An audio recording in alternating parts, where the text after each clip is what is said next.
Hi, welcome back guys. This is your friend, Cabbage Head Fanfics, back with amazing fanfiction. This is the series of What If Deku Had Pokemon Egg Quirk. Now before starting, please give this video a like and subscribe to the channel if you want more videos like this. Now let's get into the fanfic.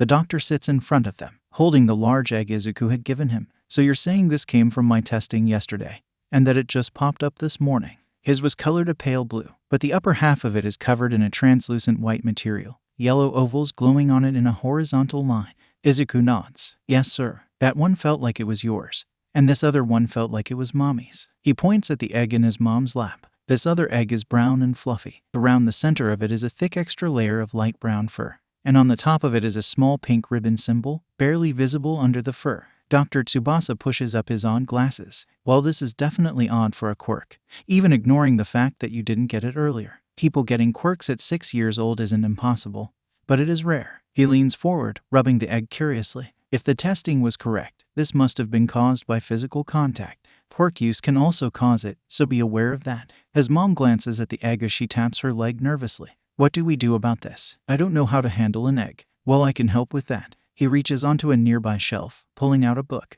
This is for people whose quirks make them lay eggs instead of giving birth. I assume that should work well enough for now. She takes the book. All right then, thank you for your help. The doctor sits his egg on the table beside him. I'll keep this for research. Now go on, I need to see my next patients. He leans back in his seat. His mom stands up, holding the egg and book. Thank you for the help, Dr. Tsubasa. Izuku grins as he stands up, holding his All Might figurine. Yeah, thank you, mister. He follows his mom out of the door. Once they got home, Izuku ended up helping his mother make a makeshift nest. They used some of the spare blankets, wrapping it up and sitting it near their heater. It sat there for a while with nothing happening. Luckily, it was the summer, so he didn't have to worry about the possibility of more eggs. He was starting to get impatient, though. After a week of waiting, the egg finally started to hatch. Mommy, it's cracking. He runs over to the egg, seeing the cracks splitting apart the furry shell, slowly spreading across it. His mom runs in the room. Oh, back up, Izuku. We don't know what's in there. She grabs him, gently pulling him back. Let's just sit here and watch. We don't have to be right up on it, Izuku. Izuku leans against her side. The cracks spread further and further along the egg until it's barely still together, most of it covered by the cracks. A dim glow starts to come from the center, getting brighter until there's a blinding flash as the egg shatters. Once the light fades, there's a fluffy brown mammal. It has light brown fur around its neck like a mane, along with some at the end of its bushy tail. Izuku scoots forward. Whoa, it's so cute. The creature hops into his lap, rubbing against his chest as he giggles. Oh, what is that? His mom looks at the animal. Well, at least it doesn't look threatening. The creature hops up to his mom, and Izuku giggles as she scrambles to catch her. It's yours, Mommy, so you get to name her. He stands up, pulling out one of his notebooks. His mother looks at the animal in her arms. I think I'll call it, her, Springy. Springy purrs in response. Awa, it seems like she likes it. Izuku opens up the notebook, writing down the name in sloppy handwriting using one of his crayons. So can we keep her? He looks up at his mom, trying to use the most desperate pleading expression he can think of. Of course we can. Springy climbs onto her shoulder, nuzzling her cheek. Clearly she already likes us. He grins. Yes. He throws his hands up out of excitement, accidentally throwing his notebook across the room. Oh no. He goes to try and catch it, only to see Springy leaping forward, catching it out of midair. Both he and his mom blink in surprise before bursting out into a fit of laughter and giggles. Springy just carries the notebook back to Izuku, a proud look on her face. One morning Izuku woke up, feeling like there should be an egg next to him. Oddly enough, there was nothing there. Hearing his mom calling him for breakfast breaks his train of thought and he gets up, forgetting about the weirdness. After school started up again, another incident was inevitable. One morning he woke up, yawning and trying to sit up, only to feel something keeping him from doing so. Laying on his chest was a black, fluffy egg. It wasn't as fluffy as Springy's was, but it still had some fur. In the center of it was a simple symbol made of reddish-orange fur. This feels like it's Kaken's egg. He carries it with him out of the room, showing it to his mom. Mommy, this is Kaken's egg. That's nice, Izuku. His mom sips her morning tea. You can give it to him after school. We're going over to Mitsuki's to eat dinner. I'll keep it warm until then. She stands up, starting some pancakes for them. Izuku gently sits the egg on the table, grinning. I hope he likes it. Oh, I still need to get ready. He sprints back into his bedroom so he can change out of his pajamas. During recess, Izuku walks up to Kaken. Hey, Kaken. My Quirk came in. Kaken turns away from his group of friends to look at him. Yeah, and what is it, Suku? Show me. Izuku scratches the back of his neck nervously. Well, it doesn't work like that, Kaken. He leans in to whisper to him. If someone touches me or uses their quirk on me, I end up making an egg that hatches into a cool creature. Kaken scoffs. That sounds dumb, Izuku. How are you going to be a hero with that quirk? All of his friends start laughing. It isn't dumb. He pouts at Kaken. I'll show you it after school, I promise. Fine. My quirk is still better though. He holds out his hands, letting a few sparks out of his palm. Izuku nods. Of course, your quirk is the best. It can destroy rebel to help save civilians and it can also help if you beat up Thebed Gaisetsaku. Stop mumbling, Izuku. Kaken gently shoves him. You know it's annoying. Sorry, Kaken. Izuku smiles at him sheepishly. The teacher starts yelling that recess is over, so they all head back inside, even if Izuku has to be careful not to bump into anyone.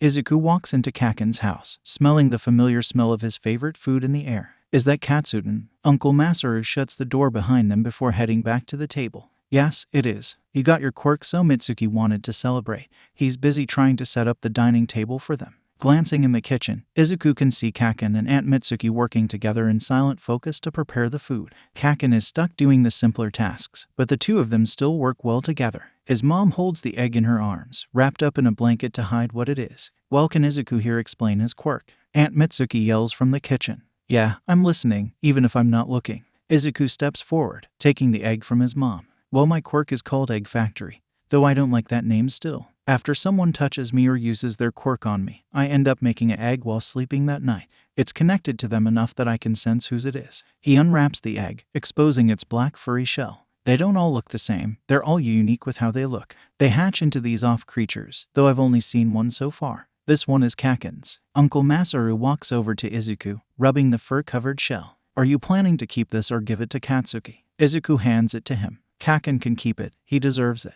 Mom and I got springy anyways. Kaken walks in, carrying 2 plates. It better be badass. As soon as he sits down the plates, he feels a tug on his ear. Though, Izuku's mom sighs. She probably used her quirk on his ear. Katsuki, what did I tell you about cursing? Don't cuss unless you really mean it. Kaken pouts, sitting down in his seat. Aunt Mitsuki comes in, carrying the other 3 plates. Thanks, Inko. I would have chopped him on the head, but my hands are full. She sits down the plates. Now that we've talked about his quirk, I think it's best to celebrate it.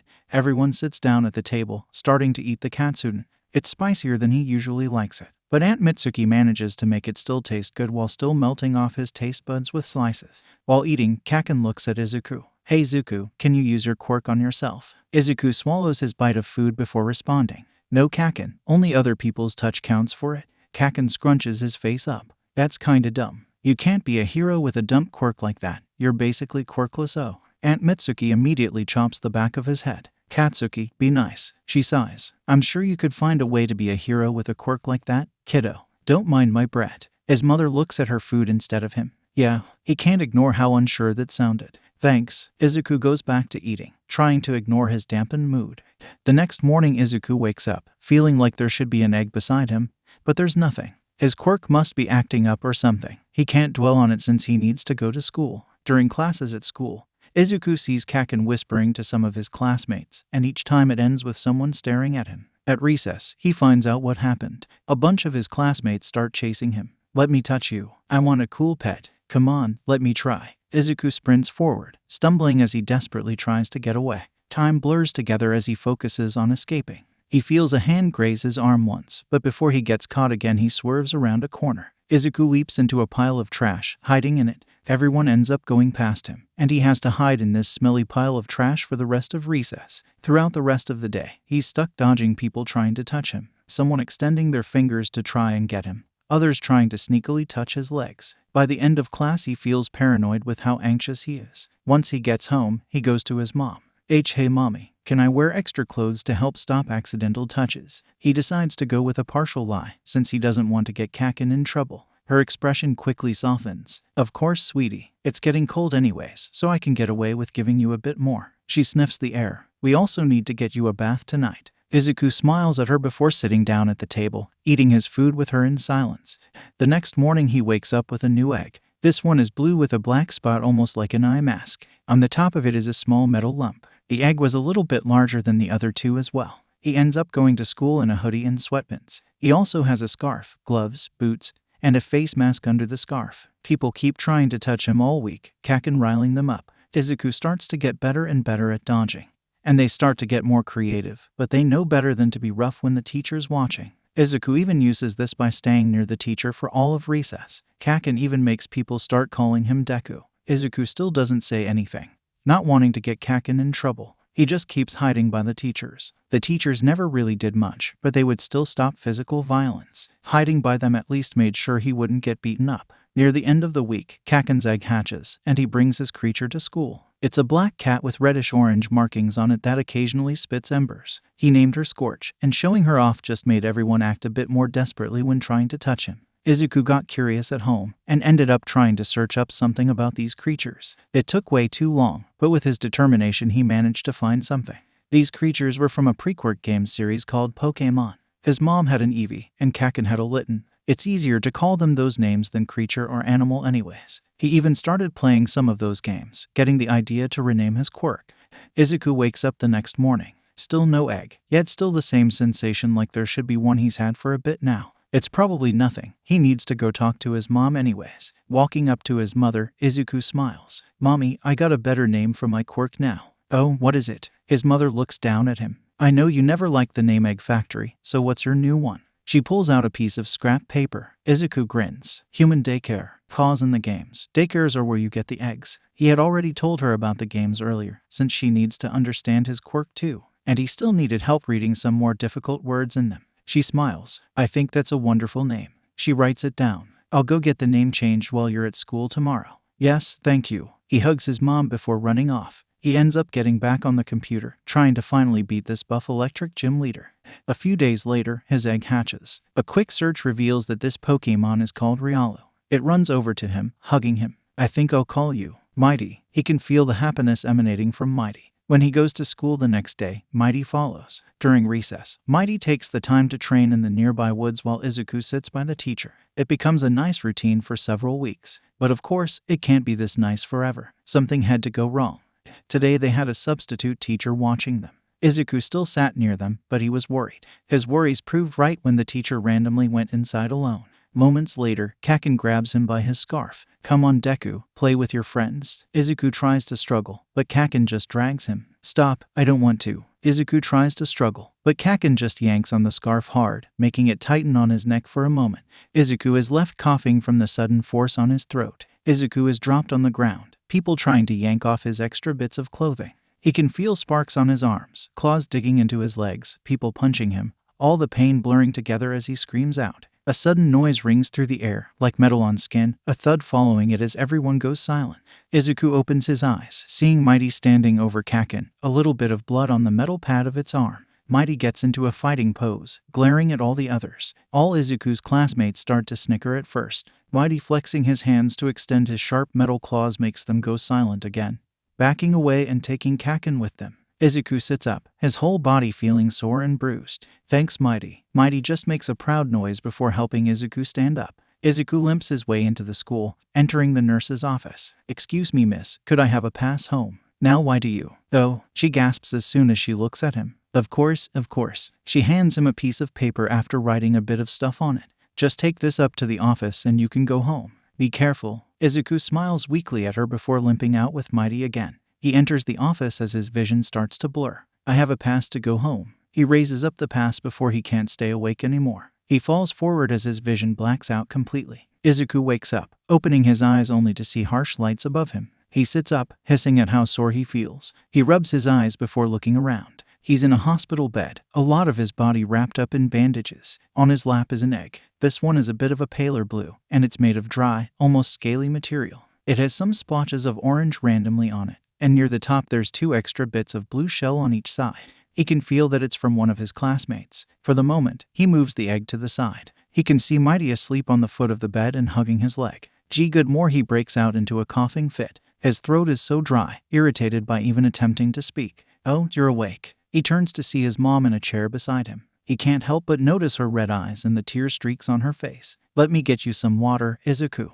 She heads over to the sink, pouring some water into a cup before coming over to offer it to him. "Drink this." His hands ache with the movement, but he's still able to grab the cup. He sips the water, feeling the liquid soothing his throat. "Thanks. You're welcome, sweetie." Her expression softens before she sits back down, glancing at Mighty. "He wouldn't let go of you unless he had to." He even tried to fight the doctors before they assured him they were here to help. She reaches over to pet Mighty. Izuku smiles at her. He's so nice. Mighty keeps me safe, just like All Might. He giggles before coughing again, wincing. The door opens, a doctor walking in, turning to his mom. Good, he's awake. We're here with the results of his injuries. Do you want me to speak to you outside about it? I want to hear. Izuku pouts at the doctor. His mom sighs. You can explain it here. She grabs a tissue preemptively. The doctor sits down in what looks like an office chair, reading off a clipboard. He had first-degree burns on his arms and torso, lacerations on both legs, bruises all over his body, and a broken left arm. The worst of it was some third-degree burns on the torso.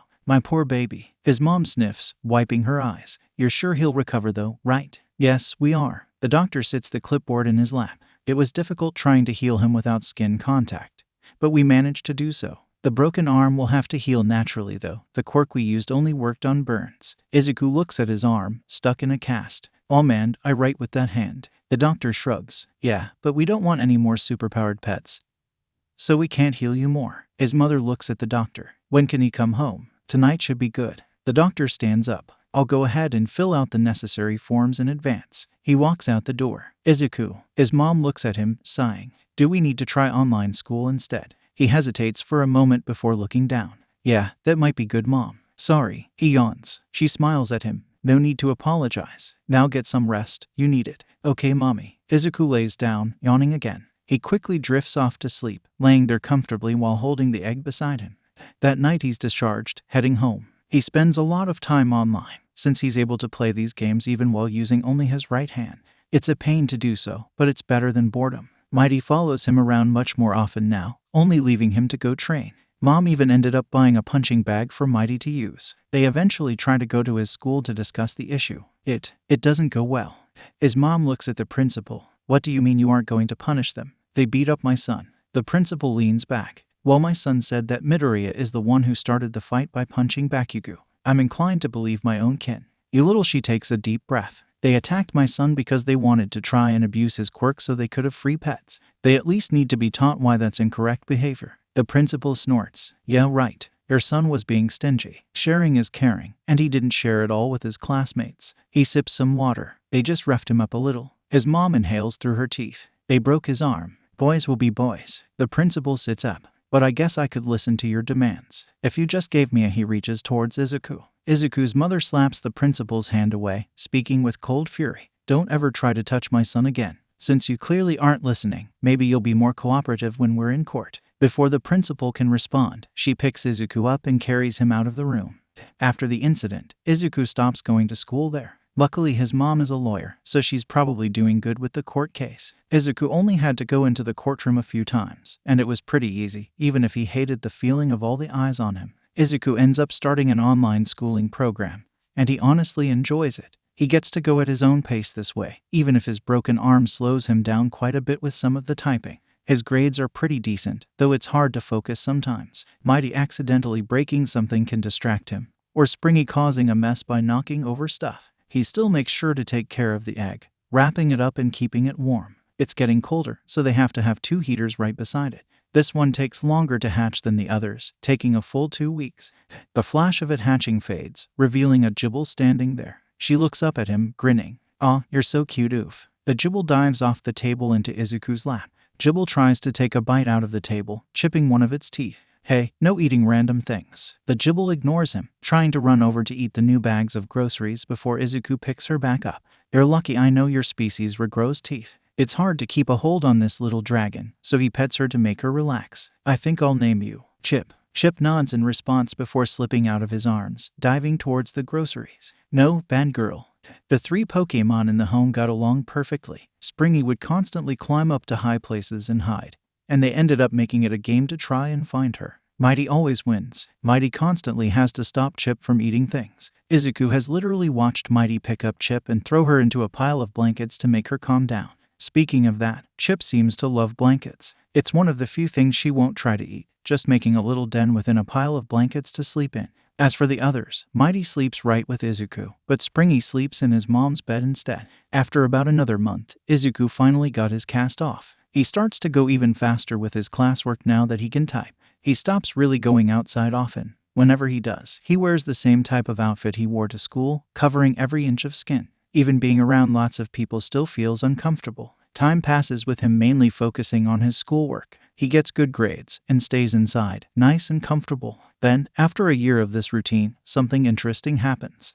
His mom is sitting in her chair, petting Springy. Izuku watches Mighty as he keeps training with his punching bag. Suddenly, a colorful glow covers Mighty's body. Springy hops into Mom's shoulder out of surprise as she gasps. "Oh, what's that?" His mom looks at Mighty cautiously. "It's evolution, I think. Just like the games." Izuku grins as he leans forward. The light begins to warp, becoming more of a blob of light. The light shifts, getting taller and a little wider before it starts to refine into a more anthropomorphic body. 4 appendages come off of the back of his head, and 2 spikes pop out of the back of his forearms, a 3rd spike coming out of the center of his chest. The light fades, revealing a Lucario. Izuku runs over to Mighty, hugging his leg. "You're so big now. Come on, Mom, come look." His mother stands up, walking to Mighty. "You're taller than me now. You'll still keep Izuku safe though, right?" She's a little bit shorter than him. Mighty nods at her before turning to his punching bag. He holds his hands together, a blue aura becoming visible around him. The aura gets pulled into his hands, collecting into a sphere that he throws at the punching bag. Now there's a gaping hole in the punching bag, and the wall. Mighty immediately starts bowing apologetically. Izuku looks at the hole in awe. "Whoa, that's so cool, you're so strong." His mom looks at the hole in shock before sighing. "Don't worry, Mighty. Hasashi and I get enough money to repair it." She pulls out her phone, calling a repair company. Not too long after that, Springy evolved too. She had become a Sylvian, her colorful ribbons flowing around her as she walked around. She often has one of her ribbons wrapped around his mom's arm as she follows her. When she isn't doing that, she's using her ribbons to help her climb up to higher areas. They end up having to buy some stuff to block off some of her paths, mainly trying to stop her from getting onto the ceiling fan. They also buy a specially made training dummy for Might that withstands most of his attacks. Even with the evolutions, time still passes on as normal. Izuku lives life as normal until he's 10 years old, where he ends up getting a bit more to do.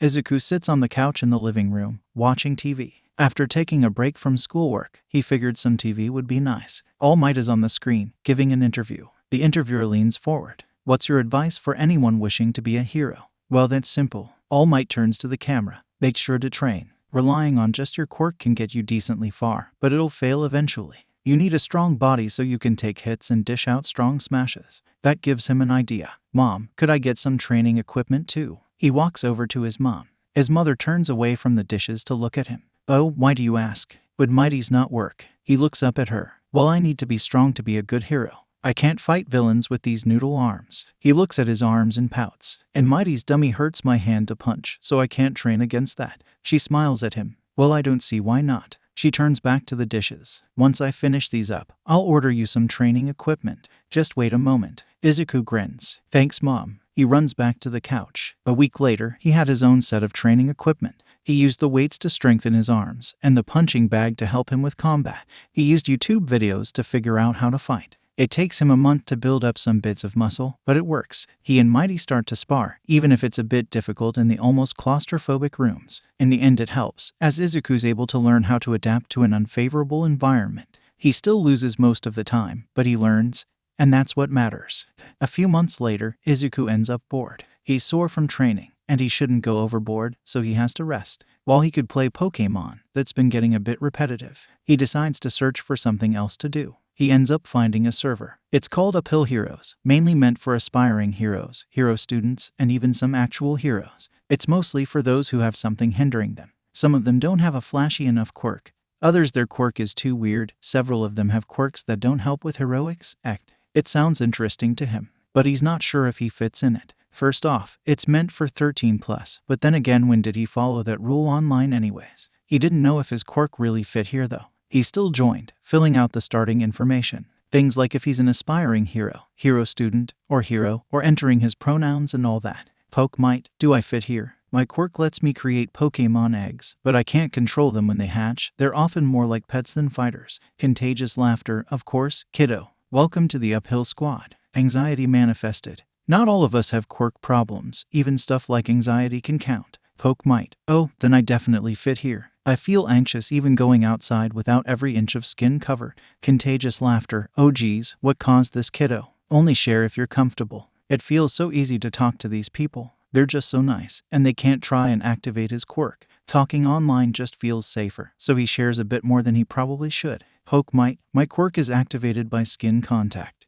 And my classmates got excited at the idea of getting powerful pets, so they got forceful. Contagious laughter. Bullies are so annoying. I know I'm a hero, but I just want to find all the bullies and shake the sense into them. Anxiety manifested. Bullies are annoying, but heroes aren't allowed to commit assault. Even as a hero student, I couldn't get away with doing that. He keeps chatting with them and other members from the server. The more he talks there, the more he enjoys it. There are even some others that seem to be around his age. Alien Queen. Hey Poke might. What even are Pokémon? You mentioned your quirk makes them, but I've never heard of that. Poke might. Oh, that's a great question. They're from a pre-Quirk game series by the same name. It started all the way back in 1996. Pokémon are almost like quirked animals, but they're more unique than that. They have different powers and lots of unique designs, and they like to assist their trainer. Revelry Corvus. That does seem quite interesting. I looked up the game. Some of the designs are quite nice. Izuku Corvus. They've got so many cool ghosts. Alien Queen. I like the poison types. Some of them are pretty cool. I honestly might try and play one of these games. More fun than stuff like Minesweeper. Poke might. Hey, Minesweeper can be fun.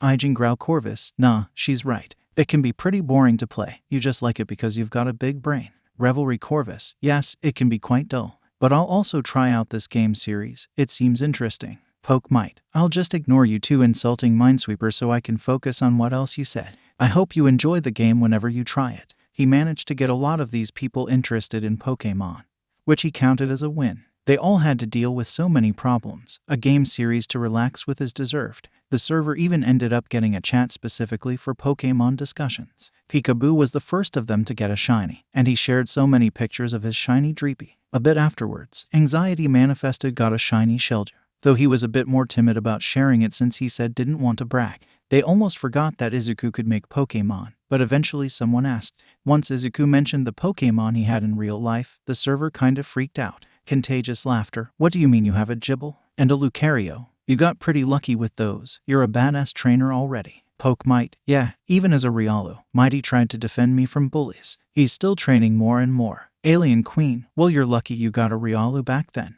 Imagine a Sunkern trying to defend you from bullies. If any bullies try to hurt you, just tell Mighty to bash their faces in. Poke might. That's not heroic. When everyone started to mention the game's getting a bit easy, he decided to fix that. Izuku was the first of them to do a Nuzlocke run, since he had heard of it on an archived forum. Granted, he may have lost, but now he knows better than to do one blind. Next time he'll be prepared for Ultra Necrozma. Revelry Corvus and Izuku Corvus were the first to do a Soul Link Nuzlocke, even recording some videos of it to share with the server. The two of them were definitely his age, and they worked so well together, winning it on their second attempt. With all this excitement, Izuku was happy. Sure, he didn't have Kaken, but he still had friends. He had friends and a routine that let him get more and more fit. Izuku was content. A few years later, Izuku was 14 years old. Not much had changed. The largest difference was that Chip evolved into a Gabite. On the one hand, that meant she no longer bit everything, and only tried to bite food. On the other hand, now she steals anything shiny to add to her hoard within her blanket den. Since Chip didn't exactly have hands, and grabbing shiny things in her mouth might break them, they found a solution. He and his mom worked together to make her a black bag with fluffy white fake fur around the opening. They replaced the handle with a belt and put it on Chip's waist. Izuku had ended up accidentally finishing the middle school work early, so he didn't really have to do anything until UA started. For now, he just focused on helping people. His mom knocks on his door. Izuku, could you grab me some groceries? I would go myself, but I'm not feeling so good today. Of course, Mom. Just let me get dressed and I'll go get it for you. He gets up, going over to his closet. He puts on a black mask, a dark green scarf, a black hoodie, and some dark green gloves and boots. Once he leaves his room, Mighty walks up to him. He just points at the mask. Izuku smiles at him. Yeah, Mighty, I'm going out. Mom needs groceries. Want to come with? Mighty nods, patting his head since he's still taller than Izuku. The two of them leave the house, starting the walk towards the grocery store. He pulls out his phone, glancing at the messages from the server. He had become a bit of a quirk counselor there, since so many people had quirk issues. Peekaboo had to learn that you can make hero costumes out of DNA. Mirror Image needed to know that his quirk would work with even pieces of other people's hair. Currently the server is quiet, though most of them get out of school around this time. He just hopes none of their days were too bad again. Izuku walks under an underpass, so lost in thought he doesn't hear anything behind him until there's a voice. Oh yeah, a nice meat suit. He turns around to see two things. First off, a gigantic mass of sludge with eyes and a mouth. Second, Mighty unconscious on the ground with a sewer grate near his head. The slime wraps around him before he can even move, tightening around his limbs as he struggles. Stay still, kid. Don't make this hurt more for you. The sludge slides under his scarf, pushing its way inside his mask. You're being a pain, kid. Izuku tries to scream, but the sludge fills his mouth. It tastes disgusting, the rancid taste on his tongue making him gag. He squirms inside the mass of slime, but it's no use. He can feel himself starting to black out. I am here. Right before Izuku passes out, he hears a rush of wind pass him, the slime flying off his body. He falls to the ground, his head hitting the ground, finally knocking him out. He feels his face getting repeatedly slapped as he wakes back up. He feels something in his mouth and shoots up, pulling down his scarf and his mask so he can vomit to the side. There's barely any bile. It's almost exclusively sludge. There you go, citizen. I was worried you wouldn't wake up. A loud booming voice comes from beside him. Izuku pulls up his mask before turning to see. All Might. Oh my god, All Might saved me. I really need an autograph. He pulls a notebook out of his scarf and hands it to All Might. Autograph, please. All Might opens up the notebook and quickly signs the autograph. Now I must go, duty calls. Wait, I have a question. Izuku ends up grabbing onto All Might's leg as he jumps, his gloves letting him keep at least a decent grip. He can barely hear anything through the wind, but he vaguely hears All Might telling him to get off. I can't, I'd die. They eventually land on a rooftop, and Izuku takes a second to get his bearings as he lets go. Ugh, sorry to take up your time, All Might. I just needed to ask. Huh. He looks up to see All Might in a cloud of steam, and it clears to show him looking like a half-dead old man. Izuku blinks in surprise. What happened? Are you an imposter or what happened? All Might sighs. This is really me, yes. He lifts up his shirt to do a wound. It looks like a crater on his side. 5 years ago, a villain did this to me, and now when I run out of steam, I turn into this. Was it Toxic Chainsaw? Izuku shakes his head. No, he wasn't strong enough. I can't think of any other big fights that year. Was it not televised? All Might nods. Yep, you're a smart kid. Now, while we're up here, what was your question? Izuku looks at him. I wanted to know if I could be a hero if I'm afraid of touch. I know how to fight, even if I don't have a physical quirk. Could I do it? No, he sighs. You saw what happened to me, and I have a physical quirk. While people with non-physical quirks can become heroes, the fear of touch could get you killed in battle. All Might walks to the door on the roof. I'd recommend being a doctor or lawyer instead. You're a smart kid. He walks down the stairs. He just stands there. His biggest hero just crushed his dreams. Should he really reconsider being a hero? A ding comes from his phone suddenly. Contagious laughter. Hey Poke Might, your yo-yo idea worked perfectly. It surprised the villain, and it let off a shock with each hit. If you keep those brains and use them for yourself, you'll be a great hero. Smiling at his phone, he sighs. Even if All Might doesn't believe in him, that's fine. All Might doesn't know him, but his friends do, and they believe in him. That's what matters. He hears a noise, so he goes to the side of the rooftop. Looking down, he sees Mighty waiting for him. Izuku climbs down the side of the building to get to him. Heya, Mighty. Hopefully I didn't keep you waiting too long. Mighty points forward to a random spot in the distance. Izuku is about to ask what he means when he hears a bunch of explosions from that direction.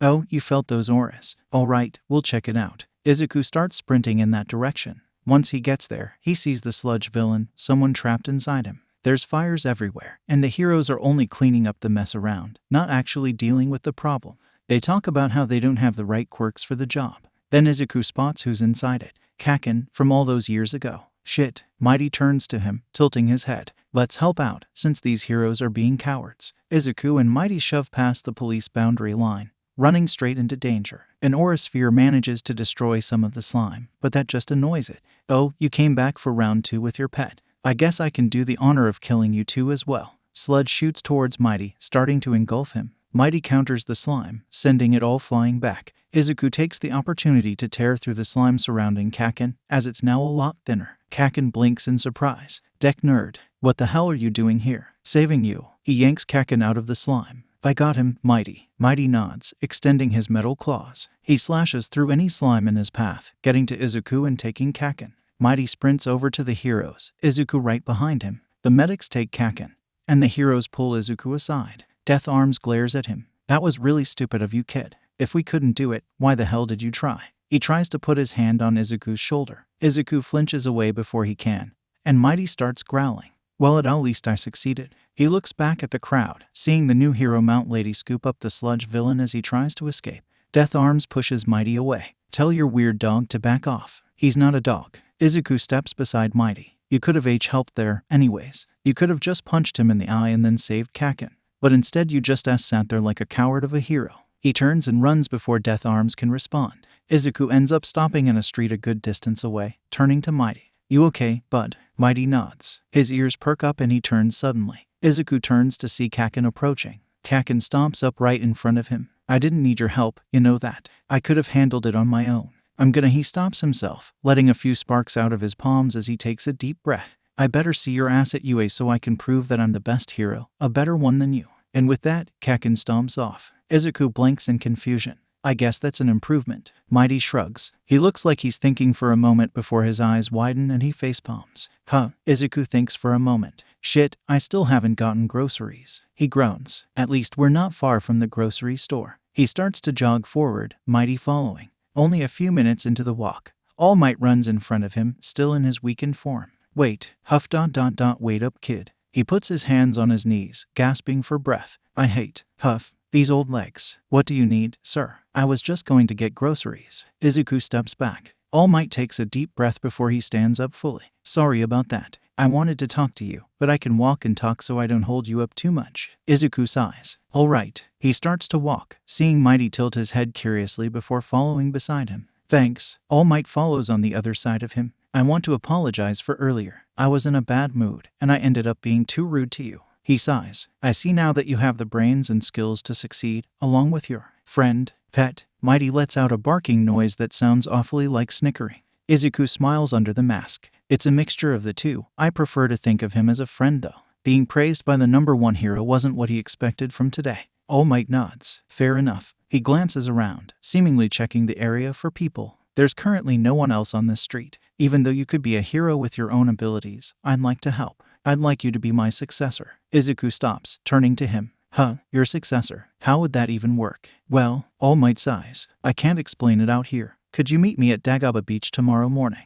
I could explain it then. He starts walking again as he nods. All right, I can do that. Thank you, All Might, sir. He can already see the grocery store up ahead. At least it wasn't too far. All Might smiles at him. You're welcome. Also, when I'm in this form, just call me Toshinori. Izuku nods again. Got it, Toshinori. Toshinori gives him a thumbs up. There we go, that's better. I'll go now, see you tomorrow. He shakes Izuku's hand before walking off. Looking down on his hand, he can see two 10,000 yen bills. ...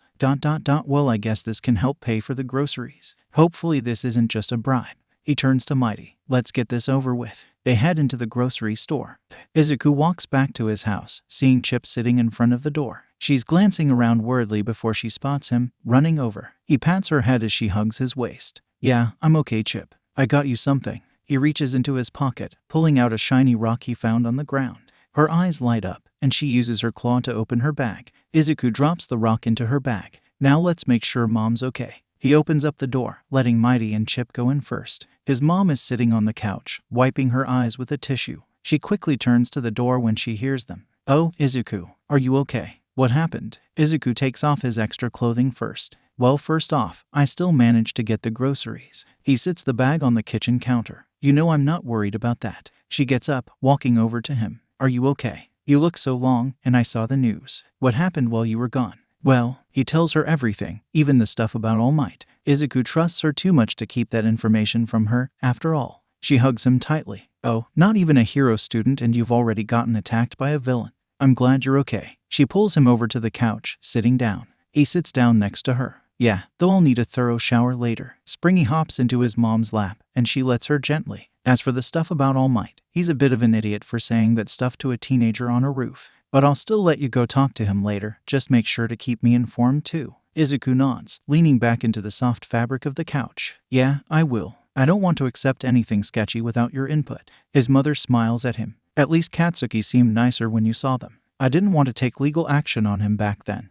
And it seems like telling Mitsuki did him good. We'll see when I get to UA, he'll definitely be there. He stands up, stretching. I think I'm going to go back into my room for now. Need to text my friends. Love you. She smiles at him. Love you, Izuku. Go talk to your friends.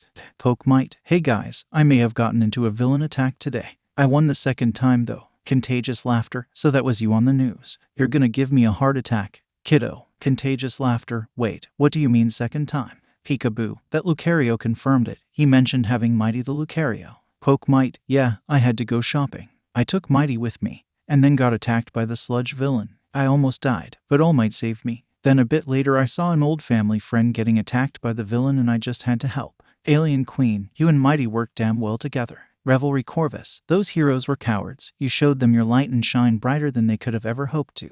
Ijin Grau Corvus, he means that those heroes were being scared little babies, and you did way better than they could. Poke Might, I just knew I needed to save him, he would have died otherwise. Those heroes tried to chew me out afterwards. Contagious Laughter, they tried to chew out you, our adorable Pokemon nerd. That's it, I'm going to forcefully revoke their hero licenses. Anxiety Manifested, don't do that, you'll get arrested. Mirror Image, just take your class to their agencies and vandalize it as an art assignment. The running afterwards will just be a test on their Parker skills, obviously. Contagious Laughter, perfect, thanks for the idea. I'm sure they'd love to try out some spray paint. Poke Might, I swear with you guys, I'm gonna go take a shower. Bye guys. He gets up off his bed, smiling at his phone. He has to step over Chip's blanket den. Walking into the bathroom, he needs a long, thorough shower. The next morning, Izuku wakes up, only to see a Pokemon egg beside him. Oh son of a, what's this one? The egg is mostly green, with a flowy stripe of yellow around the center and some blue at the top and bottom.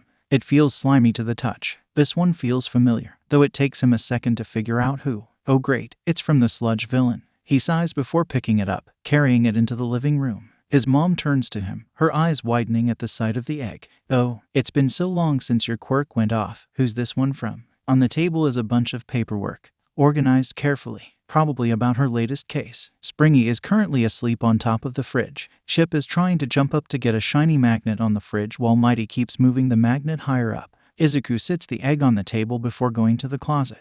It's from the sludge villain that attacked me yesterday. He opens up the closet, pulling out the egg hatching equipment they hadn't used in forever. I'm still going to take care of it though, it deserves it. Oh, she looks at the egg. You're so sweet. I don't know if many people would have the heart to do so after that. She smiles at him, sitting down her paperwork. He smiles back as he wraps the egg in a comfortable blanket as a nest. Picking it up, he sits it down by the open window. I'm just doing what's right. Hopefully it's warm enough for it. His mother gets up, hugging him. It's okay, I'll handle the egg for now. You have an important meeting to go to, so better get ready. Izuku hugs her back before letting go. All right, thank you. I don't want to keep All Might of all people waiting. He runs back into his room to get ready. On the walk to the beach, Izuku has on all his extra clothing, hiding almost all of his skin. Both Mighty and Chip decide to come with him, though Chip was probably just worried after yesterday. He remembers hearing about this beach before, since it was basically a dump. Companies dumped trash here illegally, and people littered all over it. When he gets there, it looks and smells as bad as he expected, perhaps worse even with his mask blocking some of the smell. This smells like rotten food and metal. Yuck. Mighty starts to test out his Parker on the trash mounds, hopping from different pieces of trash without collapsing them. Meanwhile, Chip is busy scavenging shiny things from random piles of trash, stuffing them in her bag. There you are, my boy. Izuku flinches at the sound, whirling around to see Toshinori standing behind him, looking a bit sheepish. Sorry, I didn't mean to startle you. I'm glad you showed up. Izuku sighs. It's all right, not the first time it's happened. Toshinori looks at him. First off, what's your name? You never told me yesterday, and I kinda need to know what to call you. He flinches from the sound of one of the trash piles collapsing. I'm Midoriya Izuku. What exactly did you mean yesterday about me becoming your successor? Toshinori chuckles. Straight to the point, I see. Well, I want to give you my quirk. Give me your quirk. Izuku puts his hand on his chin, starting to mutter. I thought no quirk could be transferred, but maybe there's the slim possibility of one like that. It still feels far-fetched, but then again no one could guess your quirk, so it kinda makes sense, but it would make us need to rethink quirks as a whole. Slow down, my boy. Toshinori sits down on a piece of trash. I can explain most of it, just give me a moment to talk. Izuku sits on the sand. All right, sorry. Leaning forward, Toshinori starts talking. My quirk was passed on to me, called One for All. Since the dawn of quirks, it's been passed on like a sacred torch, being strengthened by each user. It stockpiles their power, and when I pass it on it'll be even stronger than it was for me. I'm offering you my quirk. That's a lot to process. He thinks for a moment. I want to accept, since it'll help me be a hero, but I need to ask my mom first. Toshinori coughs up a bit of blood. Ask your mom. This is a very confidential secret. Not many people are supposed to know about it. Izuku stands up. My mom is a lawyer, and I trust her with my life. She'd keep the secret. Standing up, Toshinori sighs. All right, I see your point. I'll talk to you and your mother then. Though I do have to ask, what is your quirk? I'm curious, since you have those creatures. Chip pulls a shiny copper pipe out of a trash pile. making it collapse while Mighty is standing on top of it. There's a moment of silence before Mighty starts barking angrily, leaping towards Chip. She immediately starts fleeing, sprinting in the opposite direction. Well, my quirk makes a Pokemon egg if someone touches me or uses their quirk on me, though it gets made while I'm asleep usually. Izuku pulls out his phone, showing a picture of the sludge villain's egg. Toshinori leans forward to look at it. And those hatch into those creatures? Izuku nods. They're called Pokemon. That egg is from the sludge villain touching me yesterday. I see. Toshinori winces at the mention of the sludge villain. Well, let's go talk to your mother now. I'll follow behind you. He texts his mom so she knows they're coming first. Alright, let me get those too. Izuku turns to the trash, pulling down his scarf and mask. Mighty, Chip, we're leaving now. Mighty walks over, carrying an unconscious Chip in her arms. Izuku sighs. You can't just beat her up when she annoys you. He pulls his mask back up. Alright, let's go now. He starts walking towards his house. Izuku enters his house. Hi mom, we're here. He sits on the couch with Toshinori. Mighty just carries Chip into Izuku's room, probably to put her in her blanket den. His mom walks away from the egg, turning to look at them. Welcome back, Izuku. Hello, Toshinori-san. She stands in front of the table. Now, my son mentioned that you told him some things. I just want to know for the sake of my son's safety. Toshinori sighs. All right, I'll explain it. And he does, explaining everything he said to Izuku. Since he's heard this before, he just decided to look at Springy. She's currently having fun playing with a rainbow ball, knocking it around with her ribbons. He hears his mom sigh and he decides to focus back on the conversation. His mother looks at Toshinori. Well, that was a lot, but I can understand it. At least it didn't come with a supervillain nemesis or anything. Toshinori looks down sheepishly. Well, Izuku turns to look at him. Wait, what? He takes a deep breath. Just start talking. I didn't want to inform you because I'm pretty sure he's dead. Toshinori sighs. But to tell you about this, I'll have to tell you about the origins of One for All. Toshinori speaks to them about two brothers, one with a hidden quirk and another with the ability to take and give quirks. He tells them how two quirks fused to make One for All, and how the first user fought against his brother with it. They're told about how All for One hunted down every user, including All Might's predecessor, and then he gets to his own fight. He sighs, looking at them. When I fought him, I bashed his head in as he made a dent in my side. He's got to be dead now. Izuku shakes his head. Wait, did you even recover a body? Toshinori looks away. Well, no, but his mom face bombs. You can't declare someone with multiple quirks dead without a body. She sighs. If he's lived that long, he probably would have found a regeneration quirk that could even survive that. Exactly. Izuku nods. Though even if it comes with a nemesis, I'll still take it as long as mom will let me. Toshinori turns to face them fully. I guess you have a point. I was so desperate for him to be dead that I chose to believe a lie instead of facing the truth. He rubs the back of his neck. But if you'll still take it, I'd like you as my successor. Springy hops into his mom's lap, and she pets her while taking a deep breath. Well, if he still wants the quirk, I won't stop you. But keep me informed, got it? Of course, ma'am. Toshinori nods. Before he can take my quirk, he'll need to have more bulk. Izuku lifts his shirt up to show his abs. I've done some exercise over the years, so I've got a good amount of muscle already. He quickly puts it back down. Toshinori blinks in surprise. Well, that helps. He leans back. I was thinking of having you clean up trash on Dagaba Beach, since that would also be some good community service. His mom smiles. Oh, Dagaba Beach. That beach used to be so pretty. If you clean it up, we can take all the Pokemon there to play. Then I'll do it. Izuku stands up. I can handle cleaning up trash. Plus my gloves can help keep me from getting cut by rusty metal. He stretched some. I've been slacking a little on my workouts anyways, so I'd be honored to do this. Good.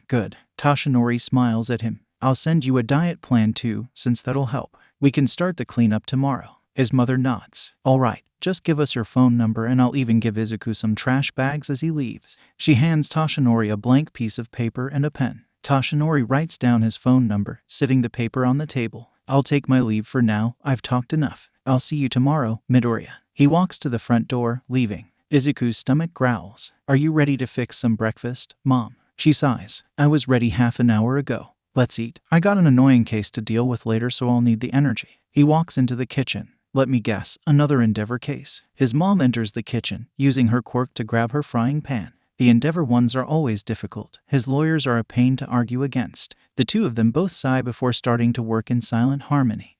Izuku trains with All Might on the beach for the next few months, cleaning up trash. For the smaller pieces, he just dumps them in a bag. But with the large pieces, he picks them up and tries to get them to the dumpster as fast as he can. He had realized early on that he's best with speed, so he needs to train that while bulking up. He wants to be bulky but lean. While dragging a fridge with a buffed-up All Might on it wasn't fun, it still helped him realize that while he is decently strong, he isn't nearly as strong as he wants to be. He needs to do better. He also makes sure to try the new meal plan.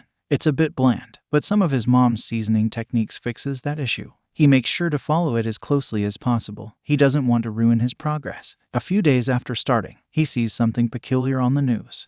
The news reporter shows images of 3 hero agencies. A masked group of 21 people have defaced these buildings. The only connection between them is that these heroes were all present at the Sludge Villain incident. Death Arms Agency has things like Noodle Arms, Death Coward, and Scaredy Cat written on the side. Kamui Wood's got Can't Get a Wood, Rotting Wood, and Baby Wood written on his. Finally, Mount Lady's got Dumb Butt, Mount Cleanup, and House Stomper written on hers, along with other things. Izuku blinks at the screen. No, surely she wouldn't. She would. He sighs, pulling out his phone. Poke Might. At Contagious Laughter. How many students are in your hero class again? Contagious Laughter. 20 students, though I have absolutely no clue why you'd be asking. Poke Might. That was you and your class committing vandalism, wasn't it? Contagious Laughter. Maybe. They all enjoyed it, and that's what matters. Together and apart. That was some pretty badass stuff, anyways. Just don't get caught. Mirror image. I knew my suggestion would work well. Those heroes weren't doing their job well. They deserved some criticism. Poke Might. At least you didn't vandalize Backdraft. He was just doing his job putting out the fires then. He probably trusted the others to save the hostage. Baby Eraser. You should have punched Death Arms that day. He would have deserved it. Also, stop changing my username, guys. Mirror image. Oh, come on. That fits you much better than Sleep Talk. Contagious Laughter. You can't deny it. We've seen your fanboy tendencies already. Baby Eraser. I hate you all.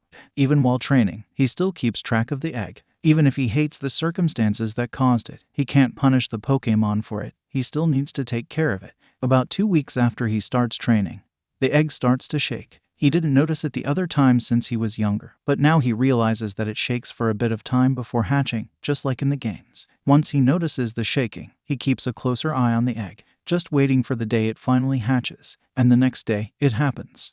Izuku sits by the egg, watching it shake. His mom is currently at work, so he's alone with it. Alright, let's see what this is. The slimy exterior suddenly hardens as it starts to crack. The cracks slowly grow, spreading along the outer shell. It takes a minute, but it covers the full egg, shining with light before flashing and shattering. Left where the egg was is an Alolan Grimer. It's made of green sludge, with some yellow sludge around its mouth. It even has 2 white teeth. The Grimer hops into his lap, making a happy gurgling noise. He shivers at the familiar feeling of slime on his body, trying to shake off the uncomfortable feeling. I'll call you Rek. Rek slides down his leg before leaping into the trash can nearby. Wait, by the time he pulls Rek out of the trash can, he's already inhaled all the trash, having a proud look on his face. You're either going to be very helpful, or a large problem. I'm hoping for the former. He puts Rek on the ground, trying to shake the phantom sensation of slime on his hands. From that point onwards, Rek starts following him around constantly. If he ever has any trash in his room, instead of throwing it away he just tosses it to Rek. Rek also comes to the beach with him. Rek looks at the beach like it's a glorious feast, chowing down on anything he can swallow. Izuku has to toss him in the dumpster sometimes so he can actually exercise. Luckily, Rek likes being in the dumpster, only leaving it when Izuku calls his name. After a bit, Rek seems to notice how uncomfortable Izuku is with touch. He just gives Izuku random things like seashells and some of his poison-filled crystals, smiling up at him before wandering off. Izuku just pocketed the crystals for later, though he appreciates not having to feel that slimy sensation more. Chip sometimes has to fight Rek over a shiny thing, since they both like shiny trash, just for different reasons. Meanwhile, Mighty has one section of the beach he prefers to train in. He's practically shredded most of the trash there, mixing it into new piles so he can keep working. Izuku spends most of his time just carrying trash while listening to music. Slowly but surely, he starts to see improvements. At one point, he could actually pick up a fridge. Sure, it was difficult, but he could do it. The months pass slowly. Izuku cleans up the beach section by section, going from the land to the shore. About halfway through he gets to Mighty's section, having to pick up all the shredded pieces of garbage. Izuku keeps going, working until he finishes a month ahead of schedule. Izuku looks at the beach, empty of trash. He still has his full outfit on, and it's hot as hell, but he did it. Glancing at his phone, he sees a picture of what it looked like before, mountains of trash. He looks at the sunset, taking a deep breath. Yeah. He grins under his mask. Mighty smiles at him, while Chip just sits mesmerized by the sunset. Rek is eating the last piece of trash beside him. That's my boy. Izuku flinches, whirling around to see Tashinori. Scared you again? Huh, I'm just here to marvel at your progress. Izuku sighs. Sorry, I should have more awareness. Tashinori chuckles. It's fine. You're allowed to be inexperienced in some things. Definitely still skilled though. You finished this a month ahead of schedule. Yeah, you're right. Izuku pets Chip while still looking at Tashinori. Do I still need to wait for your quirk? It's fine if I do. Mighty sits down in the sand, letting Rex sit in his lap. No, I think you've earned it. He looks at Izuku. If you're ready for it, I'd like you to inherit one for all. Izuku nods, smiling under his mask. Sure, what do I need to do for the transfer? Tashinori reaches up, grabbing his scalp. You need to. He buffs up into his hero form, yanking out a hair and holding it out to him. Eat this. What? Coughing out a bit of blood. Tashinori goes back to his true form. You need to consume DNA to go through with the transfer. I feel like this is better than blood. Izuku sighs. All right, I'll do it. He takes the hair, rolling it around his finger before pulling down his mask so he can eat it. Yuck. Tashinori goes to pat his back before stopping as Izuku flinches. Well, there you go. The amount of time it takes for it to settle in is kinda random. Though I've heard meditating can help speed it up. He shrugs. Worth a shot. Nodding, Izuku sits down in the sand. Yeah, you're right. He closes his eyes, trying to focus. He sits there for who knows how long, trying to clear his mind. After some time, he feels something within him. Unlike a flame or a torch, this feels like pure, raw energy. He thinks about how All Might just used the quirk for physical fighting, and the energy shifts. Izuku opens his eyes. He can see auras flowing around everyone. He can feel it for at least a mile out. It's a little bit much, but it's manageable. Until his focus slips, sadness flows into his mind with happiness sparking its way through. Anger burns through his soul with fear twisting into it. Hatred melts into his heart while love blooms and remains. Every single emotion in a mile radius overwhelms his senses. It's building up within him. All the aura is not just being felt, but being absorbed. He feels far too full, tears flowing down his cheeks. He can't hold it in anymore. It's pushing against every part of him, trying to find one little spot to burst out. It's just too much. Izuku cracks. Mighty, since his birth, has been loyal to his trainer. Izuku has a desire for justice and good in his heart, and it permeates his aura. Sure, there is anxiety and fear in it, but a heroic heart is at the core of that aura. Since he has the ability to see these auras and use them, he knows their familiar look. A multicolored pulsing energy flowing around people like an outline. The colors are so abstract he can only feel what they mean, different emotions. But he's still familiar with them, even with their abstract nature. Because of that, he knows when something changes. Mighty watches as Izuku meditates on the beach. Tashinori mentioned it had been a good 10 minutes, and around then something happened.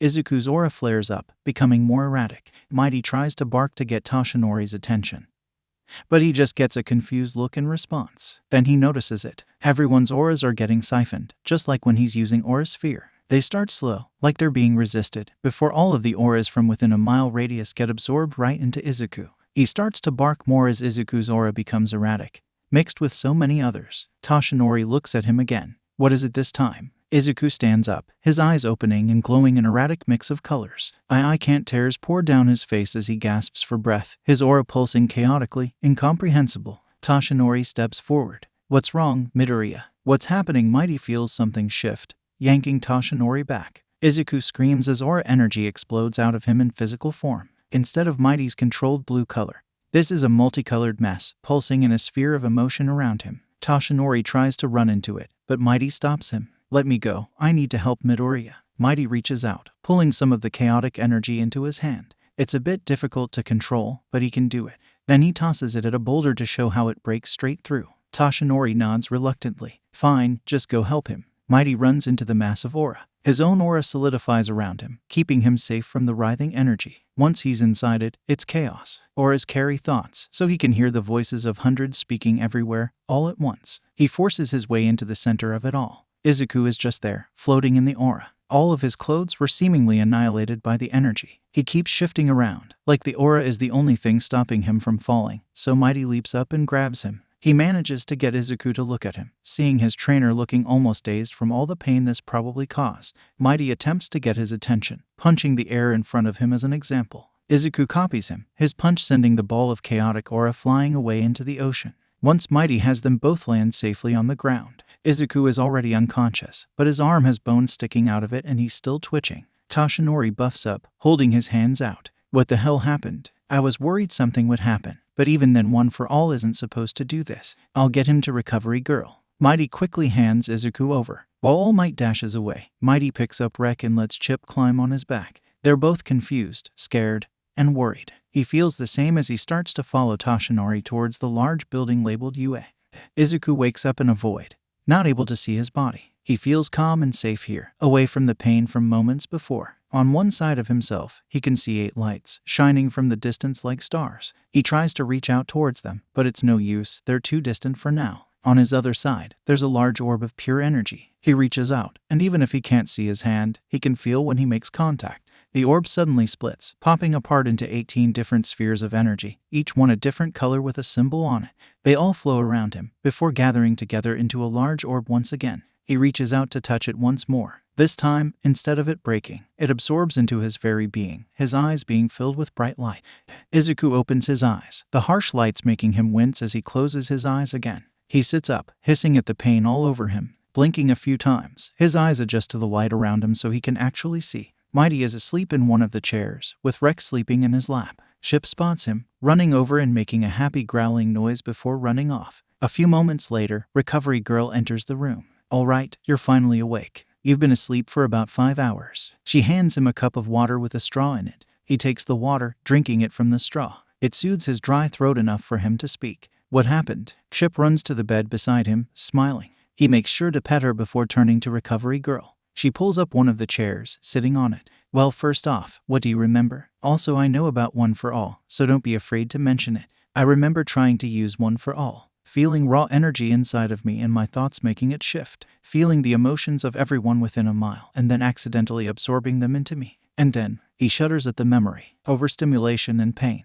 Recovery Girl sighs. "All right. Well, apparently that emotion burst out of you as a sphere of energy." She points at Mighty. "He went into the sphere to help you, and whatever he did to make it stop ended with you punching the energy away." She pulls out a clipboard. "As for injuries, severely broken arm, a few broken ribs, and you had muscle spasms all over." He sighs, sipping some more water. "Anything else?" He pets Chip again, letting her calm down. She was probably pretty worried. "Injury-wise, no, but other than that, come on in, Toshinori." She scoots her chair back some. Toshinori enters the room with a large bag in his hands. He gets to the bed before reaching into it, sitting 3 Pokémon eggs on the bed. One of them is pink, with a thick white line on the lower half of it.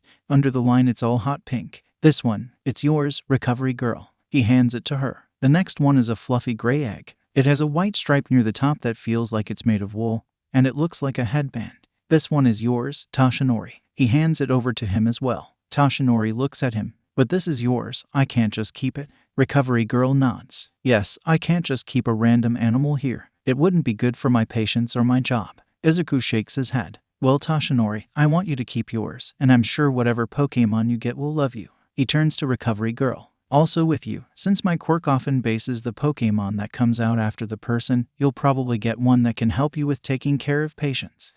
Recovery Girl sighs, sitting the egg in her lap. "All right, I see your point. Now what's that last egg?" He turns to the last egg. "Let's see." The egg is purely colored pink. No designs or anything, just a pink egg. "This egg is mine." He blinks in confusion. "My quirk doesn't work on myself though." "Indeed it doesn't." Izuku flinches, turning to see the principal of UA, Nedzu, entering the room. "Sorry for the intrusion, but I just had to come in when something interesting was happening." Izuku sits down his drink. "Sorry for that, sir. Do you have any idea about this? You are one of the smartest people." Nedzu smiles. "No need to apologize." He walks beside Chip, smiling at her. "You just got One for All, correct? Maybe it has something to do with that." He starts to think. "Well, maybe One for All enhanced me so I could use it on myself, but that doesn't make much sense. What if because I got One for All and used it, the quirk being used on myself counted for human daycare? If that's true then..." Toshinori chuckles. "You're going on another mutter spree, Midoriya." Izuku turns to him. Sorry. Pity, I was enjoying that." Nedzu sighs. "Well, I'll take my leave for now. Don't worry, Midoriya, I already signed your notebook." He walks out of the room. Izuku picks up the egg. "Well, I guess I'll need to take care of this one. When can I go home?" Recovery Girl looks at her clipboard. "You should be able to leave now. If you're ready." She pulls out some papers. "Already got the paperwork." Toshinori takes the papers. "I'll drive you home. I'm sure your mother has some words for me." "Oh, she definitely does." Izuku sighs. Once he had gotten home, Izuku had spent some time trying to get his egg taken care of, wrapping it up in a blanket, sitting near a heater, all that. It was difficult when he could hear his mom chewing out Toshinori through the wall, so he ended up wearing his headphones. He ends up taking a nap, only waking up the next day. Everything is still sore, so he spends most of his time relaxing, his mom being kind enough to bring him food. He finally gets up a bit after dinner. Rek is on Izuku's, organizing the array of seashells, crystals, and other trinkets he had gathered while they were on the beach. Ship is in her blanket den.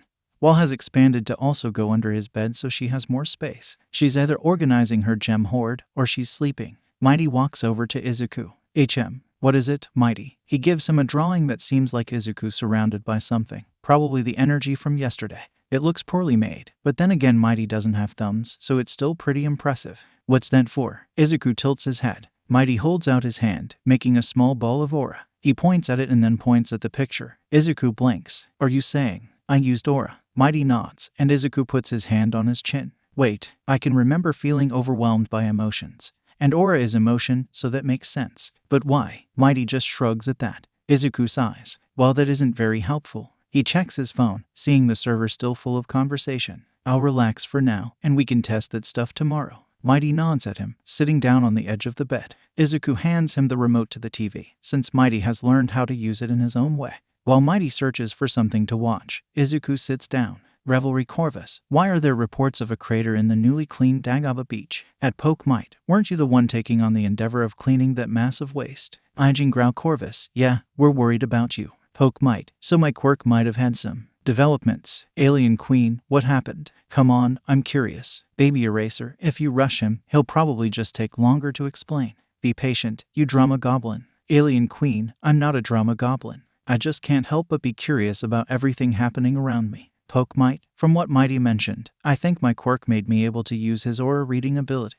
I accidentally absorbed the auras and, well, don't worry about what happened. Baby Eraser, I hope you realize that had the exact opposite effect that you intended. Mirror Image, you know we worry about you. You're our favorite analyst. We couldn't be nearly as great without your tips, after all. Together and apart, might as well just tell us what happened. We're already worried about you, Greenie. Poke Might. So the aura energy may have exploded out of me, and by the time Mighty helped me stop it I was spasming. I also broke an arm and a few ribs. Baby Eraser, a few ribs is still too many to break, you know. Contagious laughter. I wish I was there to give you a hug, kiddo. You deserve one after all that. Poke Might. Oh come on, it wasn't that bad. I'm still alive. Crimson Cat. Well, we need you to be more than alive. You've helped us all so much, so we want to see you become a big and strong hero. Contagious laughter. Yeah, I better see you up in the charts in the next few years. Even if I can't poach you to come to my school, I'll still think of you as one of my kids. Poke Might. Yeah, I get it. I'll try to get this new development under control. Peekaboo. You helped me get my difficult quirk under control. I know you can deal with yours. Poke Might. I know I can. I just hope I can get it done fast enough.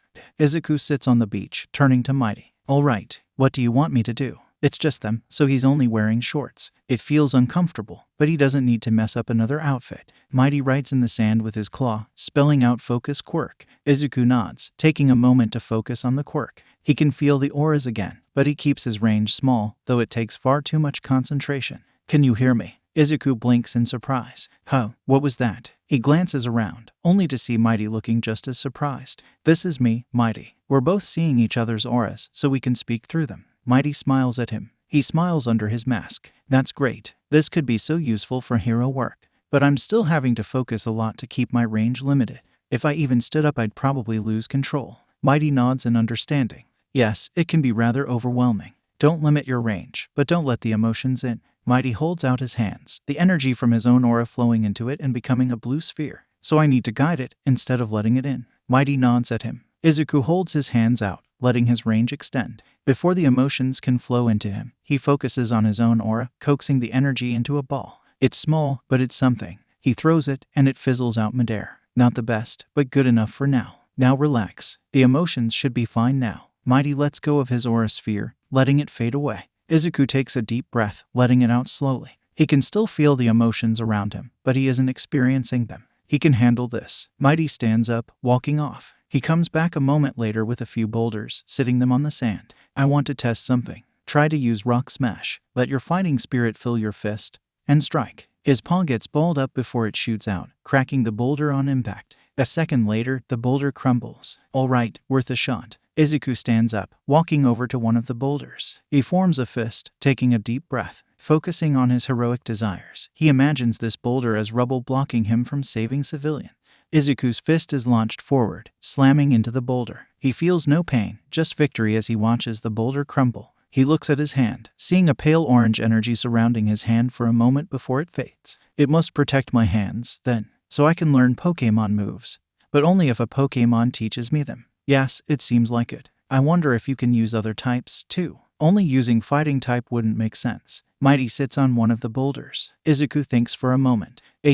Well, let's try. He hears Mighty's protests in his mind, but he still runs to the edge, sticking his arm out and focusing on trying to use flamethrower. He isn't at all prepared for the result. White-hot flames blast out of his arm in a beam, practically melting his skin each second it's still in contact. He starts to scream as the pain hits his brain, but a chop to the back of his neck knocks him out quickly. Later, Izuku looks at Recovery Girl, his arm still recovering. Okay, in hindsight, maybe it was a bit dumb. Recovery Girl cuts him off. Dumb? That was completely idiotic. You just got out of the hospital yesterday and decided you needed an express trip back. She hits him in the ankles with her cane. I'm speechless, truly speechless. Despite being speechless, she continued to yell at him for another hour. Izuku had learned that the aura reading didn't go away. Now that he had figured out how to properly harness it, it apparently decided he needed to keep it. It let him talk to Mighty, so he was fine with it. He decides to take all the Pokémon from his house to the beach for today. While he did this so he could learn from some of them, they're clearly still having fun. Mighty is busy playing tag with Rek and Chip. Rek keeps slipping under him, while Chip just sprints over to the other side of the beach. Izuku sits beside Springy. Don't like the sand? Huh. She nods at him. Fair enough. I was wondering if you could teach me a fairy-type move. You probably don't know much, but I know you should have learned one when you evolved. Springy nods. She points at where Focus Quirk is still written in the sand and then points at things butterflies and herself. He takes a deep breath, slowly letting out as he tries to focus on cute things. Watching the flow of Springy's ribbons, he feels it. Nothing visible, but he can feel the fairy-type energy in the area around him. I think it worked. She smiles at him before slowly sitting down in the sand. Springy inhales in preparation before trying a move. Still a pulse of pink energy comes out of her mouth as she lets out a cry. It doesn't hit him, yet he still feels a twinge of pain nevertheless. Izuku nods. Disarming voice, let me try. He tries to focus fairy energy into his vocal cords as he takes a deep breath. Still the same pink pulse came out of his mouth, and his voice sounded much more feminine then. Did it work? His voice takes a moment to return to normal. Springy nods at him, tilting her head and pointing her paw at a tree in the grass a bit away. Yeah, you can go. She quickly hops away. He calls over Chip, asking her for the same thing. She points at the Focus Quirk writing in the sand, then points at herself. Seems I have to focus every time then. Izuku focuses on dragons, like Chip and so many other dragon types. The draconic energy in the air feels like it settles on his skin. He can feel the greed and desire coming off of it. What now, Chip? Chip takes a deep breath before roaring, purple and magenta breath firing out. It blasts back some sand, sending it flying. He stands up. I see, dragon breath. Izuku inhales deeply, feeling draconic energy solidify around his head, before he roars animalistically, colorful breath blasting out of his mouth. Nice. Izuku looks at the others. I should probably just master these for now. Rek is probably too low-leveled to teach me much, anyways. Chip runs beside him, smiling. Yeah, you did good, Chip. He pats her on the head. He spent the rest of the month training. Mighty was his best opponent for now, letting him test out the different moves. Rock Smash was simple but a useful physical attack, but without much room to innovate on it. Disarming Voice worked well as a distraction, and could easily lead into other moves. Finally, Dragon Breath had a good range on it, and could be devastating point blank. He also noticed something interesting about the moves. When used against most things, they were much more powerful, but against living creatures, they were dampened a decent amount. At least it meant he wouldn't accidentally kill someone. While he trained, his Pokémon did too. It was mainly Rek and Chip fighting against each other while Mighty occasionally helped. Springy seemed to prefer napping over fighting, which was fair enough. Toshinori had been pretty busy during this time, so Izuku hadn't gotten to show off his new skills. It was a bit frustrating, but he knew he could show off later, if nothing else. Izu had kept a close eye on his egg, but it was taking longer to hatch than any other. Though when he touched it, he felt an odd connection to it. It was weird, but he couldn't let himself get distracted by it. He had training to do, after all. The month passed by quickly, filled with training of all kinds. The entrance exam was here, and he was ready to succeed. Contagious laughter. Good luck on the entrance exams, all of you. Too bad I couldn't poach any of you for my school. Poke might, even if we aren't at your school. we still see you as a great mentor. We'll do great so you can see us be heroes. Alien Queen, I'm still super nervous for the writing portion, but at Poke Mike gave some good study materials. I'll do good and make this server proud. Revelry Corvus, I won't let you all down. You have supported me during my deepest darkness, so I will harness it to win. Grau Corvus, now isn't the time for poetry, it's time for victory. Let's do this. Baby Eraser, you all can say that. I can't do that much. I bet it'll be biased for physical quirks, and all I have is my mental quirk. I'm screwed. Contagious laughter, then earn your victory. Let them laugh at you, and steal that victory out from under their noses. Soft Apex, be resourceful, too. Use everything around you if you can't rely on your quirk. Poke Might, you better not have been slacking on the weight training I assigned you. As long as you're not a thin stick, you can handle this. Baby Eraser, yeah, I'll try my best. Crimson Cat, I had the same problem. My quirk needs blood, and I'm sure hurting other students will be forbidden. I'll just be sneaky, stealing my win like it's my chosen prize. Together and apart, well, I'm going to win this for sure. Don't worry, if I see either of you, I'll give you a hand. Baby Eraser, you literally haven't even seen our faces. Together and apart, oh please, even over text you two have very distinctive vibes. Mirror Image, well, I'm also pretty confident in my victory. I bet I can even get a higher score than you. Together and apart, oh it's on. I've been waiting to get back at you since we played Uno. Crimson Cat, cut it out. We don't need a competitive back and forth in the chat again. The last one lasted 4 hours, which was 4 hours too long. Soft Apex, stop texting and get going. I need to see you all up in the charts with a contagious laughter so don't be slacking. Demolish this test, and go plus ultra. Crimson Cat, yeah, dad. Alien Queen, got it. Grau Corvus, hell yeah. Baby Eraser, I'll try. Together and apart, I'll do the best. Mirror Image, I quote I'll do the best, of course. Revelry Corvus, understood, sir. Poke Might, yes sir, plus ultra.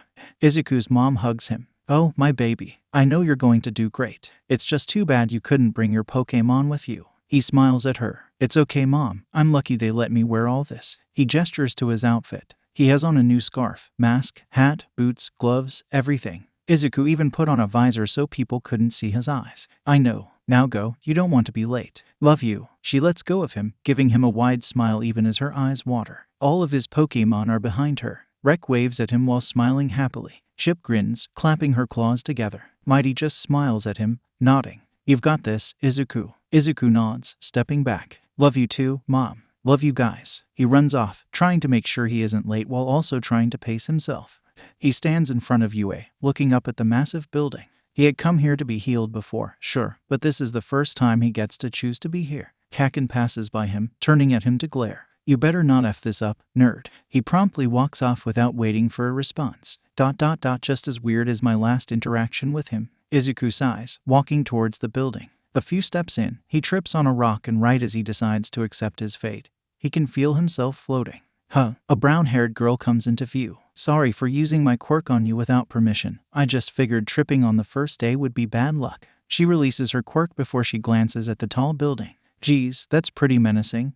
I've got to get going. I don't want to be late. Bye. Izuku blinks as he just stands there. My first conversation with a girl my age in person, and I didn't say a word. He sighs. That tracks. He walks inside of the building, trying to find his way to the exam room. The written exam is just held in a bunch of random classrooms that were easy enough to find. The written exam was a bit challenging. He had done studying during the month of training, and it clearly paid off, but it was still difficult. It wasn't bad. Honestly, he appreciated the challenge. Some of the ethics questions were especially challenging. They were tricky and thought-provoking. While he wasn't the first to finish, he was still pretty early, so he just had to sit there for a while. Eventually, they were allowed to go to the auditorium, which was large enough to hold all of the different groups. Once everyone is in there, President Mike stands at the front, the screen behind him showing the UA logo. Hey there, listeners. I'm here to give you all the rundown of the practical exam. Are you ready? Yeah, Izuku yells out, but then shrinks in on himself when he realizes he's the only one who said anything. President Mike gives a beaming smile. You're my new favorite, little listener. The screen changes to show a city. The practical involves mock urban battles, with all you examinees going to different testing sites. The screen changes to show 3 different silhouettes. You gotta go to your testing site, where you gotta fight against some robots. There are 3 types, each worth different point amounts. Just go through and take them out, but don't do any unheroic actions like harming other examinees. Someone in the crowd with blue hair and glasses stands up. Excuse me. On the printout it shows 4 types of robots. This is the prestigious UA, so if this is an error the staff should be ashamed. He turns around, pointing at Izuku. And you, in that ridiculous getup. Izuku tilts his head. Me. The boy glares at him. You've been a distraction this entire time. With your muttering, shouting out, and dressing like that. Take this seriously or leave. Present Mike steps forward. Whoa, don't be so harsh. Examine 7111. I was getting to that. The screen shows the silhouette of the final robot. That one is worth 0 points. It's an obstacle more than anything, so just get away from it. That's about all I can tell you. Now go beyond, plus ultra, plus ultra. A few others join Izuku in shouting this time. And he can see Present Mike grinning. Once he gets to the testing site, it's crowded. Everyone is trying to act brave and confident, but he can see their auras. Most of them are worried and a bit scared. He spots the person who helped him outside, so he tries to walk over to thank her. A hand grabs onto his shoulder, making him flinch and turn, seeing the blue-haired boy from earlier. Are you really trying to distract her? Izuku grabs the boy's wrist, yanking his hand away. Don't touch me. The second the siren goes off, he starts running, slipping between people to get past the crowd. Once he spots a 1-point bot, Izuku uses Rock Smash. His fist hits the hull, sending cracks across the whole robot. Ducking an attack, he Rock Smashes the same spot, making a hole in the robot. It seems to be enough to decommission it, so he starts sprinting again. He finds a 2-pointer, Rock Smashing it in the cameras. While it flails around, trying to hit him, he rips out some wires to end it. Got it. Cameras are better to aim for. A few moments later, he finds a 3-pointer, which has no visible cameras. He rips off his scarf and mask before stuffing them in his hoodie pocket, sprinting towards the robot.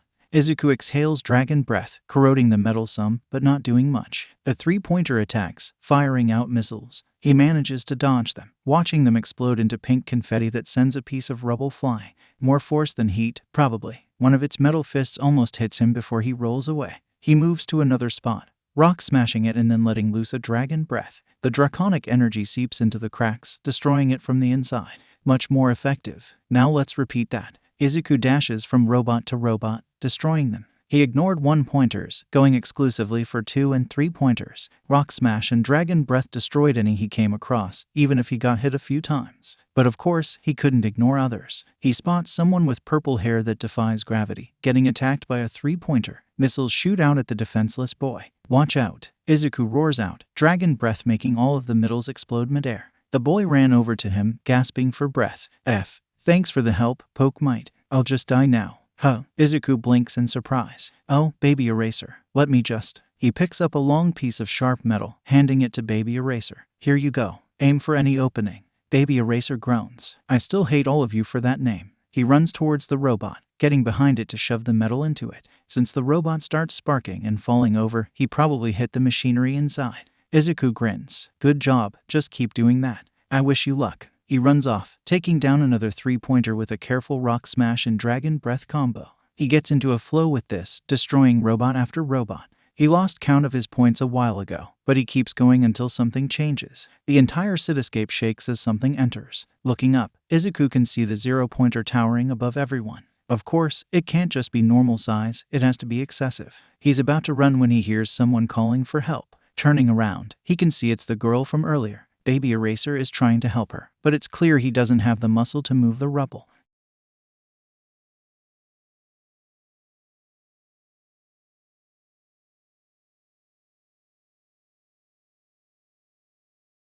The girl looks up at him. I'm stuck, and I can't use my quirk on any of the rubble with how my hands are trapped. Baby Eraser sighs, letting go of the rock he was trying to lift. I'm too weak to move any of it. He rears his fists back, carefully aiming his rock smashes to break the largest pieces of rubble. What does your quirk do? I can touch something and make it weightless, but I get nauseous if I use it on myself or use it for too long. She speaks while Baby Eraser pulls her out. Izuku sighs. Well, skin contact would cause issues with my quirk, so I'll go with my other idea. Baby Eraser, you help her, I'll do my thing. Baby Eraser rolls his eyes. I have a name, you know. He still listens, helping her get away. He carefully climbs up a building, seeing the 0-pointer's arm trying to hit him as soon as he gets to the top, moving out of the way. He lets it land so he can hop on it. He sprints up the arm until he gets all the way to the neck. There's a door on the back of the neck, much sturdier than the rest of the metal. Trying the handle, it's definitely locked. Guess I'll just go around it. Izuku repeatedly rock smashes the wall beside the door, eventually breaking a hole in it. He crawls through the hole to see a room filled with wires. Perfect. He opens up the door for an escape route before turning back and roaring, filling the room with draconic breath. He sprints out, watching the machine stop as the head begins to spark. I probably should have had a plan for how to get down. The head explodes, sending him flying. The wind whips past his face as he starts hurtling towards the ground. No way to stop himself. Shit, sit, his instincts flare up, trying to think of a way out of this. The last word in his mind before he hits the ground is protect. Izuku wakes up with a gasp, quickly coughing up blood. Looking around, he's in a small crater, surrounded by a small sphere of blue energy. Protect. I used protect. Clearly not well. He coughs up more blood, quickly dropping protect. Literally everything hurts. It's taking every ounce of his will not to pass out again. His outfit is fine, not even ripped, but even his bones are hurting right now. He crawls out of the crater, only to see Eraserhead approaching. Eraserhead stares down at him as he starts to get closer. Do you need medical attention? I don't see any injuries on you, but you also still fell several stories. We don't need a student dying. He tries to act nonchalant, but Izuku can see the worry in his aura. Izuku vomits up some blood. I may not look like it, but I am in so much pain. You can take me to Recovery Girl while I pass out. Despite the hero's protests, Izuku still passes out the second he stops resisting it. Izuku wakes up in a hospital bed again, though this time it feels much easier to sit up. Glancing to his side, he can see a Chansey. Oh, you hatched. Did you help heal me? She nods before hopping away. Recovery Girl enters the room a moment later. Midoriya Izuku, what the hell happened out there? He sighs. I just wanted to help my fellow examinees. I didn't expect to fall like that. As for what happened there, he leans back, feeling his bones still aching a little. I think I activated Protect on instinct. It's a move any Pokémon can learn that lets them block attacks. So it makes sense I could learn it. Clearly mine didn't work as well. Recovery Girl pulls out a clipboard. Your nerves and bone marrow were severely damaged. Luckily Kiri here could heal those injuries, but it was still far too much for a simple entrance exam. Izuku has to take a second to even process how much damage had been done to him internally. I think that move is my quirk trying to use all it can to keep me alive. That fall would have killed me. He winces at the thought. I'm going to push for more methods to prevent stuff like this. She sighs, sitting down the clipboard. So many students could have done this. We're lucky you were the only one who tried. He stands up, groaning as he stretches. Yeah, that's probably for the best. Can I go now? Recovery Girl nods. Thanks to Kiri, you aren't even as tired as you would usually be, so no need to sleep here any longer. Go on, and I better not see you here again until you're enrolled as a student. Got it. Got it. Izuku grins before leaving, still feeling his bones aching a bit with every step. Izuku walks into his house, deciding not to tell his mom about almost dying. Hey mom. She sets bowls of food on the table. Oh, I just finished fixing Katsuden. She smiles at him. How did it go? He sits down at the table. I think I did good. I tried my best, at least. He starts to eat his food. Mighty sits at the table, eating some curry instead of the Katsuden. Chip also has a seat at the table, but she eats some raw steak instead. Rek is just taking a nap, since he eats trash, not food. His mom sits down, eating her food. They talk about how the exam went, and lots of other small talk as they eat. It's relaxing, after the long day he had, even if he can tell her work probably made her tired too. After they're done eating, he helps out with the dishes despite her protests. He wants to be helpful after all. Once that's finished, he goes back to his room to talk to his friends. Poke might. So, did anyone else almost die on their exam day? Contagious laughter. Don't exaggerate, kiddo. I'm sure it didn't go that bad. Baby Eraser. Unfortunately, he isn't exaggerating. I watched him get launched off a robot's shoulder and fall several stories at Mock Jesus. I almost fought Present Mike to go check on him. Poke might. Oh come on, it wasn't that bad. Sure, my bones still hurt, but I'm alive. Peekaboo. What did you even do to fall that much? Together and apart. Oh, you're the one who blew up the 0-pointer, aren't you, Greenie? That would explain it. Alien Queen. How the hell did you survive a fall like that? Poke might. Apparently I instinctively used Protect. I was fine on the outside, but Eraserhead definitely did see me vomit blood. Together and apart, Greenie, what the hell? Anxiety manifested. It was that bad. I don't think my entrance exam had any issues that bad back when we did it. Contagious laughter. You just can't catch a break, huh kiddo? You get a moment to relax, then the next moment you gotta fight with all your might to survive. Poke might. ... Was that a pun? Contagious laughter. Hee hee. Izuku chuckles, leaning away from his phone. He's sitting in his room now. He's just relaxing, texting his friends, some YouTube playing in the background, nice and relaxing. Crack. He whips his head around, seeing his egg starting to crack. Wait, what? He runs over, sitting next to it. The cracks slowly spread, eventually covering the full thing. He waits patiently, seeing the light flash as the egg shatters. Once the light fades, there's a floating creature. It's pink, curled up in a ball like an embryo. Its eyes are closed for the moment, still asleep even after birth. Izuku blinks in surprise as he stares at it. It can't be, I've got a Mew. The Mew wakes up, flying into his arms and smiling. Izuku flinches at the touch before looking down at it. I never had the power to make legendaries or mythicals before. I guess it might be one for all again. He thinks for a moment. I'll name you Ace. Ace floats out of his arms, spinning around happily. Mighty tilts his head. A Mew. I guess it's fitting with your quirk. Ship looks up at Ace, holding up a shiny gem. Rek waves at Ace, giving her a goofy smile. Izuku grabs his phone. Yeah, I can kinda see it. Now, let me send a pic to the server. They're gonna love this. Poke might, Mew.jpg. Contagious laughter. Wait, you got a Mew. How? When? Poke might. So my quirk might have activated on myself back when I broke myself with Aura, and just now it hatched into a Mew. I named her Ace. Anxiety manifested. She's cute, but I thought your quirk couldn't make legendaries or mythicals. Mirror image. Well, that's unfair. The rest of us are having to get by with what we have and you get a Mew. Baby Eraser, you're just salty because you failed to catch the shiny Mew in the ROM hack you played last week. Mirror image. Shut up. Poke might. She isn't even shiny. And you're so skilled on your own anyways. Alien Queen. Oh come on, don't act like you aren't strong too. You cleaned up a whole beach, you deserve that Mew. Revelry Corvus. A creature with immense potential fits you well with your versatility and skill. Ijin Growl Corvus. Yeah, Axe is perfect for you. Soft Apex. What's perfect for you all is sleep. Get to bed, all of you. Alien Queen. It's only 3 a.m. Soft Apex. If you all don't go to bed, I'll find where you live and stuff melatonin down your gullets. Poke might. I stayed up later than I thought, so alright. Good night. He turns off his phone, sitting on his bedside table. Ace lays on his chest, asleep. He was uncomfortable with it at first, but now it feels so familiar and comfy. All his other Pokémon are already in bed. Mighty is sleeping on the bed beside him. Chip is probably asleep under the bed. And Rek is sleeping in Izuku's trash can like always. At least they're all comfy in here. Izuku decides to just go ahead and sleep. He turns the TV on a YouTuber with a monotone voice before laying back. The next week is full of waiting. Izuku checks the mailbox daily to see if they've gotten anything at all. The rest of the time is spent letting his Pokémon train on the beach, since they're still eager to be stronger. It seems like Ace knows all the same moves that Izuku knows, which makes sense with the odd connection he feels with her. She also happens to be especially mischievous, especially loving to play hide and seek. It seems like she doesn't like playing pranks on family, which was good for him. Toshinori was still busy, though Izuku still didn't know what kept him so busy. Either way, he kept waiting. Something finally changed when he checked his mailbox a full week after the entrance exam.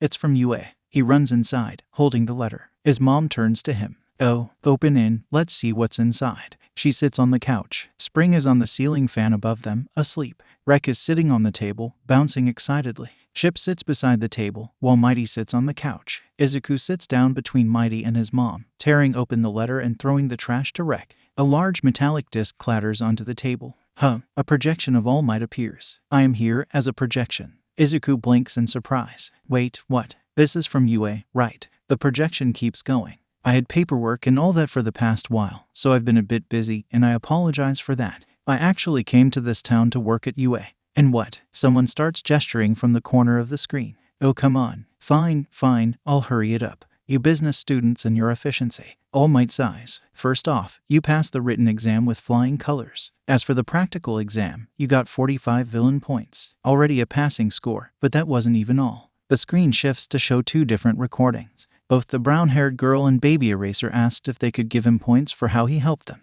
All Might grins wider. Heroes are meant to save people, so of course we have rescue points. Between the many examinees you helped, you gained a total of 100 rescue points. 40 for all the random students you helped, and 60 for destroying the zero-pointer. This gives you 145 points total, the highest in UA history. Obviously, you're accepted. This is your Hero Academia. I'll see you soon. The projection shuts off. His mom hugs him immediately. Oh, you did great, Izuku. I knew you would. He smiles, hugging her back. I actually got in. Rek claps happily on the table, Chip just grins at him, and Ace flips around in the air excitedly. Mighty leans forward, giving him a big smile. I knew you could do it. Izuku's phone vibrates with a text. Toshinori says he wants to meet me at the beach tonight. Hopefully some good news. His mom lets go of him. Well then you better make sure to go. I'll make some celebratory katsudon again for dinner. Alright, I'll text my friends, they probably got in too. He walks back to his room.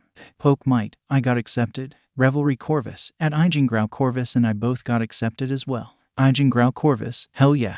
Baby Eraser, surprisingly, I managed to scrape by and get accepted. Alien Queen, I got in too. Mirror Image, of course I got in. And I got 11th place. Together and Apart, well I got in too. And I'm in 10th place, so I did better than you. Crimson Cat, I got in too, and I think you all didn't realize who was in first place. Mirror Image, let me guess, some hotshot with a flashy quirk like always. Crimson Cat, nope, Izuku Midoriya. Poke Might, Together and Apart, damn Greenie. You beat all those hotshots. That's damn good. Poke Might, oh come on, it isn't that impressive. Crimson Cat, he got 45 villain points and 100 rescue points, and I heard a staff member say it was the highest in UA history. Baby Eraser, don't be humble, you deserve to be proud after that. I only barely scraped by. Poke Might, it could have been a fluke, you all did great too. Mirror Image, maybe we need to get our resident green bean into therapy for all this self-degradation. Poke Might, ... oh look, dinner's done, gotta go by. Together and Apart, you're a slippery little sit, Greenie.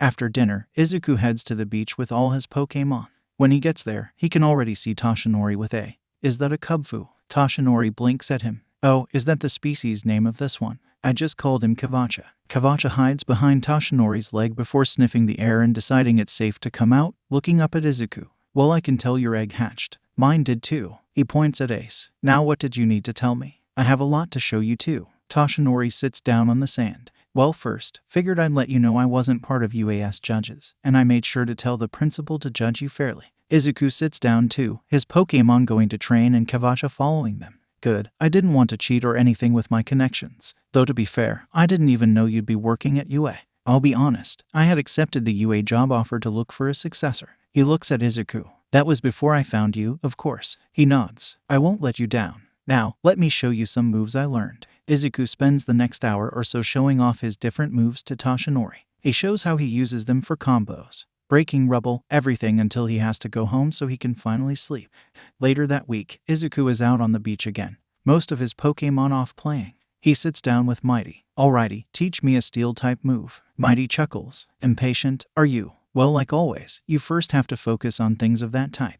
Izuku takes a deep breath, feeling for the metal on Mighty's body, and the metal in nearby signposts. He can feel it now, but this feels heavier on his senses. He can even feel the iron in his blood. Got it. Standing up, Mighty holds his paw out. For this, you have to focus on claws. For you, imagine your fingernails lengthening, becoming more solid and sharp, until they're a force to be reckoned with. Metal claws extend out of his paw, and he slashes the sand with them. Just need to use metal claw then, got it. Izuku focuses, watching metallic claws slowly extend from his hand, a translucent gray energy surrounding them and his hand as protection. He slashes the sand, watching it get blown away by it. You need practice to do it faster, but other than that, good. Mighty starts to walk away. I'll send Chip over. Izuku watches Chip walk over. Alright, what do I need to focus on for the ground type?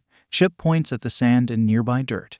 I guess that makes sense. Izuku focuses on the sand beneath his feel and the dirt not too far away. A moment after, he can feel the ground-type energy permeating it all. What next? Chip holds out her claws, lowering them down before throwing them up into the air. Some sand a good bit away flies up, spinning in a miniature sandstorm from the action. Izuku squints. I think that's sand tomb. Let me try. He lowers his hands down before tossing them up into the air, making a miniature sandstorm a bit away. Nice. I did it. He pets Chip. Tell Rek to come here, please. She walks away, sending Rek over. He clearly knows what he's here for already, pointing at himself in the sky. So for poison, you and pollution, I guess. He thinks of toxic smog and sludge, smoke and grime filling his thoughts. Once he can feel the energy, it's nearly suffocating with how much there is in the air. Rek pokes his leg as he coughs. Yeah, I'm fine. What now? Rek takes a deep breath before closing their mouth, leaning back for a few seconds before shooting forward and spitting a spray of acid. Izuku nods. Okay, acid spray, I can do that. He takes a deep breath before closing his mouth, letting spit build up in his mouth. He pushes the poison energy of the air into the spit before spraying the spit out a decent distance, watching it melt the sand. He grins. Alright, now I just need a dark type move. Should I just focus on shadows and other dark things? Rek nods, scooting closer to him. Izuku focuses on shadows and things like violence. The energy he can feel is within the shadows under the trees and buildings, but also in the auras of people with their negativity. What move do you got for me? Rek bares his teeth, which are only two small ones. Darkness grows in his mouth, forming solid dark fangs which Rek uses to bite the air. Izuku steps forward. Bite, alright. He bares his teeth, feeling the dark energy grow over his teeth, shielding them while also allowing for sharp fangs. Once it's finished, he bits the air. The energy might block it from counting as skin contact. That's helpful. Glancing over, he can see Ace practicing with the moves he just learned. Alrighty then, time to train. And train he did. Every day he had left, he fought against his Pokémon and tested out the limits of the moves, trying to see what changed from it being brought into the real world. His first day of UA came up faster than he expected though, and soon enough he had run out of time to train. The first day was here. Izuku stands in the front door, his mom fretting over him. Do you have your bag, your hat, your scarf? He nods. Yes, I've got everything. I need to get going before my anxiety makes me chicken out of it. Izuku hugs her, waving goodbye to his Pokémon too. Love you all. All of his Pokémon wave back at him. Though Ace has a mischievous look in her eyes that he tries not to focus on. His mom waves back, her eyes already watering. Love you, sweetie. Have a great first day at UA. Izuku runs off again, trying to get to the train station. Being late on the first day would leave a bad impression. Once he gets to UA, he almost gets lost inside. The building is so large, somehow he ended up on the opposite side of the building from where he needed to be. Why couldn't they have given me a map? The tile below him opens up, two white paws coming out of it with a map. Here you go. Principal Nedzu sticks his head out.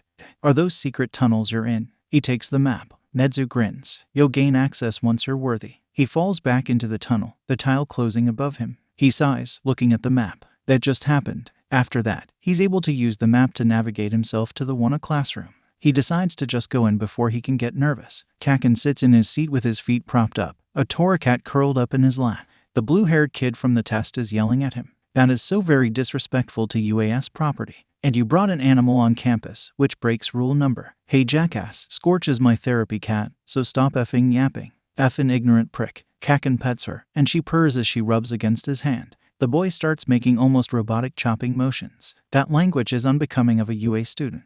Kaken sighs. I'll cuss however much I want. What's your name? Glasses. And before you ask mine, it's Bakugo. I am Idatenya, from Sumi Private Academy. He keeps making those chopping motions, looking more like a robot than a human. Scorch makes a noise that sounds like snickering. Kaken glares at the boy. Ah, a rich kid I see. I don't need your snobby bullshit. Get that stick out of your ass. Izuku takes another step into the room only for Ada to turn and run over to him, probably trying to avoid dealing with what Kaken said. Izuku flinches away from him as he speaks. It's you. You must have figured out the secrets of the exam before I could, though you still aren't following dress code. He steps back, trying to get a bit more distance between the two of them. You back up from him, Robo Boy. Turning around, Izuku sees a girl with pink skin, pink hair, black sclere, and yellow horns. Izuku blinks. Alien Queen. Ada starts yelling again. It's very rude to call strangers things like that, especially to their faces. Alien Queen shushes him. It's just my username online. Hush. Just call me Mina, Green Bean. She grins, patting him on his head, even if it's covered by a hood. All right, and you know that you can call me Midoriya. He smiles at her, though his mask hides it. Behind her, he watches someone else enter, a boy with the head of a crow or raven. Revelry Corvus. The boy nods at him. Yes, that's me indeed. I'm glad you managed to recognize me. Just call me Takoyami. It's easier to speak than the mouthful of a username I chose. A shadowy creature comes out of him with a similar bird head. Hey, it's our favorite Pokemon boy. Call me Dark Shadow. Izuku smiles under his mask. Ijingrau Corvus, it's you. I almost forgot you two were attached. Dark Shadow grins as she moves closer. Yep, I'm stuck with him. But I still have my own phone, so good enough. Takoyami rolls his eyes. You had stolen my old phone the very moment I stopped using it. If I hadn't reset it for you, you would have shattered it in your anger of trying to get it to open. You all are adorable. A girl enters the classroom with cat-like eyes, her hair tied into two messy buns. Izuku waves at her. Crimson Cat. I'm glad you're in our class. Do you have your drink? Call me Toga. As for the bag, she holds up a blood bag. Dad wouldn't have let me leave home without it. He doesn't want me trying to drink from a classmate like I did to him the first time. Mina snorts. Yeah, I remember hearing about that. At least he still cares about you, though he still seems a bit scary. Izuku adjusts his scarf. He's not called Soft Apex for nothing. He's scary but nice, and very passionate if what Toga said about her last training session is true. He turns as he hears someone come through the door again. It's the brown-haired girl from the entrance exam. You, with the scarf. I remember you saved me. He rubs the back of his neck. I didn't do that much. Baby Eraser did most of the work. If you came here to get all friendly, you can just leave. What looks like a yellow caterpillar crawls across the floor before standing up at the podium and opening. It took you all 5 seconds too long to notice me. It's irrational. Time like that could be valuable in a dangerous situation. He sighs. I'm Aizawa Shota, your homeroom teacher. Put these on and meet me in the training field or you're expelled. He sits several gym uniforms on the desk before leaving. That was Eraserhead, the same one who had seen him vomit blood and then pass out. Hopefully that wasn't too bad of a first impression. Once the class recovers from the shock, everyone rushes to grab a uniform, heading to the locker room. Izuku takes his into the bathroom, changing in the privacy of it instead, still keeping his accessories on because he's a coward. Eventually everyone makes it outside, Aizawa-sensei looking at the class and sighing. 2 minutes longer than it should have taken. You all are UA students, I expect improvement next time. Aizawa-sensei holds a softball in his head. Your previous schools had you do fitness tests without your quirks. That's illogical. He tosses the ball into the air, catching it as it falls. Genes can affect scores as much as quirks. It's best to let people use everything at their disposal, even if it puts some at a disadvantage. The brown-haired girl glances around confused. Aren't we meant to be in orientation? It's orientation day, after all. We don't have time for that. Aizawa-sensei sighs. The orientation is full of information you could get from the school website. I'm allowed to run my class however I want, and I chose the rational and logical option. We don't need to waste time. Now, back to what I was saying. He turns to Kaken. Bakugo, how far could you throw in middle school? Kaken grins, petting Scorch. 67 meters. Scorch meows in confirmation, rubbing on Kaken's leg. Aizawa-sensei tosses him the ball. Get in the circle and try it with your quirk this time. Don't hold back. Got it, teach. Wait here, Scorch. Kaken walks to the circle, taking a moment to stretch and work up more of a sweat. Once he does that, he steps back as far as he can, rearing his hand back. He shoots forward, launching the ball with an explosion the second it leaves his hand. The ball soars through the air into the distance. The device in Aizawa-sensei's hand beeps, 705.2 meters. His classmates start talking, chatting about how cool this is going to be. The second someone says the word fun, Izuku sees Aizawa-sensei's eye twitch. Aizawa-sensei looks at them. Fun? You're not here for fun and games. You're here to train to be heroes, saviors of the public. But if you want fun and some competition, he takes a step forward. Then be prepared to compete, because whoever comes in last place will be immediately expelled. The entire class starts yelling, all protesting over each other. That's not fair. He isn't sure who even said that, with so many people speaking. Aizawa-sensei glares at them to shut them all up. Are natural disasters fair? Are villain attacks fair? No, they aren't. Life isn't fair, and I plan to show you that. Now let's start the first test. While the first group goes for the 50-meter dash, Izuku feels something poke him in the side. He turns to see Ace, floating there. What, you're supposed to be at home? He keeps his voice down so he's just whisper yelling at her. Kaken walks over. What are you yapping about? Nerd, is that a effing mew? Izuku covers Ace with his body as he turns to Kaken. What are you talking about, Kaken? There's nothing here. How do you even know that they're Pokémon anyways? He tilts his head. I never told you. You are the silliest at lying. He rolls his eyes. And I figured it out on my own. I'm not an idiot. As soon as Scorch evolved, I got curious. Now show me the damn Mew. He sighs, stepping aside. Ace floats into his arms. This is Ace. I have absolutely no clue how she got to UA. I left her at home. Kaken steps forward. You effing lucky bastard, getting a Mew. How many others you got? Even if he's acting a bit nicer, he's still clearly Kaken. I have 4 Pokémon of my own, though Mom has one too. He pets Ace, watching her nuzzle his hand. Scorch gives him and Ace a curious look. Kaken is about to speak, but Aizawa-sensei calls them over for the test. Kaken glares at him. We'll talk later, damn it. Izuku walks over with him, Ace following right behind him. He gets right behind the starting line, crouching down. Aizawa-sensei looks at Ace and sighs. I don't even want to ask. Just get ready to run. A machine signals for them to start. He starts running on all fours, forming metal claws to dig into the ground and pull him further. It feels foreign yet natural. On all fours, leaping forward again and again. He keeps going until he launches himself over the finish line. The scoreboard says his time is 6.14 seconds. Good enough. Next up is grip strength. None of his moves could help him, so he just gets a score of around 60 kilograms. Above average, at least. The standing long jump gives him an idea. Hey Ace, want to help? She nods as he pulls his mask down. He gets to the sandbox, jumping towards it before flipping around, firing off a dragon breath. Ace shoots one right at his, and the two colliding repels Izuku back. He lands on the other side of the sandbox, pushing himself off the ground. Good job. He pulls his mask back up. All of the other events he goes through pretty normally. He can't use his quirk for most of them, and even Ace has her limitations, so he settles for above average scores. Then he gets to the ball throw. Izuku glances at Aizawa-sensei. Would you disqualify me if I had Ace carry it? Aizawa-sensei nods. Yes, I would've. He sighs. Smart thinking, though. Since it survived Kaken's explosion, he has an idea. He pulls down his mask, focusing dark energy on his teeth to cover them in fangs. He uses bite on the ball, holding it in between the sharp teeth, carefully trying not to let go of bite. He focuses draconic energy in his lungs, feeling more of it build up than he expected. Dragon breath fires out of him, much stronger than intended. The ball gets launched away while he's slammed into the ground by the force. The breath doesn't stop until he feels his quirk getting cancelled. Izuku sits up, coughing into his hand. When he pulls his hands away, there's a few droplets of blood. Got it, can't use two at once still. Damn, that hurts. Dark Shadow moves over beside him. Are you alright? Come on, you can't die during class, you've already gotten hurt enough. Ace is also fretting over him, floating right beside Dark Shadow. It's alright, Dark Shadow. Only a bit of blood. His voice is much more raspy than he likes. He turns to Aizawa-sensei. What's my score? Aizawa-sensei looks at him. You got 700.8 meters. That was incredibly reckless, kid. Why shouldn't I just expel you now? He tries to act tough and cold, but Izuku can still see the worry and curiosity in his aura, though it's mixed with annoyance. Izuku wipes his bloody hand on the dirt before standing up. I made sure to only test this here, in a safe environment. Can I please go to the nurse after we get the results? He coughs again, blood droplets falling onto the ground.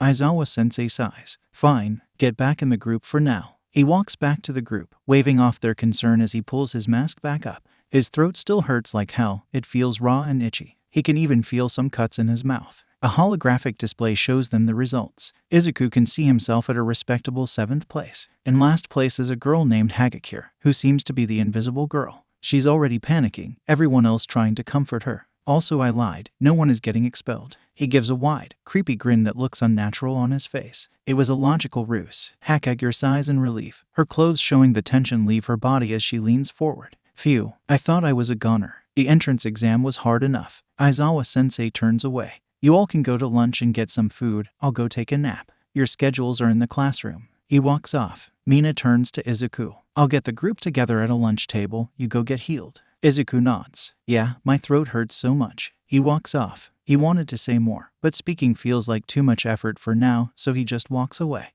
After a scolding from Recovery Girl and a healing from Kiri, Izuku walks to the lunchroom. He can already see Mina, Takoyami, Dark Shadow, Toga, and Baby Eraser sitting there, along with 2 others. He sits down with them, holding his lunch. He has to pull his mask down to actually eat. I'm all healed up now who's who? Ace floats into his arms. A girl with dark green hair and sharp teeth grins. I'm Takage. She turns to the boy beside her. You know, together and apart, the one who got a better score than you at the entrance exam. The boy with blonde hair shoves her away. Oh hush, I'll get back at you for that. I'm Monoma, aka Mirror Image. Quite a clever username of mine. Baby Eraser rolls his eyes. Yeah, I'm Shinso, so you all don't need to keep calling me Baby Eraser. Izuku grins. Alright, Baby Eraser. Shinso just groans. Mina leans forward. Let me guess, you 3 got stuck in 1B, huh? The rest of us got 1A. Monoma nods, taking a bite out of his onigiri. I had planned to make whatever class we got the best in UA history, but since we're split, he grins, leaning back. We'll just have to make both classes the best. Shisno yawns. Vlad King has tried to focus on making us compete and have a class rivalry. But honestly, cooperation sounds better. He eats some of his rice. I agree. Takoyami has his own packed lunch, which he doesn't let any of them look in, moving the container each time they try to look. He even leans in so they can't see what he's biting into. Constant rivalry sounds tiring. Dark Shadow floats around, taking bites out of people's food. Yeah, let's all just be great heroes together. Toga giggles, reaching over to pet Dark Shadow. I think Vlad King might be salty he didn't get to have me in his class. He probably thought since we both had blood quirks, he should have had me. Izuku nods. Yeah, he might have even tried to adopt you if another hero didn't beat him to it. He pets Ace, feeding her some of his rice. Takage leans back, chomping into her onigiri. Who knows, you might even tell us who Soft Apex is one day. I know Greenie is just dying to know. He spent hours searching for clues for every hero under the sun. Hey, Izuku pouts. I only spent 3 days. Last week. Toga slurps up some of her soba before speaking. Still not telling you. I like leaving you guessing anyways. All of them keep chatting throughout lunch, talking about random things like they always did on the server. Even if Izuku feels nervous being surrounded by many people, he also feels safe with them.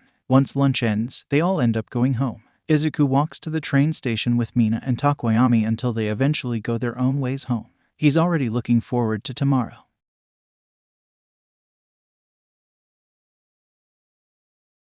Izuku yawns as he sits up in bed, feeling an extra weight on the bed. Mighty is still asleep next to him like always, with Ace in between the two of them. and on the other side of him, he spots an egg. The top half is gray, fading into dark gray at the bottom. Near the top, there's 2 raised spots, swirls with a small curved spike at the top of each. Touching it, he can tell it's for Aizawa-sensei. How? Oh right, quirk usage also activates it. Sit. He sighs as he looks at the egg. Hopefully he won't be mad. Ace wakes up, looking at the egg and giggling. Izuku sighs. Oh shush already. Mighty yawns, sitting up. He tilts his head as he glances at the egg. An egg. We haven't had one since you first used OFA. Whose is it? Aizawa-sensei's. Izuku rubs the egg. I just need to actually get it to him and pray he won't strangle me with his scarf. If I piss off Eraserhead, my younger self would kill me. He stands up, getting ready to prepare for the day.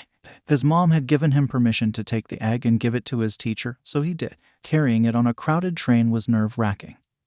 But he managed to get it to UA. Once he got to class, he walked up to the podium, seeing Aizawa-sensei in his sleeping bag behind it. Sensei. Aizawa-sensei sits up, still in that bright yellow sleeping bag. Yes. He looks at the egg. Is that one mine? Odd. I don't remember touching you yesterday at all. Izuku rubs the back of his neck. Well, you used your quirk to cancel mine, and that still counts. I see. Aizawa-sensei pulls out his phone, pressing a few buttons. One of the floor tiles near them moves away, a small table raising out of the opening with a blanket on top of it. Don't question it, Nedzu's doing. Stepping over to the table, Izuku feels the blanket. Soft. Good. Should help. He wraps the egg up in the blanket, sitting it in the table near a window. Aizawa-sensei lays back down. Thanks. Now go get to your seat. Izuku nods quickly, speeding over to his desk. He can see Ida already in his seat. Hi Ida. Ida turns to him. Hello Midoriya. I apologize if I was being rude yesterday. I just can't stand people breaking the rules, especially in such a prestigious school. Is that outfit an allowed exception? He tries not to laugh at Ida, both looking and sounding like a robot. Yes, it's Nedzu approved. He sits down in his seat. The rest of the class starts to pour in, so he starts to prepare for his first day of normal classes. Nedzu sits in his office, sipping tea. Speaking human languages is a bit of a strain on his throat over time. And after his long speech yesterday, he needs this tea to soothe it. He doesn't regret it. It's always so much fun to see the expressions on the student's face after he speaks for an hour straight. A small notification has him checking some of the cameras in the forest. There aren't many, since Hound Dog patrols out there, but he has some. He spots a bunch of creatures walking through the forest. Following a pink floating creature, he quickly recognizes them from Midoriya's file. They're the Pokémon made from his quirk. The pink one, Ace, leads them through it. That's a first. He watches as they uncover his secret vent entrance, which was hidden in a hollowed-out tree. Not all of them fit it, but Ace and the slime one, Rek, go in. A moment later they manage to unlock his other vent entrance, which is large enough for the other two. They let them enter before shutting it. Nedzu grins. Not only did they figure out where my entrance was, even with how well hidden it is, but they also figured out how to use my controls. He laughs maniacally. This is going to be a fun 3 years. I can feel it. Through the cameras, he can see them heading through the vents towards the classrooms. English with present mic was actually enjoyable. Sure, he had way too much energy for this early in the morning, but he was kind to the class. He would even walk over and pet Aizawa's egg occasionally. About halfway through the class, though, he hears something. Glancing up, he sees a vent cover. Ace is hiding in the vent. He slowly shakes his head up at her, and she just nods. He shakes his head faster, and she literally smirks at him. Present Mike turns to him. Hey, little listener, you alright? The cover crashes to the ground as 4 Pokémon fall out of it. Mighty lands next to him. Chip falls ungracefully onto the floor. Rek plops onto his desk, and Ace floats above him. There's a moment of silence before Izuku sighs. Why are you like this? Nina is already doubled over laughing with Toga. Kaken turns to him. How the hell did you get 4 Pokémon for yourself, nerd? Izuku doesn't need his aura reading to see that he's slightly pissed, his palms crackling and popping. Izuku sits up, glaring at Ace half-heartedly before looking at Kaken. Don't worry about it. He turns to present Mike. I'm sorry about this, sir. They're clingy. I don't even know how they got into UA. Trust me. Present Mike chuckles. It's alright, little listener. They can stay here as long as they don't cause any huge problems. He nods. Got it, sir. After that, class continues mostly as normal. Mighty sat in a beanbag that present Mike had gotten, petting Dark Shadow for most of the class. Ship sat next to Aoyama, enraptured by his sparkles and constantly trying to grab them. Rek had spent a few minutes trying to explore the classroom, but eventually got bored and took a nap under Izuku's chair. Ace decided to float around the room, even helping present Mike pass out papers. Once classes switched, then Ace decided to be more of a little sit. Midnight had entered the classroom, starting to teach, only for Ace to jump scare her by popping out from under the podium. Izuku made sure to apologize immediately. holding ace for the rest of class. Midnight taught art history, specifically modern hero art history. She's a good teacher, even if her occasional teasing jokes leave most of the class blushing, including him. Literature with Cementos was a bit boring, he'll be honest. He had to hold on to ace so she didn't get bored and play more pranks. Ectoplasm taught them math, and he was pretty good at teaching it too. He explained concepts thoroughly, and he helped those who needed it. Plus, seeing him using his clones to pass out papers was so cool. Then it came time for heroics training. Toga leans over her desk. I wonder who our heroics teacher will be. Maybe it'll just be Aizawa again. Mina grins. Whoever it is, it'll be a fun class. More fun than all that boring schoolwork. Takoyami fiddles with the pen in his hand. I doubt they would make it easy. He's hunched over his desk. Yue clearly wants us to fight tooth and nail to prove we are worthy to be the next generation of heroes. Dark Shadow looks over at him from Mighty's lap. Geez, Fumi, don't be so serious about it. Even if it's difficult, let us have some fun. Gyro winces. I can hear some heavy footsteps coming. The teacher's close. She covers her ear jacks with her hands. I am coming through the door like a normal person. All Might bursts through the door, strutting over to the podium. The class erupts with noise, making Izuku flinch for a moment. All Might stands at the podium. Welcome to heroics training. We'll be starting off with combat training. He presses a button, making numbered cases come out of the wall. But to do that, you all need to look good. Get dressed with your costume cases and meet me at ground beta. He speeds out of the room. They all quickly grab their costume cases, heading to the changing rooms as fast as they can. Izuku goes into the bathroom to change instead, with his Pokémon just going straight to ground beta. Opening up the costume case, it's almost exactly what he wanted. Most of it is a dark green, with some lighter green accents and some dark red parts. The symbol for the Wheel of Arceus is on the chest of it, a fitting reference in his mind.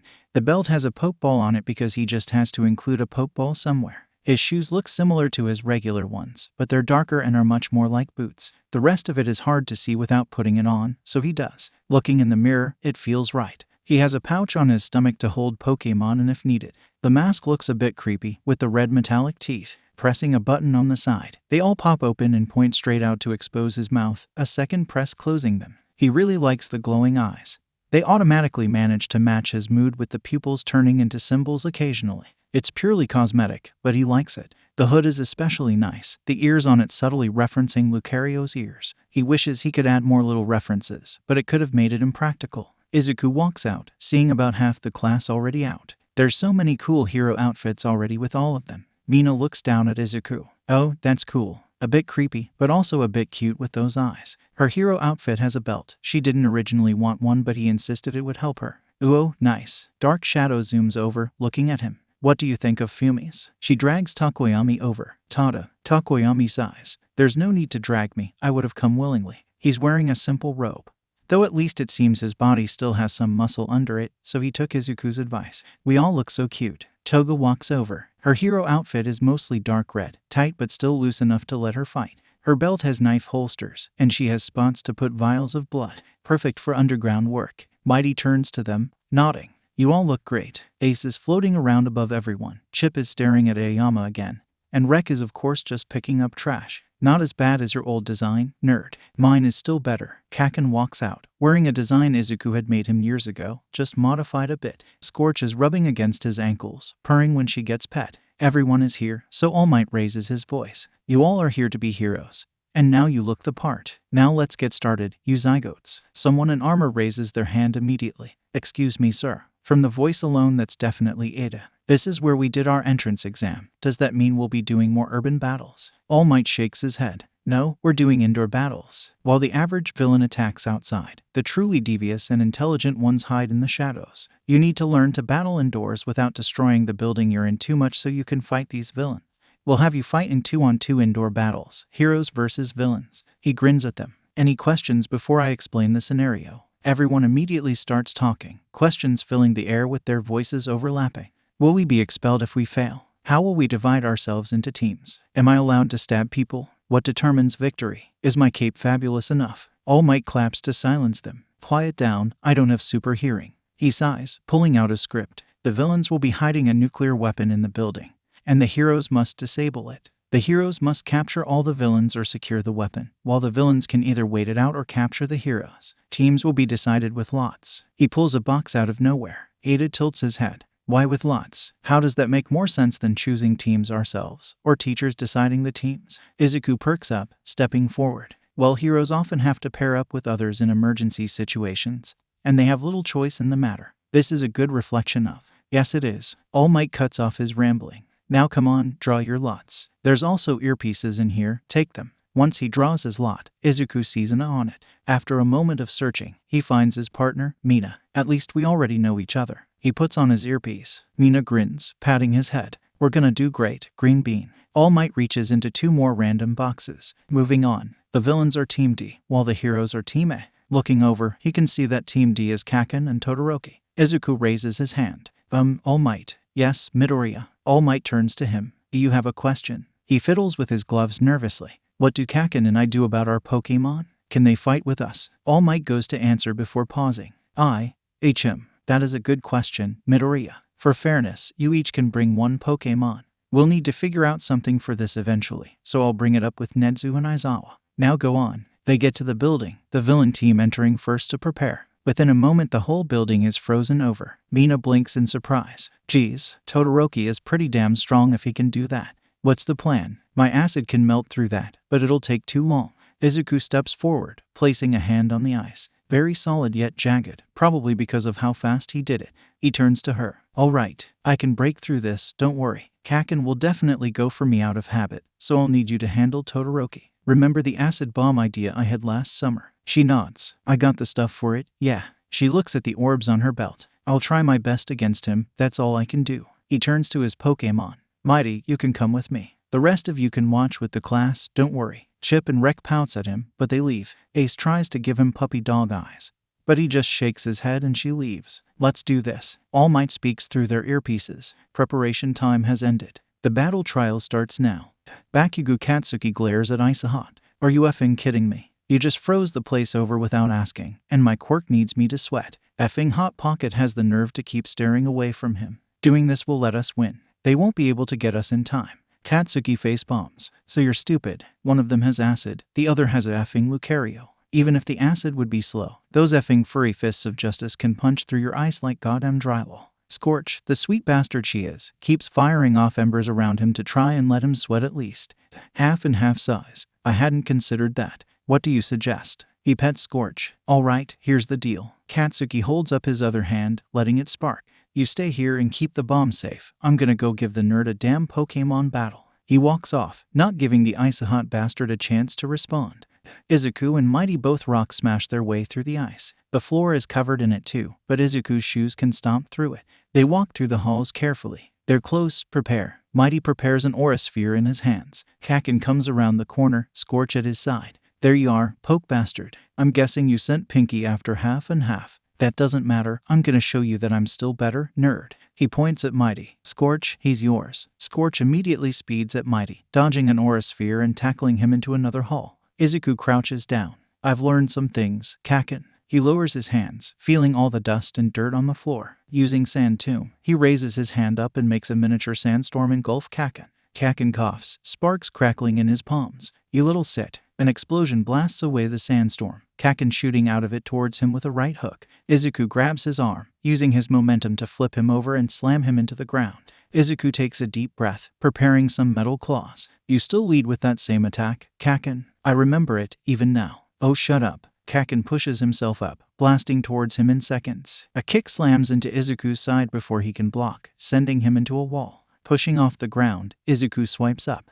Metal claws slice through Kaken's shirt as he approaches, throwing him backwards. When he's airborne, he's easier to throw away. Kaken blasts him in the chest, sending him flying backwards. Stop yapping, nerd. You can't keep me down for long. Sparks crack in his palms threateningly. Better put up an actual fight, poke bastard. Don't hold back on me. Izuku coughs as he stands up. Got it. He presses the button to open his mask. As Kaken blasts towards him, he uses Disarming Voice. Still Kaken flinches for a moment, and Izuku immediately fires out Dragon's Breath, tossing him back. Instead of waiting, he dashes forward as dark energy gathers on his teeth. Kaken's arm stretches out to blast him, but he dodges, biting the exposed bit of skin. Oh, get off me, you feral F. Kaken shoves him off, but Izuku can still taste blood in his mouth. He tries to gather acid in his mouth, stepping back. Kaken dives at him with an explosion. blasting him in his stomach and making him spit out acid and blood. While Kaken panics from the acid, Izuku rock smashes him in the side of the head, taking the opportunity to run.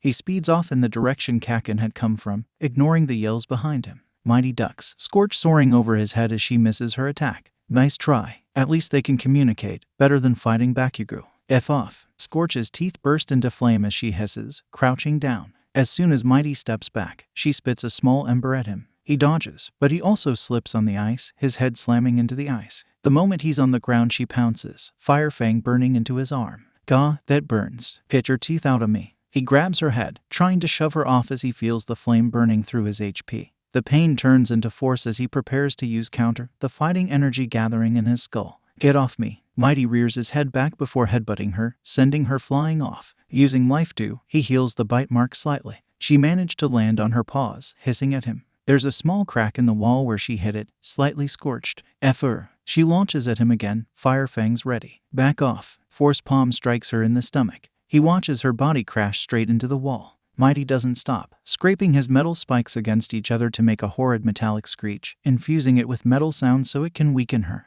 Are you going to use anything else? Scorch forces herself off the ground. You know, I'd like to use any other move, but Fire Fang is the best effing move I have against you. She crouches down again. I'll try to make this quick. Mighty takes a deep breath, pulling on his aura. He makes direct eye contact with Scorch as the aura forms into a ball. Try me. Die. Scorch leaps forward, trying to pounce on him again. Her fangs are glowing with flame. He's faster though, launching his aura sphere right into her teeth. She slams straight into the same spot in the wall, hitting it hard enough to go through the concrete. Perfect time for a tactical retreat. Mighty sprints away, trying to see if he can find the ice kid instead.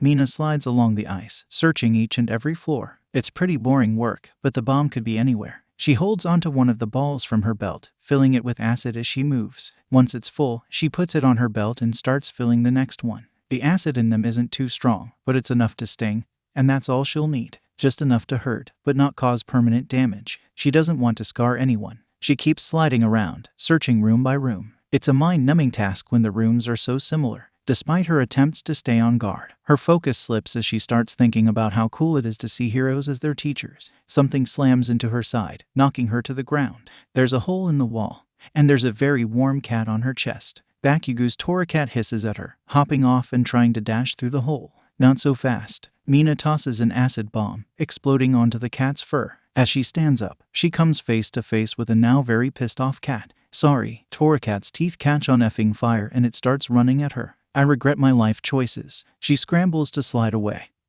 hearing claws clacking against the ice behind her. Izuku managed to lose Kaken in the halls, getting to the next floor. While sprinting, he presses the button on his mask to close it again. It at least helps keep his mouth warm. He notices a vent grate on the wall. Well, good thing I'm short. He uses metal claws to latch onto the grate before yanking it off, quickly climbing into the ventilation system and quickly climbing up so he's at the ceiling vent level. The ice didn't manage to get in here, so it's much easier to move through. There's also no fans or anything, so this was probably just made to sneak through. He isn't complaining, that's for sure. Soft breathing comes from one of the vent grates, so he carefully looks through it. Todoroki sits there next to the bomb, most of the room encased in ice. Izuku whispers into his earpiece, Mina, you'll have to handle Kaken. The bomb room is covered in too much ice for you to get in. The response is just incomprehensible screeches and something about a terrifying Hellcat. Hopefully she can survive against Scorch and Bakugo. She'll be fine, she's just a bit dramatic even in person. He tries to speak using his aura, hoping Mighty can hear. The bomb room is guarded by Todoroki. If you can find me with my aura, the bomb room is below me, blocked off with ice. I'm in the vents. Izuku waits a moment before he hears a response. I'm on my way. Just stay hidden. I can beat him. He can faintly see an aura flare up through the floor, probably Mighty. His aura is always clearer than any others. Looking at Todoroki, he tries to think of him as just an ice-fire type. Fighting moves would probably be the best, though against his ice itself could also be weak to steel. Best to be prepared. Mighty's aura finally gets to the door of the room, the ice quickly getting smashed. Todoroki makes an ice wall, but a hole is quickly punched through it as well. The air gets filled with ice dust, giving Izuku the perfect opportunity to drop down from the vent. He lands on all fours, barely keeping his balance on the ice. Todoroki hasn't noticed him yet, but he still needs to go through him to the bomb. Izuku prepares fighting energy in his fist before sliding over to Todoroki, rock smashing his ankle. A bone can be heard snapping before Todoroki topples over. Izuku catches him, sitting him down gently. Sorry, I didn't mean to break a bone. I promise. He's quickly encased in ice up to his neck. Well, that's just not very nice. His hands are stuck, so he slams his head to the side, barely managing to hit the button to activate his mask. Todoroki tries to stand up, but he's quickly pinned by Mighty. I'll try to make this painless. Todoroki tries to freeze Mighty, but accidentally freezes himself too. That's not good. Izuku takes the opportunity to gather dark energy around his teeth, using bite on the ice to shatter it bit by bit. Eventually he's able to get up, though he can hear explosions coming closer. He tried to gather both dragon and poison energy in his throat, carefully balancing it. I'm gonna get my payback. You little sick. Kaken bursts into the room right as Izuku opens his mouth, acid spray and dragon breath shoving Kaken away. The recoil sends Izuku right into the bomb. Hero team wins. Medical bots will come for anyone who's injured. Then you all can come back to the observation deck. All Might's voice booms through the intercoms. Izuku stands up coughing out a small drop of blood. Better than last time. I tried two at once, at least. He goes over to Todoroki and Mighty, rock smashing the ice. I'm really sorry for breaking your ankle. I was just trying to knock you over. Todoroki looks up at him. It's all right, I've had worse. He tries to stand, but Mighty just picks him up in a bridal carry. This is weird. Izuku sighs. That's just worrying. He looks over at Kaken, seeing him unconscious. I'll carry him. Let's just get out of this freezing building. Mighty nods as Izuku picks up Kaken. After getting healed by Recovery Girl and Curie, they all head back to the observation deck. As soon as Izuku enters, he's tackled by an excited Chip, barking happily at him. He giggles in response. Ha, get off of me, Chip. I'm all right, I won. Rek hands him a particularly large poison crystal of his as a gift, which Izuku takes happily. Ace just lands on his shoulder pad, sitting there and smiling. Toga chuckles as she steps closer. You're all so cute together. All Might clears his throat awkwardly. Back to the assignment. What would you say the hero team did well? Yaoyorozu raises her hand. Midoriya managed to be very adaptable, changing plans if needed and using his skills for more than purely combat.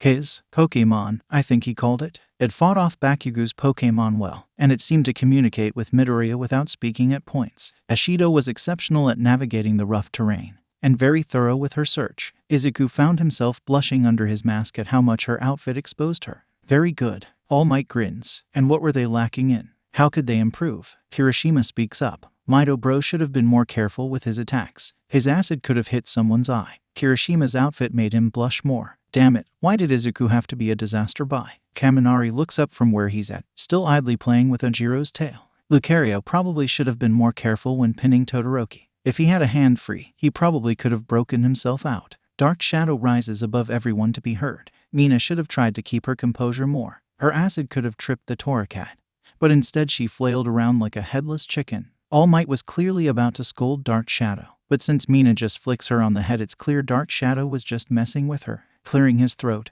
All Might raises his voice. All right, what about the villain team? Izuku can see Kavacha, All Might's Kubfu, carefully hiding behind his leg. It hides him pretty well, thanks to all of All Might's muscles. Ada raises his hand stiffly. Freezing the building was a properly villainous tactic, so Todoroki properly showed off his power like a villain would. However, he forgot to properly communicate with his teammate, so he needs to improve his communication skills. Hagakure waves her arm in the air, only noticeable because of the gloves. Wait, was she not wearing anything else? Izuku quickly turned away, blushing under his mask. Bakugo managed to do well even though he clearly was disadvantaged, flying above the ice instead of tripping on it by walking. He definitely needs to be a bit less reckless. Takoyami turns to Kaken. What do you call your Toracat?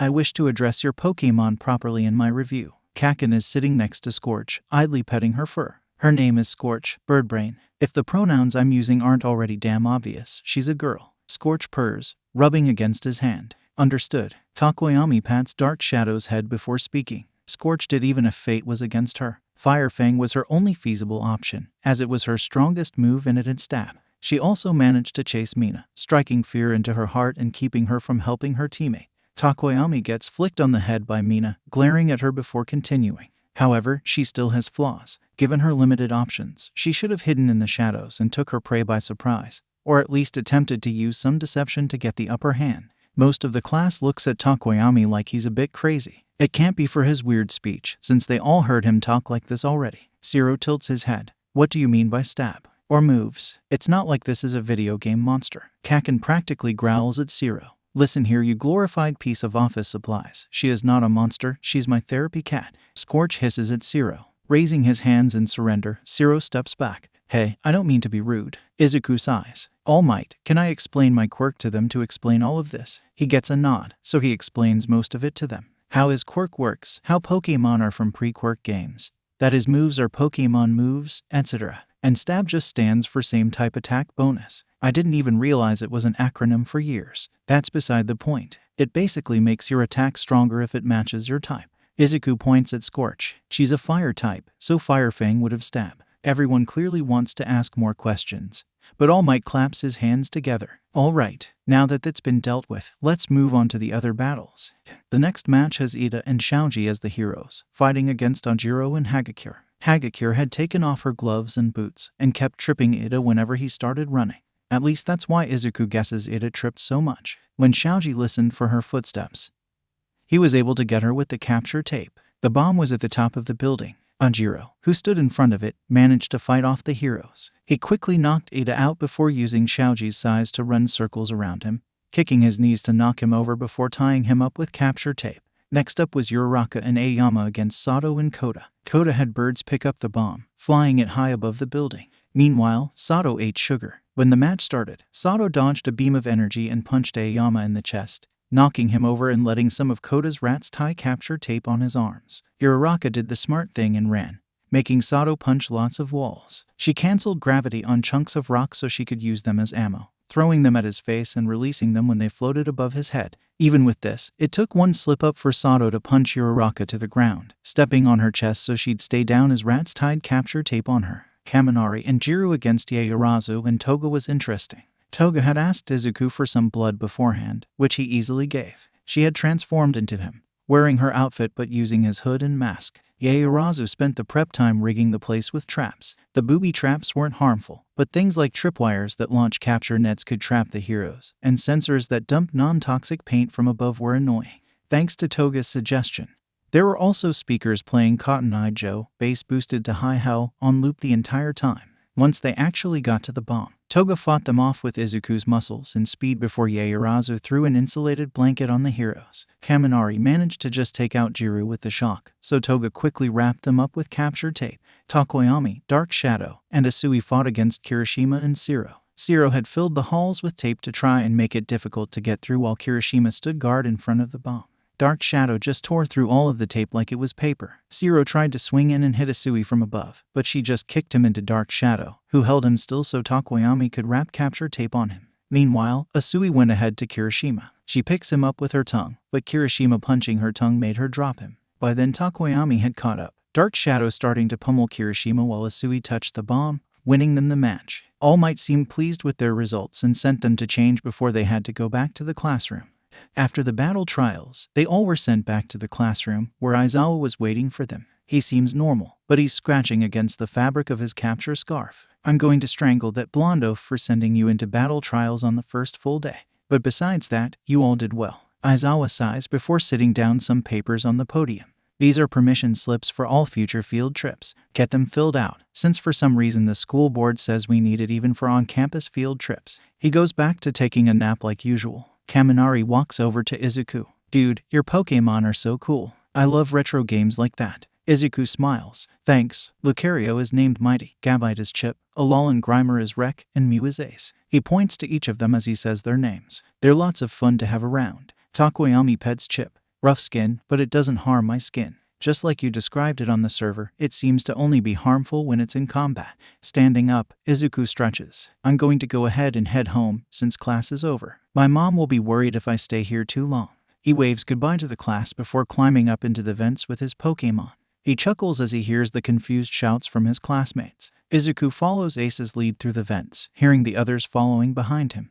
Izuku steps into his house. Mom, I'm home, and I brought the others back too. He takes off his shoes at the door, taking off his extra layers and his backpack, tossing them into his room. His mom is in the kitchen, fixing some curry for them. I tried to stop them from sneaking out, but Ace is just too cute to deny. She chuckles. Also, Mighty just picked me up and moved me when I tried to block the door. I couldn't have stopped them. He snorts at the mental image from that. At least they didn't cause too many issues. Also, I got to fight Kakin today. He's definitely better now that he used to be. Izuku walks into the kitchen, sitting on a stool they had. He's still brash, but less like a bully and more like Aunt Mitsuki. That's good. His mother smiles at him. Mitsuki said he was getting better, but it's nice to hear you confirm it. Maybe we could invite them over for dinner again eventually. Izuku nods. Maybe, that'd be nice. He hops off the stool, quickly washing his hands in the sink. Can I help you with cooking? She thinks for a moment before nodding.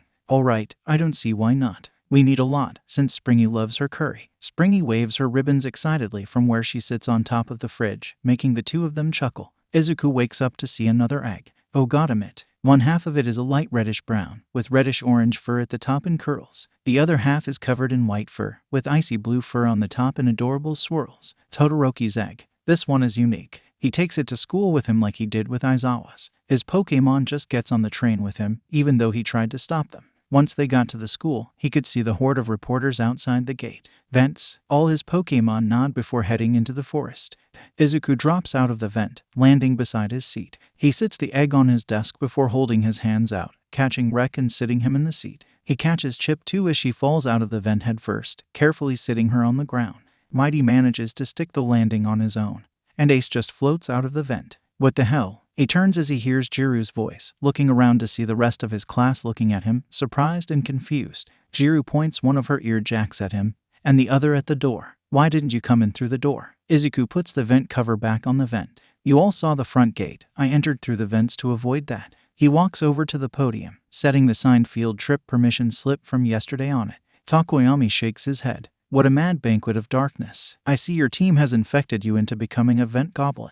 He seems disapproving, but Izuku can see the amusement in his eyes. Aoyama watches Chip walk over to him, patting her head. This one is very mignon. She appreciates my scintillate, so she clearly has an eye for fashion. Izuku chuckles. No, she just likes shiny things. You're the shiniest thing in the room. He walks over to Todoroki, sitting the egg in his seat. This one is yours. Either your ice or me punching you yesterday activated my quirk. Sorry. Todoroki reaches out, feeling the egg. My home isn't a good place for pets. Izuku notices how restrained Todoroki's aura feels. Oh, Izuku doesn't know why, but maybe Endeavor's aggression carries over to his home life. Then you could ask Aizawa or Nezu to let you put it in here then. A few moments after he says that, a noise comes from behind him. There's now another table with a blanket on it near the window. Todoroki stands up with the egg in his hands. Did you do that? He tilts his head. Izuku shakes his head. No, it was probably Nezu. He helps Todoroki wrap the egg up. There we go. Just leave it here until it hatches. Thank you. Todoroki heads back to his seat. His aura still feels just as restrained, the emotions barely visible. As he goes back to his own seat, he sees Rek climbing up into Mina's lap. Get up here, us poison types gotta stick together. She pets his head gently. I may not be a Pokémon, but I'm basically a poison type. Aizawa enters the room. I'm not even going to ask. We're starting homeroom with one of the most difficult choices of this year. The class sits in suspense for a moment, choosing a class representative. The entire class erupts with noise, but his glare shuts them up. Decide however you want. I'm taking a nap. He climbs into his sleeping bag and gets under the podium. I want to be the class rep. I'm manly enough for the position. My magnifique style makes me the best option. The strongest should take the position, damn it. I'll bake everyone cookies if I get the position. I'll take it, why not? Still, Izuku uses disarming voice to make everyone flinch, stopping everyone from yelling over each other. Yelling is just going to make us argue. Ada raises his voice. We should do this in a diplomatic manner, making this class like a fair democracy. I suggest an election so everyone has a say. He keeps chopping his arms in the air, almost hitting Ace with them. Sue turns to look at him. Ada, we haven't been around each other long enough to build trust. We would just be voting based on first impressions. Kiro. Kaminari tilts his head, still running his fingers through the fur on Ojiro's tail. Also, wouldn't everyone just vote for themselves then? That just means whoever gets the most votes is truly deserving. Ada chops his arms again. This time Ace gets hit by it, flying up to Ida's face and kicking him for it, glaring at him and making Ida frantically apologize. Ojiro leans back. Couldn't we just ban voting for yourself? Then it'd be much more fair. He glances at Kaminari, sighing fondly. Ieyasu looks at him, nodding. I'll make the stuff we need. She makes a box to put the votes in and sits it on the podium. Then she starts to make all the papers, letting Ace and Mighty help her pass them out. Izuku looks at his own paper. While he's friends with Toga, Takoyami, Dark Shadow, and Mina, none of them would be good for the position. Maybe Takoyami, but even then his unique speech patterns might confuse people too much for him to have that position. While Ida seems like a good option on paper, he's too stiff. He feels almost like an NPC, so he might honestly be too strict for the position. Yaoyorozu seems to be smart and analytical, so she could be a good choice. He doesn't really know most of this class yet, but she's also a recommended student, so he'll pick her. Ida tallies up the votes once everyone has finished voting. The votes are in. I've written the results on the board. Yaoyorozu, 8. Midoriya, 7. Ida, 5. Aizawa wakes up, crawling out of his sleeping bag. It seems that Yaoyorozu is the class representative, and Midoriya is her vice rep. He stands up fully, standing behind the podium. Now let's continue with class. After going through some more classes, they get to go to lunch, as Pokémon just get their food and head outside to eat. While Izuku goes to sit with his friends, Takagi takes a bite of her tonkatsu. So, who's your class rep? We got Kendo for that position, and Monoma was our vice rep. Dark Shadow peeks out from behind Tokoyami. Yaoyorozu was our class rep, and Midoriya was our vice. It would have been a tie if I was allowed to vote though. She pouts, leaning her head on Tokoyami's shoulder. Monoma grins. Well, I think we'll both be great vice reps. We'll make this year's hero classes the best in UA history. He eats some of his udon. Izuku chuckles, pulling down his mask so he can eat his curry. Yeah, we'll try our best, at least. Mina eats some of her natto, not at all deterred by its strong scent. Good thing we don't have heroics class today. I don't want to get chased down by a pissed-off Torracat again. She glances over at Kaken's table. Shinso snorts, covering his mouth as he chuckles. That sounds like an experience for sure. He sips his miso soup. Monoma glances at his phone before choking on his udon, coughing it out while laughing at the same time.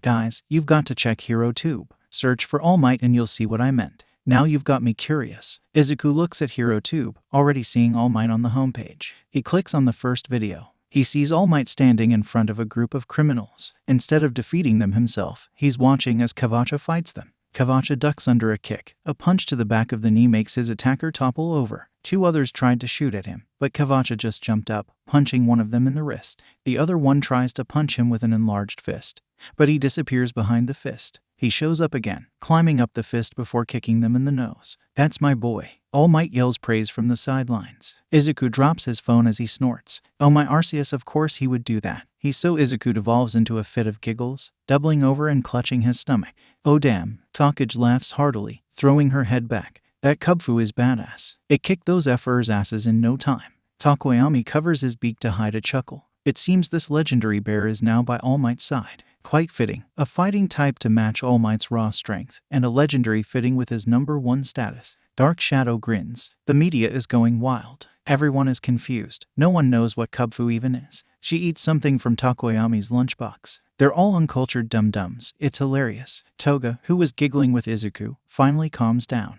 How did All Might get a Kubfu anyways? She blinks before turning to Izuku. Why'd I even ask? Of course it would be because of you. When did you even touch All Might? Izuku stops giggling, turning to her. Well, it's a bit of a long story. A loud alarm blares in his ears, the cafeteria lights turning red. Everyone starts to panic, people shoving against each other as they try to force their way out. People are crushing others, and they're going to get hurt if they keep on. Izuku climbs onto the back of his seat. He can see out the window from here. It seems like the media just managed to get in. Makes sense. He doesn't know how, but that's not the point. He looks through the crowd, searching carefully until he spots Yaoyorozu.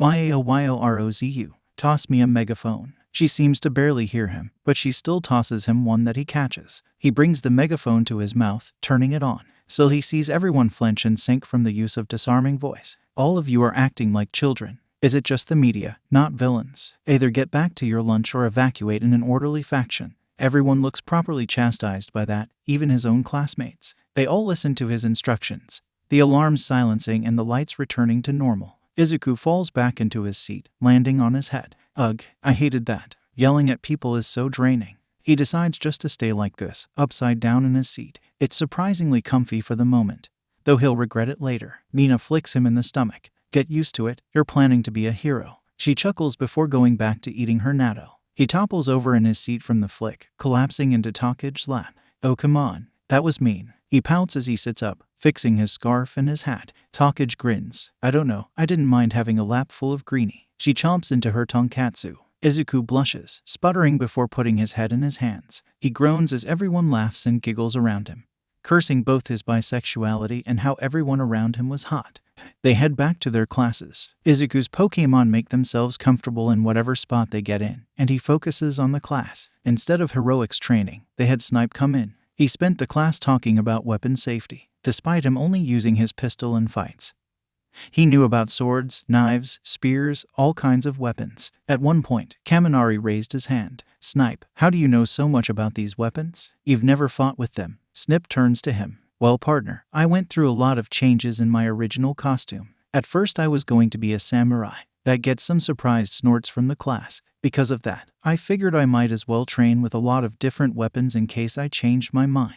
The guns are my favorite, but I can still wield lots of other weapons. Izuku makes sure to write this down in his notebook before raising his own hand nervously. Snipe-sensei, have you ever used your quirk for things other than bullets or knives? Of course, it works for all projectiles, even thrown ones. Snipe pulls out a smoke grenade. These are my personal favorites. I toss them at a villain and they can't see, but I can still shoot. I've also used actual bombs before, but those are too destructive for my liking. Thank you, Snipe-sensei. He quickly writes that down in his notebook too, Ace peering over his shoulder.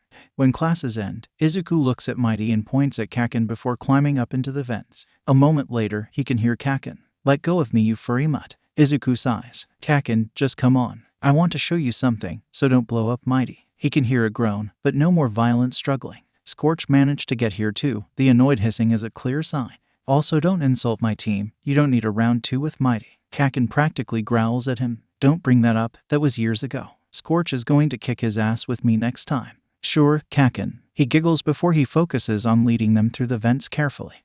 They end up at Dagaba Beach. Kaken walks over to the crater in the sand. It's been somewhat smoothed over by time, but it's still noticeable. This was the trash beach. Why is it clean? What the hell happened here? Izuku grins. That would be me, Kaken. I cleaned it, and the crater is from when my quirk evolved. Mighty is already leading the other Pokémon, doing some stretches. Kaken blinks. What the hell? What even happened to your quirk, anyways? He stares incredulously at the crater. Well, he sighs. I gained the ability to use Pokémon types. The issue is that it's far too powerful for my body. That, he pointed at the crater, broke my arm and a couple of ribs because I used aura energy. Seeing how speechless Kaken still is, Izuku continues. I learned that I could channel that energy by using Pokémon moves. I've only got some weak ones now, but they're helpful. Mighty has started sparring with Chip, attacks flying everywhere and sand getting kicked up into the air. Rack and Ace also spar against each other, hit her. Ace staying low to the ground to make it fair. Scorch watches from the sidelines, tilting her head curiously. Kaken turns to him. Effing lucky unlucky ass nerd.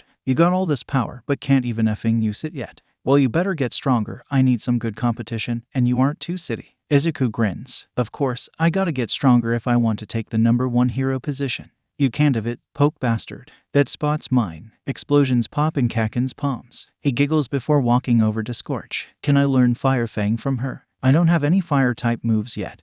And that could be helpful against Todoroki, Zero, maybe. Kaken lightly hits him on the back of his head. Oi, you're getting into your damn mutter spree again, nerd. Izuku can't help the flinch, trying to shake off the uncomfortable feeling quickly. Sorry, Kaken. So, can I learn it? Yeah, go ahead, poke bastard. Kaken sits down on the sand, scoffing. Izuku can feel the shame in Kaken's aura after that, but he'll drop it for now. He crouches down by Scorch. Okay, so I want to use Fire Fang. Should I focus on heat? Scorch nods at him, sitting down. It's a hotter day out, so Izuku focuses on the warmth filling the air. He pets Scorch, focusing on the restrained heat still leaking out of the fur. After a moment of doing this, he can feel it. He can feel the heat in the battles nearby as they clash against each other. The heat beneath Scorch's fur is mostly pulled into the bell of fire on her throat. Izuku can even feel the heat in Kaken's palms, ready to spark. So I guess it's like using bite, but with fire. Scorch nods. She uses Fire Fang, the flames covering her teeth and making them pulse with heat. So do that. Got it. Izuku pulls down his scarf before baring his teeth.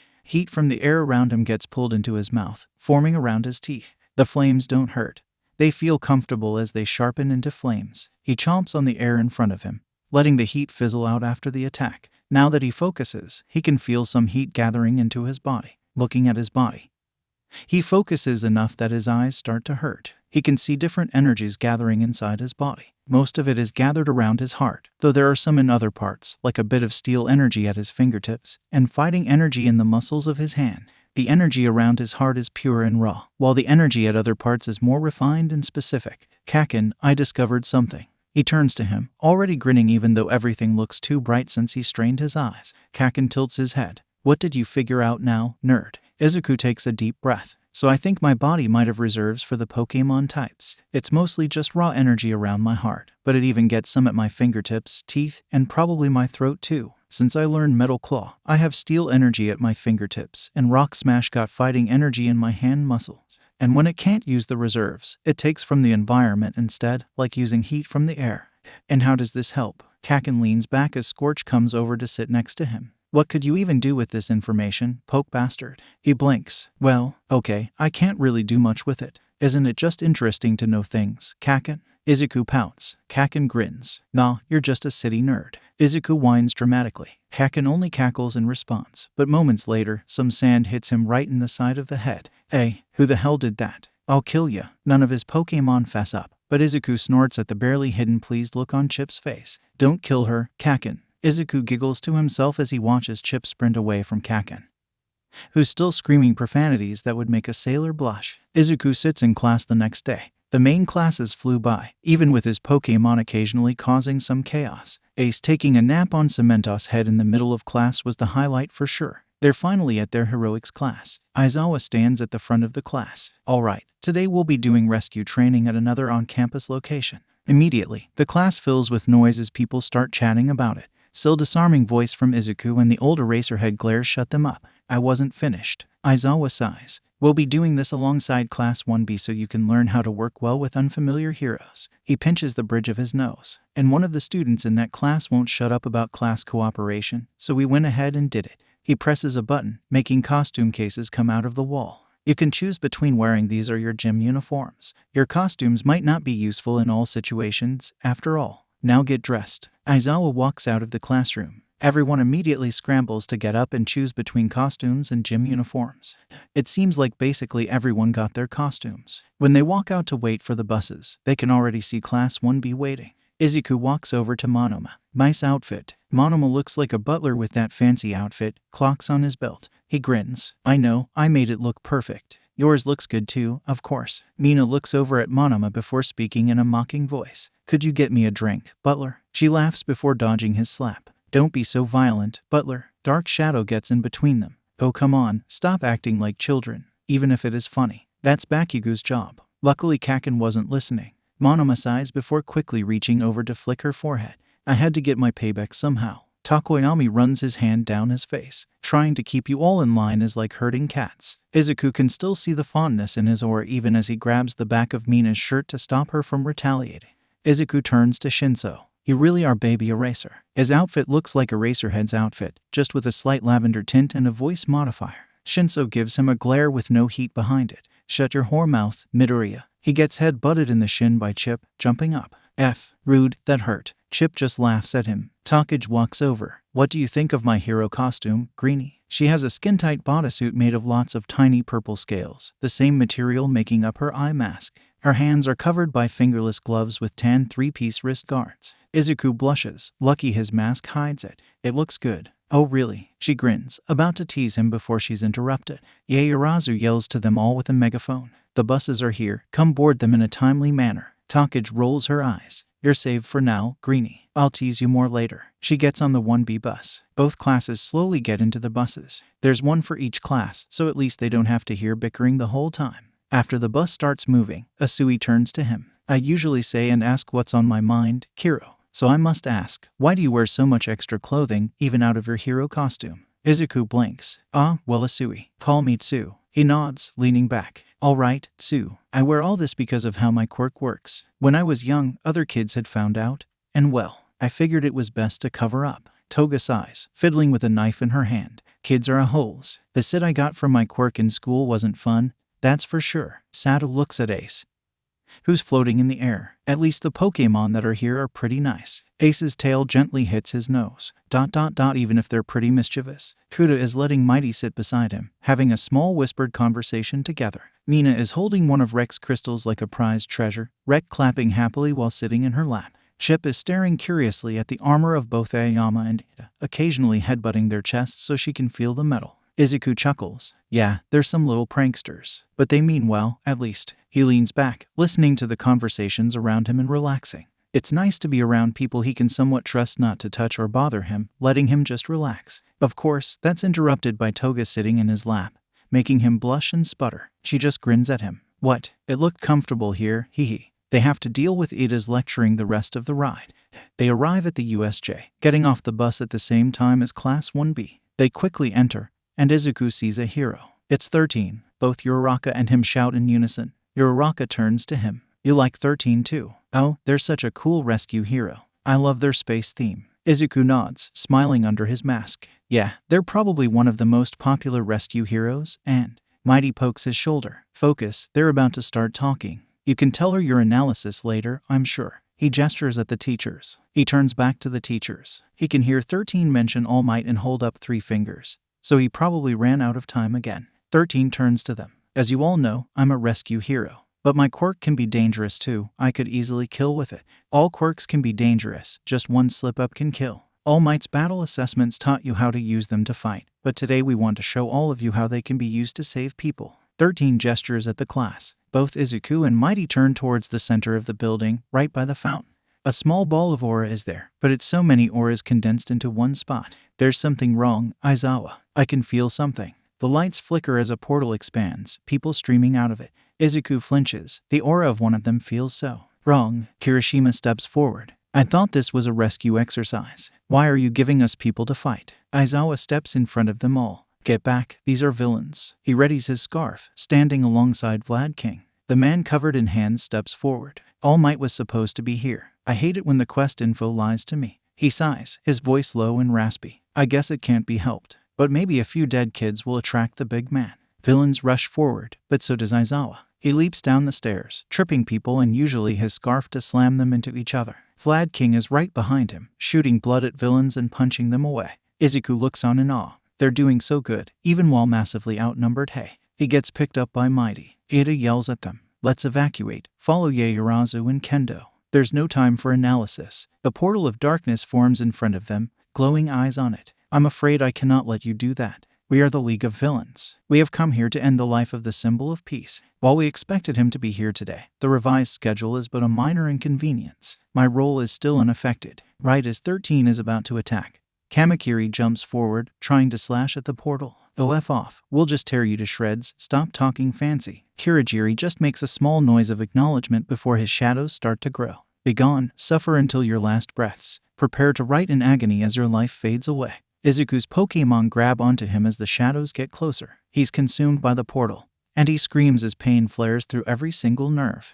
Kaminari Denki lands on his back, feeling water hitting him in the face. Ugh. Opening his eyes, he can tell that they're in a city-like area, and it's raining. Well, this sucks. Looking around, he sees the vine-haired girl from 1B fall out of a portal. She uses her vines to get a safe landing. You're from 1A, aren't you? I am Shizaki Ibara. She doesn't touch the ground, holding herself slightly off the ground. I'm Kaminari. He stands up before walking over to her. I bet there's villains nearby. I might not be the best in a fight, but I'm sure a pretty girl like you will do great. Shizaki lets her vines start to grow out on the ground, soaking up the rain to grow longer. I would prefer you not lust after me in the middle of battle. I am a Christian woman. I shall not date sinners who flirt at first sight. Denki blinks, looking at the white robe she's wearing. I should have noticed that sooner, my bad. Let's just fight our way out before I embarrass myself again. A large, hulking villain starts charging towards them, getting tripped by vines. The villain is picked up by a bunch of vines and thrown into a crowd of villains. I suggest we attempt to leave. She doesn't walk forward. Instead, she has her vines start to carry her away.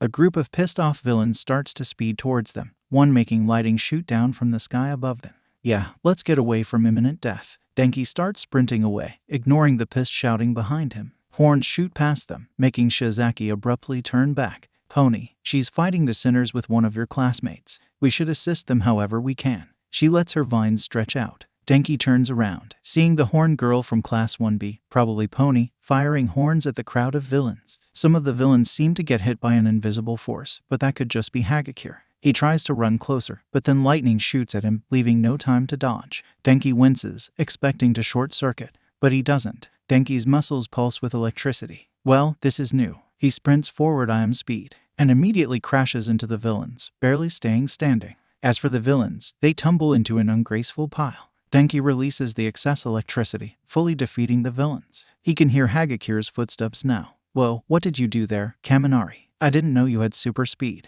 Denki shrugs. The guy struck me with lightning, and it caused that. Definitely useful, though. Pony points in a direction. I can see exit. Let's go. Her Japanese is a bit choppy, but Denki still follows her when she starts sprinting. Hopefully the others are winning their battles.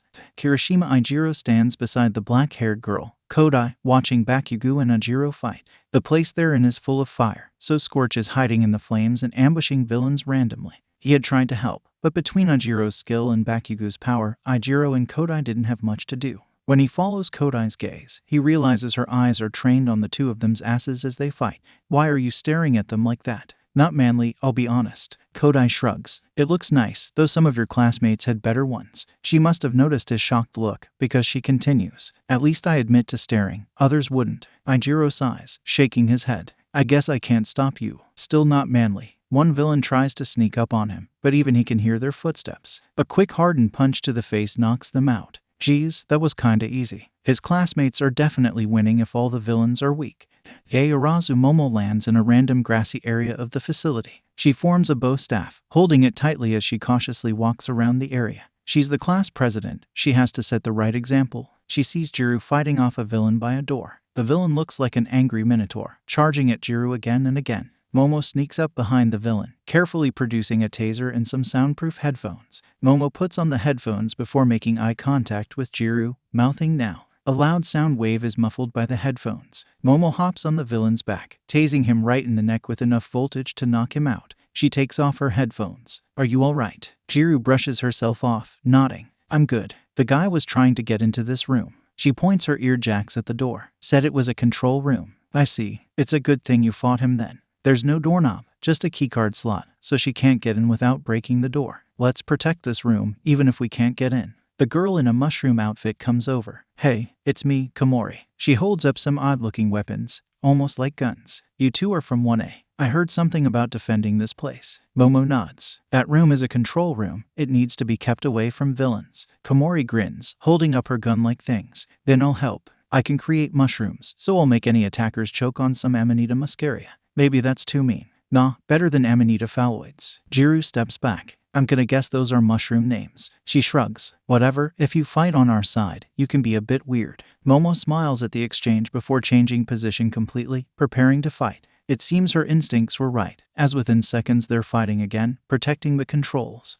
Shinso Hitoshi likes to think he's hard to shock. He's dealt with the chaos of his friend group, after all. However, he'd say swinging by his capture scarf around a mountain while being chased by some birds made of rock is pretty damn shocking. Help me, you dumbass. He can see Mina. And instead of helping, the pink Sid is laughing at him. He dives at her, going above her head and rolling behind her. Mina turns to him. She's getting pecked at by the rock birds, cutting into her skin. Get them off of me, baby eraser. Hitoshi glares at her for using his username. You're lucky you're my friend. Honuki, soften these birds. He can already hear the other boy trying to protest. I don't think they're organic, just try. Honuki walks over, sighing. Let's see if it'll work. He uses his quirk on the rock birds, watching them turn to mud, falling to the ground. Even when they harden once his quirk releases, they don't come back to life. That makes these much easier to handle. Definitely. Now go help the other two. Hitoshi glances over at the gravity-canceling girl from Wana and Rin. The girl canceling the gravity on Rin's scales so they could shoot out faster was smart, but clearly it only helped with the smaller rock construct. Sighing, Honuki heads over to the other two, even as Hitoshi and Mina start to bicker about who deserved to get pecked at by the birds more.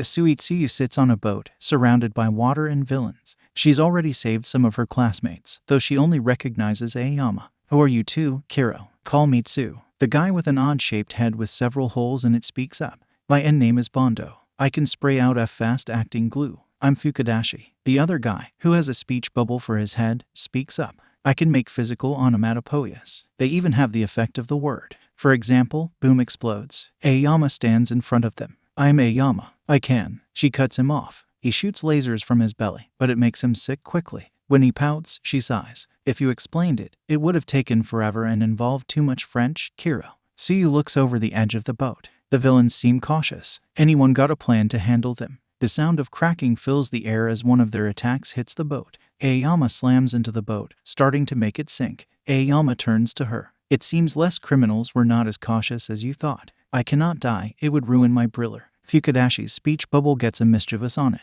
I got an idea. First off, can you carry us all if you jump to the shore? No, Kiro. She shakes her head. If I tried it I would fall short, and even getting a boost would just leave us open for the villains to attack. He nods. Thought so. All right then. He whispers something to Bondo before turning back to them. You can carry us after we do our part, and Aoyama, you can be backup if anything goes wrong. Sue shrugs, looking at the crowd of villains. Do what you need to. Fukadashi takes a deep breath as he walks towards the edge. Splash. It turns into a giant word, falling down in the water and creating a massive splash. Bondo sprays glue into the water, all of it gathering at the center where the villains are getting pulled back to. Sue grabs the two of them and Aoyama with her tongue, leaping away. She hears someone yell zoom when they start to slow down. And suddenly she's the one getting yanked through the air, seeing Fukadashi gripping onto a giant word for dear life. They end up crashing into a forest, Fukadashi yelling something else, letting them land on something soft. At least they got out. Toga Himiko climbs onto Monoma's back. Come on, I can't walk on ice. You copied the guy's quirk, use it. They're in an area that looks like a landslide. At least it did before Todoroki had frozen over the ground. Monoma tries to throw her off before sighing. Fine, you're lucky we're cousins. If you were Takage, I would have thrown you off. He uses Todoroki's fire, melting the ice around them. Almost immediately, a group of villains pops out of the ground, the dirt shifting around them. Monoma tumbles backwards from a punch, forcing Himiko to leap off of him. She slashes at the attacker, hitting a pillar of dirt instead. Himiko ducks under a punch from the side, sweeping the attacker's feet. She stabs him in the shoulder, letting her special knife drain some blood. Something slams into her back, forcing her to roll with the momentum and let go of the knife. She pops up into a standing position. The guy she stabbed is starting to get up, so she yanks the knife out of his shoulder. She drinks the blood from the knife, starting to transform. A large, bulky body. Slower, but stronger. You're gonna get it now. Himiko picks up the guy she stabbed, throwing him into someone else. Over here. She runs over to Monoma, who's controlling the dirt with a copied quirk. Ready for a home run. Himiko grins. I was born ready. The dirt moves and shifts, picking up the collapsed people and yanking those still standing into a pile, gathering it all into a ball of dirt. The ball gets launched towards them. She waits for a moment before punching with both fists, launching the villains far away. Home run. Himiko giggles as her form melts away, leaving her in her hero outfit. That feels much better. That guy was so not cute. Monoma rolls his eyes. Oh come on, you can't be picky. I don't like the quirk I copied either, it's too sluggish, but I still used it. Now let's go. The two of them bicker playfully as they walk off. Izuku falls on his back, taking deep breaths as his nerves slowly stop pulsing with pain. He feels himself get picked up, opening his eyes to see Takage. The hell happened to you, Greenie? He groans. That felt like too much. That portal guy isn't normal. It felt like my quirk got activated more than once from one person. He felt like more than one person. He gets sat on the ground, standing up. He can see a ruined city around them. Takage stretches, ignoring the sounds of fighting around them. I would say we should go fight, but your Pokémon are doing that for us. Mighty is running circles around the largest villain, distracting him and counter-attacking him over and over again. He sees Chip trapping several villains in mounds of concrete and dust, stealing anything shiny they have. Some villains are having to dodge acid spray from Rek, who looks like he's having the time of his life. Finally, Ace is flying above everyone, using hit-and-run tactics over and over again. Izuku sighs, feeling the pain finally fade away. Were there any others here with us? Dark shadow pops out of an alley. We're here. Izuku ends up jumping back out of surprise, the back of his head pressing into Takage's boobs. He looks up to see her sit-eating grin. Not a word, Takage. Takage pats his head. Oh, this is definitely going to the group chat, Greenie. She just laughs at his embarrassed groan. A villain flies past them, unconscious. Takoyami sighs as he steps out of the alley. As amusing as your bisexual panic is, this is still a villain attack. What should we do, Midoriya? Izuku steps forward, getting off of Takage's chest. Well, we should probably go help Aizawa-sensei and Vlad King. There are a lot of villains there. He turns to his Pokémon. Still disarming voice gets their attention. We're heading out, come on. Takage grins. Great. Ace could probably lead us, since she can literally float. She looks up at Ace, who nods and starts flying forward. They all follow Ace as she flies through the air, bringing them to the plaza. Aizawa and Vlad King are fighting in sync. Aizawa grabbing villains with his scarf for Vlad King to shoot blood. The guy covered in hands seems to be ranting to Aizawa and Vlad King. But then Izuku notices the monster beside him. A body covered in dark bluish-gray muscles, one with 4 hulking arms. The mouth had a beak around it, unnaturally sharpened beyond its original state. Its brain is exposed, 3 head crests sticking out of it, all the same beige color of the beak. It wears a black belt with a golden belt buckle. The buckle that should have a P on it instead has LOV on it in red writing. When he looks into the eyes that poked out of its brain, he can see life, but no true soul. Greenie, you all right? He hears the voice beside him, but he can't focus on anything other than that creature. That feeling he had all those years ago, time and time again. He learned to ignore it when he woke up. Clearly it had been more than just his mind playing tricks on him, if this twisted beast stands here. Izuku has always felt a slight connection to his Pokémon through his Quirk, even Kaken's Pokémon. And with this beast, he can feel a connection, twisted and mangled after years of torture. It's one of mine. What do you mean by that, Midoriya? Takoyami's voice is laced with worry. Izuku takes a shuddering breath, feeling rage in his veins as he speaks, his voice quiet but clear nonetheless. That's a Pokémon. Bakugo Katsuki walks out of the flaming city, Scorch at his side and the other idiots behind him. Alright, let me go beat the shit out of the portal for Scorch. Scorch stops dead, staring towards the center of the USJ. Katsuki's about to ask again, but then he feels it. An aura of rage fills the air, almost suffocating with its intensity. The rage pulses through the aura with waves before it suddenly seems to fade. But Katsuki knows better. The anger just found the target to aim it all at. Scorch doesn't meow. She hisses loudly as Katsuki curses. We need to get the hell over there. He doesn't wait for the others. He just starts blasting, propelling himself with explosions. Anything that makes the nerd that angry is a problem. Izuku sprints forward, ignoring his friend's yells. He rock smashes the air, sending him flying faster and faster. Opening his mask, he flips around and breathes out dragon breath to propel him even faster. He flips back around right as he gets to the plaza. What did you do? Izuku doesn't give Handman time to react. Acid spray firing out of his mouth. Who the hell are you to mangle my Pokémon? The man dodges the acid. Such a rude NPC. I'm Shigaraki. I guess you're where the doctor sourced his Pokémon from. This Namu is a mix of Machamp and human DNA. I would have preferred a normal Machamp, but that wasn't the quest reward, so I had to take what I could get. Metal claws form at Izuku's fingertips, flaming fangs growing in his mouth as he bares his teeth. You turned my Pokémon into a monster. UFR. He slashes forward while also preparing to chomp down on his neck only to meet the chest of Machamp, taking the hit instead. The same feeling of too much pulses into him, but the pain fades away much faster now that he's used to it. Namu has shock absorption and regeneration, perfect for taking hits. Shigaraki chuckles. You know, it isn't very hero-like to go for the neck. Izuku pulls his fangs out of Machamp. I know. He slides under Machamp, glaring up at Shigaraki. Good thing I'm not a hero yet. He slashes at Shigaraki again, only for a hand to press on his chest. The clothing disintegrates first, but he screams as his skin cracks and turns to dust, the disintegration even eating away at his muscles. A ball of aura knocks Shigaraki away, leaving Izuku gasping for breath. Izuku hears Aizawa yell his name, but he ignores it. He tries to steady his breathing, taking a few steps back. Rek chomps down on Shigaraki's leg with Poison Fang, getting toxins into his blood. Shigaraki tries to disintegrate him, but a rock smash from Ace breaks his hand. You little sits. He reaches out with his other hand. Mighty picks up Rek and takes the hit, howling in pain as his back gets disintegrated. He still manages to dive out of the way, right as Chip stomps the ground, bulldoze shaking the earth to knock Shigaraki over before cracking the ground, the rubble piercing his skin. Izuku wants to help, but the pain is keeping him from moving. A portal comes out of nowhere, placing Shigaraki a bit away next to the misty guy from earlier. His Pokémon are all trying to tend to Mighty, a large chunk of his fur and skin on his back missing.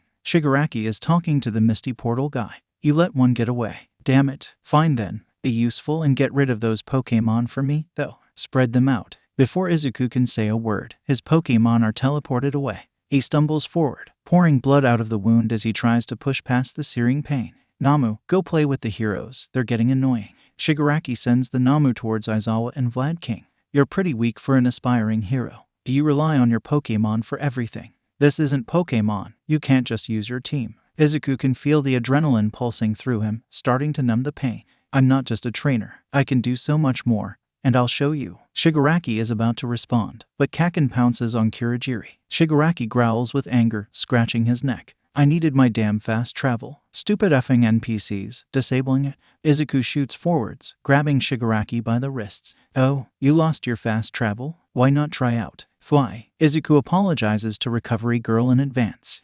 Aizawa Shouta feels the giant hands of the Namu shoving him down into the concrete. Vlad King is unconscious next to him, and Shouta himself is barely staying awake. He watches Bakugo trap Kirigiri, which was admittedly a smart decision, even if a student shouldn't have to do it. A moment later, Midoriya grabs onto Shigaraki and shoots into the sky, the wind force throwing everyone away. Shouta flies through the air, slamming into a patch of grass and hearing his bones crack on impact, nearly puking from the pain. His wounds flare with pain, but he still pushes himself up so he can see the plaza. Shouta watches a blur of wind and speed soar through the sky before suddenly flipping down and flying towards the ground. Shouta grips onto a nearby tree, barely staying grounded after the next blast of wind. When he looks up again, he can see the Namu has a massive hole in its chest from the head. Midoriya though, he's missing lots of his skin, probably torn off by the force of the wind. Shigaraki looks just as worse for wear, though they both still manage to stand. Shouta tries to yell out to his student to leave it to the pros, but he can feel his eyelids getting heavy as he drifts off into unconsciousness. Izuku glances at the matchup. The hole in its chest slowly starts to patch itself up, the muscles regrowing and interlacing, the skin growing over it. As for him, even the adrenaline flowing through his veins can't mask the pain.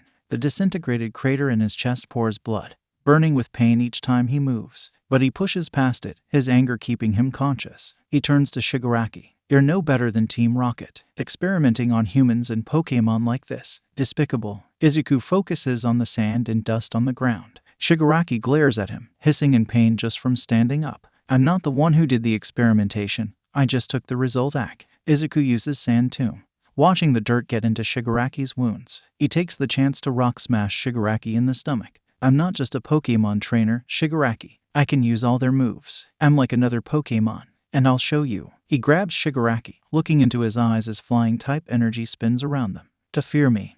Everyone stops as they see the blur of light shoot into the air. Wind swirls through the air currents all leading to the center of the building, becoming visible as flying-type energy pulses through it. Every bit of electricity gets filled with electric-type energy. It arcs across every surface, climbing up and up. A storm cloud forms at the very top of the USJ, gathering all the electricity within it.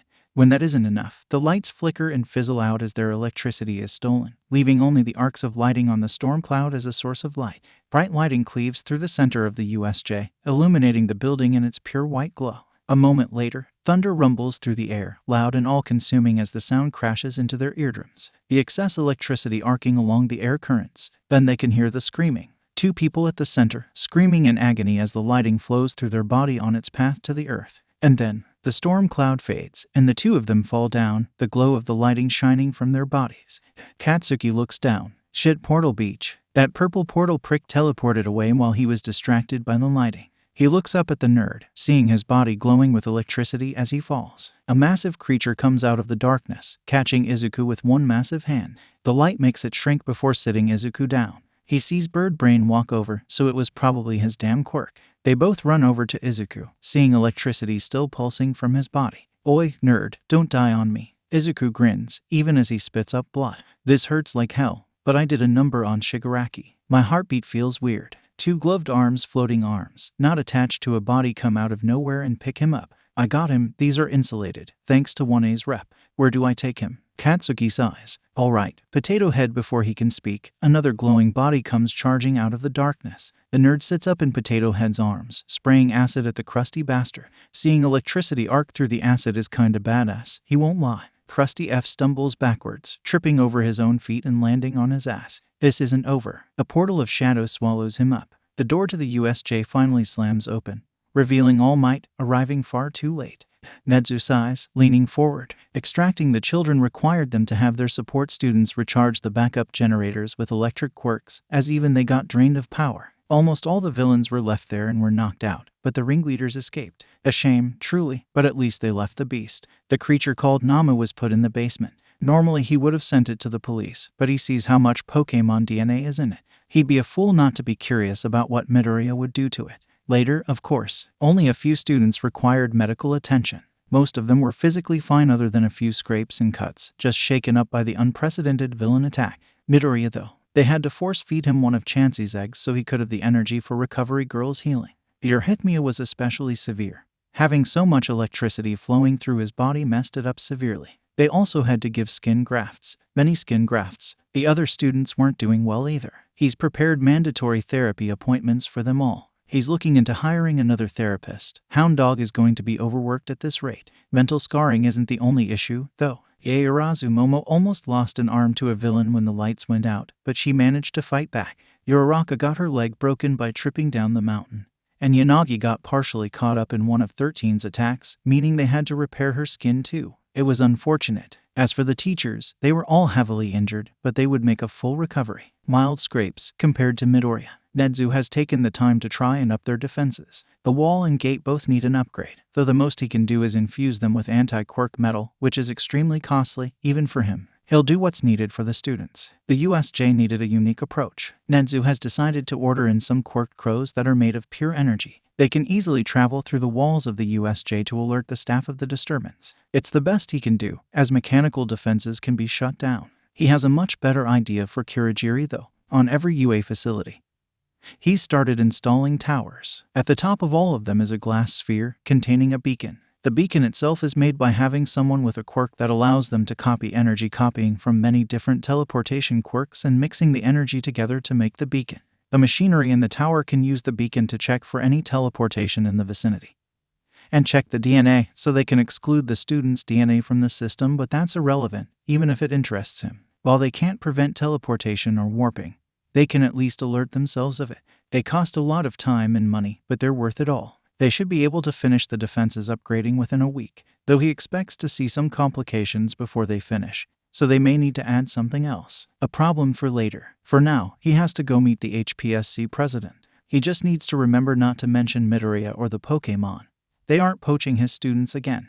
Izuku wakes up in a void. He's floating through the vast darkness, peaceful and silent. But then it changes. Lights start to spark in the void, stars glowing and fading. At first it's infrequent, occasional lights, fading in seconds, but then more and more start to form. They swirl around him, going past him and all starting to collect in one spot before shining brightly, leaving a body made of pure light, one he recognizes. Arceus, the god of all Pokémon, stares down at him. I see that thou has arrived. Welcome to my realm, far outside of time and space. I am that which you humans call Arceus. Arceus' form solidifies from light into a true body, the one he recognizes. Thou art a curious child. Thy power pierces the fluid of Palkia's space and surpasses the binding chains of Dialga's time. Thou art from another universe, yet thee uses creatures I created. Izuku looks up at the god in front of him. Are you here to try and stop me? He tilts his head. I'm honored by you speaking to me, but I have to ask, why? He leans back, feeling soft light behind him. Because thou interests me. Arceus stares at him, the gaze of a god looking deep into his soul.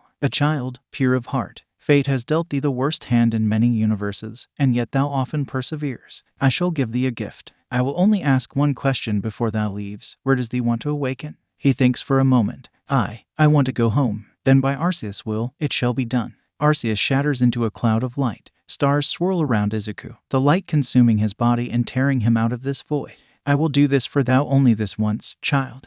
Izuku's body shoots out of bed, but his mind stays dormant. Light controls him instead, taking the place of thought. No eggs have formed yet. His body was too weak to produce them while unconscious. Making them here would be safer, but Izuku wanted to go home, so home is where he'll go. He stands up, the IV's getting yanked out of his veins by the movement. There's a window in the room, but the landing spot isn't ideal. He tries the door, but it's locked. No matter, a blast of light knocks the door off his hinges, even as his orifices begin to pour blood. Present Mike tries to grab him, saying something he doesn't hear. He ignores the hero, slipping under his arms and walking past him with precise steps to get out of his reach. Midnight also attempts a similar tactic, trying to block off the hallway. He collapses to the ground, twisting his body as he crawls in between her legs to get past her. The surprise lets him get out of her range fast enough. In a window, he spots his own reflection. His eyes are wide open, glowing with light. From the right angle, he can see the wheel of Arceus replacing his usual pupils, blood leaking from his eyes as the power of a god puppeteers him.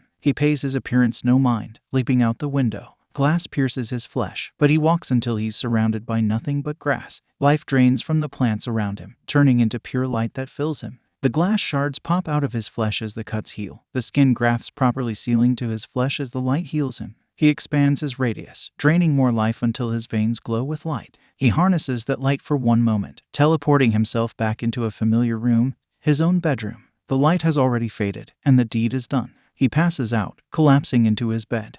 Shuzenji Chio sits at the staff meeting. She pinches the bridge of her nose. And how exactly did you all manage to lose a child? I was on break for 5 minutes, and he wasn't meant to wake up for another couple of hours. Yamato leans back, sighing. I'm sorry, really. It's kinda hard to stop a kid if his eyes are glowing. He's leaking blood. And he's moving unpredictably, you dig. Kayama cleans her whip with a wash rag. Yeah, he dodged every grab, in the weirdest ways possible. He didn't seem to be trying to hurt us, but he also didn't seem fully there. Midoriya even leaped out a window. He leaped out of a window. Shio takes a deep breath, trying to calm herself. Did anyone else see something? Snipe nods. Yep, I did. I was out there, testing my gun on the new defenses. Then I just see Midoriya leap out of the window, and then just start draining life from the plants, healing himself. Then he just poof. He leans back. Nedzu smiles, sipping his tea. Yes, it is true. I believe he was being controlled by something. The room fills with worried and panicked shouts. But Chio stays quiet. If Nedzu is still cheerful, clearly things haven't gone to sit. Now, quiet down. Nedzu sits his teacup down. I've been informed by Inko Midoriya that he simply appeared in his bedroom and passed out. I'm guessing whatever controlled him was not malicious. We will question him about it before school starts back up. Chio taps her cane on the ground beside her chair. At least his condition was stable when he left. If it wasn't, I'd be beating the lot of you. Nedzu passes her some chamomile tea. At least he's safe and stable. Now, let's get back to discussing the defenses. Hatsum from the support department developed a delightful new turret design. Izuku wakes up on his bed. When he sits up, the first thing he notices is the eggs. The first one is a sky blue, with light cyan-colored clouds on it. The clouds on it are fluffy, while the rest of it feels smoother. The next one is black, smooth to the touch. The most noticeable part is around it. Purple smog swirls around it, thick and dense. It smells bitter, stinging his nose. As for the third egg, it looks like a solidified nebula. A black void covered in blues and purples, all mixing together to create a beautiful tapestry. White dots are littered all over it, showing the stars all over it. When the light from the window shines on it, the stars glow brilliantly. He can feel it. There should be 3 more eggs. 1 for Shigaraki, and 2 for the Machamp made into a monster. Instead, he just has 3 for Kurogiri. Got him it. Izuku turns around, about to try and go tell his mom. Izuku sees a familiar phone. His own phone is broken for sure, but on his bedside table he sees a phone, specifically an ARC phone. You know what, that's a problem for later. He looks down at his arm, seeing Lichtenberg scars littering his skin. Along with those, he leaves the room, going to find his mom. Shigaraki Tamura sits on a stool in the bar. The doctor's healing left him feeling sluggish and sore, but at least he isn't dead. He still has the Lichtenberg scars, though. Kurogiri comes out of a portal leading to the daycare brat's room, 3 eggs dropping out of it along with a vial of Mew blood. This is what the doctor requested. The first one has a solid white shell, lines separating the segments of it. It even had a layer of mud caked up at the bottom, visibly hardened and solid. The second one was green, looking almost like it was made of solid rock. It has a red rhombus on the lower middle of it too, which looks smoother. Finally, the last egg was a light shade of blue. It has red spikes going down the back of it, and it has a yellow stripe that looks almost like an arrow pointing down with how it connects. He feels an odd connection to this one. Before Kurogiri can send the eggs to the doctor, Tamura yanks the blue egg away, holding it in his arms. Mine. Kurogiri tilts his head. The doctor can make sure the Namu for that one goes to you. No. Tamura tightens his grip around the egg, carefully holding his pinky finger up on each hand. I want to keep this one for myself. This was the one made for me anyways. I can feel it. Kurogiri stays silent for a moment before sighing. All right, I will inform the doctor that you wish to keep that one. He won't be pleased. Tamura turns away. I don't care. He hears Kurogiri leave through a portal. He gently rubs the egg. I want to destroy a lot of things, but not you. I guess I'll get a Pokemon partner, huh? He chuckles, standing up. Let's go get you somewhere with some sun. He walks off, carefully carrying the egg. Izuku looks at himself in the mirror. He's taken his shirt off, so he can see his scar. Most of the wound healed all right, but he has a handprint scar right in the center of his chest. At least it wasn't anywhere visible. The Lichtenberg scars, of course, were very visible. His skin was absolutely covered in them. They weren't just the normal ones that were light and faded within a day. No, these were much darker, and they weren't going anywhere. I look so ugly. Izuku quickly puts his clothes on, including his scarf and hat. Izuku picks up the ARC phone. Not only does it have normal phone functionality, but it also has a detailed map of everything around him, even his own home. It probably has more he hasn't noticed, too. Rek is sliding back and forth on the ground, whimpering with worry. At least he isn't melting through the floor. Chip sits on the floor, tapping a metal chunk she got from Mighty with her claw. Her usual happy energy is gone. leaving her hunched over with tired eyes. Ace is asleep, curled up on the pillow Mighty always used. It clearly isn't a restful sleep. She keeps whimpering and shivering. Izuku sighs. You all are worried too, huh? At least Recovery Girl should be able to fix him up. He wants to go out and practice with his quirk, but he can't. He overused it, so any strenuous quirk usage would probably not go well. It also wouldn't feel the same without Mighty. The sound of his mom calling his name makes him step out of his room, stepping into the living room. Principal Nedzu enters the living room, sitting on the shoulder of a detective. Hello, Midoriya. I have lots to talk to you about. But first, someone is back from Recovery Girl's office. Mighty steps out from behind the detective. Hopefully the scar doesn't look too bad. When he turns around, there's a handprint scar on his back.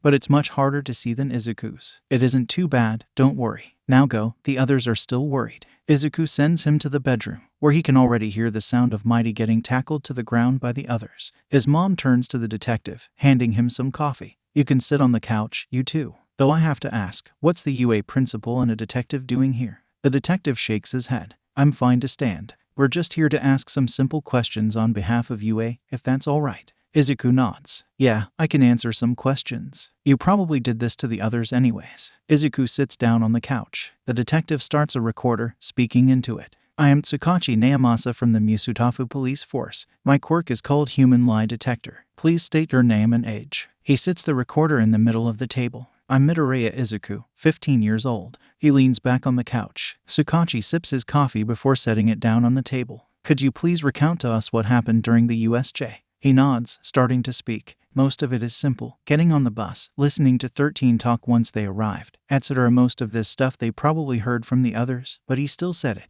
Then he gets to matchup.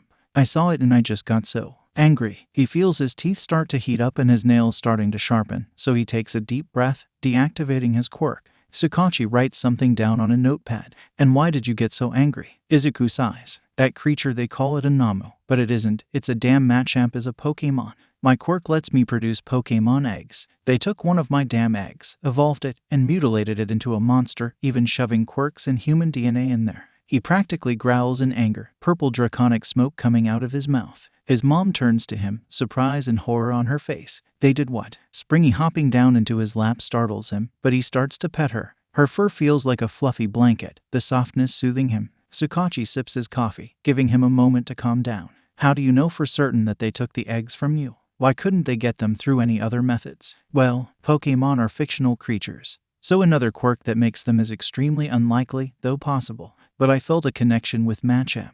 His mom's hand on his back calms him. I know it's mine. Tsukachi writes something else down, sighing sadly. Understood. What happened after that? He goes on to explain his fight against Shigaraki, how he went overboard to make sure he sufficiently defeated him. Izuku pets Springy's head. Also, from what he said, it seemed like Shigaraki didn't really want the Machamp in this monstrous form, but it was all he could get from some doctor. Tsukachi nods. I see. When you were hospitalized, you suddenly left to go home. Would you like to explain that? Nedzu even leans forward on his shoulder. Well, Izuku sighs, hearing Springy purring in his lap. Arceus met with me while I was unconscious. For clarification, Arceus is the god of the Pokemon world.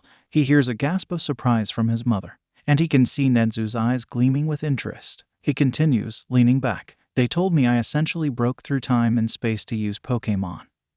But I was allowed to do it since they were interested in me. Apparently it was because of my perseverance. They got me home by controlling my body, and they left me with this. Izuku pulls his phone out of his pocket, holding it up. This is the ARC phone. It has normal phone functionality, a far too detailed map, and probably a bunch of unknown features. How interesting. While the detective writes stuff down, Nedzu grins at Izuku. That should be quite interesting to use. What about your eggs? His grip on the phone tightens as he grits his teeth before taking a deep breath. 3 out of 6 eggs were stolen before I woke up. Nedzu. I had to wake up to that feeling of loss, knowing what it truly means, even though I could do nothing about it. Acid drips out of his mouth, sizzling as it hits his pants. Tsukachi presses a button on the recorder. We got the info we need, thank you. Though knowing you, you have more to say, don't you, Principal? He raises an eyebrow. Nedzu nods. Right you are. I meant no ill intent, Midoriya. This simply confirms something we had been considering for a while. His grin seems to get almost sharper. UA should become a boarding school. His mom speaks up immediately. What about me, then? Since I have a Pokemon, wouldn't I be in danger too? I thought of that. Nedzu pulls out a contract. You can become one of UA's main lawyers and join our staff, meaning you get your own dorm room. What do you think? She pauses for a moment. Well, it is a good offer. I'll consider it. Get me a contract and we'll see. A grin grows on her face, one that he's seen a lot when she's working on a case. Nezu grins. Got it. We'll talk to the other parents about the dorm idea as well. He reaches out, shaking her hand.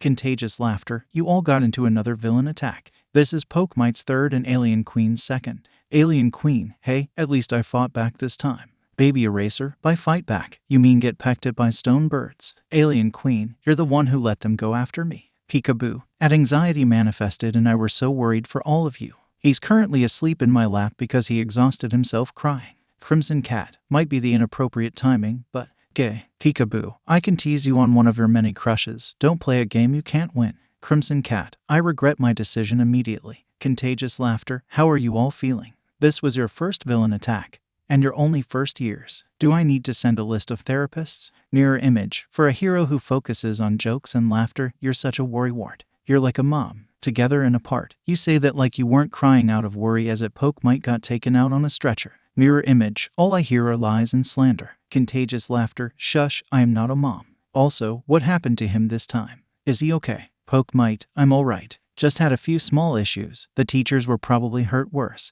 Ijunkrow Corvus, you can't be serious, right? You were practically dead by the time I caught you. Pokemite, well that's an exaggeration. Together and apart, Greenie, shut it. I saw you fight that man before literally taking him into the sky, crashing down, going back up again. And then having lightning strike both of you and draining the entire USJ's power for the lighting. Revelry Corvus, I saw chunks of skin peeling him off from the powerful winds, and his veins were alight with pure electricity. Soft Apex, what? UA is meant to be a safe space to train. First years shouldn't almost die. Alien Queen, at Revelry Corvus also told me that the monster the villains brought was a Machamp, so that makes things worse. Contagious laughter, how'd they get one of those? Pokemite, they stole some eggs of mine, but I don't want to talk about that again, it pisses me off. In other news, I may have met Arceus. Izuku can't help but chuckle as the tons of confused and surprised responses pour in from them. His phone dings like crazy with notifications. The notification noise being some kind of holy bell noise. Pokemite, while passed out, I got to talk to Arceus. Long story short, I got an ARC phone when I got home, a genuine ARC phone. Baby Eraser, I mean hey, at least you didn't get sent back into the past to get brutalized by Pokemon. You got the same phone without having to go through the same hellish environment. Contagious laughter. The urge to wrap you all in bubble wrap and throw you in a vault after this is strong, I'll tell you that. Mirror image, like I said, worrywart. Contagious laughter. Oh shush, kiddo.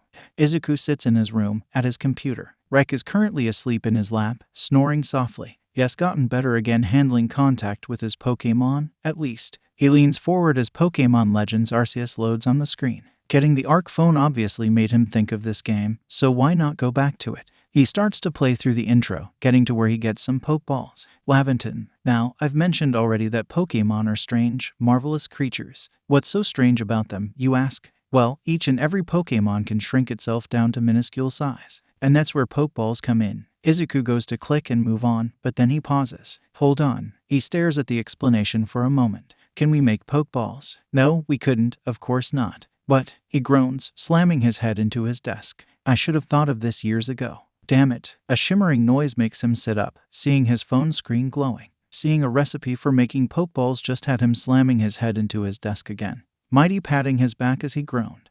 A few days later, Izuku heads to the beach again, turning to Mighty. Okay, clearly some people want me for my quirk. I need to be stronger so I don't have to resort to using pure type energy again. The quirk overuse symptoms faded, so he can practice again. Rek and Ace carefully mold the sand in one area. Walls and pillars forming into a surprisingly large sand castle. Ship sprints around, grabbing trinkets with his mouth to decorate the castle. Mighty nods, titling to the side as he starts to stretch. I agree. I can show you my favorite, or a sphere, if you want. Izuku follows Mighty's example, stretching. Yeah, that'd be perfect. I don't have any good long-range options yet, and that can help. Currently, I only really have close and mid-range options. Then I'll show you how to wield aura. Mighty holds out his paws. You want to draw from the auras around you and pull them into your hands. The farther apart your hands are, the larger the sphere. Aura is drained from everyone in the area, getting pulled into his paws until the sphere is complete. The sphere goes from an amalgamation of different colors to a pure blue as it solidifies. Izuku nods. Right, guide the emotions, don't let them in.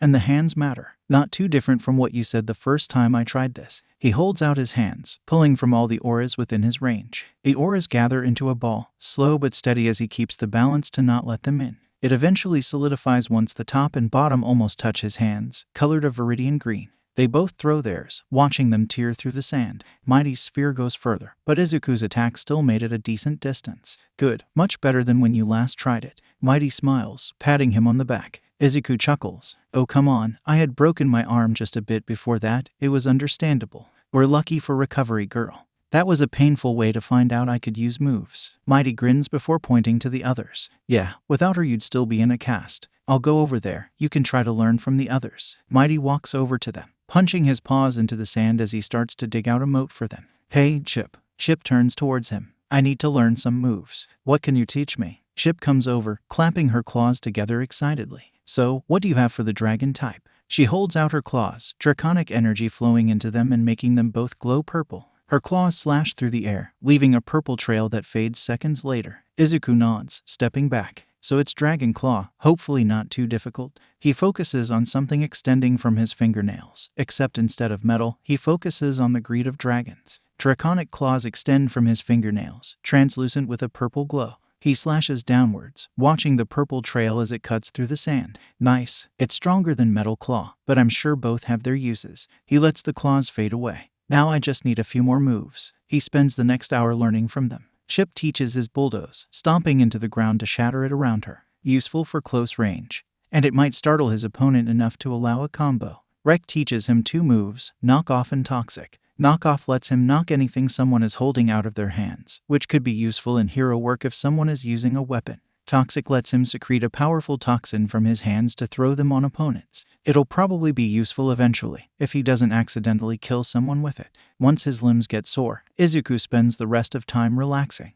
Building a gigantic sand castle is pretty fun, even if Chip keeps trying to steal his phone to use as a decoration. Izuku carefully sets some of their bowls into a box, his mom currently packing up the pots. Do you plan to keep this apartment once we move into the UA dorms? She pauses for a moment before shaking her head. No, I don't think I will. If I save up, I could get a full house whenever you graduate, maybe before that if we want somewhere to go outside of UA. Izuku tapes up the box he filled, handing it to Mighty. His mom hands a box to Chip as well, though she has a harder time holding it with her claws. Yeah, that's fair. Mighty and Chip both carry the boxes outside to the moving truck, sitting them in carefully. The truck is about halfway full so far. Ace flies around above, using her psychic abilities to pull things from higher shelves down, sitting them in the appropriate boxes. Meanwhile, Rek is sliding around, picking up stuff on the ground they couldn't reach and carrying it over. His mom takes a book from Rek. They're so helpful, it would have taken days to do it with just us two. Izuku nods. Yep, except for Springy, but that was expected. Springy is asleep on top of the moving truck already. Oh my. His mom chuckles before taking a teacup from Ace. The two of them continue packing, the Pokémon helping them. Even with Mighty going to take a nap, they get done on the same day. The two of them head to UA early the next day, meeting Netsu at the gate. A bunch of robots automatically take their boxes, taking them along a paved path. Netsu grins. Hello. If you follow the carrier bots, you'll be able to see the dorms. The two of them follow him down the path. There's what looks like a large park in the center, completely circular. Sakura trees are scattered around the area in a natural fashion, pink leaves blowing through the air. A large lake sits in the center, beautifully clear water filling it. The student dorms surround the park in a circle, the staff dorms right by the path to the main building. Izuku stares in awe. Wow, this place looks beautiful. How did you do this? Chip claps her claws together in excitement. Oh, there was a visiting hero nearby. Netsu smiles as he leads them towards the wanted dorms. Her nature-based abilities allowed for this beautiful park to be created.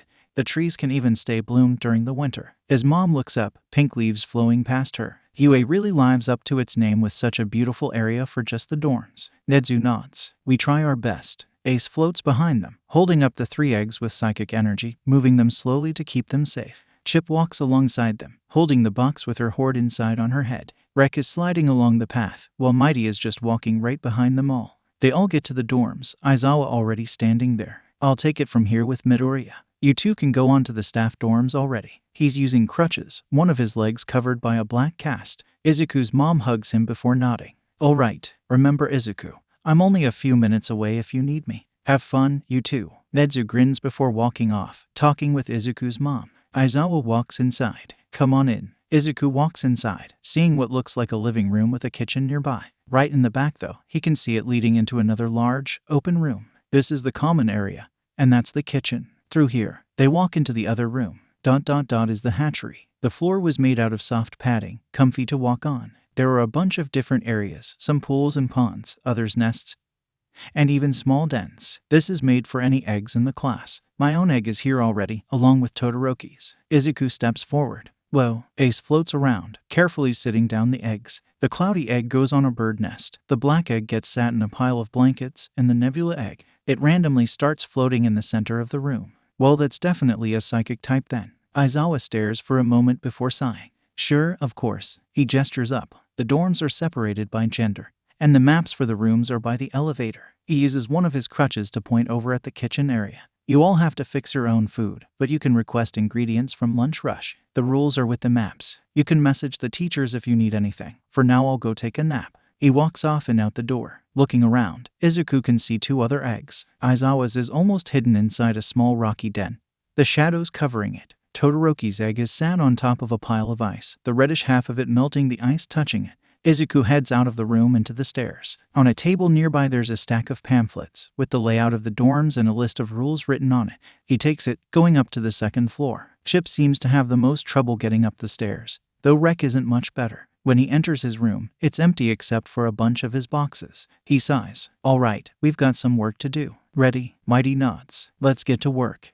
A portal drops Tamura into Sensei's room. The man himself stares down at Tamura. Why do you insist on keeping that egg? The doctor could make it so much stronger. Tamura tightens his grip on his egg. Sensei, I don't want a mindless monster. I want an actual Pokemon, a pet and a battle partner. Sensei steps forward, cords and wires dragging behind him. Tamura, you need power to defeat All Might and end this wretched society. And with the Mew splicing project, there's a chance it'll keep its mind. Just hand over the egg. He reaches out, his hand almost touching the egg. No, Tamura jumps back. I'm sorry, Sensei, but I'm not relying on RNG for it. He clutches the egg to his chest. I don't want to be like Team Rocket anyways. They're worse than All Might. A hand grabs onto his shoulder, locking up his muscles. You misunderstand. Team Rocket has the right idea, doing what they must to gain power. I'm simply following in their path and improving it here. Sensei reaches towards the egg. Tamura struggles, but his limbs can't move. Please, just let me keep the egg, Sensei. He begs him, even though part of him is screaming at him to obey Sensei. Sensei sighs, the glow of a quirk engulfing the egg. Fine. I increase the flow of time around it for a moment, so it will hatch sooner. But if you talk back to me again, I will take it away and give it to the doctor. Understood? Yes, Sensei. A portal engulfs him moments later, dropping him down into his room. I talked back to Sensei. He reaches up, starting to scratch at his neck as he paces around the room. Sensei gave me all I have. What right do I have to talk back? But he kept trying to take the egg. I can't let him do that. He can feel blood getting under his fingernails. He's probably so pissed. Why did I? The egg shakes in his arms slightly, breaking him out of his rant. Right, sorry. You're a needy little one, huh? He sighs. Tamura sits the egg down on his bed. You'll hatch soon, right? Wonder what you'll be. He grabs his phone, opening up an emulator as he sits on the bed, wrapping his legs around the egg. Time for some heart gold today. Izuku looks around his room. Merch covers the walls, showing heroes and Pokemon alike. His bed is halfway covered in a mound of Pokemon plushies, including a giant Spheal. Chip crawls under the bed to her den of blankets underneath, tidying up her remade hoard. As for Rek, Izuku had to put the trinkets from him on a separate bookshelf with how many they are, though it still looks good, especially when light from the window reflects off some of them. Mighty lays on the bed, wrapped up in blankets and surrounded by plushies as he sleeps soundly. Those pain meds really do make him sleepy, ha. Izuku sighs. He heads out of the room, the 3 awake Pokemon following behind him. He takes the elevator, mainly because he knows Chip would absolutely launch herself down the steps if given the chance. Once he gets out, Mina waves at him. Hey, Green Bean. How are you doing? She's leaning on the back of the couch. Izuku shrugs. I've been better, but I'll live. I just got done decorating my room. A claw tugs at his pant leg. He looks down to see both Rek and Chip pointing at the door. Oh, you want to go outside? Probably to play in the park area we saw earlier. They both nod. I got it. Kaminari walks over to the door. I was planning to go out there anyways. I can take these 2 out for you. He gives Kaminari a thumbs up. Thanks, Kaminari. I'm feeling hungry, so I don't feel like running outside right now anyways. Chip and Rek both go over to the door. Chip smiles at Kaminari, while Rek holds up a shiny piece of copper for him. Kaminari smiles at him as he opens the door. No problem. He takes the copper piece. Thanks, man. Kaminari heads out with the 2 Pokemon following behind him. Izuku looks at Mina. Is anyone fixing food yet? Ace floats around him before laying on his head. Mina nods, pointing over at the kitchen. Bakugo took over the kitchen after Toga accidentally blew up the toaster. He's fixing dinner. I'm helping him, then. Izuku rolls up his sleeves. He's going to put in enough spice to kill a Snorlax if I let him fix it all himself. Plus, he hasn't gotten to fix his own food since the USJ because of his mom's worry. He walks into the kitchen area. Kakin is busy fixing enough katsudon for the entire class, having Scorch help him with the cooking by using her fire. What the hell are you doing in my kitchen, nerd? You should be resting your ass right now. Izuku rolls his eyes. Kakin, I'm alive, I'll be fine. I'm here to help you cook. Ace gets off his head, floating beside him. And what are you and your opus fetus going to do? Kakin holds a pan above Scorch's head as she lets small embers burn out of her mouth. Some utensils float over to Izuku thanks to Ace. Kakin, my mother is Midoriya & Co., and I have a Mew. I'm probably the most qualified to cook alongside you in the class. Kakin scoffs before nodding. Fine, make yourself useful. Gladly. Izuku grins under his mask. He's going to enjoy this for sure. Chip leans forward as she sprints through the park. There doesn't seem to be much shiny stuff here, but at least it looks pretty. A yellow-haired human sits down on a bench, pulling out a pencil and notebook. All right, this is going to look great. Perfect atmosphere to draw in. He leans back, starting to doodle. Human speech has always sounded weird to her. Ace and Mighty seem to be fine with it, so maybe it's because she isn't fully evolved. She isn't sure. Rek reaches up into the air, barely missing a leaf. He tries to pick up one off the ground, but it's swept away by the breeze. Every leaf he tries to grab slips away too fast. Chip jumps up, catching some of the pink leaves flying through the air. She crouches down, letting him grab the leaves from her mouth. Rek grins. Thanks. He carefully weaves them together, creating a flower crown before putting it on Chip's head. Oh, it's pretty. Thanks, Rek. She grins at him. Rek gives her a thumbs up. He turns his head at a noise, immediately sliding towards a pencil on the ground. Oh, a trinket. Perfect gift for Izuku. The human, who seems to have dropped the pencil, stands up. Hey, I need that. Give it back, dude. You'll never catch me. Rek slides away as the human chases behind them. Chip just looks away, glancing at the biggest tree in the park. The human probably would have stopped her from climbing it. While they're gone, Chip digs her claws into the tree, pulling herself up before preparing it again and again. Eventually, she's at the top of the tallest tree. Looking around, she spots something shiny far off, near the entrance gate. She leaps off the tree, gliding from the park towards the gate. Once she lands, she notices the golden item right by the entrance. There's a golden circle on the ground, with a small hole in the center. She picks it up, sticking her claws in the hole to get a good grip. Shiny, perfect for my hoard. The feeling of eyes on her makes her turn around, seeing what looked almost like red eyes in her shadow for just a second. Where are you, Chip? The voice of the human makes her turn, forgetting whatever that was to sprint back over towards him. Today is the day. They're finally starting school again. He was getting tired of doing nothing. But before they start, Izuku walks through the halls. Ace is the only one following him today. Chip and Rek wanted to stay with Mighty. He's just glad Mighty won't be lonely. Izuku enters the nurse's office, a cane swiftly smacking into his ankles. Recovery girl scowls at him. Next time you're that injured, don't let a god puppeteer your body. He winces at the sting in his ankle, but it fades quickly. Don't worry, I don't plan for that to happen again. Good. She lowers her cane, looking up at him. Curie is standing right beside her, smiling happily. What are you here for then? You only have scars, no injuries, and I can't heal scars. Izuku steps forward. Well, I actually came here to ask something. Ace sits down on his shoulder as he speaks. I can learn Pokemon moves, so I was going to ask if I could learn a healing move from Curie. It could help me as a hero a lot. Recovery girl puts her hand on her chin. Fine, just be responsible with it. Don't abuse it by going all out and then healing yourself. I won't. He walks over to Curie. I bet I have to focus on normal and basic stuff for you, yeah. Curie nods. Izuku focuses on basic things in reality. Things like cats, dogs, and pigs. When he feels the energy, it's odd. It feels like it's permeating every inch of the world. Even if the energy of another type covers it up, it's still always there. That's unique. He shakes his head, the feeling settling into the back of his mind. All right, what move do you have for me? Curie holds her hands out, an egg appearing in the air and breaking as the healing energy comes from her hands. I've seen you do that without the egg though. How? She says something, but he can't understand. Ace points at her before tapping his forehead. Izuku tilts his head. Oh, I have to imagine it. He holds out his hand, imagining an egg cracking and breaking in two. Gray healing energy surrounds his hands before fading away. Nice. Thanks, Curie. He pats her head, getting a beaming smile from her. Recovery girl sighs. Hopefully it's useful for you. and you don't do something reckless. Now go on, get to class. Yes, ma'am. He quickly speeds out of the nurse's office, not looking to get more cane hits to his ankles. Ace giggles from her spot on his shoulder. Izuku sits down in his seat in the classroom. Ada is the only one who got in here before him, like always. Glancing over, he sees a textbook open in Ada's hands already. After a bit, the rest of the class starts to pour in. Toga leans on his desk, grinning. Hey Zuku, where's all your Pokemon at? Ace pokes her head out of Izuku's scarf as he pets her. Well, Mighty is still on pain meds, so the other two stayed to keep him company, and Ace came to make sure I didn't get lonely. Ace nods in agreement. Aw, how cute. Toga reaches out, petting Ace's head. She takes a sip from her blood bag in her other hand, grinning. Tasty. Dark Shadow lays her head on Izuku's desk. Got any snacks over here? She leans forward, stage whispering. Fumi and I are hungry, but he doesn't want to admit it. Toga shakes her head. Sorry, I don't have anything. I just have the blood bag. Izuku chuckles before reaching into his backpack. I've got something just for this. He pulls out a bag of gummy bears, opening it up and holding it out to her. Here you go, hope it's good. Perfect. Dark Shadow takes the bag. We just gotta sort out the colors first. She goes back over to Takoyami. Let's do it, Fumi. Takoyami ducks his head down.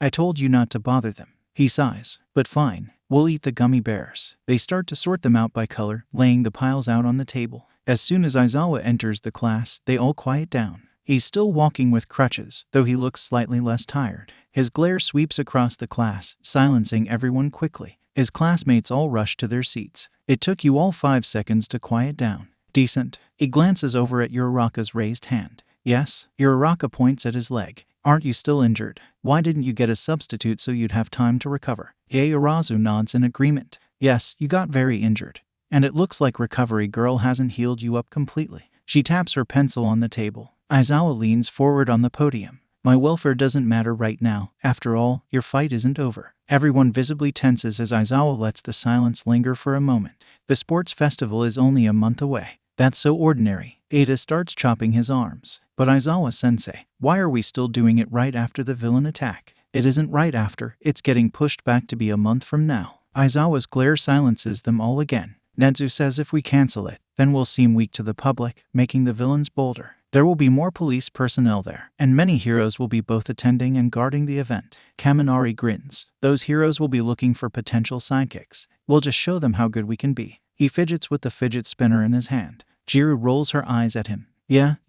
If you aren't good enough, you'll just become a permanent sidekick. Aizawa sets his crutches to the side, using the podium to stay standing. Heroes will be able to choose students as interns, so make sure to do well. This will influence your future after UA, and you only have 3 chances, 1 sports festival each year. Make them all count. The whole class cheers with excitement. Izuku walks through the hallway. It seems like Ace has made herself comfortable in his scarf, sleeping soundly in there. So, how are the 1B dorms? His friends surround him as they head towards the lunchroom. He tries to focus on feeling their movements through their auras. It's good practice. Since his aura sensing works even on people he can't see, just weaker, it could be helpful. Shinzo shrugs. They're decent enough. Though after a room tour, we had to stop Shizaki from bathing Kiwaro in holy water to cleanse him of the occult sin.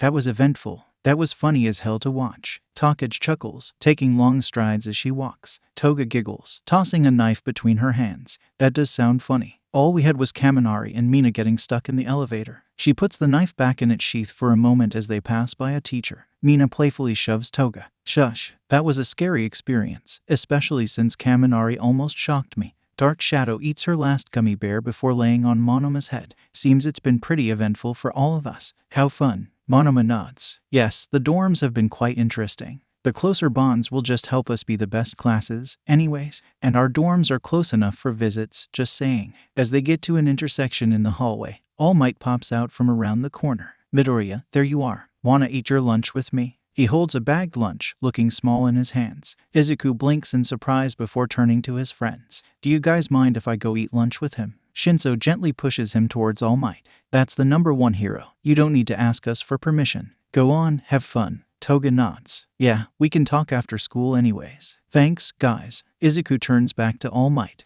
Lead the way, please. He follows behind All Might until they get to one of the private rooms, watching the man deflate as soon as they shut the door. Izuku takes the bag from Toshinori's hand, opening it to see a burger and some fries. Of course, American food. Toshinori sits down. You can't blame me. It tastes good, even if it's greasy. There's another bag on the table, which he opens to show his own burger and fries. There's also 2 drinks already on the table. Kavacha is lying in the corner, wrapped up in a bunch of blankets. The blankets are All Might merch, though he doesn't seem to mind. He sits down as well, already starting to eat. So, I'm guessing this is more than just a friendly lunch. Yes, unfortunately. Toshinori sighs. First, I'm sorry I didn't get to the USJ faster. Because of that, you had to fight the main villains yourself when I should have been there. Izuku shrugs. It's alright. Besides, it was personal. They stole my Pokémon and mangled them, so I had to make them pay. He eats the fry in his hand, partially crushed from his tense grip. The 2 of them eat in silence for a moment until they've both eaten all they can.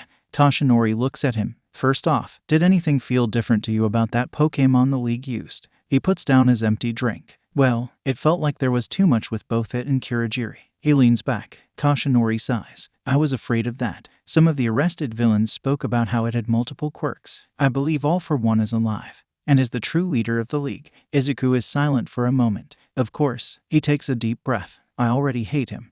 And that Dr. Shigaraki mentioned. Who knows how many more of my Pokémon they have? Acid drips from his lips as he leans forward, melting the paper bag. A hand gets placed on his shoulder. When he looks up, he sees Toshinori leaning over the table. I know you're angry, my boy. I would be too. Just don't let the anger consume you, all right? Getting blinded by my anger is what gave me my wound, after all. His anger starts to melt away. You're right. Izuku sniffs, feeling tears welling up in the corners of his eyes. Could I have a hug, please? Toshinori stands up, walking closer to him with a soft smile on his face. Of course, my boy. Izuku wraps his arms around Toshinori, burying his face into his shoulder. Toshinori hugs him too, gently rubbing his back. It's all right, my boy. I'm here. After the rest of his classes, Izuku heads to the development studio. Ace is awake again, floating above his head as she follows him. Izuku opens the door, only to immediately get knocked over by an explosion. When the smoke clears, there's a girl laying on top of him, pink dreadlocks hanging in his face. He blushes when he notices her chest pressing against his. She puts a hand on her chin.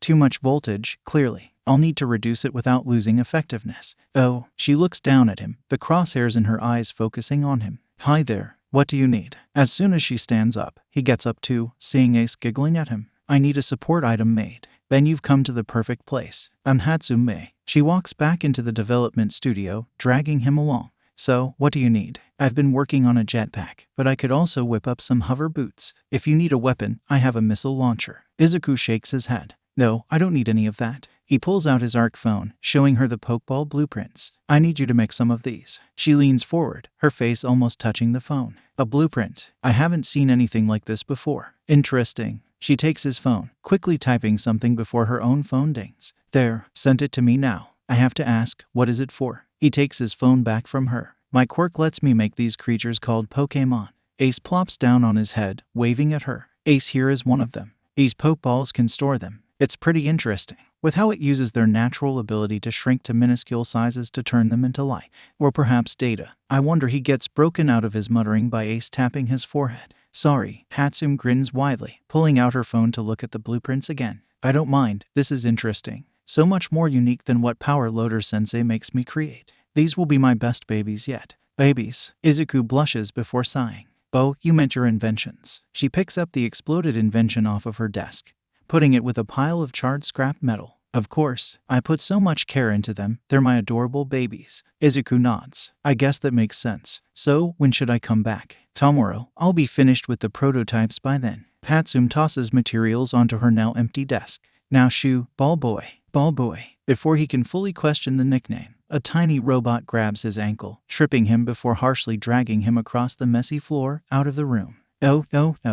Tamura walks through the doctor's Namu lab, ignoring the urge to gag at the sights. Tanks of Namu fill the room, Pokémon with human DNA forced into them in one way or another. He already felt uncomfortable with this before, but now that he has an egg, Tamura can feel the nausea in his stomach. He has to step over wires and tubes as he walks through the massive main room. Scratching his neck relieves some of the nausea, even if it bleeds a little. Some of the Namu only have minor alterations, but others are so changed that they even gain new typings. The ghost types and some others even have human brains forced into them so they can be given quirks. Disgusting. The doctor scoffs. My work is not disgusting, don't be a baby. Tamura pulls his hand away from his neck, wiping off the blood. Why did you call me here, anyways? Well, since you won't give me that egg, you're paying for it by supervising an experiment.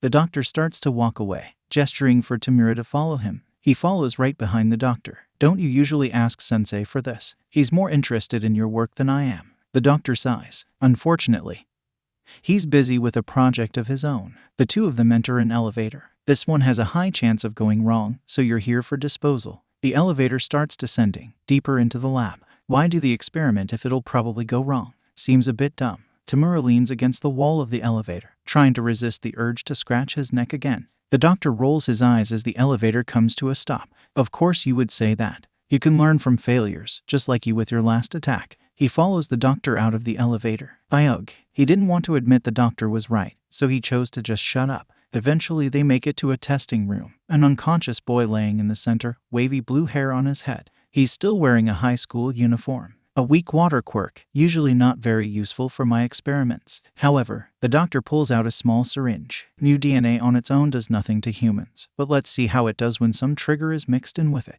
He walks to the boy, injecting the mixture into his neck before quickly sprinting out of the room. Tamura looks down at the boy. Geez, must have gotten unlucky to end up here. The boy shoots up, clawing at his scalp. Water swirls around him, the clear color of it getting tinted pink. The Tamura tries to step forward to disintegrate him, but pink water tendrils wrap around his wrist. Hey, let go. Water covers the boy's head, specifically over the same spot where Anamu's brain would be. He opens his eyes, a pink glow emanating from them. What is this? Who am I? His voice sounds like two voices overlapping, the loudest one sounding almost like a Pokémon. I am Nezuko Mew. The boy grabs his forehead. It hurts. A blast of psychic energy shoots out of him, throwing Tamura into a wall. Why does it hurt so much? Water tendrils flail through the air erratically as he screams. Tamura lays against the wall, each breath jostling his definitely broken ribs. You're Muko, there. Calm down. Muko. His voice settles, sounding almost natural. I like it. The tendrils of water recede back into him, his skin absorbing them. Tamura sits up, hissing at the pain. Oh, that's gonna be a beach to heal. Ugh. Muko floats over to him. I feel like I can. A pulse of pink energy comes off of his hands, flowing into Tamura. He can feel his ribs heal, even the cut from him scratching his neck heals. Thanks. The door to the room opens, the doctor walking in the door. Dispose of it now, before it can. Muko grins, his teeth visibly starting to sharpen. Nope. The tips of his hair start to slowly turn pink. Bye-bye. He teleports away in a flash of pink. The doctor groans, muttering to himself like Tamura wasn't in hearing range. Stupid, such a wasteful choice. He sighs before speaking up. Call Kurogiri and get out of my lab. Clearly you can't help me right now. The man walks off, grumbling to himself. Tamura stands up, finally breathing easily. That was something. That guy is just loose in society now, huh? He sighs as he pulls out his phone. That was too much for one day. I just want to hug my egg. He's already started calling for Kurogiri so he can get out of this place. Izuku lays in his room after getting back to the dorms. Well, that was an experience. At least I'm finally going to be able to get pokeballs. Mighty yawns as he sits up, stretching. I feel much better after that nap. I don't think I'll need more pain meds, at least. Rek hugs Mighty's leg. Chip hugs him from behind. And Ace floats over to nuzzle his chest. I get it. You all were worried. Izuku chuckles at the sight. Well, they're definitely happy now that you're okay. I'm glad you're all right as well. Rek tugs on Mighty's leg, pointing at the door. They want to go show me around the park outside. Will you be all right if I go? Izuku nods. Yeah, don't worry about me. I'll go hang out with my friends. You have fun with them. Mighty smiles at him, waving goodbye before walking to the balcony door, opening it. He and the others all leap over the balcony, landing safely before running off. After shutting the balcony door, Izuku heads out of his room down into the common room. He immediately sees Kaminari getting chased down by Dark Shadow while Takoyami is unconscious in the corner. Still both of them flinch, Kaminari tripping and falling on his face. Izuku sighs. Alright, what happened here? Dark Shadow points at Kaminari. He hurt Fumi. I'm trying to make him pay. Kaminari crawls over to the couch, grabbing one of the couch cushions and holding it like a shield. I didn't mean to. He startled me. My quirk goes off when I'm startled. I can't help it. Izuku pinches the bridge of his nose. Of course. Luckily, I can help. He walks over to Takoyami, holding out his hands and imagining an egg cracking his mind to use soft-boiled. Even though it's meant to be used on himself, he can force it to work on Takoyami instead. There, he picks up Takoyami, laying him on the couch. Now he's healed and safe. He's just getting an impromptu nap. Dark Shadow pouts. Fine, I'll stop attacking. She retreats back into Takoyami. Kaminari puts the couch cushion back before standing up, his hands slightly trembling.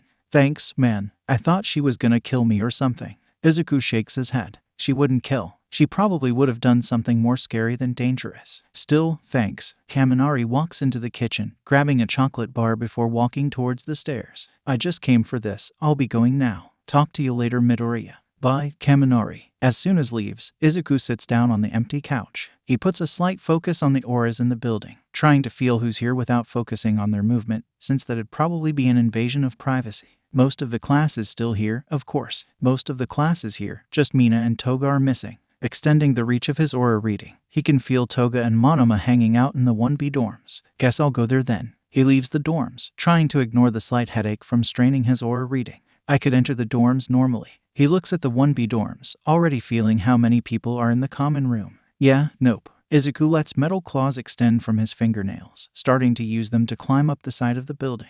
There are some barely visible indents that he can use to get a grip, pulling himself up. Eventually he gets to the balcony, climbing up onto it. A soft knock on the glass gets their attention, Toga opening the door. Hiya, Izuku. Want to sit with us? Monoma is sitting on the edge of his bed, holding a controller. If you want to hang out, be my guest. Izuku nods. Yeah, that sounds nice. He walks in, sitting down on the bed. There's a TV in front of the bed, showing a split screen with 2 robots. Are you two playing Portal 2? Yep. Toga shuts the balcony door before plopping down beside Monoma. It's pretty fun. She picks up her controller. Monoma nods, turning to look at Izuku. Yeah, it is fun. I just wish she was a bit better at puzzles. As Toga shoves him playfully, she sticks her tongue out at him. Oh shush, you suck at them too. She ducks under his attempt at shoving her back. Izuku adjusts his scarf so he can speak easier. Oh, I remember 100% completing this game a while ago. If you want, I can give you 2 hints if you get stuck. Toga grins. I'll take it. Better than getting stuck a million times anyways. She leans back on a pillow, dangling her legs off the edge of the bed.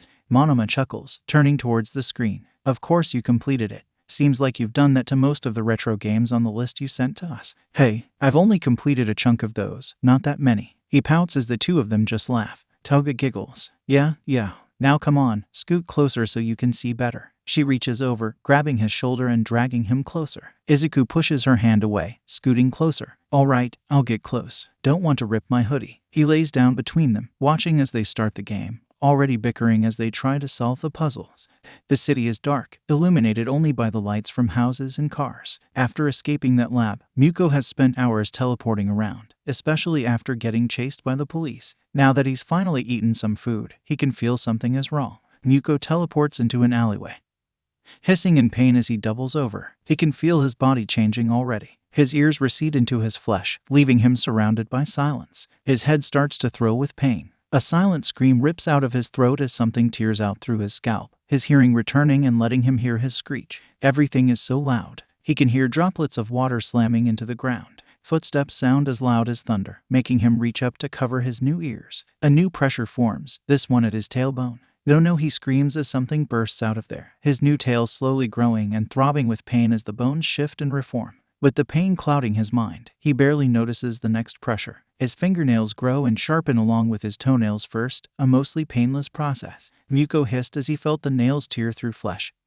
and become rooted in his finger bones, forming into true claws, tearing out of his socks. The pain finally fades, leaving him gasping for breath. He looks in a puddle, staring at his new appearance. Wavy pink hair covers his scalp, 2 pink cat ears coming out of the sides of his head. He can see his new fluffy pink tail, long enough to wrap around his torso a couple times. Along with the claws, he also has sharper teeth now. Am I still human? As if responding to his thoughts, his body starts to shift again. No, luckily, the shifting stops this time. Getting on all fours feels almost natural like this, his claws tapping on the concrete. He experiments moving his tail around. The prehensile tail feels like another limb, feeling almost foreign at first. The intense hearing has become a bit more familiar, even if it's still overwhelming. He can even wiggle the cat ears slightly. Since he now has some new fangs, he curiously runs his tongue along them. He hisses as it draws blood, but the cut heals in seconds, leaving him to swallow the metallic fluid. He stands up, trying to get used to the tail affecting his balance. So weird.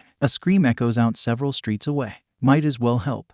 I can test out some stuff. Muko tries to teleport onto a nearby rooftop, but he ends up a bit farther away than he intended, having to fly over and stare down into the alleyway. A man with a crab claw for a hand can be seen pinning down a random woman. He's using his other hand to try and slip off her clothing. The woman looks up, making eye contact. Please, help me. She struggles in the man's grasp. As soon as the man looks up, Muko focuses on the rain. Droplets turn pink as he controls them, forming into tendrils of liquid that yank the man away. The man tries to claw at the water, but a quick slam into the wall knocks him out. The water freezes before it turns back to its normal color. Yuko glances down at the woman. Do you have a phone? She nods. Then call the police, they can get him. She looks up at him. Are you a hero? What should I call you? She quickly pulls down her shirt. He thinks for a moment.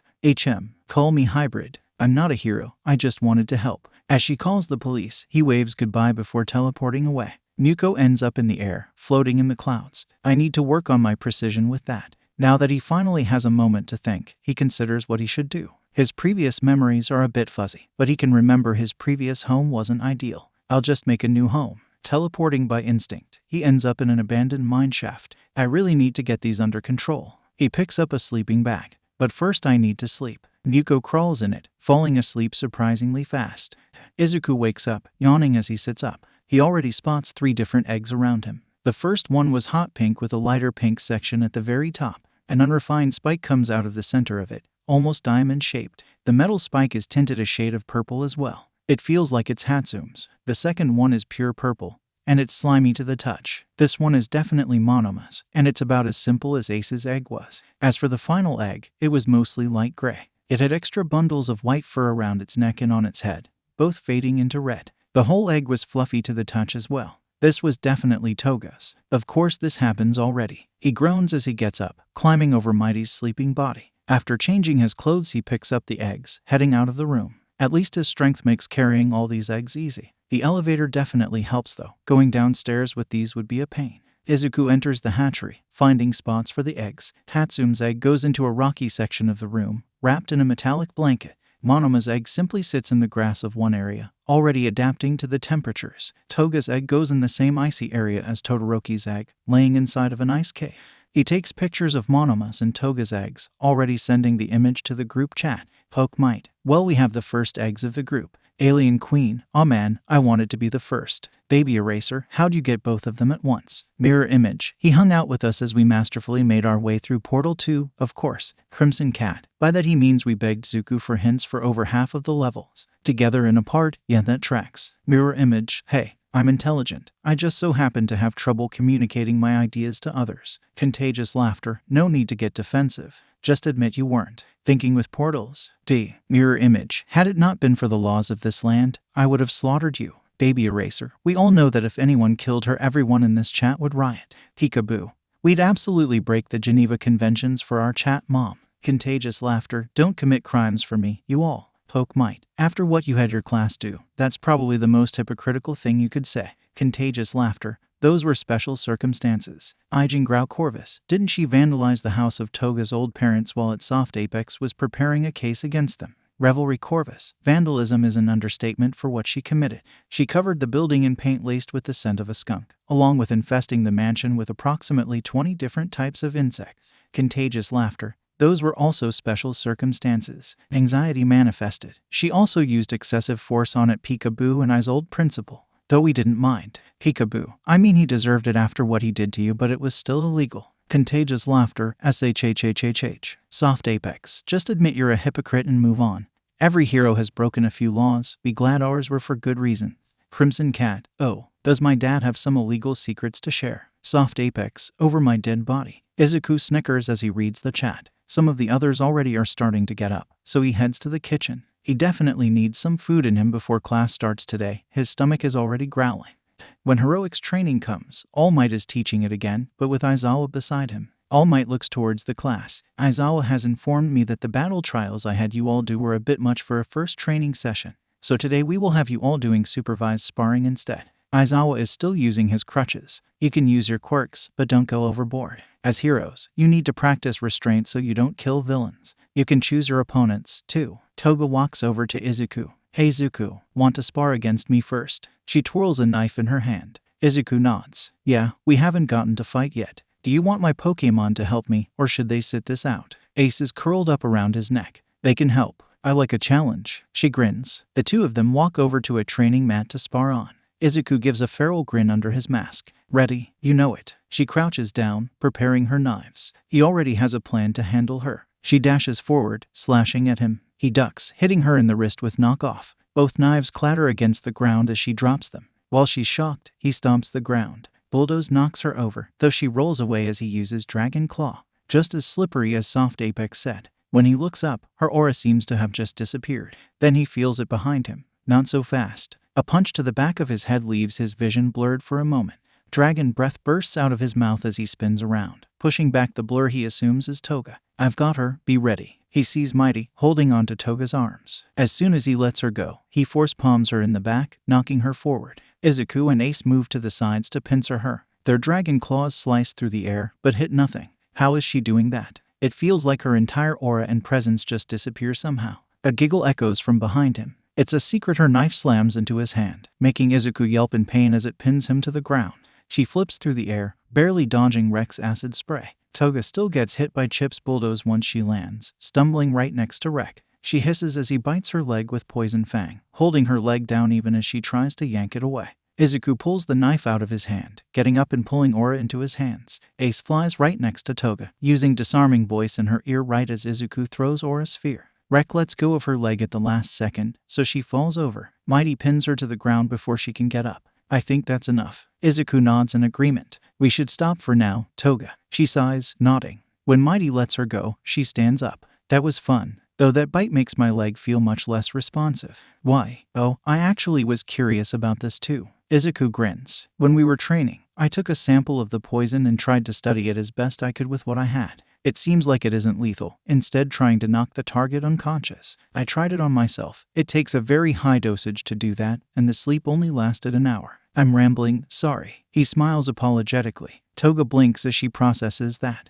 You tried it on yourself. I'm telling contagious laughter. Izuku pouts. Don't do that. She'll rant at me for being reckless for an hour. Ace lands on his shoulder, curling up on it, while Rek slides beside his leg. Too bad, I'm doing it anyways. You deserve the rant. She tries to step back, almost falling because of her sluggish leg. He steps forward. Let me help. He uses soft boiled on her, healing her wounds. Using it on someone else makes him feel sluggish, but then he uses it on himself, restoring his stamina and the knife wound. Also, how did you make your aura disappear like that? She moves her leg experientially, smiling when it seems more responsive. Thanks. Also, it was something I learned on the streets. I just clear my mind, trying to blend in as much as possible and erase my presence. It's harder in open spaces like this, though. Izuku nods. I see. It makes sense. Clearing your mind clears your emotions, and that basically makes your aura invisible. Aizawa speaks up. It's time for you all to switch sparring partners. Find someone who can challenge you. Toga walks over to where her knife was, pulling it out of the training mat.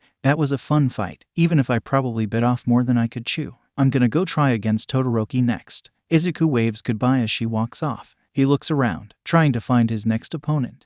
Izuku walks over to the development studio. He's holding Hatsume's egg in his arms, since he feels obligated to at least show her the egg. Rek is following him, wearing a plastic crown on his head he got from Mina. At least he seems to like having it on. When he gets to the door, he steps away from it, Rek being confused but still following him. Moments later, an explosion slams both the doors open. Hatsume rolls out of the room and pats out the embers on her shoulders. While clearly using gasoline as fuel for that was a bit too volatile. I'll need a different fuel source. Oh hi ball boy. He waves at her. Hi Hatsume. Are the pokeballs finished yet or no? Rek hides behind Izuku's legs, understandably scared by the explosion. She nods. Oh yeah, I got a lot of those done. Hatsume walks into the development studio. I even managed to get an extra thing done for you. And just call me Mei, much faster. She glances at the egg, tilting her head. Oh, is that mine? Izuku follows her there before nodding. All right, Mei. And yeah, this egg is yours. Just wanted to show you it. The egg gets ripped out of his hands. Perfect. I can test out my hatching baby. Before he can protest, Mei shoves the egg into a machine, turning it on. Through the clear glass, he can see the metal casing inside the machine move away to show an odd metal, glowing rainbow. The egg starts to hatch within seconds, light shining out of the machine as it happens. A small Pokémon comes out, with hot pink skin. Its head and arms are larger than its torso and legs. The metal bit on the egg now shows up on its torso, covering up most of it. A small section of hair on the top of its head is tied up, going from a lighter pink to an almost white shade at the top. It has a worried-looking expression as it glances around. You got a Tinkatank. I always loved that line of Pokémon. Izuku smiles. I guess it makes sense she doesn't have a hammer yet. She was just hatched. He dives forward to protect Tinkatank as the machine explodes, rolling out of the way. Mei sighs. I figured that one wouldn't be able to handle that much of it for long. She walks over, taking the Tinkatank from him. I'll name her. Crafty, with an I instead of a Y, just because. Izuku stands up, brushing the soot off his clothes as they both ignore Power Loader already yelling at May for this. Of course. What was that, though? She turns to look at him. That was a Quirk-infused metal I got by begging Sensei for it. She pulls some of the metal out of the wreckage. It's still glowing rainbow, though the color is fading fast. Since you gave me the Pokeball info, I researched about Pokémon. I found that some Pokémon can speed up the hatching speed of eggs. She grins. So I just had to find a way to replicate that. Luckily, there was someone who used their quirk to make this metal. When charged with electricity, it emits energy that can speed up the hatching Pokémon. I'm not sure how their quirk exactly managed to do that, but I don't ask those questions. Izuku takes in the information as Rex slides over to him. That's an interesting quirk. I'll have to research it later. Well, why'd the thing blow up? May points at all the metal. There was too much of it, which basically supercharged the quirk effect but also made the metal and machinery overheat. I already started making a weaker version though. It just won't speed it up as much. That's fine with me. What about the Pokeballs? He walks over to her desk, seeing a bunch of basic Pokeballs sitting there. She reaches into the desk, pulling out a Pokeball that looks almost like a love ball, but with a gear instead of a heart. These are finished. Though since you got me Crafty here, I can test out one of them, my personal one. She taps Crafty's head with it. The Pokeball opens, a beam of light coming out of it.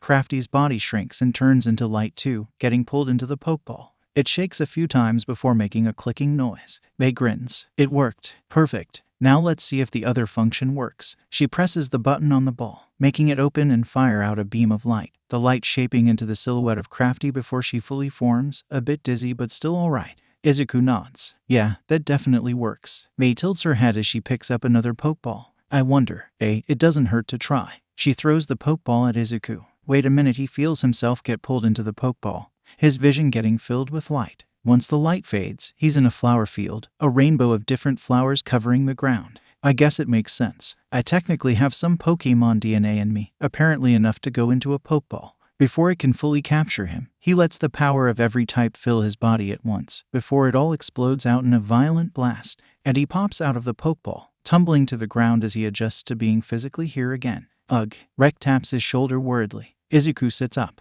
Yeah, that definitely works. May places down the now broken Pokeball. Who knows, that could be useful in some situations. She has a bite mark on her ankle, leaking some purple fluid. Izuku looks at Rek. Don't go biting people when you're worried. He sighs, using soft-boiled on May. Well, can I take the Pokeballs, since they work? He stands up, brushing more soot off of his clothes. Yep. She puts the rest of the Pokeballs in a bag, handing them to him. There's 20 in there. If you need more, ask me. He nods as he takes the bag. And what about the thing for the hatchery? She points at a half-finished machine.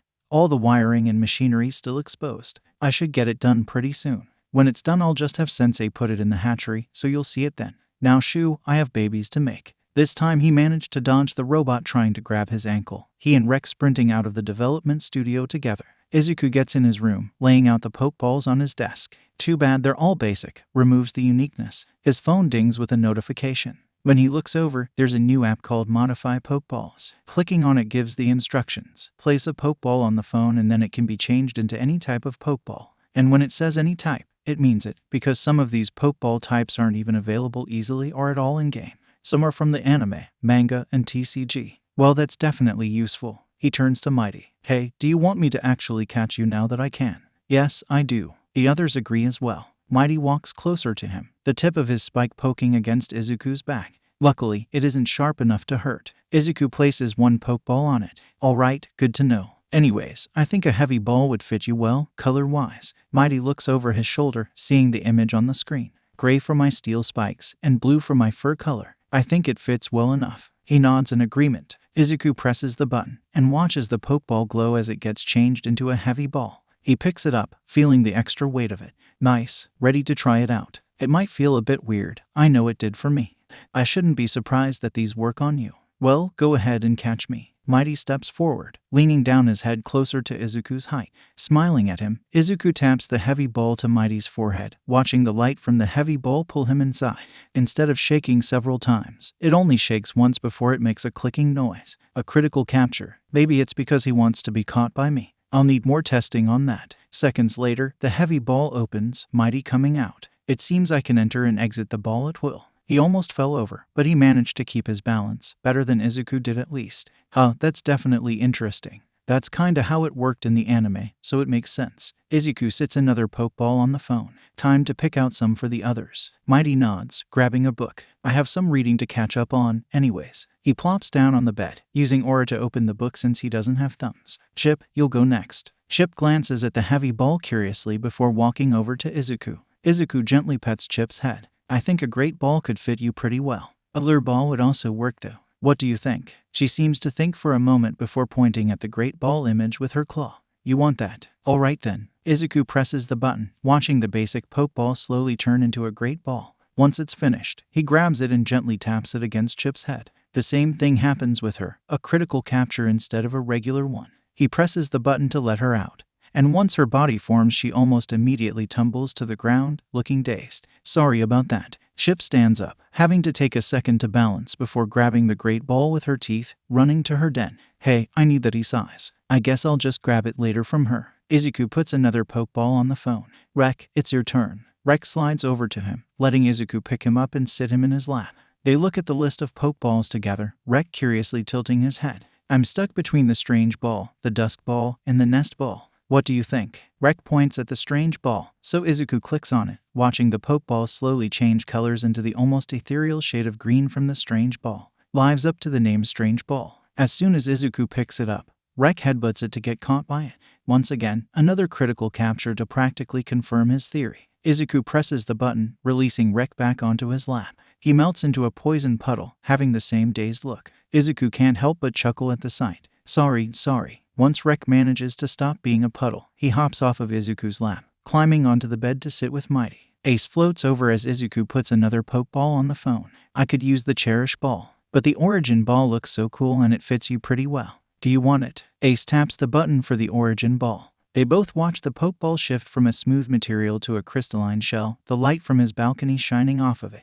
The ball even gets the button changed into what looks like a latch, along with the extra bit of metal at the top of it. Izuku picks up the Origin Ball. Ready? Ace nods, letting Izuku tap her with it. Instead of making a clicking noise, it fires out a small firework, just like in the game. He lets her out of the ball, watching her float around dazed for a moment before shaking her head, regaining her bearings. Want to come with me to give the others some Pokeballs? Ace nods. When he stands up, he realizes that he's still in his school uniform. I should probably change. He looks at his closet. I probably need to try wearing less clothes in the dorms. I'll start by going without the hoodie or mask for now. Izuku puts on a Hawks-themed sweater, Pokeball-designed pants, a Torchic-themed scarf, along with Vacuum-themed gloves and socks. He and Ace both leave his room with the bag of Pokeballs.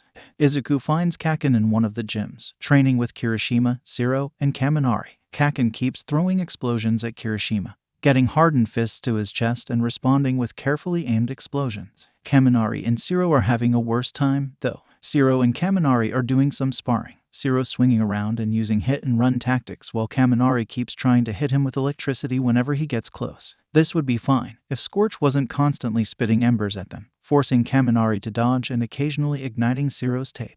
Ace giggles as she watches the chaos unfold. Izuku decides to sit on a bench, waiting for them to take a break. After a while, they eventually tire themselves out and go to the benches to rest. Kirishima is the first one to wave at him. Heya, Midabro. I would have said hi before, but Bekubro was too focused for me to let my guard down to wave. Kaken punches him in the shoulder. I'm just dedicated to my training. Zero grabs a water bottle, chugging it. Ugh, I definitely overused my quirk there. My skin feels dry already. Why'd you have to sick your cat on us, Bekugo? Yeah, we didn't deserve that. Kaminari's UA gym uniform has a large burn on the chest of it, though at least the fabric didn't get a hole burnt through it. His left shoe clearly wasn't as lucky, being almost completely charred. Kaken pets Scorch before tossing an empty water bottle at Kaminari's head. Idiots. This helps train you to be prepared if you have to fight while surrounded by fire, like in a disaster. Sparky, you need to learn to watch where you put your dumbass feet. He throws another water bottle at Zero's skull. And you, a glorified piece of office supplies, you need to learn to fight quirkless if you're around fire. Zero laughs at Kaminari when he gets a bottle to the head,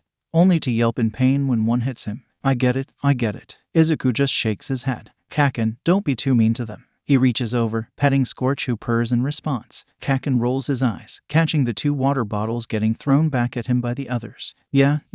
Now what's in that bag, nerd? Oh, that's what I came here for. He pulls out a Pokeball from the bag, letting his phone float in front of him because of course it can do that. Hatsume from the support course made me Pokeballs, so I figured you might want one. I can use an app on my phone to change the type too. Scorch tilts her head at the Pokeball, while Kakin just leans forward to look at the app on the phone.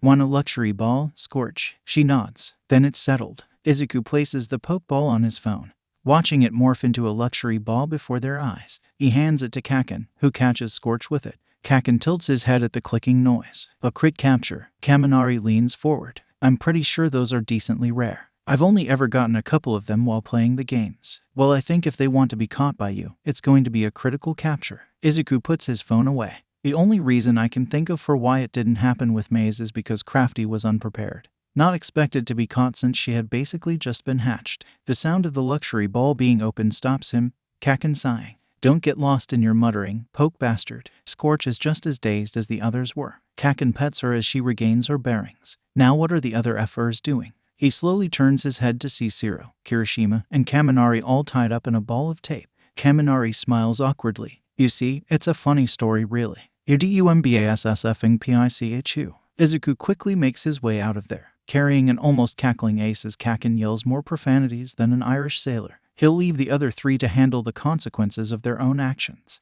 He walks over into the staff dorms, finding his mom there first. She smiles at him. Oh, hello Izuku. What's that bag you have there? Springy is lounging on top of the cupboards in the kitchen. Ace is curled up in Izuku's hair, mostly hidden while she naps comfortably. Her occasional purring does feel weird against his head, but she's cute enough that it's fine. Izuku opens the bag, pulling out a Pokeball. Someone from the support course made a bunch of these for me. I already caught all my Pokémon, but I figured you might want one for Springy. His mom looks at the Pokeball. Did Hatsu make those? He nods. Yeah, how did you know? Well, Power Loader keeps complaining about her chaotic tendencies, and he mentioned she was making something for you. She covers her mouth as she laughs. Power Loader yells from another room. She blew up my desk on the first day, and on the 5th day she gave me a new desk which had turrets, an incinerator, and a self-destruct button. I think my ranting is justified after that and everything else she's done so far. Izuku chuckles as he pulls out his phone. I see what you mean. Anyways, with an app on this phone, I can change the type of Pokeball.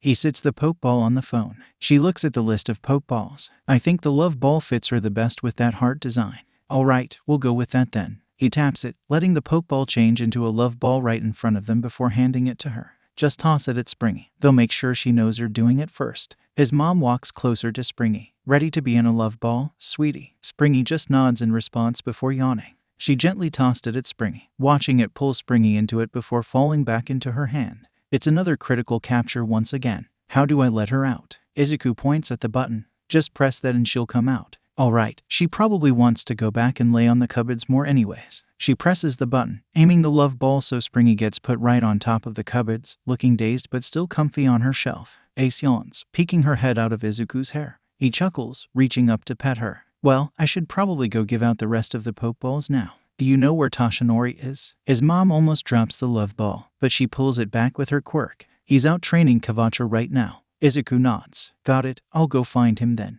He hugs her. Love you, Mom. She hugs him back. Love you too, Izuku. Have fun. She lets go of him, smiling at him. He smiles back before walking out of the dorms. Just Toshinori and Recovery Girl left to go now, since May already has her own special design one for Crafty.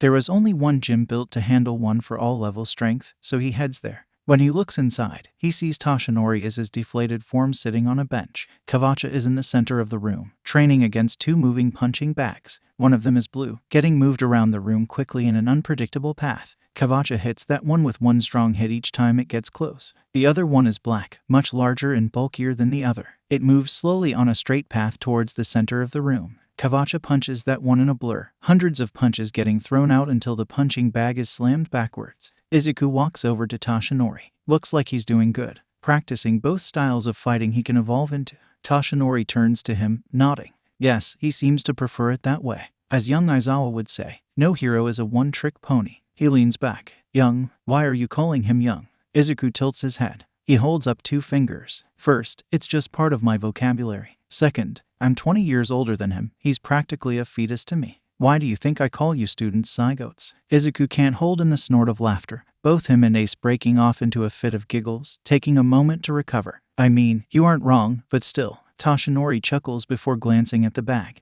What's in there, my boy? He pulls out a Pokeball. I got these thanks to someone in the support course. You looked at the games like I mentioned, right? Tashinori nods. Yes, I've been playing Shield. I just managed to get a Kubfu. But because of that, I do know what Pokeballs are and what they do. Izuku pulls out his phone, sitting the Pokeball on it as he opens the app. Good. This app lets me change the type of Pokeball. Which one do you want for Kavacha? He points at the list of Pokeballs. He looks at the list of Pokeballs.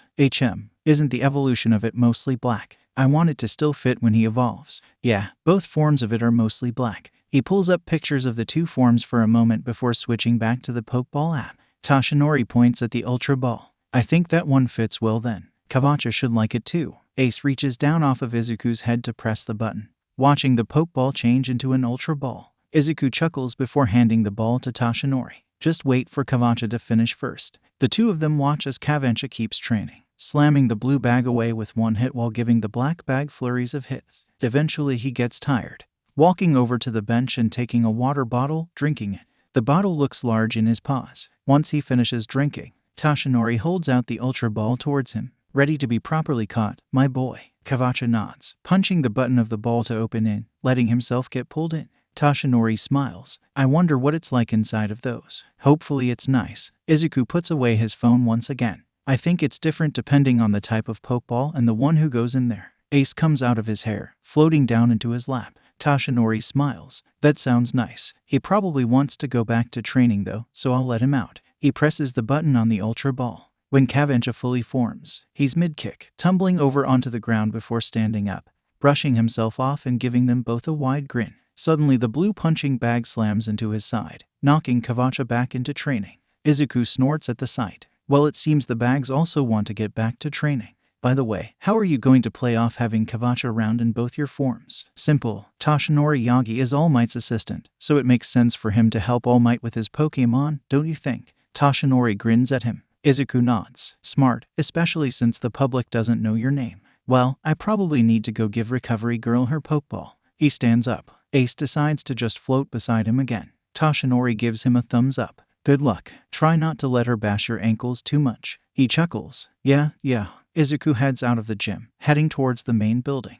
As soon as Izuku enters the nurse's office, he has to jump to dodge a cane. Recovery Girl scowls up at him. Don't tell me you got hurt outside of school hours. I already had to handle Ciro's burns a few minutes ago. Izuku shakes his head. No, I actually have something to give to you for Curie. He pulls out a Pokeball. Her expression softens, though she seems confused. What is that? It's a Pokeball. Think of them as a storage space for a Pokémon to go into. Could be useful. Ace grabs the Pokeball from his hand. As soon as he takes out his phone and opens the app, she sits it on the phone. I can also change the design of them like this. She looks at the different options. I suppose the heal ball would work best. What do you think, Curie? Curie walks over to them, nodding. Izuku presses the button, handing her the heal ball as soon as it changes. Tap Curie with it to catch her, which will be signaled with a clicking noise. To let her out, just tap the button. Recovery Girl taps the heal ball onto Curie's head. As soon as she's caught, Recovery Girl lets her out. That could be useful, I'll admit. Izuku smiles. I'm glad I could help. Now get out. She points at the door with her cane.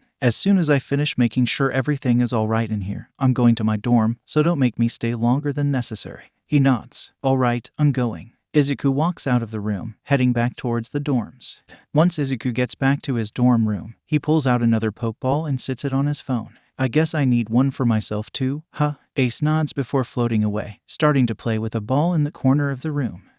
He selected the Cherish ball for himself. I guess I can use this to test something. Anyways, he sits down on the ground. As soon as the Pokeball fully changes, he takes it and taps it on his forehead. Immediately his vision fills with light. Izuku lands on stone, not dirt. Looking around, he can see a large Japanese temple. He hears a click as he's caught, but he ignores it as he stands up. A large wall surrounds the area, vines running down it. Around the path, wildlife sprouts from the ground. Instead of weeds, it's bushes growing fruits, along with pretty flowers. Izuku spots one almost crystalline flower, the petals shining a beautiful rainbow. He plucks it, but it stays alive. The breeze flows through the air, the sound of birds chirping filling his ears. He walks along the path, entering the shrine. The first room has a large statue in the center of it. It depicts Arceus, fully painted with shining gemstones on the wheel around the torso. There's a small shrine in front of it, so Izuku places the crystalline flower into it. When he walks into a side room, he sees a bedroom. There's a traditional Japanese futon taking up most of the floor. The walls are covered in photos, all showing snapshots of his memories. I've never slept on a futon before. When he re-enters the main room, his eyes are drawn to the shrine. The one flower has turned into 19 massive flowers. 18 flowers have their petals colored to match all the types, shining in the light as all of them are wrapped around the 19th rainbow flower that's much larger than the rest. Izuku looks at the flowers before smiling. That's a pretty sight. Hopefully that means my offering was good. He heads out the back door, seeing a large obstacle course extending into the distance. All of it is above a massive lake. Yet none of it seems out of place, every obstacle perfectly matching the style of the area. Nice. That'll be good for training. Now that I've done that, let me test some things. He tries to focus on the outside world, and suddenly a sphere appears around him. It lets him see his room from inside of the cherished ball. When he runs into the side of the sphere, it makes the ball start to roll. Jumping even makes the ball jump up a surprising height. Satisfied, he focuses on the feeling of leaving until his vision fills with light, and then he stumbles into the ground, though he gains his bearings much faster this time. Ugh, still not used to that. Out of curiosity, he puts the cherished ball back on his phone. It still gives him the option to change the type of pokeball. That could be interesting if I want different scenery. He takes the cherished ball off of it, sitting it on his desk. Izuku plops down on his bed next to Mighty. Welp, time to spend hours reading fanfiction. He playfully shoves Mighty as he snickers. Oh shush. Tamura sits on his bed, his controller in his hands. His egg sits in his lap, wrapped in blankets so it's kept warm. Currently he's playing Pokémon Platinum, trying to prepare for the Elite Four in Cynthia. He doesn't need his ass getting kicked again. His team is better than he expected, especially since he's doing a Nuzlocke. He's got an Infernape, a Leafine, a Gyarados, a Mamoswine, a Bronzong, and a Snorlax. Now to hope one of them doesn't get one-shotted by a random trainer. A cracking noise makes him suddenly look down. Oh shit, the egg is starting to crack and hatch. He holds onto it carefully as it wiggles around so it doesn't fall off the bed. It keeps cracking, light shining out until his vision is filled by the light. Once the light fades, he's left with a crocodilian Pokémon. Turquoise scales cover most of its body, though there's an almost V-shaped pale yellow marking on its chest. 3 red spines come out of its back, along with one on the end of its tail. Holy shit, I got a Totodile. The Totodile jumps up into his arms. You're a cute little guy. He carefully pets his head. I'll call you Monty. Monty grins, chomping his jaws excitedly. Tamura smiles at him. Are you hungry, Monty? He gets an excited nod in response. Tamura sits his controller down, standing up. Let's get you some food. The two of them walk into the kitchen together, Kurogiri turning to them. Hello, Tamura, what do you owe? The egg hatched. His misty yellow eyes seem to widen. What do you call that one? Kurogiri crouches down to pet Monty. I call him Monty. He's a Totodile. Tamura points at the fridge. I was going to get him food. Meat might be best. Kurogiri nods. Do you wish for it to be raw or cooked, Monty? Monty chomps his jaws twice. I'll take that to mean you want it cooked. Tamura opens the fridge, taking out a steak and handing it to Kurogiri. While Kurogiri fixes the food, Tamura digs through his stuff before pulling out a dog toy and handing it to Monty, who immediately starts chewing on it. That toy usually brings memories of Mon-chan and his past, but now it can have new memories with it. Hope you like it, Monty. He sits there, playing fetch with Monty for a good while. His usual urge to scratch isn't nearly as strong. After a while, Kurogiri brings out the steak on a paper plate. Here you go. As soon as he sits it down, Monty has already started tearing into it, even tearing apart the paper plate as he tries to bite into the steak. Kurogiri sighs. And that's why I brought a paper plate. Tamura smiles. I think keeping that egg was a good idea. Kurogiri hesitates before reaching over, putting an arm around his shoulder. I think so too, Tamura, even if I'll have to do much more cleaning now. Monty grins up at them, covered in barbecue sauce from the steak along with bits of the plastic plate. Kurogiri sighs. Much more cleaning. The next morning, Izuku decides to check on whatever Mei was working on. Knowing her, she could have gotten it done this fast if she tried. Izuku walks out and into the hatchery. Immediately, he notices the new thing in the ceiling. In the center of the ceiling there's a metal machine, a sphere of that glowing rainbow metal hanging from it. There's other machines like that in the corners of the ceiling too, speeding up hatching in the whole room. Todoroki walks into the hatchery, turning to Izuku. Oh, hello Midoriya. He walks over to the icy section of the room, gently rubbing the warm part of his egg with his cold hand. What are those things in the ceiling? It's meant to speed up the hatching process. Izuku walks over to him, smiling at the egg. I mean, you got that egg a while ago, so it might hatch soon. The egg immediately starts to crack, light shining out of it. Izuku blinks. Well, I didn't mean that soon. Todoroki picks up the egg as it almost falls off the ice. I've got it. He holds it close to his chest as it slowly cracks more and more, an unreadable expression on his face. His aura shows care and kindness, though it's hard to see behind the dull sadness he always has. Once the egg hatches, Izuku is met with a strange sight. One half of the Pokemon has reddish-brown fur, darker brown fur around the paws. A larger tuft of fur on the top of the hair is curled backwards, along with being closer to reddish-orange. The Pokemon's tails on that side are the same color, curled backwards at the end. The other side has white fur, pale blue fur around the paws. The fur on top of its head is also pale blue, though it's more puffy. The tails are the same color, also more puffy. Izuku stares at it. That's a mix of a Cantonian and a Alolan Vulpix. I thought I was limited to just making normal Pokemon.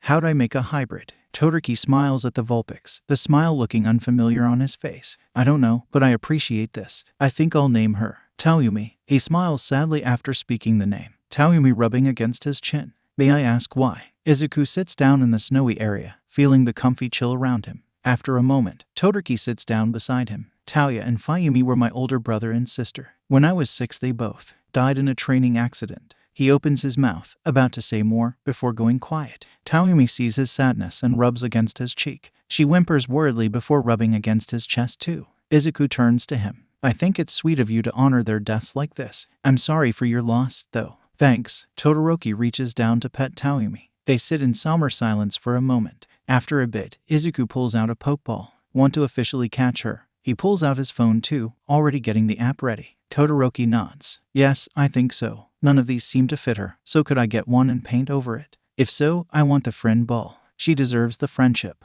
Izuku nods, pressing the button to make it a friend ball. All right, you can paint over it afterwards. Do you want to catch her now, or not yet?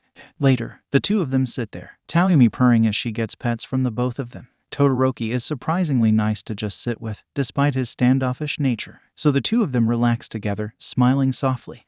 In Musutafu, Japan sits the Todoroki abode. It's a quiet place now, only Endeavor living there, stewing in his rage day by day. Natsuo moved out as soon as he could, and now Shoto managed to get into the dorms. Near the Todoroki abode sits Sakoto Peak. All the trees in the area have been turned to ash, only small bits of grass and tiny saplings are visible. Footprints are still seared into the dirty. 2 sets of footsteps leading straight to a large patch of black dirt. Only 1 set of footsteps goes away from it, heading down the mountain. At the base of the mountain sits a lake. Years ago it was a beautiful lake, fish swimming around in the water and plant life growing out around it. Now the area around it is covered in constant snow year-round, the plants all smothered in pure white snow. The lake itself is frozen over, the thick ice unbreakable and unmeltable by normal means. If you look through the ice, down to the very bottom of the lake, you can see the corpse of Todoroki Fayumi, a hole burnt through her stomach and a sad smile on her face. During the rest of that day, classes go on normally. Some people ask Todoroki about his new Pokemon,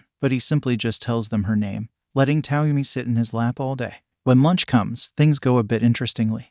Izuku sits with his usual friends, eating his katsudon. Suddenly, while they're all talking, Mei just plops down at the table and starts working on some invention. After a second of confused silence, Shinzo speaks up. Who are you? Mei grins. I'm Hatsume, future leader of Hatsume Industries. She doesn't even have any food with her. Izuku sighs before letting Ace out of the origin ball. Ace, please go get her some rice or something. As Ace floats away, Izuku turns to his friends. This is Mei from the support course. She's the one who made my Pokeballs for me. Mei nods, adjusting one of the gears on her machine. Yep, I love to make my babies, and Ballboy here gave me quite the challenge with his. Takage grins. Oh, already making babies with someone, are you? Izuku's face turns red as he sputters. As she calls her inventions her babies, nothing like that is happening. He groans as everyone laughs. Toga giggles, leaning back. Yeah, we all know you're still a virgin, Zuku. She sips from her blood bag before putting some of it on her soba, mixing it in with the noodles. Ace returns, carrying a bowl of rice with psychic energy before dropping it next to Mei.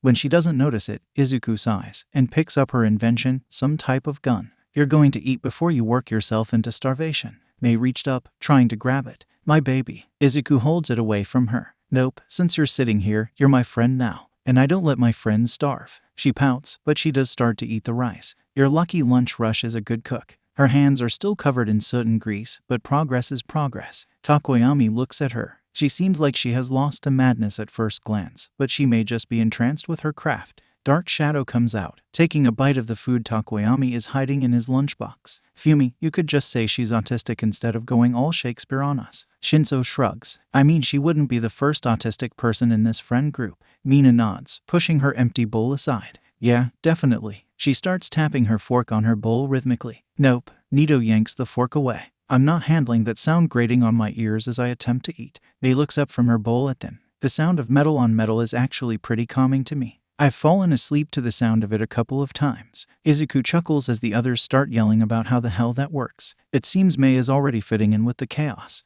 Then heroics training comes. All Might stands in front of the class while Aizawa is seemingly asleep in his sleeping bag. Because of everything that happened at the USJ, you all missed out on rescue training. While we aren't taking you back there to avoid triggering trauma, we will still take you for another form of rescue training. Aizawa opens one eye to stare at the class. Speaking of trauma, you all will have mandatory sessions with Hound Dog, our school counselor. All Might jumps up, landing on the podium, crouches down. You startled me, young Aizawa. He carefully gets down off of the podium, blushing a bit as the class can't help but laugh. Then have more situational awareness. Aizawa closed his eye again. All Might sighs. Well then, follow me to Ground Gamma. Make sure to get dressed in your hero outfits. They all rush out of the room, grabbing their costume cases. Once they get to the locker room, Izuku decides to change in the bathroom instead. Being around so many people while undressing feels like a recipe for disaster with his past and his quirk. Him being a disaster by also doesn't help, so bathroom instead. When he glances into the mirror, he sees something odd.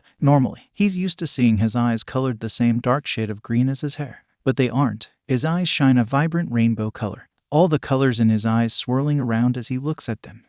That's weird. Izuku puts on his outfit. The only change is that he replaced the one massive pokeball with spots for all his pokeballs to latch onto, along with pouches for supplies. It's functional enough, at least. He heads for Ground Gamma once he's dressed. All Might is standing there, Kavacha beside him. Now that you're all here, I can explain the assignment. There are a total of 30 ectoplasm clones hidden throughout the area. You must find and rescue as many of them as you can in 10 minutes. But you must do this while avoiding Kavacha here. Cyril leans forward. What could that cute little guy do? He yelps as a kick to his stomach makes him fall over. As you can see, Kavacha is strong despite his size. All Might puts Kavacha in the Ultra Ball, tossing it far out into Ground Gamma. Now she'll be roaming out there trying to find you all. Good luck. An ectoplasm clone walks out, handing him the now empty Ultra Ball before disappearing. Izuku rushes into the area, slapping his hand on the buttons for all his Pokeballs. Ready to help. All his Pokemon come out at once. I'll take Rek, you can take Ace and Chip. Mighty lets Rek climb onto his back, his slimy body wrapping around his torso. Got it. Good luck. Izuku runs off. Ace follows behind him as he climbs up a building. Mighty pulls himself onto a roof. Ready for some Parker, Rek? Yup. Rek grins at him, his teeth already tinted purple for Poison Fang. Perfect. Mighty starts to jump from pipe to pipe. Thankfully, the clones all have auras, though they look more dull than usual auras. It makes his job easier, at least. He spends his time heading to the nearest auras, saving the clones. If one is trapped under rubble, Mighty carefully destroys it while Rek eats any large pieces of it that could hurt them. If they're in a crevice, then Rek goes down to shove them up for Mighty to grab. After they get their 5th clone saved, Mighty manages to spot Kavacha. He's using bulk up over and over again, strengthening himself. Mighty crouches down on a nearby rooftop, raising attack and defense, but not special defense. He grins. I'm glad I'm naturally a special attacker then. Rek pouts up at him. But I'm not a special attacker, though I guess with this much defense, special moves will be best. Aw man, there. Mighty pats Rek's head. But if Kavacha is going to set up before fighting, so Mighty uses Calm Mind, focusing his mind on strengthening his special abilities. Mighty clears his mind more and more, until all that's left is power. Mighty opens his eyes, glancing at the timer to see only 4 minutes remaining. It seems that it took longer than expected. He holds his paw up. Let's start this strong. Auras from the entire area getting pulled right to him, gathering into a massive ball above his head. Kavacha, who seems to have just finished dragging his 10th unconscious student to the center, looks up and grins at the challenge. The ball of aura flies through the air, getting pulled together and compressed until it's a singular beam of aura. Endure, Kavacha yells right before he's hit. When the smoke clears, Kavacha is still standing, even though the building he was on has been partially vaporized. You can do better than that. Mighty raises his arms to block, but a blur of movement hits him, sending him flying through the air. He has aerial ace. That's a problem. He starts sprinting through the air, solidifying aura under his paws for platforms. Rek moves around until he's on Mighty's shoulder. I'll use acid spray on him for some super effective damage. Good idea. His chest still stings from the super effective hit, but he keeps running. Kavacha, fight me, he yells out. Mighty hasn't had many good fights. He wants a challenge. Kavacha stands on a rooftop below them.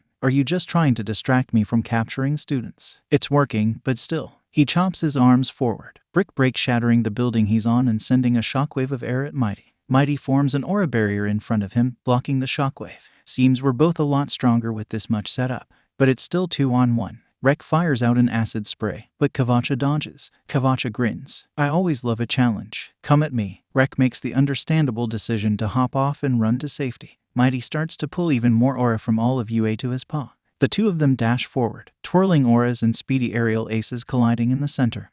Izuku ducks as an explosion shakes the entirety of ground gamma. What the hell was that? Ace flies up before immediately going back down as a wall flies above their heads. Chip picks up a shiny screw for the ground, though she still looks at all the rubble getting thrown about worriedly. The exercise has been cancelled. Please report to the front gate. Midoriya, head to the center of the area to collect Mighty. Izuku hears All Might's voice over the speakers. Well, that's not good. Let's go see what happened. He starts to run towards the center of ground gamma. Ace flies beside him, using her psychic abilities to redirect any incoming rubble away from them. Chip runs behind the both of them, trying to keep up with them. The closer he gets to the center, the more destruction he sees. Buildings have been reduced to piles of rubble, pipes have been ripped apart, and there's bits of aura lingering in the air, slowly fading away. When he gets to the center, he sees medical bots picking up Mighty and Kavacha. Both of them are covered in lots of scrapes, cuts, and bruises on their bodies. I may have gone a bit overboard. Both of us did, honestly. Izuku sighs. I'm not even going to question it yet, but you're still going to Recovery Girl. He helps the bots wheel the two of them away. So, what happened? Izuku looks at Recovery Girl. Recovery Girl sighs. Well, they're both healed, first off. As for what happened to them, your lucky Mighty knows how to write. She points her cane at a screen, showing the x-rays of Mighty and Kavacha before they were healed. Both of them have noticeable cracks running through their bones. Thousands of hairline fractures spread across their bodies. Mighty has the highest concentration of them on his upper paws, while Kavacha has the highest concentration on all of his paws. It seems the two of them powered themselves up so much that their bodies couldn't handle it. Recovery Girl points at a picture of the destruction. As you can see, this was not only dangerous to their bodies, but everything around them. Take this as a lesson for when you get these types of moves. Izuku nods. I see. So there's a reason stat-boosting moves have a limit in the games. He pulls out a notebook, quickly writing that down. Mighty and Kavacha come out of the other room. Both of them are visibly healed but still moving a bit sluggishly. May I go back to my ball? If I don't, I might trip on the walk to the dorms. Reaching down, Izuku pulls the heavy ball off of his belt. He presses the button on it, opening it up and pulling Mighty into it. Shuri walks into the room, getting a pat on the head from Recovery Girl. Good job, dearie. She turns to Izuku. They should just need a bit of rest. Now go, take Kavacha back to Toshinori. Izuku nods, picking up Kavacha. Come on, little guy, we're going to Toshinori. It doesn't take him too long to get back to the others. To All Might. The entire class turns to him, even his Pokémon who had waited for him. I think Kavacha needs some time back in his ball to rest. Toshi, no, it's All Might in school. All Might nods, pulling out his Ultra Ball and pressing the button. He did well, but he can rest now. Good job, young Midoriya. Izuku smiles sheepishly. I didn't do much. He walks back with the rest of his class and Pokémon. All Might turns to the class. Despite that unexpected complication, you all did remarkably well. As for your scores, the one who saved the most clones was Ada, but the one who provided the closest to proper protocol was Kuda, which is impressive since I didn't even tell you protocol. Ada accepts the praise easily, while Kuda tries to hide behind Izuku. It doesn't work because of the height difference, but at least he tried. All Might grins at them. You can spar for the rest of Heroics training, go plus Ultra. Izuku points at Todoroki. Come on, I can help you level up Taoyumi. She's still pretty low leveled. Todoroki nods, walking over to him. I see. Well, I'll take what I can get. Taoyumi follows behind her a few scrapes on her from slipping on Todoroki's ice. Well then, Izuku crouches down, ace floating around him. Let the training begin. That night, Izuku sits on his bed, scrolling through some of the apps on his phone he didn't notice. One of them seems like a Pokédex. It has a lot of information on every single Pokémon. Stuff like average height and weight, eating habits, hunting tactics, fleeing tactics, how they take care of their young, etc. Since it's from Arceus, the high amount of detail makes sense. A few sections of information are labeled as explicit, though. I wonder what that could be. To access it, he had to turn off the app's safe filter first, so he did that. He clicks on one of them, and decides to start reading the Lucario entry in this section. While Lucario's mating cycles start, Izuku immediately tossed his phone away. He can feel his face heating up. Nope. I don't need to know about that. I didn't even know they had mating cycles. He groans. That's a problem for later, Izuku. Mighty leans over him. Yeah, I've dealt with a couple of those.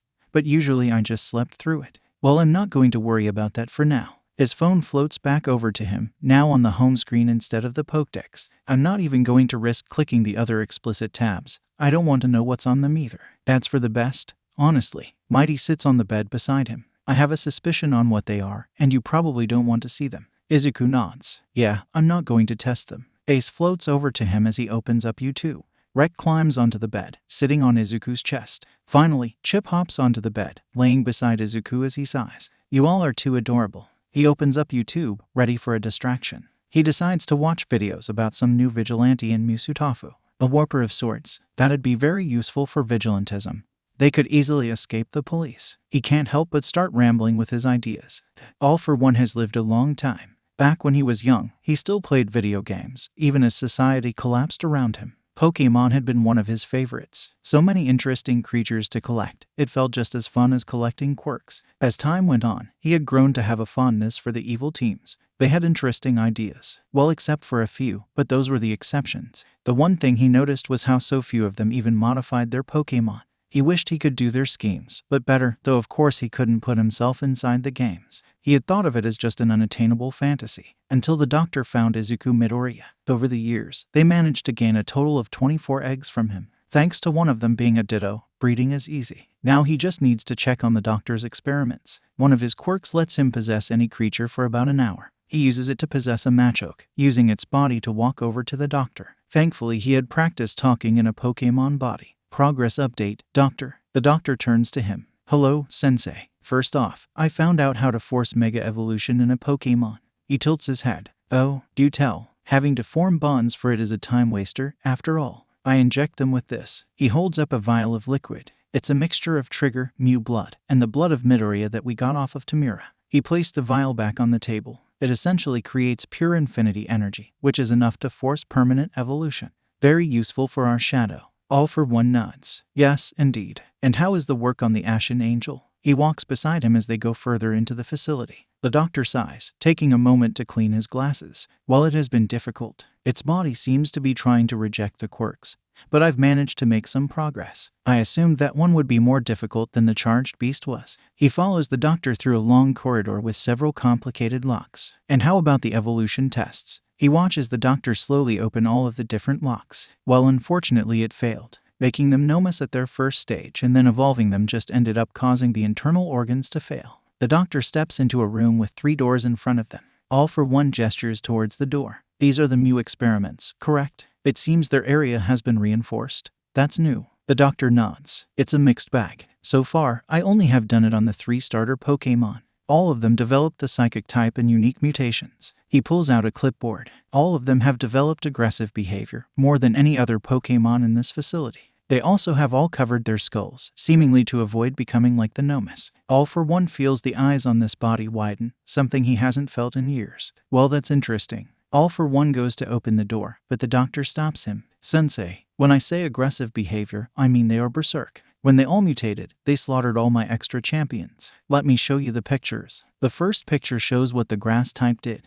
Corpses of Machamp Nomus litter the ground. The air is filled with sickly green spores, flowers sprouting from the bodies of the creatures. Petals made of psychic energy skewer all of their brains. With the fire type 1, he gets a much different scene. Claw markings burn into the flesh of several of the Nomus. Magenta flames fill the room, some forming into clawed hands. The flames grab onto the skulls of the Namu, leaving some of them with a blackened hole where their brain would be. The water type 1 is much cleaner. All of the bodies have what looks like bullet holes in the center of their brains, giving quick deaths. Floating in the air are some magenta water bullets, some shaped into blades or barbs. All for One winces at the sight, so they're extremely deadly. Is there any way to control them? The doctor shakes his head, adjusting his glasses. No, not these ones. They can be useful to cause chaos, but for any controllable ones we'll need to adjust the experiment.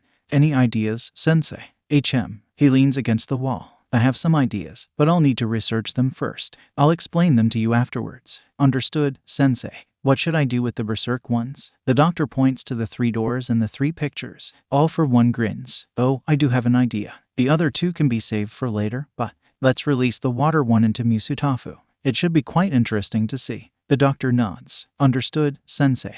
The next day, Izuku gets called down to Nenzu's office. Ace floats around him as he walks there. She seems to prefer being out of her Pokeball most of the time. He walks into Nedzu's office. The walls are covered in bookshelves, large variations of genres and topics covering the shelves. Hello Midoriya, would you like some tea? He's already holding a teacup. To his side, there's Izuku nods. Yes please, Principal Nedzu. He sits down at the table, watching Nedzu pour him some tea. Once he gets handed a teacup, he sips it carefully. Nedzu smiles at him, sipping from his own cup. I'm sure you're interested in why I called you here. Don't worry, you aren't in trouble for anything. This is more about the Pokémon from the USJ. A small bit of draconic smoke leaks out of Izuku's mouth. Oh, he takes a deep breath. What did you do with it? I could tell you. Nedzu pulls out a remote, tapping a button. Or I could show you. Izuku watches as one of the bookshelves opens up, showing a staircase behind it leading deeper into the building.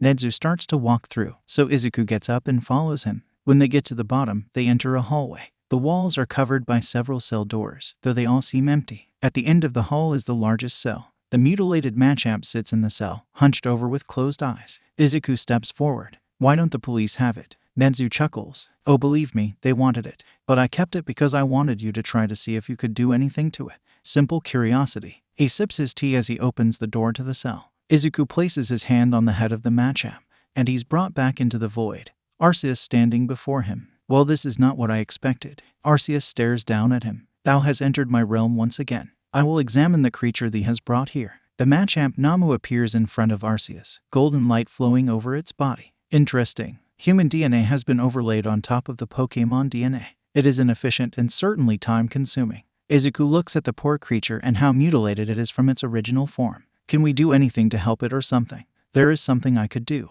I can revert this Machamp to a Machop, though interestingly it will retain the powers of its adult self. Does thee agree with this? Arceus looks at him. Izuku nods. Yes, that has to be better than being stuck in this form for the rest of eternity, after all. He watches golden light covering the entirety of the Machamp's body, compressing it down before shaping it into the form of a Machop.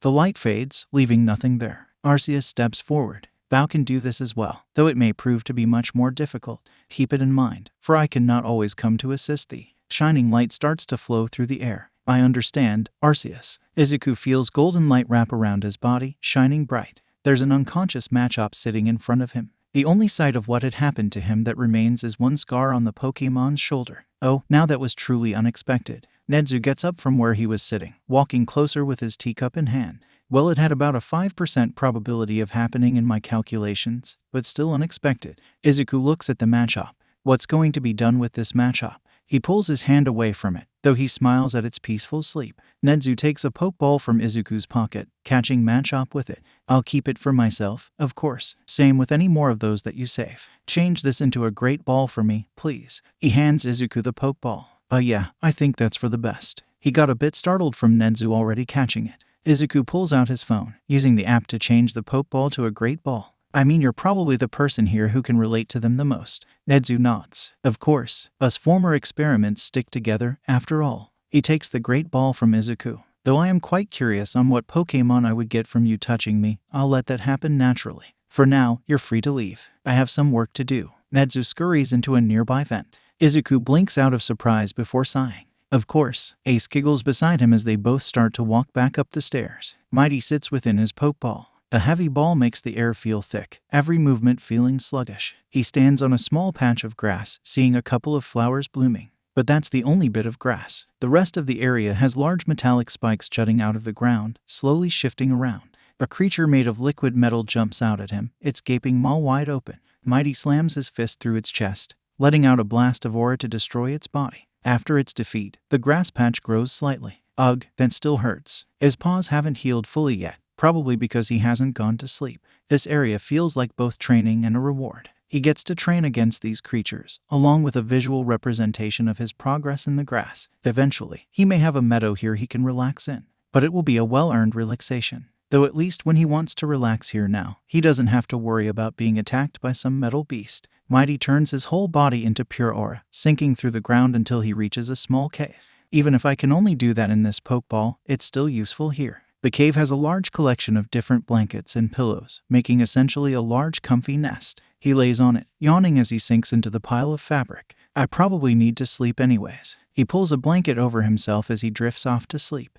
Izuku lays back on the couch in the common room, idly sketching in his notes. It's about that new vigilante. Something about them just feels oddly familiar to him. He hears Toga shouting from the hatchery. Aizawa-sensei's egg is about to hatch, guys. Izuku immediately rushes into the room while the others rush to go get Aizawa. When he looks at the egg, he can see it slowly starting to shake, like it's preparing to hatch. Yeah, you weren't wrong. Ada rushes in, carrying Aizawa over his head. I've got our sensei so he doesn't miss his own egg hatching. The rest of the class runs in behind him, though some of them still can't stop laughing after seeing that. Aizawa sighs. Put me down, Ada. He gets sat down beside the egg. Now that he's closer, the egg speeds up its shaking, slowly starting to crack until it finally breaks. The Pokémon is small and humanoid, looking almost like a chibi. Smoky shadows make up its body, shaping into a helmet-like shape on its head. The helmet has two curled horns along with a wispy horn in between them. There's a bump on the back of both of its wrists. A smoky collar of shadows wraps around its neck, along with a trail of shadows obscuring its own shadow. Izuku blinks as he stares at the Pokémon. You got a Marshido. That's a mythical Pokémon. Marshido stares up at Aizawa, walking closer to him. Aizawa sighs before patting its head. I'll name him Stalker. Kaken scoffs. Of course he gets the mythical, mysterious-ass hobo. He ducks as Aizawa's capture scarf flies over his head. Takoyami nods approvingly. A creature of the darkness is most fitting for him. Underground heroes hide within the dark shadows. A creature made of them is the best. Stalker climbs up onto Aizawa's shoulders, staring at everyone silently. He feels way too light. Guess that's from him being made of shadows. Aizawa stands up, using his crutches. Izuku pulls out a pokeball, putting it on his phone. Want to catch it? Aizawa nods. Before Izuku can ask what pokeball, Stalker jumps down, pressing a button with his foot before landing on the ground. The pokeball turns into a Gigaton ball. Aizawa takes it with one hand. It's heavy, makes sense. He tossed it at Stalker, watching it catch him before firing out a firework instead of making a clicking noise. He picks it up before turning to the rest of the class. All right, bratlings, the show is over. Go back to whatever you were doing. He puts the ball into his pocket before leaving the room. Izuku glances at the others. It's almost dinner time. Who wants to fix dinner? Kaken immediately starts blasting off towards the kitchen. That's my kitchen, F'ers. No Kaken, you'll kill half the class with your spices. He runs after Kaken, rock smashing the air behind him for a speed boost. Aizawa's scarf shoots out of nowhere, tripping up both of them. I didn't say to start a race indoors, now did I? When the two of them try to get back up, Stalker appears, staring at them. Izuku blinks. He's both creepy and cool. Kaken pushes himself off the ground. Effin' creepy, that's what he is. Aizawa's scarf knocks him down again. Aizawa sighs. I didn't tell you to badmouth my newly born Pokémon, either. Izuku decides to take the opportunity, getting up and immediately getting into a sprint. He heads straight for the kitchen before leaping over the kitchen counter. I'm cooking now. Damn it, nerd. For most of today, Tamura has been playing games while Monty watched. He had already won his Platinum Nuzlocke, so now he was doing a randomizer Nuzlocke on Ultra Moon. By that he means he's doing his 5th run of it because goddamn, this game can be brutal. After sitting here with so many losses, his legs are feeling a bit stiff. Tamura stands up, holding Monty in his arms. Want to go and train, little buddy? Monty nods in his arms. Todo.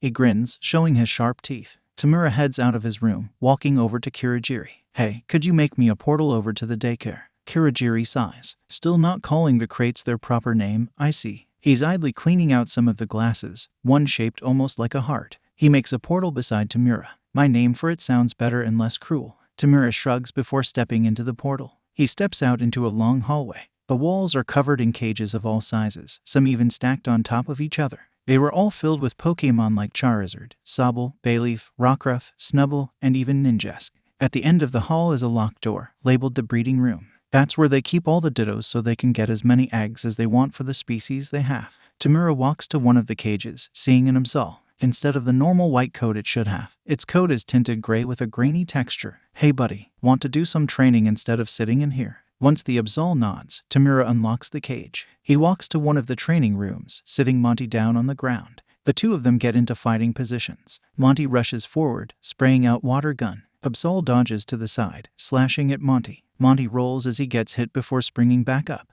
When Absol charges at him, Monty chomps down on his leg with bite, though Knockoff quickly throws him away. Monty sprays water gun at Absol, making it growl loudly. It slashes with its horn, hitting Monty and tossing him a few feet away. Monty sprints at it, his claws sharp and ready. Absol just slams into him with quick attack before speeding at him again. When Absol runs closer, Monty slides under him. His claws reach up and drag along Absol's underside. Absol roars in pain, his sclere turning pure black. That's not normal. Monty used water gun again, spraying it on Absol. Absol starts suddenly coughing, smoke pouring out of its mouth. Tamura steps backwards. Absol doesn't learn any smoke-related moves at all. What the F did the doctor do? Smoke fills up that half of the room, leaving only silhouettes in the smog. A slash from Absol cuts through the smoke, making Monty immediately spray water gun in retaliation. Absol speeds forward with quick attack, using his horn to launch Monty into the air. Monty flips around, spraying water gun from above before seeming to claw into Absol's fur as he lands. Absol roars in pain, smoke getting blown back around him.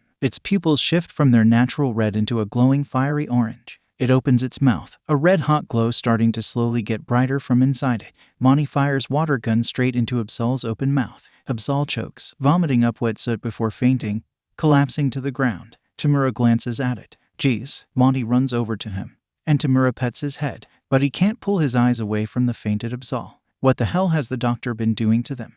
Izuku heads into Mina's room, letting Rek follow along beside him. Her room is of course filled with a lot of hot pink and black items, but she also has lots of poison-type Pokémon merch. She even has a poster of Clara from Sword and a poster of Plumeria from Sun and Moon. Mina waves at him. Heya, Green Bean, ready to do some gaming. She's sitting in a black beanbag by her TV. Yeah, that sounds nice. He sits down on the hot pink beanbag beside her. Rek hops up into his lap. Still adorable. Rek smiles at him, laying in his lap. The TV screen switches to the home screen of Mina's Nintendo Switch. Mina grabs a custom Pro controller, handing Izuku some Joy-Cons. I was thinking about playing Kirby and the Forgotten Land. What do you think? Izuku nods. Yeah, that game had some amazing reviews. Let's play some of it. Mina starts to play through the beginning section of the game, right up until they unlock multiplayer. Come on now, you get to be Bandana Waddle Dee. Izuku joins in. Alright, let's go through the first level. They enter downtown Grassland. Izuku is already trying to get used to the spear. Eventually, they get to the first boss. Whoa, that's a big monkey. Mina leans forward, only to jump back as Kirby gets grabbed.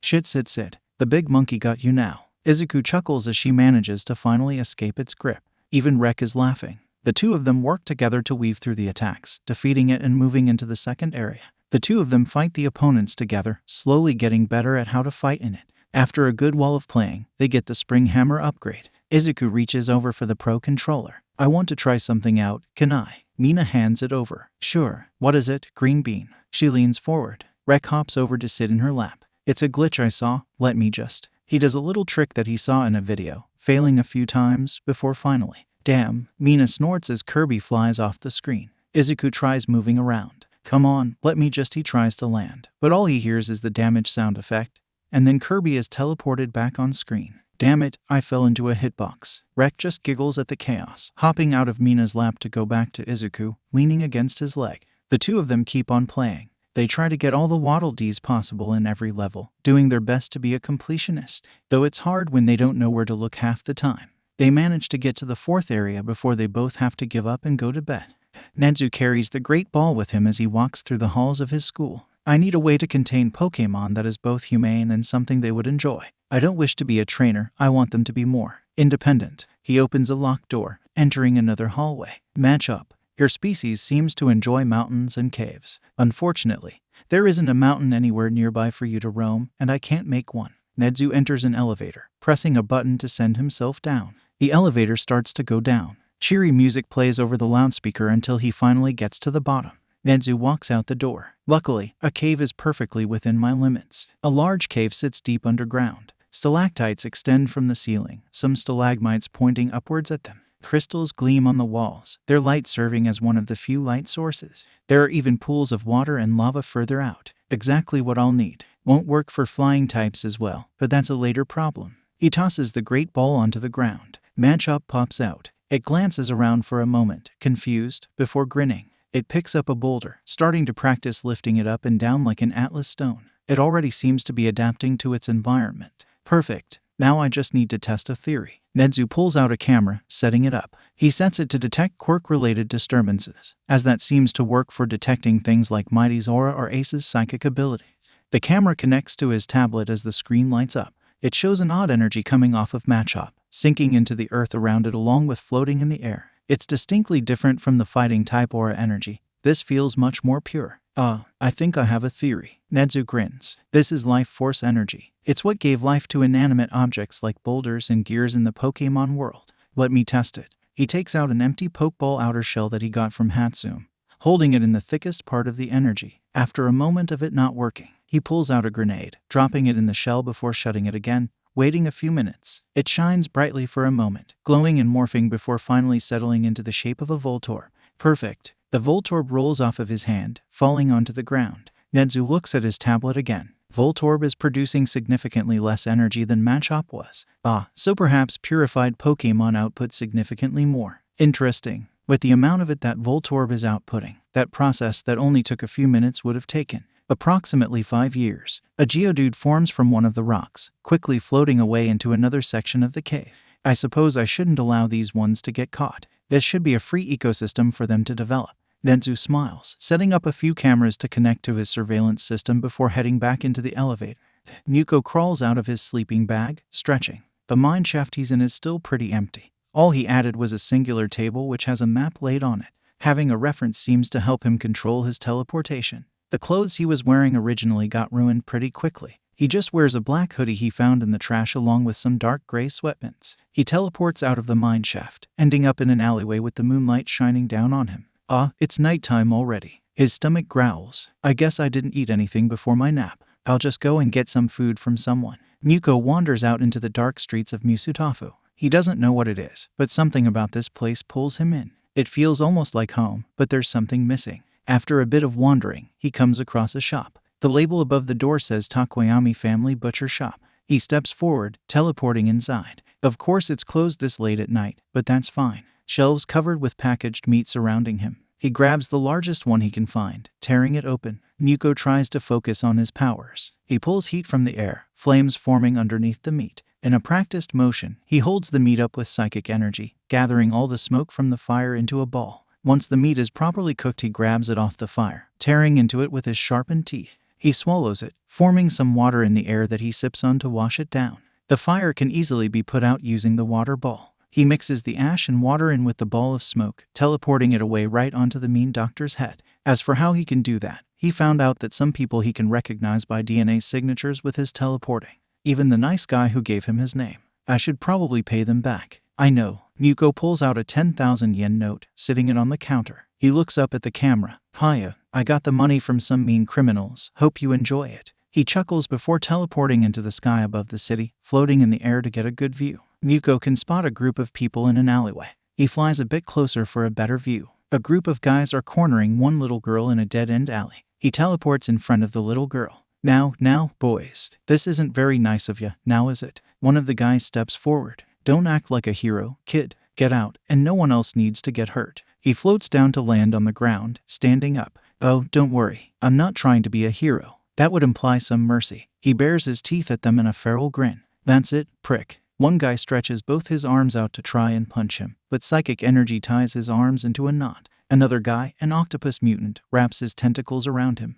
Muko leans forward, spitting in the guy's eyes. Motherfucker. Tentacles flail around before a psychic blast knocks the guy to the ground. Muko tries to form his water tentacles, but one of the guys absorbs them immediately. Well, that's not ideal. You're gonna get it now. Vines shoot out of the guy's arms, wrapping around Muko. Before he can attack back, he can feel the vines draining him of his energy. He struggles against the vines. Being a water type sucks. Muko tries to pull some heat into his mouth. The guy gets a bit closer, opening his mouth to try and gloat, only for Muko to spit an ember right into his throat. The vines slip off of him as the guy chokes on fire. While all of them are distracted, a strong psychic blast knocks them all to their feet. I was going to have some more fun, but you all need to go to timeout. He snaps his fingers, teleporting them into the Musutafu police station. Muko turns to the little girl, crouching down. Hey, are you all right? She shakes her head. Thank you, mister, but I want to go home. She sniffs, wiping some tears off of her face. He nods. I get that, I do. He places his hand on her head, carefully focusing on the notion of home.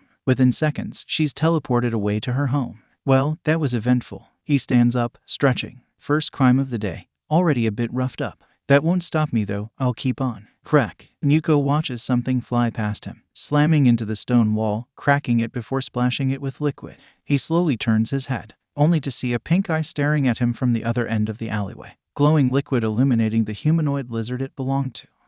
Muko takes a moment to stare at the creature. Its body is mostly shades of blue, appearing like a thin, humanoid lizard. Psychic water covers the space between its eyes. The head crest going down to his back is made of flowing psychic water too. Its tail starts off like a normal lizard tail, but by the end, it changes to look like Muko's. He steps back. This thing feels similar to him, but it isn't the thing he's been missing. What? Who are you? The creature steps forward, both of its eyes still locked on him. Intellion. It points a finger at him and mumbles under its breath, psychic water forming around it. Shit. Muko teleports into the air, looking down to see a water bullet slam into the brick hard enough to leave a hole. So don't get shot, got it. He tries to teleport away again, but psychic energy grips him as soon as he tries. He starts to fall out of the air once it lets go, having to force himself to start floating. He tries to form tentacles of water, but they're quickly absorbed by Intellion.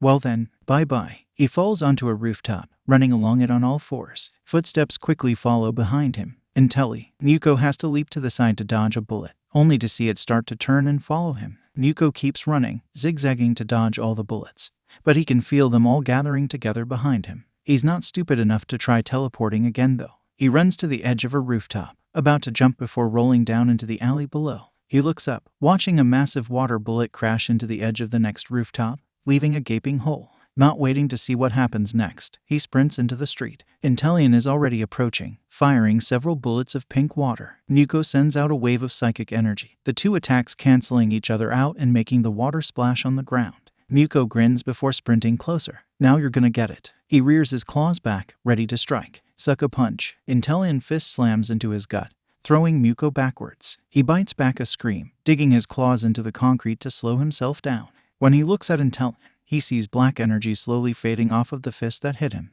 Water bullets fly at him again, but a psychic scream dispels them. He tries to fire the water bullets back at Intellion, but the damn lizard just copies him with a psychic scream to stop them. Muko crouches down, mumbling to himself. Okay, so clearly it's pretty similar to me. Then I'll copy it, too. He holds out his fist, trying to focus on the energy Intellion had used. His mind fills with thoughts of hatred in the night sky, shadows gathering around his fist. When he looks up, he can't see Intellion. Well, sit. A loud gunshot echoes through the air, the force of the bullet knocking him to the ground. Looking down at his chest, he can see a bullet hole straight through his stomach. It just feels numb and wet, the pain still masked by adrenaline. Intellion tries running at him, but Muko squeezes his fist tight. Dark pulse erupts from his fist, throwing Intellion away. I didn't know I could do that, GAH. He topples over, searing pain shooting through his chest. With each breath, white-hot pain burns through his veins. Damn it. He watches his insides slowly mend themselves, tissues growing and reconnecting with each other. Muko forces himself into the air, hissing as a stab of pain in his gut almost makes him fall. He spots Intellion sprinting towards him, trying to snipe him out of the sky. Gotta get out. He flies through the air, even as pain burns through his veins. Izuku groans as something pushes against him. Sitting up and looking at his clock, he can see that it's 3 a.m. Ace floats in front of him. What is it? She floats his phone over to him, her ears held back. He turns it on, and it immediately switches to the news app. News stories talk about an unidentified killing spree in Musutafu, precise bullet holes right through the brain. The closest thing to a calling card is that there's always a puddle of pink water nearby. I see that, but why would that worry you? His phone suddenly starts to glitch out, scrolling even deeper into the obscure sections of the news. A blurry video pops up on his screen. It shows the new vigilante called Hybrid flying through the air, blood pouring from his stomach as bullets of pink water fly past him. All he can see of the attacker is 2 glowing pink pupils in the distance. They emanate such a feeling of familiar wrongness that Izuku has to hold himself back from gagging. The video cuts off, the feeling fading immediately. Okay, that felt wrong. Is that what's worrying you? Ace nods, floating into his lap. Izuku gently pets her head, rubbing behind her ears. It's all right, we're here in the dorms. We're safe from whatever that is. He can feel a slight mental tug towards the balcony, but he ignores it. Let's go back to bed. Yeah. Ace rubs her head into his hand as he lays down, sitting his phone back on his side table. The two of them slowly drift back to sleep. Muko feels his wound finally patch itself up fully. Blood still drips from spots where bullets grazed him, but those aren't life-threatening right now. As he flies, he pulls all psychic energy he can straight to his core. When his own isn't enough, he even drains it out of the bullets, though it feels like trying to yank a brick out of a wall. The moment he has enough of it, he lands on a roof. Intellion stops on the roof of another building, trying to aim at him. It fires a water bullet, only for the bullet to immediately get dragged down into the alley below. Water from the sewer pools down there before rising upwards, forming a massive water tentacle. Now you're gonna get it. Muko makes the tentacle wrap around Intellion, slamming it into the ground below. He reels his arm back and the tentacle follows, charging it with all his energy. As soon as he throws his arm forward, Intellion is launched into the air, soaring far away through the sky. The water tentacle quickly collapses without the psychic energy to hold it up. He falls back onto the roof. Phew, that was draining. At least I learned something, though. Dark energy floats in front of him. I can control more than just what I've used so far. I wonder if I can control anything else. I mean, I've made fire before, but even that felt weird. He makes a pale flame using the energy in the air, holding it on his fingertip. That's cool. He can even use it to create a breeze, trying to grow the flame. A water bullet snuffs out the flame in an instant. Muko looks where it came from. Intellion stands in the air, on top of a spire of flowing water. I'm not done with you yet. He rolls to the side right as a massive bullet comes for him, getting knocked further away by the shockwave. The building begins to collapse, forcing him to leap over to the next rooftop. When he looks back, he can see the waterlogged rubble, along with a crater in the center of it all, filled with water. Shit. Muko takes off into the air. He can see a few heroes trying to attack Intellion. Like Death Arms and Kamui Woods, 2 heroes he has fought like 3 times already. Within a moment, the 2 heroes are washed away by a massive wave, dragging them into the sewers, Intellion looking down at them. It's distracted. He takes the opportunity to teleport away to anywhere he can. Muko ends up in the lab he was stuck in before, with all of the different creatures. He can feel psychic energy trying to yank him away, but it isn't strong enough yet. He uses his psychic powers, connecting to the minds of all of the creatures for anything useful. Come on, come on. The information flows into his brain quickly. Type advantages, and the fact that focusing energy into moves allows for more efficient use of power. Still not enough. He runs over to a table. Psychic energy almost pulls him away, but a blast of his energy buys him some more time. He picks up a book. Please be useful. He flips to a random page. Z moves come from the 7th generation of games. They're relatively simple. Just take a type and use it in the strongest way possible. They can only be accessible with Z crystals, most likely because they provide the extra power needed. I have a theory that the crystals could be made by condensing the energy of a certain type. But unfortunately, none of the experiments have the firepower to let us even consider it yet. Well, it's better than nothing. Before he can even put the book back, he's forcefully teleported away. He barely dodges a water bullet from Intellion. Shit. The book gets teleported back to his base out of instinct before he rolls out of the path of another bullet. Intellion glares down at him, baring its unnatural teeth. None of my prey have escaped me. You won't be the first. Hydro pump. Water from below collects in front of Intellion, forming a massive cannon. Muko looks up at it. Why can't this be any easier? He prepares to run, but then he can feel something. People in the houses around him. Their terror so thick in the air that he could choke on it. Damn it, I can't just leave this many people to die. As a gigantic beam of water comes down from the sky, he feels a move come to mind out of instinct, and energy coming along with it. Protect. He takes that normal energy, the energy that permeates everything, and uses it. Hexagonal panels appear in the air, forming a shield in the air, curved upwards. Please let this work. Hydro pump crashes into the shield, the sheer force shoving Muko into the concrete. Og. The shield still stays up, the water getting forced back where it came by the shape of the shield. He can't help but grin as Intellion gets knocked off his tower by its own attack. Once the shield breaks, enough water is left that he can just absorb it into his skin. Muko climbs out of the hole in the concrete, feeling his bones groan with protest. Now I just need to conserve power to make a crystal. When a water bullet the size of his arm shoots past him, he yanks the psychic energy out of it, turning it into raw energy that barely fills him. Oh boy, this'll take a while.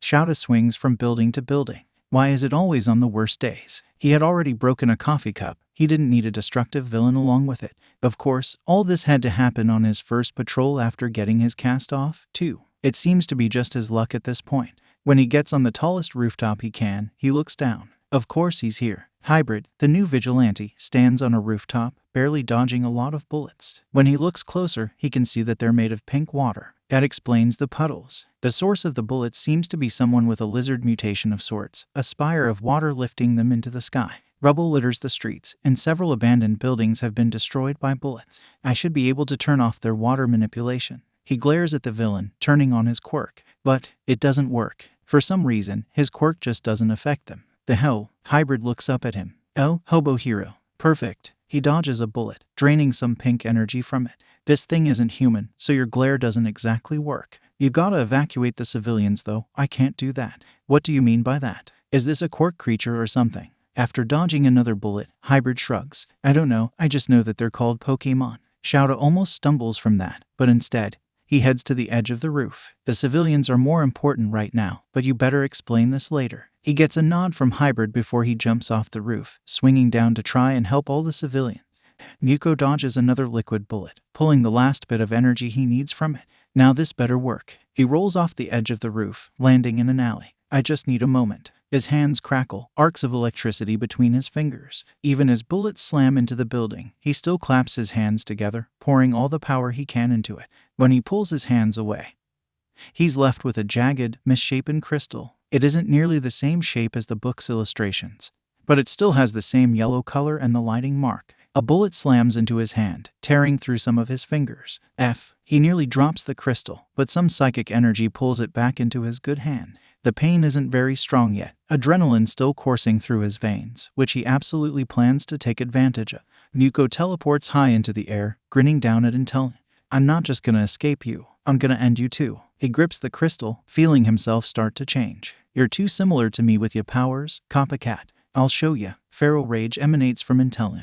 All calculated planning thrown out in favor of unfiltered hatred. It bares its now cracked teeth. As water forms into a massive cannon in front of Intellion, Muko starts to transform. A layer of pink fur grows over his flesh, crackling with electricity. His remaining fingers shift into sharp, metallic claws, the same claws growing out of the stumps of his missing fingers. Hydro pump. Once the cannon starts to fire, he strikes. Gigavolt havoc. An aura of electricity surrounds him before he rears his fists back, shaping the aura into a massive arrow.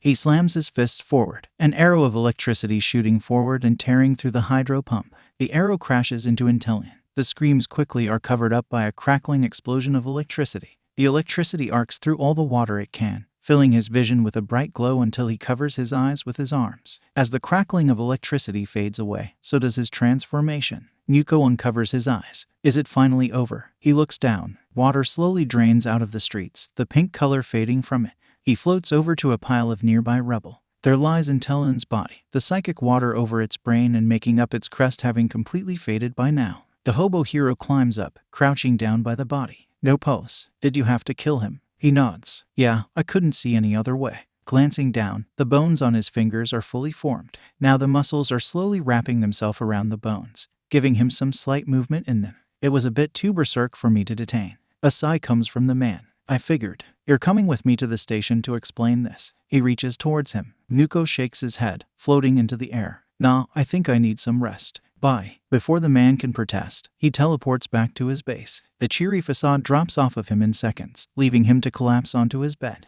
That transformation made him feel almost feral, but it also seemed to keep his own attack from shocking him. All of the electricity went straight into Intellion and its water. He's never faced an enemy like that. Sure, there have been some tough battles, but here, he couldn't even count how many times he was close to death. That entire fight probably destroyed several city blocks. And he's usually pretty good at not causing collateral damage. Looking in his good hand, he can see that the crystal had shattered from the attack, leaving charged fragments. Of course, his entire body feels like a dead battery, so much of his power having to be put solely into that one fight. He lies on his bed. Time to sleep. He can feel something pressing against his back. Picking it up, he can see the book from before. I guess I could read some. He opens it up and starts reading. All for One possesses another Pokémon. This time he goes into a haunter before floating over to the doctor. You mentioned there was an update on the Psycho Sniper. The doctor nods, pointing at a screen. It managed to get 15 kills before encountering the escaped experiment. Though interestingly, the hybrid overpowered it. Watch the footage, Sensei. It's quite curious. Alright, this should be interesting. He sits through, watching all of it and mentally taking notes. That book hybrid has for a moment. That looked like your copy of my research. Once he looks closer, the doctor's eyes widen. Yes, you're correct. That could be a problem in the future. All for One grins. Well, at least we proved a theory. It seems the Pokémon with Gigantamax forms know the benefit of those forms, and may try any way to replicate them, like with that water spire. When Hybrid creates a Z crystal, All for One's grin sharpens. I knew it was possible. Now I just need to find or create something strong enough to actually form them. Though the crystal doesn't look refined, the rush of battle most likely didn't allow for any careful creation. The doctor turns to him. Well, I think we gathered a marvelous amount of data from the test. All for One nods, floating towards the screen. I suppose I should have Kurogiri pick up the remains. They can be repurposed. How are the other experiments? He looks back to the doctor. It's a mixed bag. He pulls out a clipboard. The Ashen Angel should be finished soon. Inducing Mega Evolution helped to merge the quirks into it naturally. Toxic Awaken got a wound from training, but it survived. Finally, the Candies pack is coming along well. He sits the clipboard on a table. He has to ignore some distant screams from the unfinished Namo. Well, that's good news. For now, I suppose I should head back to my body. All for one disconnects from the haunter, going right back into his body and feeling all the pain again. The tightness in his chest, full body aches, and the constant migraine. He wishes he could stay in a Pokémon all day, but unfortunately he can't be out of his body for over 30 minutes. If he stays out longer, his weakened body may just die on him. Though at least he has Tamura for a good new body. And if that doesn't work, he has a backup plan.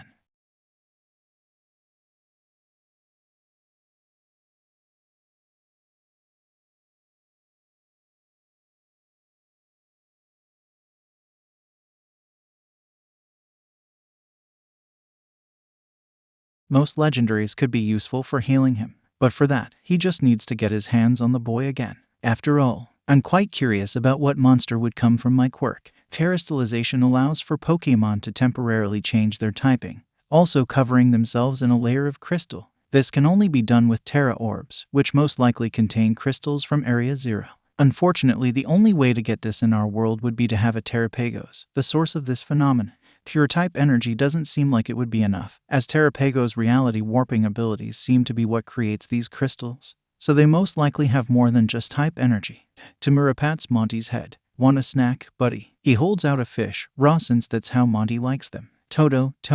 Monty reaches up towards the fish, opening his jaw to show his sharpened teeth, chomping at the air. He drops the fish into Monty's arms. Monty quickly starts to tear into it, shredding all the meat off the bones. Tamura rubs his bandaged hand as he sits down. He had to learn the hard way not to get his hands too close when Monty was eating. After eating it, Monty brings the bones over to his pile of them. He grabs them, trying to shape them to form some type of art. Both cute and badass. Tamura sighs. I'm bored. I would play the new fighting game, but it's just all heroes again. He grimaces, remembering the last time he played one of those. All Might had been so overpowered that it genuinely pissed him off enough for him to disintegrate the disc. Well, time to do some more retro gaming. He turns on his PC, loading up Pokémon Multiverse. This was a fan-made project made just a couple of years before Quirks. The game basically just fused all of the games together into one massive online world. It allowed for online multiplayer, which is where he found his main group to play with. It also has a built-in voice modifier so people can sound more like their characters.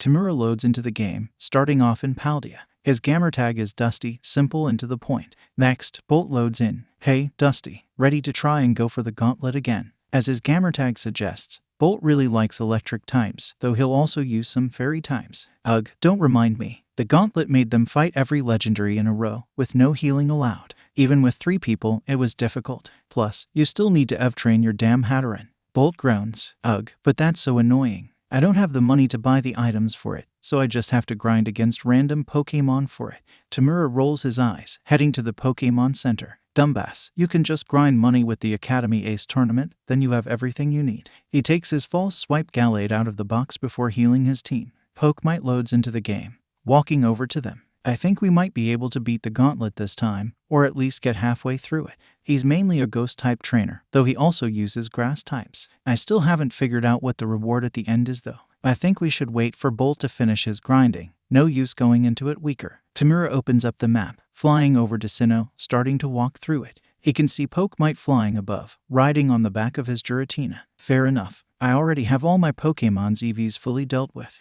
Bolt goes over to them just to throw a smoke ball at Pokemite. No duh, you have like 99% of the game completed already. Immediately after, Bolt gets run into by a Luxray, getting pulled into a battle. Shit, I only have a Wattrel in my team. Pokemite just flies out of the smoke. He lands on the ground, heading towards Bolt. I don't have that much done, only like 68%. Yeah, I think that's about it. Tamura rolls his eyes. You realize that I only have like 45% done, and Bolt only has 25%. He turns his character to look at Bolt. Speaking of that, you'd probably have a lot more done without the Galvantula on your team. Hey, he may not be the strongest, but he was my first shiny, how could I not love him? Damn it. Bolt ends up getting defeated, getting sent all the way back to Paldea. Monty hops up into his lap, watching the game with him. I'm gonna go shiny hunt, something to do while waiting. Bolt sighs. Fine, I'll go do the Ace tournament thingy. He can hear the video Bolt is playing in the background. He always has some type of video playing. A moment later, Pokemite appears next to him. Want to do a bit of a race. The two of them go up to Spear Pillar, looking at the crack in reality up there, leading to Spear Pillar. The main difference is that the paint still covers the marble pillars. Tamura grins. Oh, absolutely. He sprints through the crack into Legends Arceus. Izuku groans as he leans back. He got lucky. He got 5 shines, while I only got 2. He may be good at completing the game, but his shiny luck is abysmal. It didn't help that Dusty also decided to hunt in the Obsidian Fieldlands, which was much easier, while he wanted the challenge of the Coronet Highlands. Not gonna be so cocky next time. He logs off of his Pokemite account, standing up and stretching. Ace floats around him, landing in his hair. You really like staying up there, huh? He chuckles. Adorable. He can feel her working through some of the knots in his hair. Chip runs over to him, a toy gold coin in her mouth. I didn't even buy you that yet. I'm not gonna question how you got it. He just hopes it wasn't stolen from anyone. She tosses the coin into the air, only for it to be grabbed by Ace's psychic energy held up in the air. Chip pouts, jumping up to try to grab it, only to come short each time. When Ace finally drops it, Chip leaps for it, only to miss completely, and for the coin to fall right on top of Rek instead. Rek giggles, grabbing the coin and staring at it. Chip pushes herself off the ground and walks over. She growls slightly before yanking the coin away. Mighty walks over to him, chuckling at the chaos of the others. I can feel some auras from the eggs in the hatchery. That usually happens a bit before they hatch. Izuku blinks. Wait, what? As soon as he processes the words, he opens up his door, sprinting down the stairs. 2 sets of footsteps follow him, though when he looks back he sees Rek riding on Mighty's leg. Some people are talking in the common room, but he rushes past them, looking into the hatchery. 3 eggs are shaking. The cloudy egg, sitting in a bird's nest, the black egg, wrapped in blankets, and the nebula egg floating in the center of the room. It only takes a moment for 2 of them to hatch, light glowing from the cracks. A light blue Pokémon hatches from the cloudy egg. It has a head but no body, the small talons coming off the bottom of its head. 2 long feathers come off its head. There's beak on its face and cloudy wings allowing it flight. It's a Swablu. From the black egg, a Ghastly hatches. It still has the black core body, but instead of the pure purple smog, the smog surrounding it has a mixture of dense dark purple and misty light blue, giving it a surprisingly unique look. As for the final, floating egg, it takes an extra moment to hatch, shining with glowing, colorful light as it does. Like Ghastly, this Pokémon has a mostly gaseous body, this one having it from violet to light blue gas. 2 wispy sections of gas come off the top of its head, serving as arms. Gold half-circlets are on the top and bottom half of its body, adding an extra color onto it. It has a simple, adorable face with 2 blue cheeks. It's a Cosmog. The 3 of them all try to rush at him, though Swablu gets distracted when he sees the egg fragments on all of them. A flap of his wings throws them off him, but he quickly flies over to the others, using his wings to clean the fragments off them. Ghastly floats over to him. Izuku leans forward, smiling. You're adorable, ah. Smog gets blown in his face. Izuku stumbles back, coughing as the bitter taste sticks to his tongue. When he stands up, Ghastly is just cackling at him. Yeah, I get it. He turns to Cosmog, seeing it just curiously staring up at him. Mighty steps forward. I think you should go ahead and name them. He puts his paw on Ghastly's head, gently petting her. She leans into the touch, smiling. Izuku looks at the Swablu. You'll be Nimbus. Nimbus flies up onto his shoulder, perching himself there. He turns to Ghastly, letting her float closer to him. I'm calling you Ecto, you little prankster. Ecto grins at him, flying around him before settling down and floating by Rek. Finally, Izuku picks up Cosmog, feeling how light he is. I mean, I have to call you Nebby after Lily's Cosmog, though you won't have to stay in a bag as much. Heh.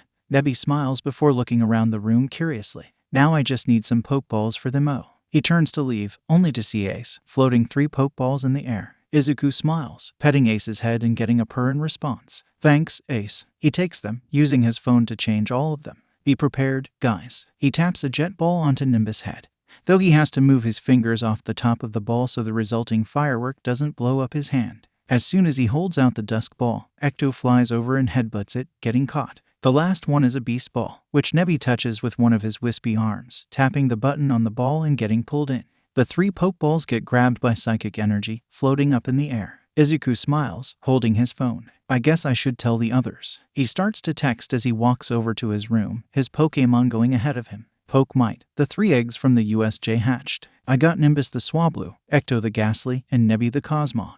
Baby Eraser, of course you named it Nebby. Mirror Image, are we going to gloss over the fact that he got another legendary? Peekaboo, technically Mew is a mythical, not a legendary, so he's only gotten 1 legendary. Mirror Image, oh shut up. Legendary is just an umbrella term that includes mythicals and ultra beasts too. Crimson Cat, nope, both of you shush before you start arguing. Apex Predator, we don't need another hour-long argument about Pokémon semantics. Together and apart, screw arguments, we need to see pictures of the new Pokémon. Poke might. Well, give me a moment. I'm almost at my dorm room. Alien Queen. I'm impatient. I'm gonna see them myself. Poke might. Wait, what do you mean by that? When he gets close to his dorm room, he can hear footsteps behind him. Izuku turns around, only to be met with Mina tackling him. He gets knocked to the ground, boobs in his face as Mina pins him down. Gotcha. She looks at his red face, blushing some herself before grinning. What? Flustered by my boobies? Izuku starts to sputter. Wait, hold on. She snickers at his sputtering, standing up. I'm just teasing you. Suo, show me the cute Pokémon. Her crop top shows off more skin, so he quickly looks away. He stands up, turning towards his door as the heat fades from his face. Let me get in my room first. Izuku opens his door. He can see Chip's great ball rolling into her hoard, so his Pokémon probably went in their balls to rest. The 3 new Pokeballs sit on his bed. He picks up the 3 of them, tossing them out as light shines out of it, shaping into the 3 Pokémon. Ecto floats over to Mina, sticking her tongue out. Nebi blinks for a second before moving over to sit at Mina's feet, looking up at her. Meanwhile, Nimbus flies over, cleaning some crumbs off of Mina's shirt before starting to dust off the whole room. Mina chuckles. They're adorable. That one is a bit of a neat freak. She points at Nimbus, who's dusting off Rex's gift shelf. Izuku nods, sitting down on his bed as Nimbus flies over to perch on his head. Yeah, I think Nimbus is just like that normally. Nebi sits down in his lap, glancing at Mina curiously. Ecto floats around Mina, making her tilt her head. She smells bitter, but I kinda like it. As Ecto sits in her lap, she pulls out her phone. Cheese. Huh. Izuku hears the shutter of her camera app go off. A moment later, his phone gets a notification. Alien Queen, I got a pic of the cuties. Izuku pouts at her. Come on, I could have sent a photo myself. She grins at him, pointing at Nimbus. Yeah, but then they wouldn't see you with a swablu using your hair like his nest. She scratches the back of Ecto's head, getting a ghostly purr-like noise in response. Revelry Corvus, I must admit, they do look cute, though I wonder why Ecto has such unique smog colors. Ijengrau Corvus, it's so pretty. I like the colors, better than Ghastly's shiny and more pretty. Anxiety manifested. Nimbus is really cute in his hair like that. Peekaboo, we know you're just saying that because Altaria is one of your favorite Pokémon. Peekaboo. And now he's just sitting in the corner, embarrassed. Contagious laughter, still living up to his username. Also at Pokemite, I am absolutely getting you a bag for Nebi. Pokemite.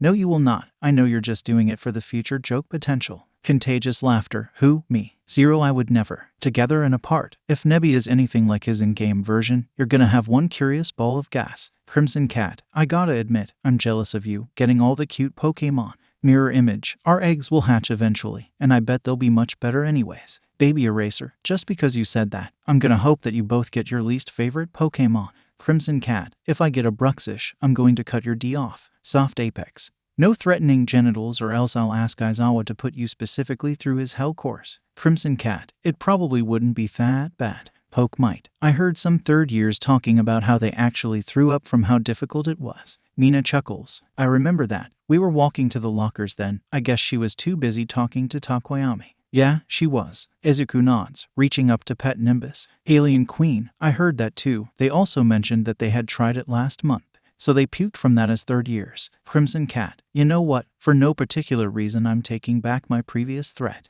Contagious laughter, at least it wasn't what they called Nedzu's revenge. He had a lot of heroes come try it out, and no one left unscathed. Soft Apex, there's a reason why she now flinches at the sight or smell of honey. Contagious laughter, you didn't have to say that. Izuku can't help the fit of giggles after reading that, falling back onto the bed. We are so gonna use that against her. Mina sits her phone down, chuckling. Oh, absolutely. The 3 Pokémon have gone back to exploring the room. When he looks back at her, he can notice her black and pink skirt. Nice colors on your clothes, Mina. He doesn't usually focus on clothes much, but for some reason he was drawn to them. He can see a tint of purple on her face like a blush, but then she grins at him. Oh, you checking me out, Green Bean. She leans forward. That's not what I meant and you know it. He pushes her back onto the bed as she laughs at him. She snickers as she sits up. You're just too easy to tease. A knock on glass makes Izuku turn, only to see a disembodied hand knocking on his balcony door. Why is there a? He sighs as realization hits him. Talkage. He gets up, walking over to the balcony and opening the door. He watches different body parts gather together on his balcony, leaving Talkage standing before him. Hey, a greenie. Just figured I'd come and see the new Pokémon.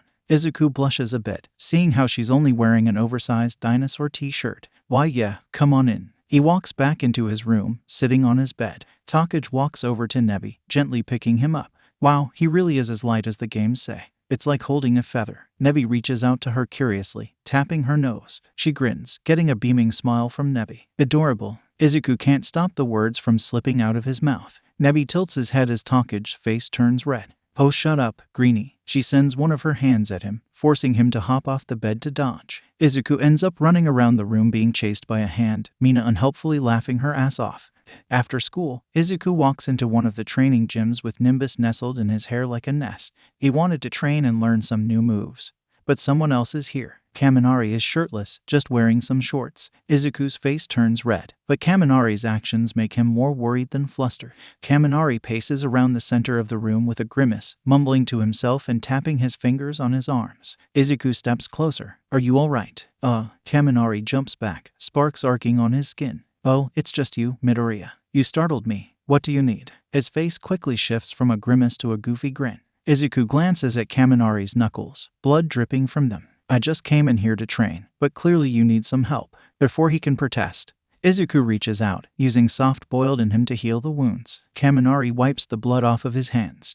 Seems like I got a bit too lost in my head while I was training. He can't help but notice how the humor barely covers up the stress in Kaminari's aura. Izuku steps back. Want to spar? I feel like it might be better than the punching bags. Alright, let's go. Kaminari steps back, electricity unsteadily arcing on his skin. His aura fills with focus on stress, maintaining his quirk. Izuku dashes forwards, Dragon Claw letting him slash forward. Kaminari sprints away at an astounding speed, though Izuku notes the new lines of red down his chest. Before he can recover, Izuku dashes forward again, chasing him and leaving slices and scratches on his flesh. Kaminari readies an attack each time, but he hesitates, leaving himself open for the claws to tear into his skin. He doesn't even have to use any other moves. And he's just reminded of something Mighty tried to instill into him over the years. In a battle, you need to be confident. Each strike needs to have intent behind it. Every move needs a purpose. You need to plan all of these in seconds and execute them at the perfect opportunities. Hesitation means leaving yourself open. Leaving yourself open means failure. Anxiety may run in your veins, but on the battlefield, you must leave it behind and accept the mindset of a champion.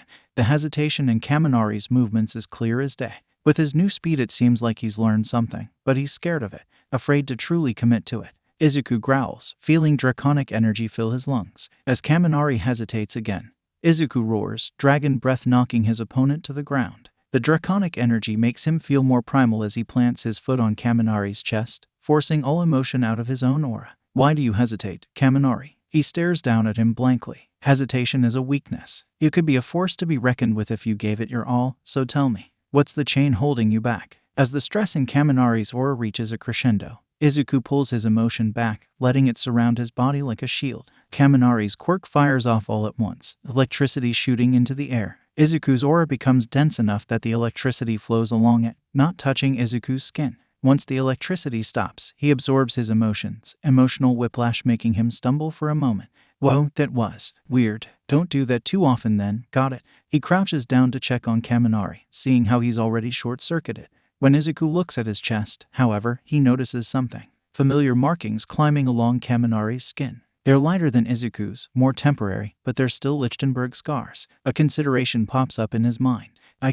It'd be so anxiety-inducing, but I think it's worth it for him. Izuku takes off his own shirt, showing his own scars. After that, he sits beside Kaminari, carefully keeping him from wandering off. Each second he waits, he starts to doubt his idea. Will it even help Kaminari be truthful? Will he just say Izuku looks ugly? Will he try and joke it off? It's a risk Izuku has to take, even as sweat drips from his body. When Kaminari recovers, he looks up at Izuku. You've got a hell of a presence. That scared the shit out of me. He tries to sit up, but his arms still seem a bit weak. Izuku gives a small smile. Yeah, aura control helps with that. Kaminari, he sighs. Does short-circuiting hurt you? A small flicker of stress shows up in Kaminari's aura. I mean, it stings a little, but nothing too serious. Really though, it felt like you were judging my soul earlier. That was so scary. Listen, Kaminari, I'm being serious. After all, I can relate to electricity being painful. He leans forward, enough to where he can see the grimace on Kaminari's face for a moment at those words. Kaminari rolls his eyes as a smile that doesn't quite reach the eyes pops up.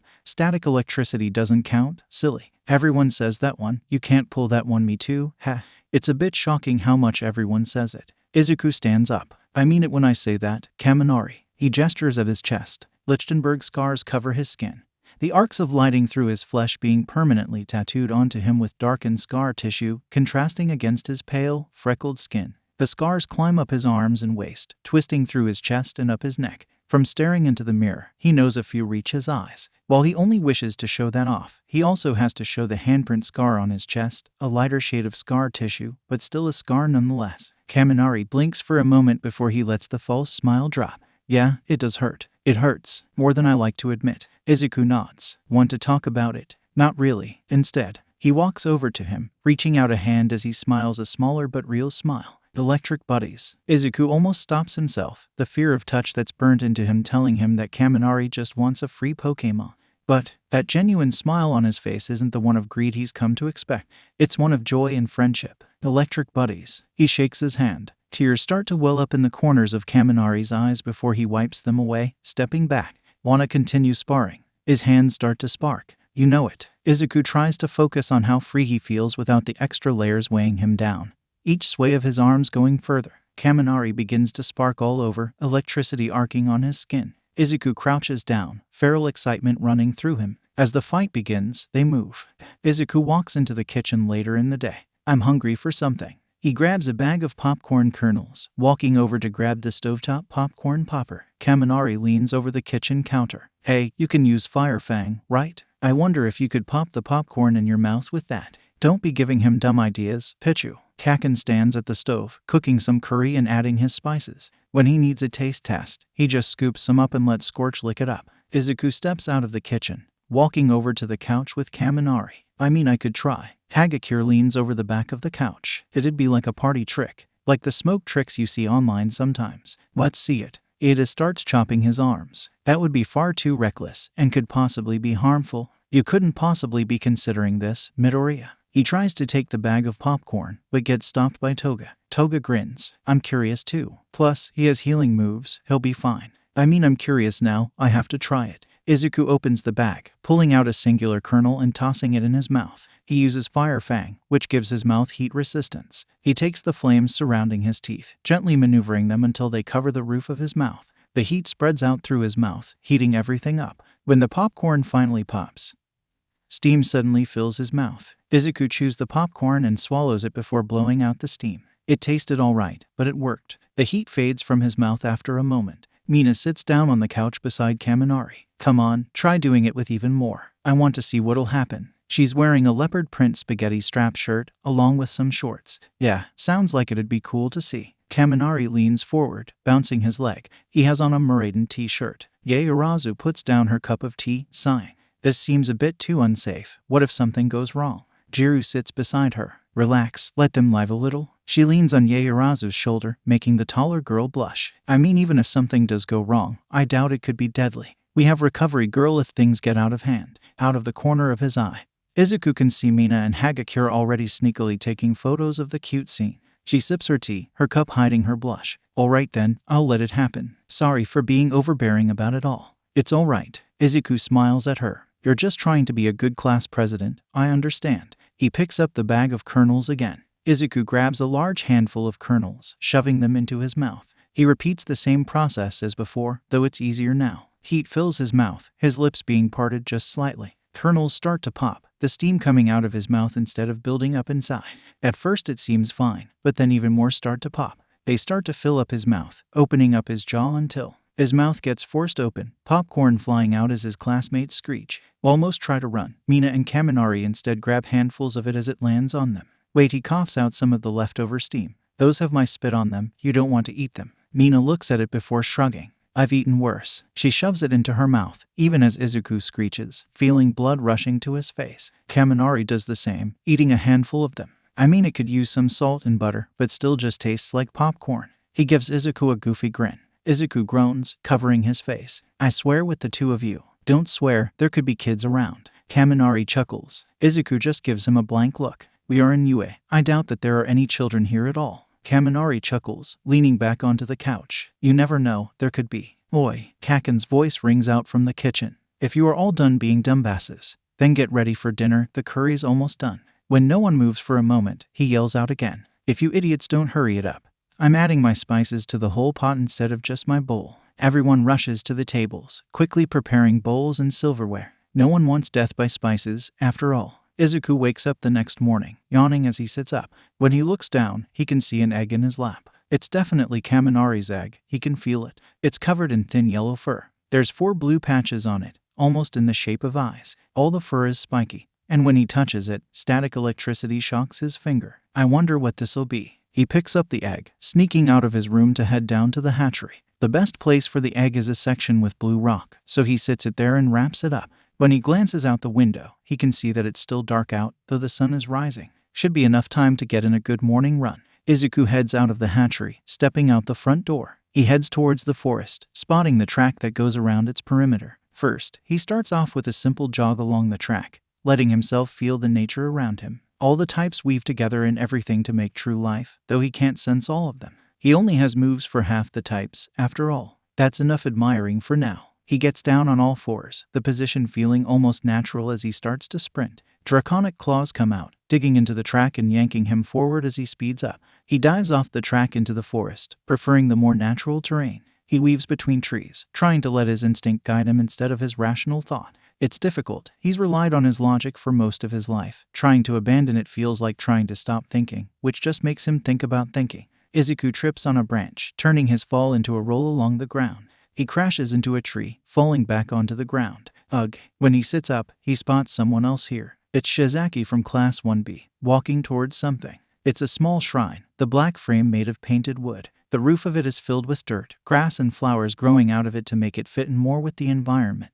The door is made of the same black wood, filled with a stitched white and yellow fabric. It sits on top of a large, flat rock. She turns to him, tilting her head. Are you all right? He nods, standing up and brushing the dirt off his pants. Yeah, just tripped on a branch. He turns to look at the shrine. Shizaki walks over to the shrine. I built this myself. I come here to make an offering at least once a day. She opens the door, showing that it's full of things like wood carvings, sculptures, and paintings. Izuku stares at all of it. Are those all offerings? Yes, they are. She pulls out a clay figure of Jesus, sitting it with all the others. Money would not assist God, so I provide these instead. They provide more spiritual value. He steps forward, looking at the variety of offerings. While I can't say I'm very religious, but even I can respect the dedication this took. He fiddles with his Arceus wheel pendant, hanging from a chain around his neck. Shizaki glances at the pendant. Do you follow a different god? Her voice isn't judgmental, just curious. Izuku pauses. I don't know. Technically Arceus does exist, but only as the god of another universe where these come from. He gestures at his Pokémon. That is odd. She closes the door of the shrine. I shall not judge though, as long as you do not judge me. He nods, stretching for a moment. Yeah, I won't judge. He gets down on all fours. You probably want to pray, so I'll get back to my run. He starts to sprint off, keeping an eye out for branches this time. Izuku walks up to Aizawa during heroics training. Hey, Aizawa-sensei. Aizawa has Stalker standing right beside him. What do you need, problem child? Stalker watches the class, observing them as they train. Well, I was wondering if I could spar against Stalker. He tilts his head. Aizawa looks at Izuku's belt of Pokeballs. Fine, but you can only use one Pokémon. Izuku reaches down, grabbing the strange ball off his belt. Rec should work for this battle. He walks over to the city where everyone has been practicing. Stalker follows him, staring up at him before running to the other end of the street. Izuku throws out the strange ball, watching the beam of light come out and form into Rec, the ball falling back into his hand afterwards. Ready? Rec nods, Stalker doing the same. Izuku steps back, crouching down slightly. Let's begin. Izuku sprints forward, jumping up as he sees Stalker's shadow extend. He stomps as he lands, using bulldoze to shatter the concrete, knocking Stalker over. He uses Dragon Claw, swiping down as Stalker rolls away. The Marshadow jumps back up, slamming an icy fist into Izuku's chest. Shit. Izuku stumbles back,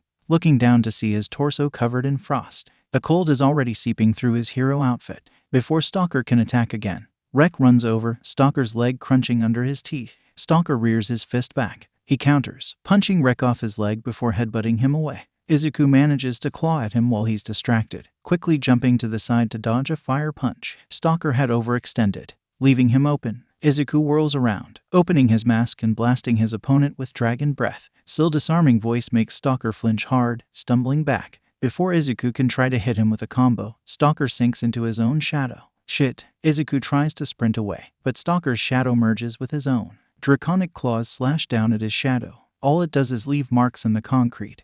the intangible shadow staying still. Stalker leaps out, a sparking fist slamming into Izuku's jaw. The electricity burns through him, his muscles spasming violently. He just barely regains control of his body before he falls over, having to push himself up off the ground.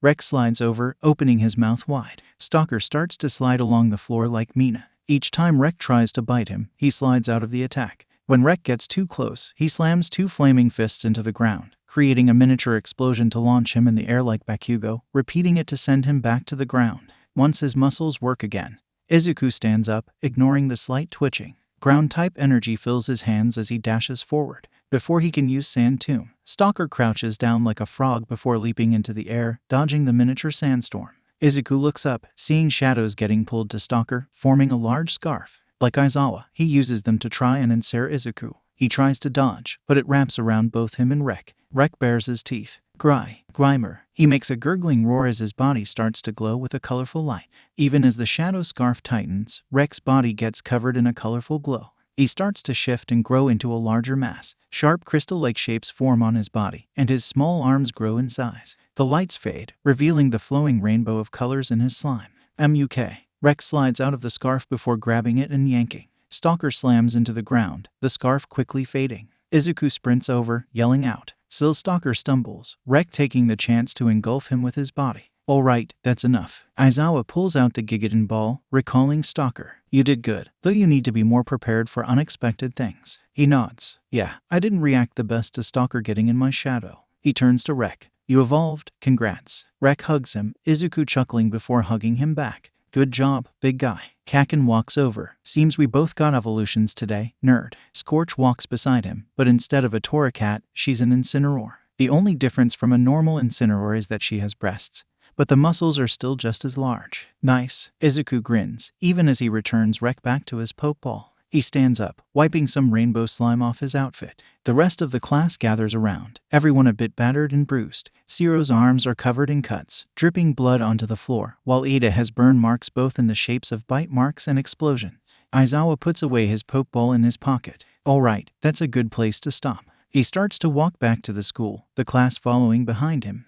In class on Monday, Midnight is teaching class, showing them paintings from pre-Quirk history. While he usually enjoys class, he can't help but be distracted by the auras in the room. Specifically, one aura in particular. Taoyumi sits on the floor next to Todoroki, constantly looking up at him, her aura filled with worry. All he knows is that Todoroki went home during the weekend. While he didn't look the most comfortable, he was probably fine. Endeavor is his father, and he's a hero, so it was probably okay. Sure, Contagious Laughter and Soft Apex have a clear hatred for him, but they can also be pretty petty. And sure, Endeavor is a very cold and rude hero, but maybe that's just a persona. Still, he can't help but be worried by Taoyumi's aura. He focuses, speaking into Mighty's aura. You notice Taoyumi's worry too, right? Mighty nods. It's worrying. You were asleep, but I felt their auras when they got back to the dorms. Todoroki was exhausted. He's currently leaning against the wall of the class a bit away. That's odd. Wait, what time did he get back? I went to sleep pretty late, so he should have gotten back before. Izuku tilts his head, idly writing down notes. Well, Mighty winces, rubbing the back of his head. Todoroki got back at 7 a.m. He freezes for a moment before turning to Mighty. What? That's an hour and a half before school starts, and they had him exhausted. Geez, what the huh? Damn. Izuku flinches as the class fills with shouting, looking up to see what caused it. The painting Midnight just showed has nudity, of course. The noise doesn't stop, so he pulls out his cherished ball, tapping it on his forehead and feeling himself getting pulled into it. He lands on stone, surrounded by a little paradise of his own, the Japanese temple in front of him. He forms the sphere around him, letting him see his class. They're all dead silent now, looking at his seat with confusion. Oh yeah, I didn't tell them I could do this. A quick jump and run sends the ball into the air, landing right in Mighty's paw. He can hear Mighty snicker before tossing the ball, quickly letting him land in his seat once he gets out. Izuku reaches up to grab the ball out of the air. Midnight blinks. Well, anyways, now that you all are done being immature, back to this seductive art piece. Before Izuku can focus on class, Taoyumi sneaks over. Vulpix.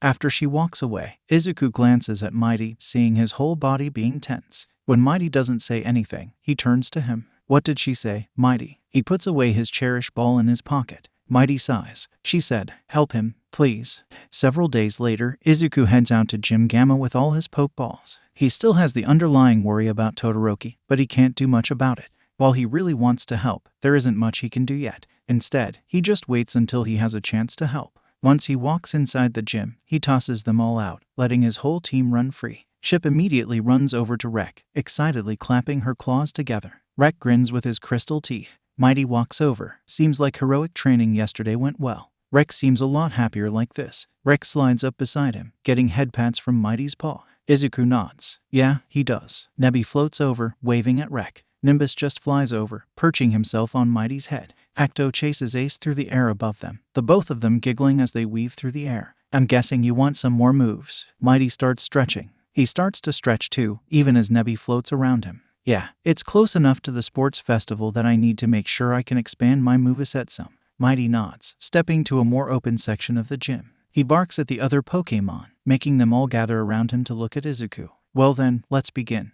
Izuku walks into the center of the gym. Alright, time to try it out in practice. Kaken leans against the wall. I can't wait to see you get your ass kicked. He had been called in just so Izuku could learn some moves from Scorch. Speaking of Scorch, she stands across from him. While she's trying to put on a tough, uncaring persona, he can feel the excitement in her aura. Even without that, he can see it making her flaming belt burn brighter. Yeah. Izuku stretches, preparing all 9 moves he managed to learn. The both of them crouch down, staring at each other. Kaken sighs. Alright, let's make this quick. Nerd, use all your new moves at least once. Ready, set, go. Izuku dodges a flame charge, flipping around with a ghostly tongue coming out his mouth. The long tongue licks Scorch's back.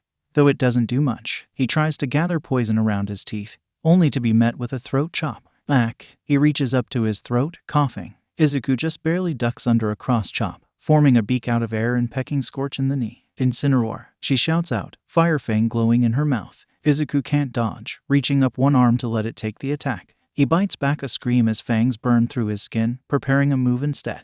The pain from the attack flows from his arm into his other fist, glowing with fighting-type energy. Scorch tries to throw him into the air, but Izuku counters, punching her across the gym. While she recovers, he uses soft-boiled to heal up his arm. Watching the burn marks face, Scorch gets up, starting to gather dark energy on her arms. Opposite, she starts to spin towards him, her body blurring with the speed. Izuku tries to dive to the side, but her arm slams into his back, dragging him in a circle before launching him into a wall. Ugh. He pushes himself off of the ground. She speeds towards him with flames covering her body. Izuku matches her, slamming into her stomach with flame charge. Their attacks cancel out, and before she reacts he forms darkness on his teeth, crunching down on her arm. He jumps away as she tries to kick at him, quickly sliding under her legs. Poison gathers on his teeth even as he barely weaves through kicks. Stepping back from a throat chop, venom-covered fangs chomp down on the hand. Incineroar. She lifts him on the ground, tossing him away. Izuku rolls into the landing, flipping around to look back at Scorch. Translucent, draconic scales form on his arms out of purple energy. He aims one arm at Scorch, holding it with his other arm. He uses Scale Shot, firing out a scale. She dodges around it, so he has to fire again. After a couple shots, a scale hits her leg, tripping her. He doesn't waste a second, getting up and running closer, his hand sliding along the ground and gathering the dirt into mud. As Scorch gets up, he uses Mud Shot, launching the glob of mud at her face. Giararar. She reaches up, wiping the mud off of her face. Incini. Dark energy trails along her arms as she tries Darkest Lariat again, spinning towards him. Instead of trying to dodge this time, he sits there, waiting for her to get closer as psychic energy covers his entire body for his last new move. As soon as she gets close, he teleports. Izuku reappears in the air behind her, slamming down onto the ground feet first, using bulldoze.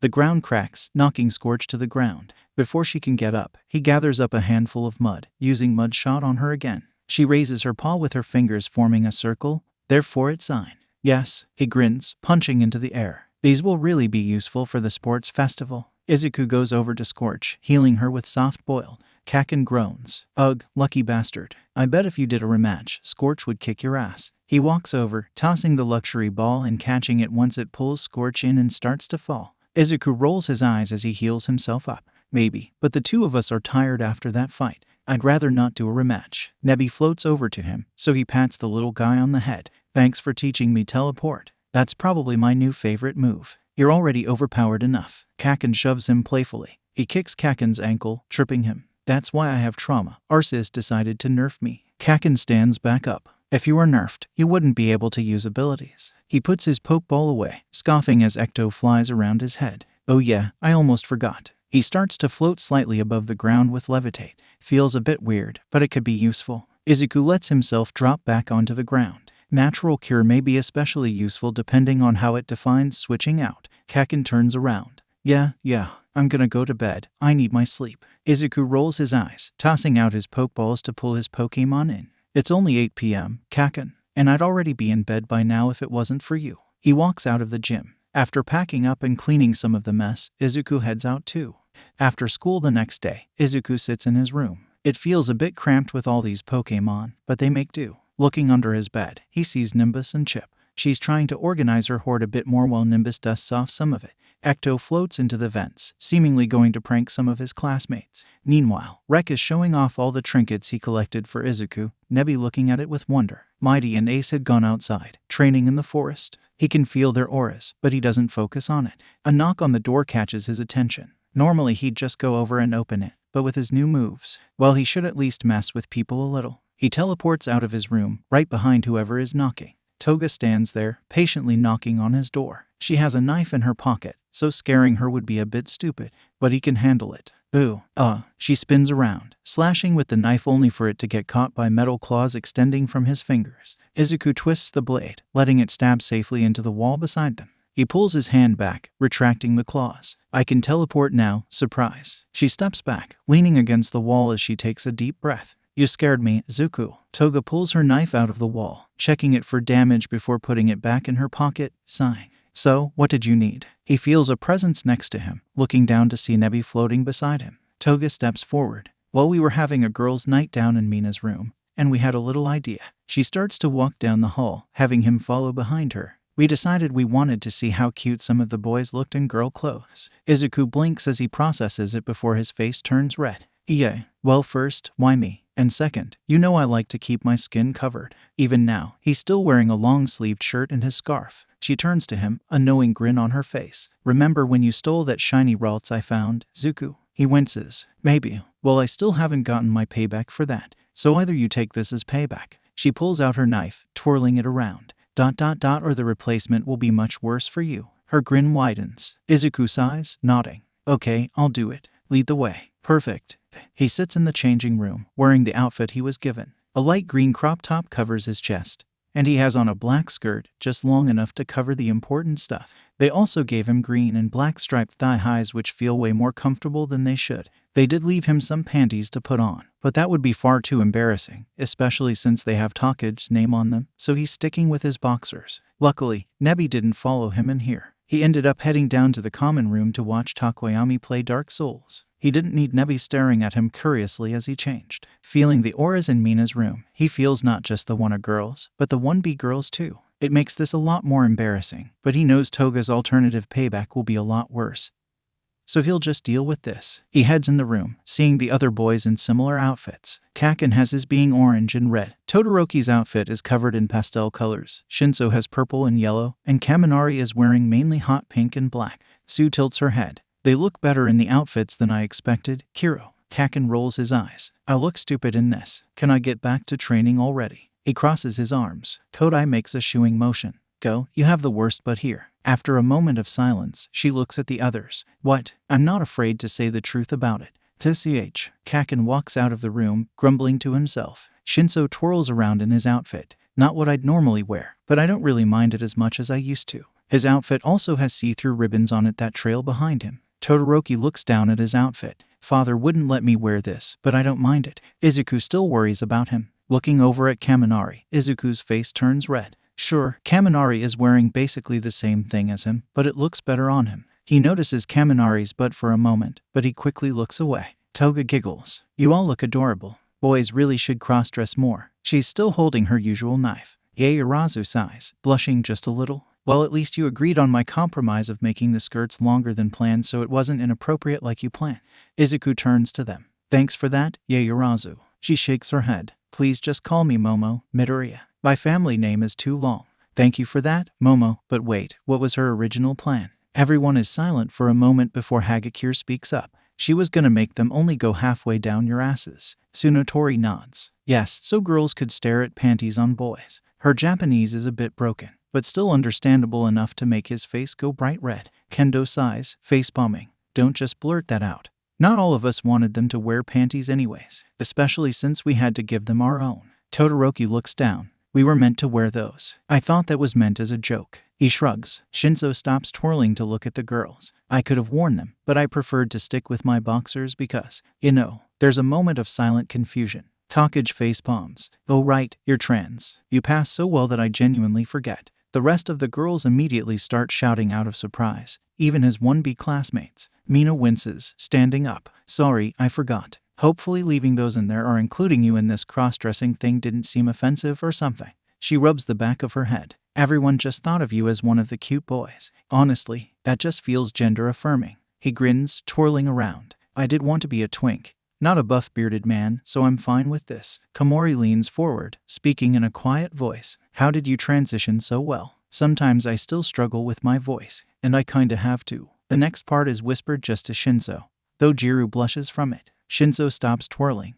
Well, my dad knew someone with a body modification quirk. I'll tell you about them later. He takes a moment to stretch. Her services are surprisingly cheap. Komori nods in response before sitting back down. Izuku looks at the girls. Whose clothes are these, by the way? Mina shrugs. A mixture. Bakugo had Kendo's. Todoroki has Hagakire's. Shinso has Jiru's. Kaminari has mine, and you have a mixture. The shirt and skirt were Tsu's. Panties and thigh highs were Takage. He looks at Takage. These thigh highs are honestly pretty comfy. She grins at him, leaning back. Heap I literally only used them for a phase. And they look way better on you. Shush. He tosses a small aura sphere at her, making her have to separate to dodge it. Uraraka looks over at Mina and Takage, who are oddly blushing, before grinning. Midoriya, Kaminari, why don't you just spin around a little? You've just stood still so far. Izuku blushes before twirling around, seeing Kaminari do the same. An odd feeling blooms in his chest, one he can't describe, along with a bit of embarrassing teenage lust because, well, he's bisexual, okay. Once he stops, he notices the same emotion in Kaminari, Mina, and Takage's aura. He can't even identify it in himself, so he doesn't know what it is in them. Mina and Takage look at each other before starting to whisper, both blushing brightly. He's distracted by a camera flash. Shinso grins, his phone in his hand. Blackmail. Had to get some as soon as I could. As Izuku crouches down, his eyes widen. Shit. Izuku uses lick, the stretched out tongue knocking him to the ground, before pouncing forward, extending scale shot across his body to make a thin, barely visible layer of armor while he pins Shinso down. Not strong enough for actual defense, but enough to block skin contact. He yanks the phone out of Shinso's hand, quickly deleting the photo. I win. Kaminari drops to the floor, his nose bleeding for some reason. Are you okay? Looking over, he can see Mina and Takage on the ground too. What happened? Kodai points at him. You showed your ass when you jumped. Nice boxers, by the way. The green fits you. The tongue also probably didn't help, especially with how many comments have been made about my tongue, Kiro. Sue leans back. Izuku feels his face heat up, his mind practically blue screening before he screeches and teleports away. Yuko floats on a rooftop, turning around as footsteps come closer. Hiya, hobo hero. He groans. Just call me Eraserhead, I'm not a hobo. Once he gets close enough, he stops. Staring at Muko, that does make a lot more sense for a name. He sits in the air, still floating to be on eye level with Eraserhead. Let me guess, you want more details from before? Eraserhead nods. Yes. How do you know what Pokemon are, and how did you know that was a Pokemon? Muko leans forward. Alright, this may take a bit. Psychic energy forms the shape of a lab in the air. I was trapped in this lab for about a month. My memories of it are a bit hazy, but I remember being in a room with a bunch of creatures in cages. Psychic energy makes the vague shape of the doctor. I can't remember details of his face very well, but I remember hearing him talk about Pokemon, and I learned from that. The psychic energy shifts to the room where he gained his powers. They thought I was asleep here, but I was faking it for a chance to escape. I heard them talking about mixing Mew DNA with Trigger, whatever that is, and that's what was injected into me. Other than that making me look like. He gestures at himself. This. It also gave me so many fragmented memories. My weak water quirk massively changed. He pulls the shadows out of the air, twisting them into a blade before changing them to fire and letting it burn out. I escaped by teleporting. During that fight, I also stole a book of research, so I'm learning even more now. He lets the psychic energy fade. Eraserhead pinches the bridge of his nose. This case is even more complicated than I was expecting. I guess I should explain some things too. Muko tilts his head. Oh, what stuff do you have to tell me? He lays down on his stomach, looking at Eraserhead still. Well, first off, there's only one person who can make Pokemon, a student at UA. Eraserhead glances around. The only people who seem to have stolen them were the League of Villains. Do you know this face? He shows a picture of the guy who gave him his name. He grins. Oh yeah, he was nice. Eraserhead blinks before shaking his head. No, he's the leader of this whole organization.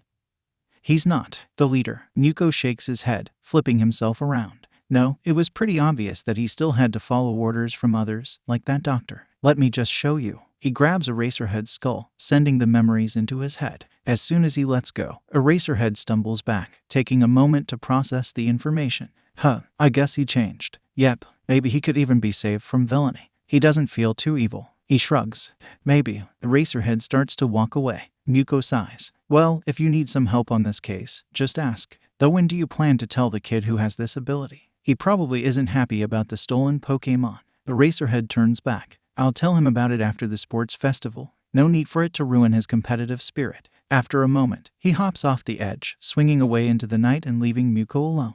The night before the sports festival, Izuku ends up calling Monoma and Toga into the hatchery. Toga runs into the room. All right, what's this about? You made it seem pretty urgent. Her hair is a mess, not in her usual style. Yeah, I was trying to get some beauty sleep. Monoma yawns as he walks in, his shirt on backwards. Izuku steps forward. Normally I wouldn't call you two this late, but he teleports over to each of their eggs before teleporting back, sitting them on the ground. These are hatching. Both of their eyes immediately widen as they pick up the shaking eggs. Within a moment, the two of them hatch. In Monoma's hands is a light purple blob, with two beady eyes and a consistent smile. The body of it seems to be amorphous, shifting its shape until it's comfortable in his hands. It's clearly a ditto. Toga holds a fox-like creature, light gray fur covering its body. Its ears are split at the ends, a slight red tint making it look bloody. It has tufts of fur around its neck and on its head, and it, along with its tail, are white. The white fades into a bloody red in the wispy parts of the fur, making it look almost spectral. It's a Hisuian Zorua.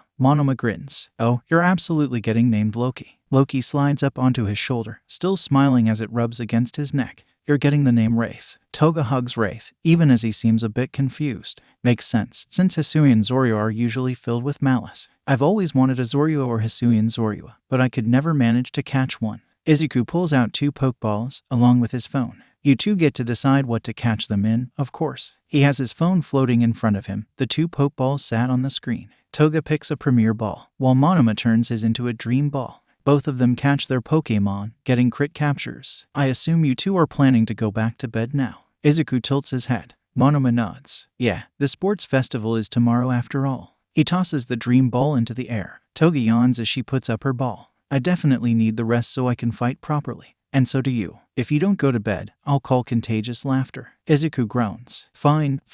Good night. As they leave, he teleports up into his room, quickly going to bed. After watching some YouTube. The sports festival is already here. Izuku still doesn't feel fully prepared, but he still has to do it. He walks into the stadium with his class. Kaminari turns to him. Hey dude, where are most of your Pokémon? You only have a few with you. Izuku looks at Nebi and Ecto following him, Nimbus perched in his hair. Oh, Netsu said he needed them. Apparently they'll be used in one of the events somehow. I'm not allowed to use them anyway, so that's fine. Kakin nods. Yeah, they took Scorch too. I don't know what the hell they'll use her for, but I know she'll kick ass. They all walk into the changing room. Izuku glances around. Is there a bathroom or stall to change in? Anywhere. Zero turns to him. Come on, don't be shy. You can change here with the rest of us, we don't bite. The others chime in with similar words. I'll help you find a place. Kaminari walks over to him. Before the others can protest, he walks out with Kaminari. It's all right, man. Let me guess, it's because of your scars, isn't it? Izuku nods. Yeah, you're the only person I've shown them to so far. Thanks for the help. He smiles at him. Kaminari grins. No problem, Midoriya. You help me, so I help you. It's only fair. A ceiling tile moves out of the way to let a map fall from above before closing up. Izuku grabs it out of the air. Looking at it, he can see that their location is marked, along with the path to the men's bathroom. Netsu, definitely. Don't look a gift house in the mouth. Izuku snorts as he starts walking. It's don't look a gift horse in the mouth, Kaminari. Don't look a gift Rapidash in the mouth, there. He chuckles as the two of them keep walking, chatting with idle banter. When Izuku walks back into the locker room, Todoroki immediately turns to him. Taoyumi is still beside him, looking worried. Midoriya, you're one of the strongest in the class, but objectively, I am stronger than you. However, All Might has his eye on you. I won't ask why, but just know I will beat you. Takoyami steps forward. A declaration of war is unnecessary. This is a friendly competition. Dark shadow stays within him. but her annoyance can be felt under Takoyami's aura. Kirishima nods. Yeah man, no need to be hostile, we're all friends here. Todoroki steps away and closer to Izuku. I'm not pretending to be anyone's friend here. This has more stakes on it than you think. Izuku meets his eyes. A primal rage boils in him, but he pushes it down. Don't be so quick to put others below you. Sure, I may not be able to use the same level of ice as you, but I've still beaten you before. He steps forward, staring into Todoroki's eyes. If we have to fight, be prepared to tear that victory out of my hands. We'll see about that. Todoroki doesn't back away until they're called out over the intercom. The whole class walking out together. Izuku zones out some his present mic names off all the different classes, covering his ears to lower the noise. Only when Midnight steps out does he uncover his ears as she silences the crowd. She cracks her whip to silence the last few people. Welcome to UAS Sports Festival. Before we begin, we'll have a speech from our student representative, Midoriya Izuku. She points her whip directly at him. Wait, what? He completely forgot that the person who gets first has to give a speech. Izuku teleports forward, appearing right behind the microphone. Midnight leans in, whispering into his ear. It's all right to be nervous. Just take a deep breath and speak from your heart. Izuku takes a deep breath, trying to focus. I wasn't prepared for this, but I guess I'll try. He grabs onto the microphone stand. All of us are here to fight for our dreams, be it internships to push us forward, or moving up into the classes we truly want. The stadium is nearly silent, only a few people mumbling. Some of his classmates make eye contact with him as he takes another breath. We all want to succeed, to fight for what we want and to win. All of us yearn not for victory, but for the rewards that come with it in the end. However, only one person can come out on top. Only one dream can shine the brightest. Fight with all you've got. Let your dreams fuel your fighting spirit. Go beyond. Plus ultra. Izuku teleports back to his class as soon as he can. Geez, that was anxiety-inducing. Midnight looks to the crowd as a holographic screen shows up. Without any delay, let's see what the first event will be. The screen rapidly scrolls through a list of options, the words blurring together. Eventually, it lands on the obstacle course, V2. The gates start to open. We had this same event a couple of years ago, but to keep it fresh, we've changed the obstacles. Now students, get to your positions. All the classes crowd through the gates, gathering together in front of a wall, one that's covered with holes they could climb into. Dark Shadow leans over above him. Hey, are you gonna teleport all the way to the end or something? She's much larger in this dark corridor. Izuku shakes his head. I could, but that would ruin the fun. Dark Shadow nods in agreement. Present Mike's voice comes through the intercom. When I say go, then you can start the course. 3, 2, 1, go. He jumps up, teleporting over into one of the holes, crawling through it. When he turns back, he can see the corridor now covered in ice. Good thing I got out of there. He activates Levitate, floating a bit as metal claws form on his fingers. He's able to use them to pull himself forward, speeding through the crawlspace. When he gets to a part with multiple paths, he groans. Oh great, a maze. Luckily, he can send out pulses of aura, using them to mark out a path that he quickly follows. Technically not cheating. After just a bit, he manages to leap out of the maze, hearing the speakers again. Now here's our second obstacle, Acid Alley. The floor in front of him is covered in acid, except for one winding path through it. There's platforms along the edge, rising up. His Pokemon stand on them, preparing attacks. Shit, Izuku starts to sprint through it. He deflects an aura sphere, but he hisses as an acid spray burns into his back. Draconic scales get shot through the air by Chip, forcing Izuku to flame charge through them. Scorch can only drop embers from above, so he easily dodges those. Aura spheres keep coming towards him from Kavacha, Ace, and Mighty. He tries to deflect them, but people start getting past him. Instead, he starts to weave between them, letting them splash into the acid on the ground. Right when he's near the end, he looks up to Stalker, who hasn't attacked yet, who's charging something up. Oh god, it. Hyper beam slams into his stomach, sending him sliding against the ground as he struggles to get up. He uses soft boiled on himself, pushing through the lingering stinging sensation as he runs out of the acid. Our third obstacle, mountain climbing. An entire mountain stands in front of them. Oh, just mountain climbing. Before he climbs it normally, he gets an idea. He forms an aura sphere larger than himself, climbing on top of it. He controls it, lifting himself into the air. It's a bit slow, but still definitely faster than climbing. Momo just uses a jetpack to get over it. Mei does the same, just much faster. Takoyami is using Dark Shadow to climb, though he also has Mina and Kaminari on his back. Toga is just climbing it normally, and yet she's still outpacing even Zero. As soon as he gets above the mountain, he lets the aura sphere explode, knocking people down and launching him forward. Izuku waits until he almost lands before teleporting. It cancels out his momentum, keeping his bones from getting shattered from the fall. Now onto our final obstacle,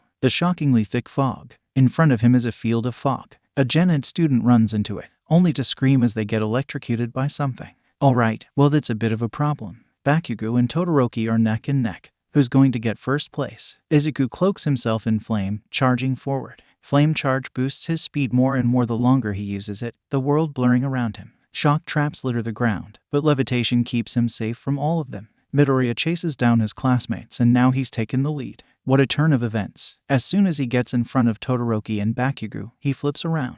You're too slow. He slams into them, knocking them both onto shock traps. GAH, effing a hole. He swerves around, charging forward even as ice chases behind him, explosions echoing in his ears. Izuku trips, but he doesn't slow down, shifting into speeding forward on all fours. The world blurs around him, and before he knows it, Midoriya Izuku has taken first place. Izuku rolls forward as the fire fades away. The speed also fades away now that he's out of the competition. Looking back, he can see a straight path carved through the fog just from his flames. Kaken gets third place, walking over to him. How the hell are you so fast on all fours? He shrugs. I guess I'm just more attuned to my primal side. I honestly don't know. He quickly uses soft-boiled on himself to heal up. The two of them walk off to their own areas to rest, and he leans against a wall. He can feel his aching bones mending themselves back together. I went too fast. Probably some stress fractures or something. He sighs. Earlier, Kaminari Denki runs towards the mountain, ignoring the stinging on his leg from some acid. Shit, I haven't gone hiking in years. Takich from 1B runs over to him. Heya, cutie, need some help. She grins at him.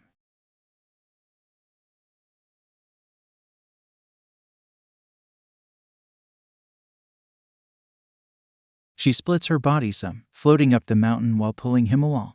You're one of Greenie's friends. And you're cute, so I just had to help you out. Just don't look down. Of course, that just makes him look down. Oh geez, he isn't too scared of heights, but this definitely makes him feel nauseous. Well, at least you probably won't drop me. The hands are carrying him in bridal style, which is a bit embarrassing, but he can handle it. Once they get to the other side, she drops him down. Good luck. She floats over the fog. He notices some people get shocked in the fog. Wait a minute. This is perfect for me. Denki walks over to an obvious shock trap, stomping down on him. The electricity flows through him, charging his body. He zooms through the fog, stepping on every trap he can. This is so cool. Electricity arcs along his skin, trailing behind him as he zooms past the finish line. Oh shit, I can't stop. He tries to run in a circle, but he ends up speeding towards a wall, closing his eyes as he braces for impact. But it doesn't come. He opens his eyes to see a spectral tongue wrapped around him. Midoriya stands in front of him, his finger pressed against his phone's charging slot. Might as well use your excess electricity for something.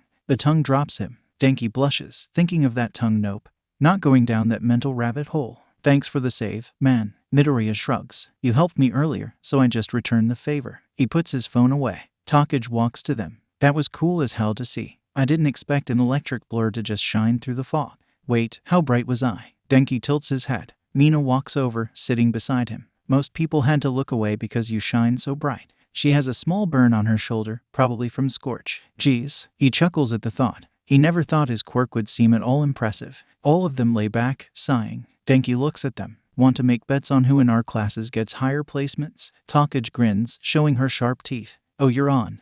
Tamura sits in the bar, watching the sports festival. He expected to feel hatred towards them, the brats who ruined his plans. But it feels artificial now, like he's trying to force himself to hate them. Midoriya's speech was better than I expected. He seemed like the type to stutter and panic instead. He reaches up to scratch his neck, but he manages to stop himself. Tamura tries to appreciate their skills once the actual obstacle course starts. The blonde one who attacked Kirigiri, Bakugo, does good with his explosions, admittedly. Seems like he used them almost like echolocation to find his way through the maze. This is a strong generation of hero brats. Some navigate the maze, but one guy with big lips just smashes a path straight through it before slipping on acid. He can see all the Pokémon on the second obstacle. Damn, I didn't expect the Marshido or Kubfu. He leans forward. Looks like the Torracat and Grimer both evolved. The Gabite probably needs more exp first. Tamura's eyes widen as he sees some of the moves Midoriya uses. He's really expanded his moveset. Badass. Now, Tamura, you shouldn't admire the heroes. These are the people who ruined your mission.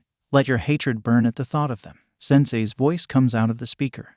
Yes, Sensei. He doesn't agree with Sensei's perspective, but the last time he talked back. Well, regrowing an arm takes a while. Monty runs over to him. Tamura smiles. Come on, you little rascal. He picks him up, sitting Monty in his lap. The two of them keep watching the screen, seeing Midoriya tear through the fog. Flame charge. It increases speed, so that explains how he went so fast. Kurogiri sighs. If only you could be that smart on the math tests I give you. Remembering moves is easier than trying to remember how to divide a square root. Tamura pouts. Plus, at least I do good on the science sit. He leans back some. Kurogiri nods even as he cleans a glass. Yes, your mind clearly excels in scientific subjects. He puts up the clean glass. Moni cuddles up next to Tamura. Seems like he can also heal himself from what I could tell. I wonder which healing move. He pulls a fish out of a fridge he can just barely reach, letting Moni devour it in seconds before spitting out the bones. Tamura chuckles. This little guy is like a damn shredder with how fast he eats. It's impressive. Speaking of him, the doctor is still agitated about you taking him.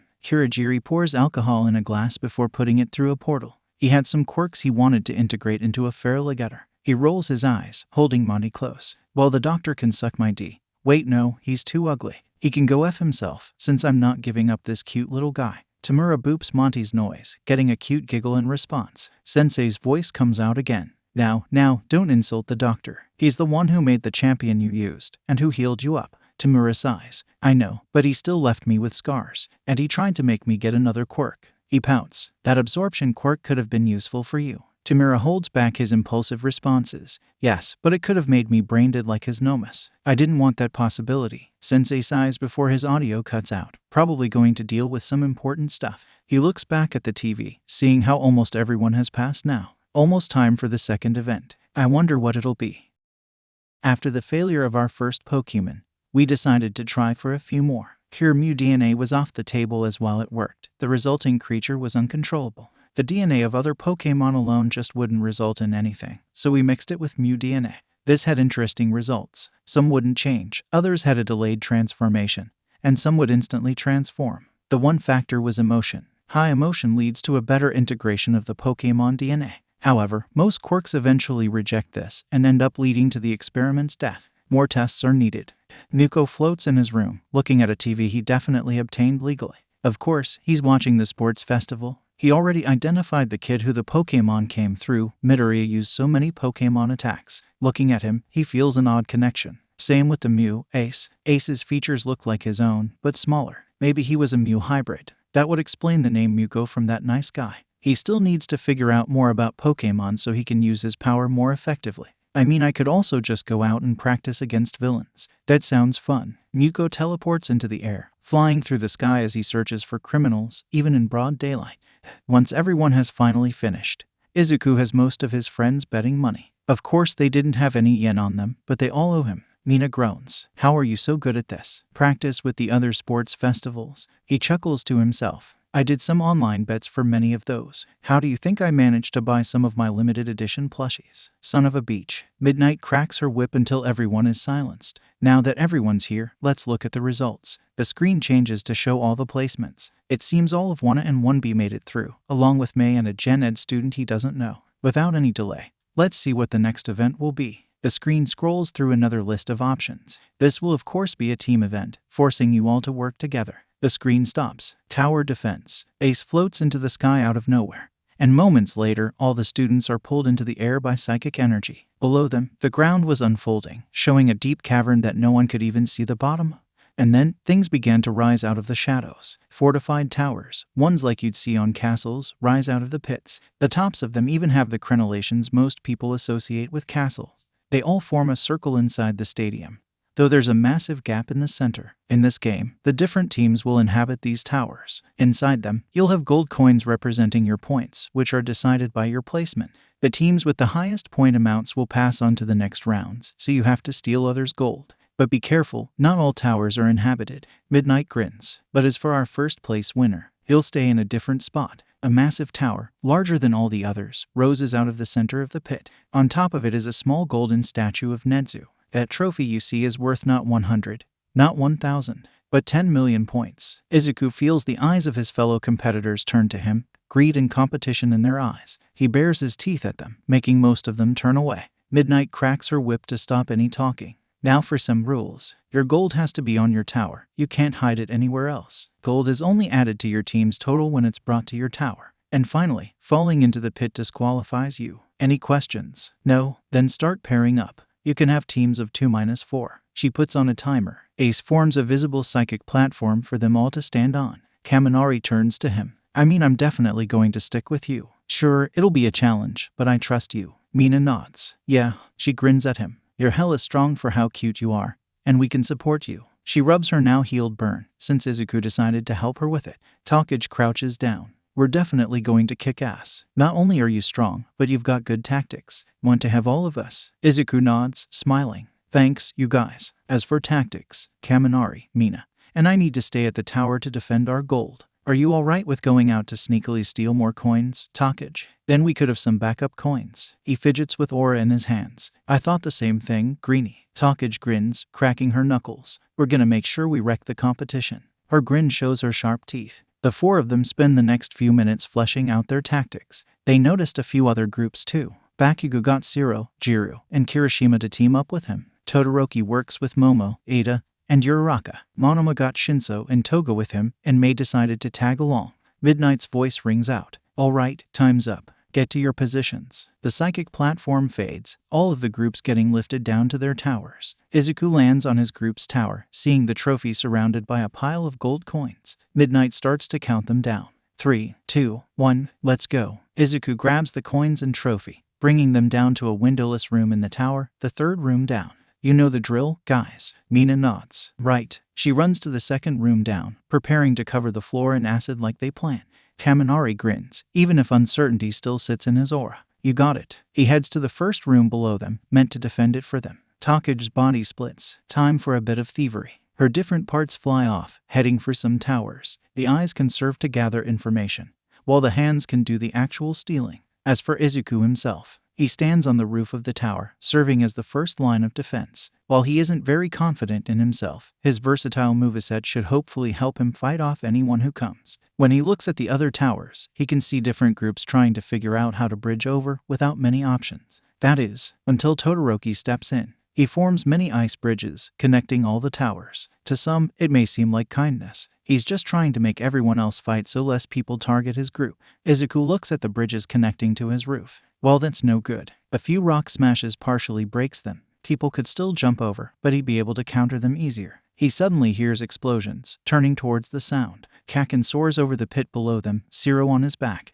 Nerd, your trophy is mine. He soars down, launching a telegraphed right hook. Instead of dodging, he lets it hit. Before Kakin can use his quirk, he counters, slamming his fist into Kakin's jaw, knocking him backwards. You can have it over my dead body, Kakin. Shiro attempts to wrap him in tape, but Izuku activates flame charge for a second, burning it off him. Well sit, Kakin growls. Alright poke bastard, you want to play like this? Fine then. His hands pop with explosions as he charges at Izuku. Wrong move, Kakin. Izuku uses lick, the spectral tongue grabbing both him and Shiro. He pulls the tongue back before launching them over to a random tower. Looking around, he can see Todoroki's tower is now practically a fortress of ice. I guess Momo may be able to make him items to regulate his heat, so then he can use even more ice. Before he can rest, another noise draws his attention. Ajiro flies over, holding onto a giant zoom, clearly from Fukadashi. Izuku covers his arm in scales, using scale shot to fire them at Ajiro's hands. He doesn't manage to knock him off, Ajiro leaping onto the roof. I just need that trophy of yours. Izuku jumps back from a kick, letting his body go limp as a tail goes for his head.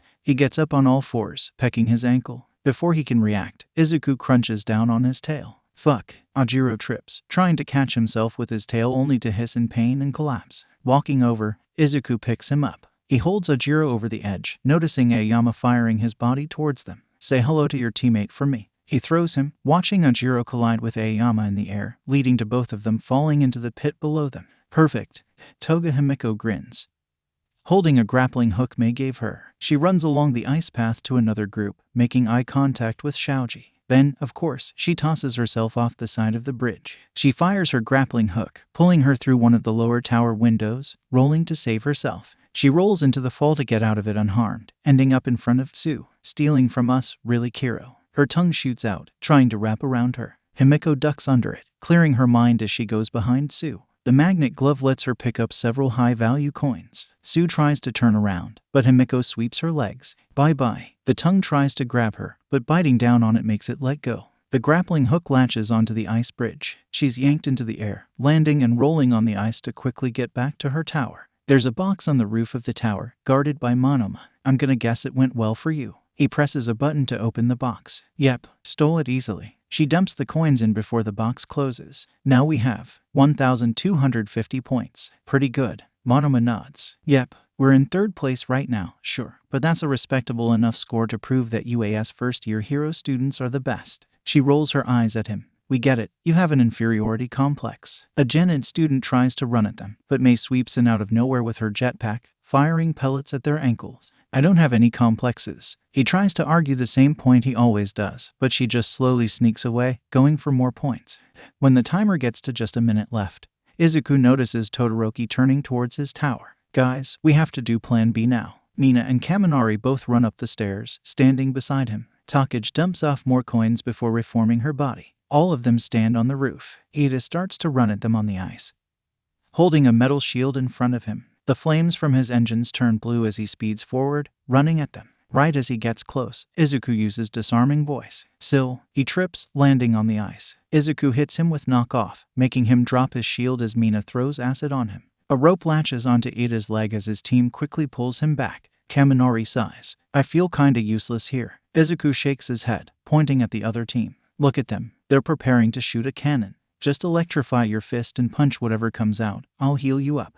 I trust your judgment. The cannon fires a bunch of metal balls repeatedly. Kaminari punches the first one, electricity arcing between all of them before the shock electrocutes Momo, making her collapse away from the cannon. I knew you could do it. Izuku quickly heals him with soft-boiled. Takage, go handle Uraraka. Her quirk could become a threat. Takage nods. You got it. She splits up her body, sending her parts over to Todoroki's tower to fight Uraraka. Izuku looks at both the others. You two go down the stairs. He may try to freeze me. They both listen, heading down. Izuku watches as Todoroki slides over towards his tower, freezing the roof. Flame charge lets him slam into Todoroki, melting the ice around him. You're not getting it that easily. An ice-covered first tries to hit him, but he slides out of the way. 5. I got it, finally. Zero leaps out of the bottom window, the trophy in his hand. Izuku uses lick, the tongue yanking him up and slamming him into Todoroki. Dragon breath knocks Zero into the pit before he can react, the trophy left on the ground. 4. Todoroki picks it up.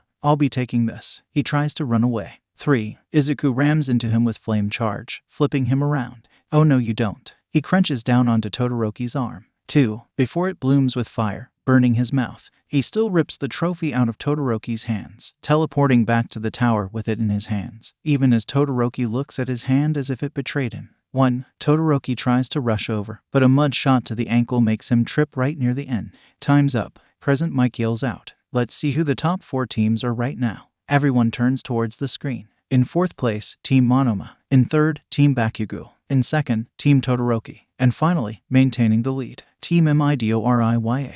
Izuku grins. Yes, his teammates all come back to the roof. Kaminari sighs a breath of relief. I'm glad you took care of Zero. We were both on the 2nd floor, so he snuck into the 1st floor and stole the trophy from the basement. Yeah, sorry for making it get that close. Mina smiles sheepishly. Takage steps forward. Hey, don't be so down. We won. Now we just have to make it through the 3rd and final event. What's this? Zero from Team Bakugo is eliminated. That means that a member from the 5th place team, Team Sado, can move on to the next event. Midnight steps forward on the platform. You can decide it by vote. After a bit of talk, all of the team members point at Takoyami. He looks shocked, but he nods and steps forward. My team has chosen me to move on. Takoyami will move on then. Midnight grins. We'll continue after a lunch break. Ace, bring them back inside. She points upwards. Ace grabs them all with psychic energy, bringing them through a hallway to the dining hall. Izuku quickly slips away from the crowd, Ace floating over to him. All of his other Pokémon surround him too. You guys did great. Didn't even hold back during the 1st round. Gave me some real trouble. He chuckles. We all had fun with that. A cocky Gen Ed student tried to call us feral beasts. Ace may have used aura to fracture all their bones. Mighty chuckles as Ace giggles. At least Recovery Girl can help with that. He sighs. Chip hugs his leg, so he pets her head. He finds a plastic bottle on the ground. Hey Rek, a free snack. He picks up the bottle, chucking it into Rek's mouth. Of course, he happily devours the plastic. Nebi and Ecto both play around, chasing each other while Nimbus flies around, cleaning off dirty areas. Todoroki suddenly walks over to him. I want to talk to you. Alone, Taoyumi is right beside him, still looking worried for her owner, sticking close to him. He walks away. Izuku looks at Mighty. You guys save me a seat. All right. When Mighty nods, Izuku starts walking, following behind Todoroki until they're both in an isolated area, the noise of the cafeteria far away. Nezu smiles as he sips his tea. All of the festivals are going well. The third years are doing good, with a few Gen Ed underdogs making it to the last round. Second years can be a wild bunch, so they have to spend longer repairing their field. And the first years, it's perfect. They have a surprise support student in the final event, which barely ever happens. Midoriya is the perfect lead, as not only is he strong, but he also has a unique, feral personality. The audience loves him. Online, people are mainly speaking of the first years, especially the extremely versatile Midori.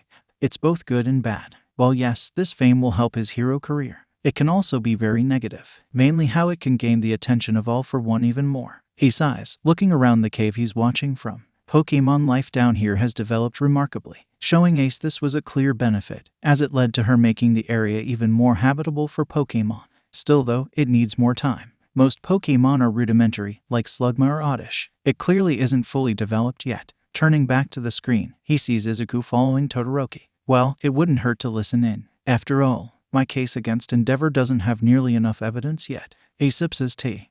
They're both silent for a moment before Todoroki speaks. I had pledged not to use my fire in combat, yet you made me break that pledge. He holds his friend ball in his hand, painted snow white on top. I've felt All Might's presence before. Yours seemed the same at first, but warped. Feral. Todoroki looks into his eyes. Are you his hidden child? Izuku snorts, covering his mouth as he laughs from surprise. No, I mean I wish, but no, it's not that. He stands up as he recovers. Todoroki narrows his eyes. It's not that. That implies something is going on. He sighs. Well, you know my father is Endeavor, the living embodiment of second place. He saw All Might as an insult to his effort, one he could never surpass, so he had to find another way around it. He tilts his head. Why are you telling me all this? Have you ever heard of Quirk marriages? Todoroki tells the story of his existence, how his mother was obtained, the point where she snapped, everything. As he speaks, Izuku's veins begin to boil with anger, then rage, then hatred. Then there's my siblings, or as my father calls them, the failures. He pets Tauyumi, Tauya and Fayumi, the two twins. Tauya just wanted to be a hero, even though his flames hurt him. Fayumi was kind enough to ice his wounds, and to chase him to Sokoto Peak when father didn't come to see him. And that cost their life, scorching the forest. He sighs. At least Natsuo just left as soon as possible. Father didn't like that he was quirkless. He looks up at Izuku. All of this is why I refuse his fire. I refuse to let that bastard win. I'll rise to the top with just my mother's ice. Izuku's vision shifts. Instead of seeing everything normally, he sees pure aura. Todoroki's very soul is chained up by his hatred and spite, slowly killing him. Not only that, but those chains are spreading, latching onto Tauyumi. Todoroki, you're just hurting yourself like this. Not only that, but you're slowly spreading your denial onto Tauyumi. You're just letting that bastard get to you. Izuku steps forward. He sighs. If I didn't have friends, I wouldn't have even tried for UA. If there's anything I've learned, it's that you have to let people help you. He reaches out. Please, let me help you. Don't get trapped in hatred. Todoroki turns away. I see you don't understand. Sorry for wasting your time. He tries to say something else, but by the time he can, Todoroki is gone. Izuku walks back to the cafeteria, physically feeling the hatred in his aura. He bumps into Tashinori in his small mite form. Hello young Midoriya, are you alright? He turns to him. I'm fine, just angry. Midoriya. Tashinori sighs. Angry is an understatement. You look like you're about to kill a man. Izuku shakes his head. No, I may want to, but I know I can't. He looks up at Tashinori. You know Endeavor, right? You don't talk to him much in public, but you know of him? Tashinori nods. Yes, I do. Why? He tilts his head. Don't trust him. Izuku's aura flares around him. He may be the number 2, but whatever you do, don't trust him. I can't explain why. It isn't my secret to tell, but just trust me on this. He spits some dripping acid off to the side. Tashinori's eyes widen before he nods. All right, I'll take your word for it, my boy. Well, I wish you luck in the final event. I know you'll do great. He gives him a hug. Izuku gives a slight smile, hugging back. Thank you. I gotta go eat now though. Izuku walks off, trying to rein in his emotions. Tashinori watches Midoriya as he walks away, the feeling of primal rage fading with him. That is odd. He tilts his head. Were his teeth always that sharp? When Izuku walks to his table in the cafeteria, his friends can immediately tell that something is off. Takage winces. Greenie, who the hell pissed you off? Izuku smiles, though it probably looks more like baring his teeth. A flaming pile of trash. That's who. He can see Mighty's eyes widen in realization.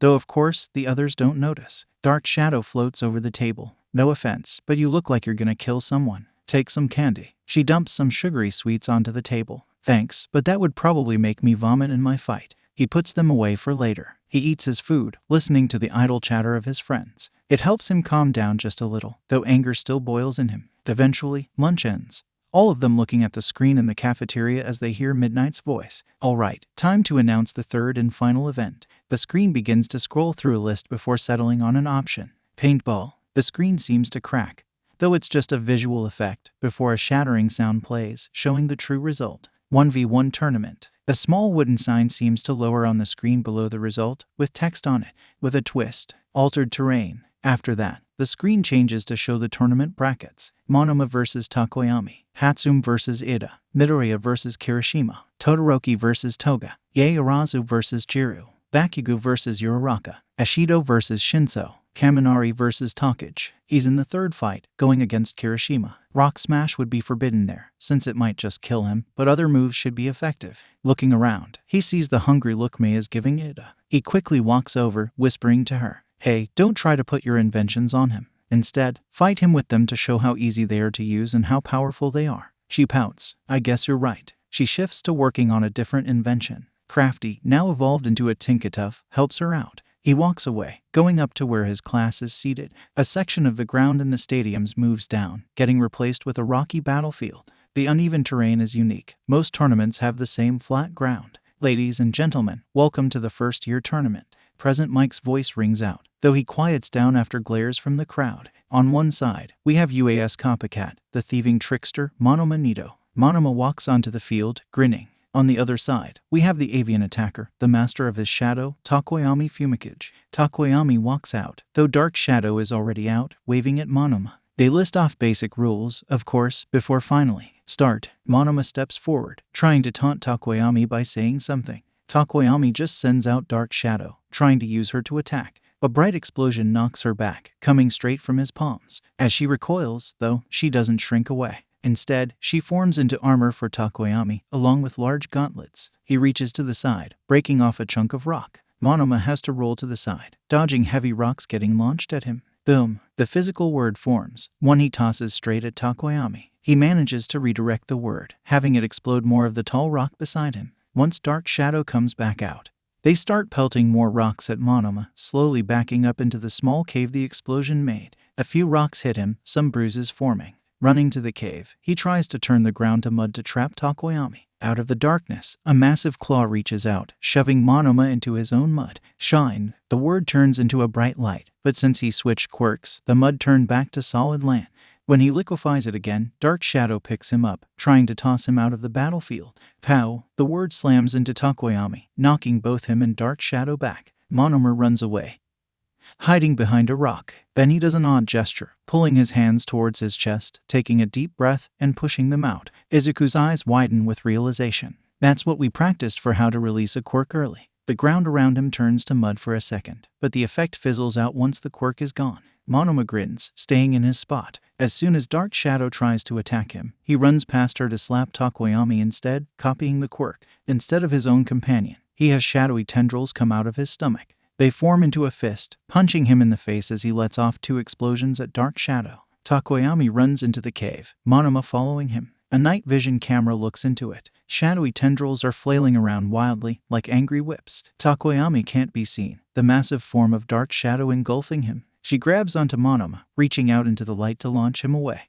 When Takoyami steps out of the cave, Monoma hits the ground out of bounds. Monoma is eliminated. Takoyami moves on to the next round. Izuku stands up. "All right, I'm gonna go ahead and get prepared." Uraraka tilts her head, looking at him. "Don't you want to see Ida's match?" He knows Hatsum. Shinso leans over the wall between the two classes. "Let's just say Ida will win, but it won't feel like a victory." He chuckles. Toga nods. "Yeah, it'll be advertising chaos." She has Wraith sitting in her lap. Izuku sighs, stretching some. "I got her to tone it down a bit, but she still can be pretty chaotic. Good luck out there. I'll keep an eye on the others. Mighty, along with all his other Pokémon, are just hanging out here." Ship and Nebi are both asleep in a chair. Rek and Ecto seem to be trying to paint with poison while Nimbus cleans, and Ace is just getting pets from Momo. "I'll do my best." He heads down to the waiting room, sitting down on a bench, looking at the TV in there. He just watches Mei test out inventions against Ida in a sandy battlefield. When he looks in the mirror, his eyes widen. Normally, his teeth are pretty flat, if uneven.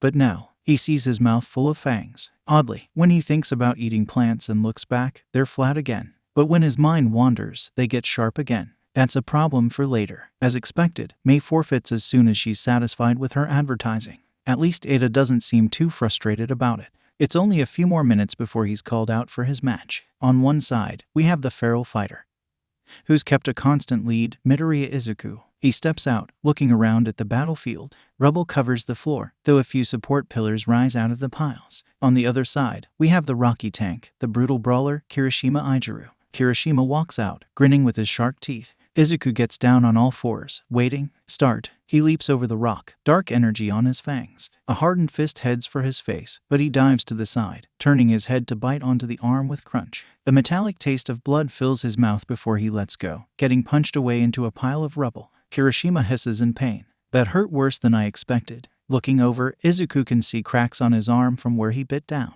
He pushes himself off the ground, taking a deep breath. A roar tears out of his throat, dragon breath slamming into his opponent. Kirishima just stands his ground though, taking it. After a moment, he starts to even push through it. A hardened fist smashes into his stomach, nearly making him puke. Before he tumbles out of bounds, he teleports behind a pillar, hiding himself as he recovers. Poisonous sludge gathers at his fingertips as he prepares another move. It's a bit of a cheap one, but better than using Rock Smash. Running at Kirishima earns him a punch to the shoulder. Fuck. Even as his shoulder burns with pain, he flicks the toxic sludge into Kirishima's mouth. Izuku leaps away as Kirishima chokes on it. Let's hope that works. Soft-boiled heals his few wounds, though his bones ache as they heal. Kirishima tries to hit him, but Lick lets him slap him away. Izuku covers his arm in scales, using Scale Shot to fire them and keep Kirishima down. Slowly but surely, his movements get more sluggish as the poison strengthens. Kirishima keeps trying to attack, but aura spheres help keep him back. Toxic stall, my beloved. He sighs as Kirishima passes out, giving him the win. Izuku picks up his opponent, teleporting over to Recovery Girl and sitting him on the bed. She walks over. Well, what happened here? Izuku sighs. I had to use toxic, so there is some poison in his system. A bit of rest should clear it up. Shuri, now a Blissey, walks over. She smiles before healing both Kirishima and him. Recovery Girl pats her head. All right, you can go now. She seems a lot less stressed with Kiri helping her work. Izuku teleports back into the stands, sitting with his Pokémon. Did Toga leave? Emina nods. Yeah, she did. Wraith is just sitting in the corner, Nebi floating around him. She's probably going to lose, but I doubt she'll make it easy for him. Izuku feels Nimbus land in his hair. Toga Himiko holds a blade in front of her hand. It's crude, since she had to make it herself to use it here, but it'll work. The handle is made of wood, carefully carved into the right shape. The blade is shaped with flint she found when she visited home, sharpened perfectly and never yet used. She didn't plan to use it, but Todoroki's ice may require it. She knows her loss is inevitable. After all, her quirk doesn't really work for this. But even with that, she isn't giving up easily. Todoroki will have to work for it. Her name gets called, so she walks out. We have the stealthy shapeshifter, a vicious vampire, Toga Himiko. The battlefield is a snowy field, which is pretty fitting for fighting Todoroki. And then we have an icy prince, the master of the cold shoulder, Todoroki Shoto. He steps out, silent and cold as always, though something in his eyes looks angry. Start. Within a second, ice grows from the ground. Instead of letting it consume her, she kicks off of it, climbing up with it into the air. Himiko stands on top of a massive glacier, above even the crowd. She slices off chunks of ice, letting it slide down. Then she clears her mind, sliding down with them as ice dust hides her. Once she's low enough, she kicks off the ice, launching herself forward. Her foot slams into Todoroki's chest, nearly kicking him out of the ring. She crashes into the ground, rolling into a crouch. Himiko leaps over waves of ice, slicing chunks off them. She throws the chunks at him, forcing him to dodge backwards. Not as easy as you expected, huh? She tosses her knife into the air. Another wave of ice gets leapt over. Her fist smashes into his cheek, knocking him back. She grabs her knife as it lands, slicing another block of ice. Todoroki sighs. I'm done with this. More waves of ice come, surrounding her. She tries to slice them, but their density only allows shallow cuts. Himiko kicks off the ground, only for ice to encase her shoe. In seconds, the blue ice seals her in a chilly prison, only her head sticking out. Even though she lost, at least she gave him a bruise. As he melts her out of the ice, he seems almost sad. Izuku watches Momo and Jiru battle against each other. While it is pretty one-sided, at least the environment gives Jiru a chance. It looks like a club of sorts, with speakers large enough to cause hearing damage. Momo already tore through the large ones, but Jiru holds a small one, using it for sonic attacks. Jiru ducks under a charged spear, avoiding the discharge. A blast of noise disorients Momo, giving her the chance to punch her wrist. The weapon is dropped, a powerful sonic blast pushing it out of bounds. Momo runs, hiding behind the stage in the arena. When she comes out, large headphones cover her ears. A sonic blast is fired, but it doesn't affect her. Even as Jiru dodges under a newly made staff, the next blast does nothing. He can't hear it, but he sees Jiru's lips move to say shit. The battle doesn't last much longer, Momo using the staff to fight even as her doubt makes her stop and stutter at moments. Eventually, she knocks Jiru out of bounds, earning the win. Izuku leans back. Well, at least these fights are interesting so far. Takoyami nods as Nimbus picks pebbles out of his feathers for him. Yes, they have been quite a sight.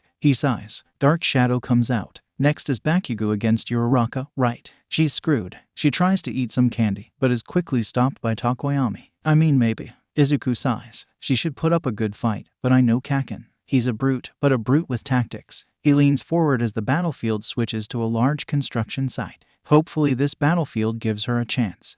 Mirko looks at the field. Well, this year of Bratz is surprisingly interesting. She grins as the battle starts. Best Jeanist sits down beside her. You usually take no interest in this event.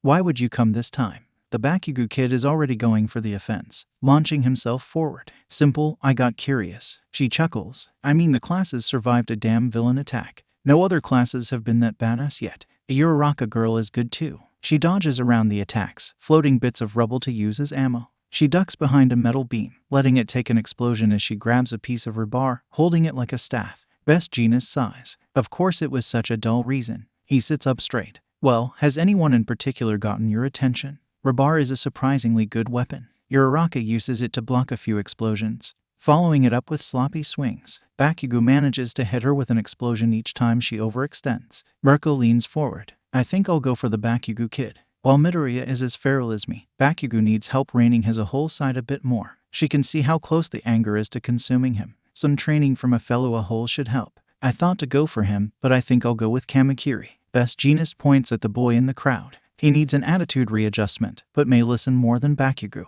Uraraka manages to jab Bakugo in the gut with rebar, knocking him back. The explosions start to fill the air with dust, making it harder to see the fight. All they can see are shadows in the smoke and pieces of rubble and scrap metal floating into the air, creating a large cloud. Fatgum speaks from behind them. Who do you think will take Midoriya? I'm sure he'll get lots of offers. He shoves some popcorn into his mouth. Mirko leans back in her seat, watching the cloud of metal and concrete grow. I mean, I have a good guess. I would say who, but I bet he's listening. Right. Someone steps out of the shadowy hallway near them, his voice masked by a robotic filter. Yeah, I have been. He wears a thick jacket, the dark green material being surprisingly strong. He has on even darker colored pants, his shirt being pure black. A robotic helmet covers his face, looking like a wolf's skull. A red scarf covers his neck, old and worn. An ally, on his belt, are balls filled with strange energy. Best Jeanist sighs. Of course, Apex. Don't corrupt that boy like you did with my last intern. Apex walks over, sitting on the railing. It's not my fault. You asked for my help. He grabs an orb off his belt. You're the one who tried to get a grizzly hybrid to act normal. She tried to maul my other intern. Well, I know how protective those bears are. Apex leans forward, and with the comments he made about her sister, he deserved it. He shrugs. Mirko chuckles. All right, you're going to be the perfect amount of chaos for that kid. They watch as the dangerous cloud finally drops. It looks like it's going to hit, but then an explosive beam tears through a chunk of it, Bakugo launching himself through it. Apex nods. Smart. He knows the more focused it is, the more damage it can do. Bakugo's hands spark as a threat even as the skin on his palms is scorched by his previous attack. Uraraka tries to come over and fight, but she collapses, ending the match. Fatgum looks at Apex. So, why do you want Midoriya? He's like me. Apex tosses the orb into the air, letting it transform into a hawk made of light. A beastmaster. Granted, his seem more complex than mine, but showing him how to better fight alongside them seems useful. The hawk lands on his shoulder. Mirko tilts her head. He didn't use any beasts in the battles though. She taps her foot on the ground out of habit. Holding out his head, Apex shows a small hologram of the creature called Ace. I can feel his connection to this and other similar creatures. He probably just isn't allowed to use them. Best Jeanist sighs, rubbing his forehead. If you corrupt him, then I'll replace your wardrobe with denim. Apex turns to him. Try me. I still remember your latex phase back in first year. The hawk leans in, staring at him intently. You wouldn't dare. He glares at the Beastmaster. Oh, I would. Now shush before I bring up the incident with Wool against Endeavor. He chuckles, walking back into the shadows. Marco grins. Fucking love that guy, such a riot. She chuckles. Best Genus just groans. Tamura leans back as the last two fights play out. The one with Ashido and the purple-haired kid, Shinso, was pretty simple. Shinso's quirk clearly won't work here, so he ends up having to do combat in the forested battlefield. He lasted pretty long, dodging over acid puddles and getting in sneaky hits. But he tripped once, leading to her shoving him so he would slide on the acid, falling out of bounds. The next round is more interesting. Takage splits apart, trying to dodge attacks and hit Kaminari out of bounds. Kaminari charges up his body, releasing a small burst of electricity each time he gets hit. It's not enough though. After a bit, Takage manages to get him to the edge of the rocky hill they fought on, shoving him off to earn the win. He leans back. These kids are pretty damn strong. Monty sits on his lap, chewing on a leftover bone. Sensei speaks through the TV. Yes, so you'll need to be prepared if you have to attack them again. His voice sounds more patronizing than he remembered. Why would I attack them again? He tilts his head. Clearly, if I want to go after All Might, I should get him away from the school. Those kids are too strong for me. Plus, he now feels a bit more city for attacking teenagers. The TV crackles with static. Well, Midoriya can be very useful for us. Eventually, you may need to collect him. Tamura grimaces. Don't we have enough Pokemon already? That's too naive, Tamura. Sensei sighs. We need as much power as possible. Midoriya can now create legendaries and mythicals, yet we don't have a single one. We need them. He can hear the grin in his voice. Yes, Sensei. He watches the red light on the TV go off. Tamura sighs as he pets Monty. Kurogiri turns to him. Are you all right? He's still cleaning a glass from the bar. He fills up another glass with orange juice, pushing it over to him. Tamura takes the orange juice, drinking some of it. Just a bit stressed is all. He sits the drink down, petting Monty. I'm unsure about some things. That's natural, don't worry. He sighs, sitting down the clean glass. Sensei may not agree with this, but take as much time as you need. Think out your decisions, and try to be yourself. While he may not have a mouth, the smile is still visible in his eyes. He smiles a bit. Thanks, Jiri. I appreciate it. He pets Monty, sipping his drink. Izuku looks at the screen. So, I'll have to fight Todoroki. Yes, it looks like it. Are you going to take your win? Or are you going to help him? Mighty glances at him. He sighs. You know me, you know what I'll pick. Ace floats over into his lap. Clearly my words didn't work. Maybe actions will be enough. Mighty lets Ecto float around him. Don't hesitate. Try your damnedest to show him the truth, and help pull his head out of his ass. A tiny robot crawls out of the vents, Nedzu's voice coming out of it. Try your best. Who knows? You may uncover some secrets of your own. Before he can question it, the robot scuttles back into the vents, maniacal laughter following it. Why is he so cryptic and creepy? Mighty just snickers at him, Rek laughing at him too from just a bit away.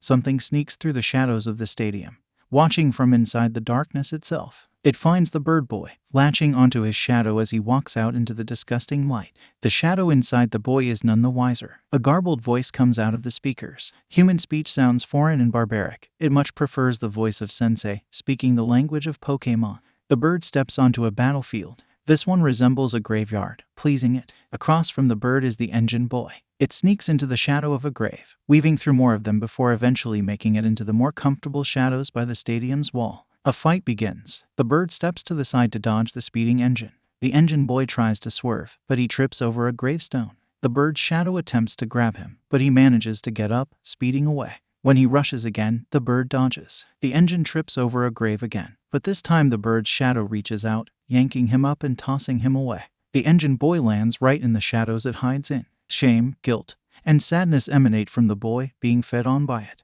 While it naturally does not feed on emotions, now it needs them to stay in this spectral form. After all, it takes more energy to turn the brain forced into it into a shadow as well. It wishes to follow the boy and feed on his emotions, but he can't. Sensei ordered for him to stay. It needs to keep an eye on the target, after all. Izuku walks towards his waiting room, but he feels an aura behind him. Endeavor. The man stops behind him. So, you're going against Shoto. You better give him a good fight, instead of your pathetic tactics from before. He tries to put a hand on his shoulder. Izuku slaps his hand away. Don't touch me. Respect your elders, brat. Endeavor sneers at him. I can tell you're All Might's prodigy, so just know Shoto will beat you. He looks surrounding, noticing the lack of cameras here. Now listen here. I am not All Might. Shoto is not you. He steps forward, growling. I know you may be obsessed with your sick eugenics to get back at All Might, but it isn't happening. Endeavor raises his hand. You know nothing. Clearly, you need some discipline. He tries to slap him, Draconic claws nearly tear his damn hand off, cutting the wrist down to the bone. Really? You try to hit a kid who isn't even yours. You're worse than I thought. Izuku laughs, acid dripping from his lips. How dare you attack a hero? You're just a feral brat. He leans forward, practically spraying spit onto his face. If you dare try anything else, I'll make sure you get expelled. Animals like you don't deserve to be heroes. Izuku bares his teeth. Calling yourself a hero? How sick of you. He glares at him. Maybe no one warned you, but be careful around us wild animals. He leaps up, grabbing onto Endeavor's shoulders as he drips acid onto him. We bite. He uses Poison Fang, pouring in enough power to overload the move. Once he jumps off, the man is already unconscious from the poison. After teleporting Endeavor to Recovery Girl, he steps into his waiting room to assess the damage. His fingers are broken from how strong that dragon claw was. His gums are bleeding from having to force out so much poison. Along with that, his face is partially scorched from the bastard trying to fight back. A quick soft boiled heals it all, but he's still pissed, draconic smoke leaking out of his nostrils. Once his name is called, he walks out. On one side, we have the toxic staller, a versatile beast, Midoriya Izuku. The battlefield has a rocky line of mountains cutting through it, providing a unique arena. Who knows if it'll even still be intact once the battle is done. On the other side, we have the king of the tundra, the master of temperature, Todoroki Shoto. While he can't see him, he can still see the mix of emotions in his aura through the rock. Start. He leaps to the side, a wave of ice covering half the field. Izuku takes all his anger, pulling it into his hands to make a large aura sphere, glowing red as he struggles to hold on to it.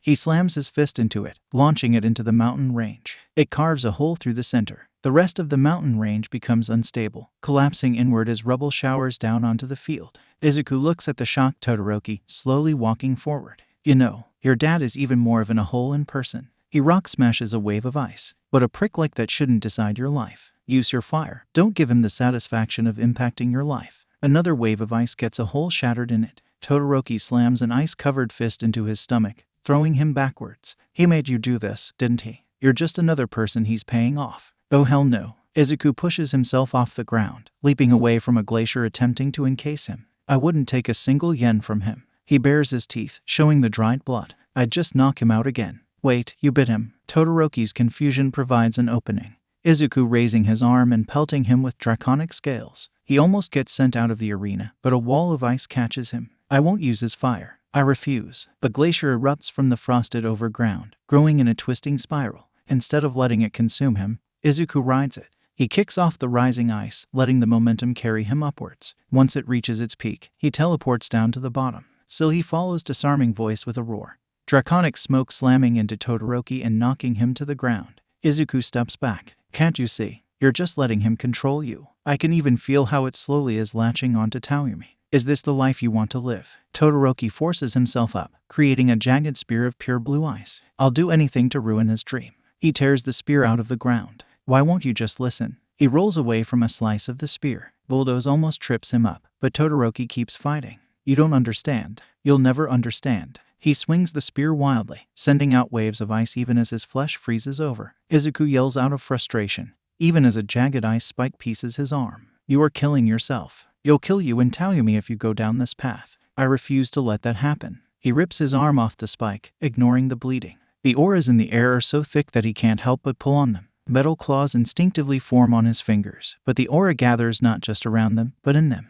He rips the spear out of Todoroki's hands, his claws glowing with emotion. Aura sphere and metal claws mix into one. Aura cleave. He slashes with his glowing claws, energy tearing through the ice even as he can feel his bones crack. Todoroki looks at him. Why are you trying so hard? Just let me do this. Jagged ice spikes explode out, covering the ground. Izuku leaps over it, grabbing Todoroki by the shirt. Because I won't let a friend self-destruct like this. He can feel him shivering in his grasp. That quirk belongs to you. Use it in ways he never would.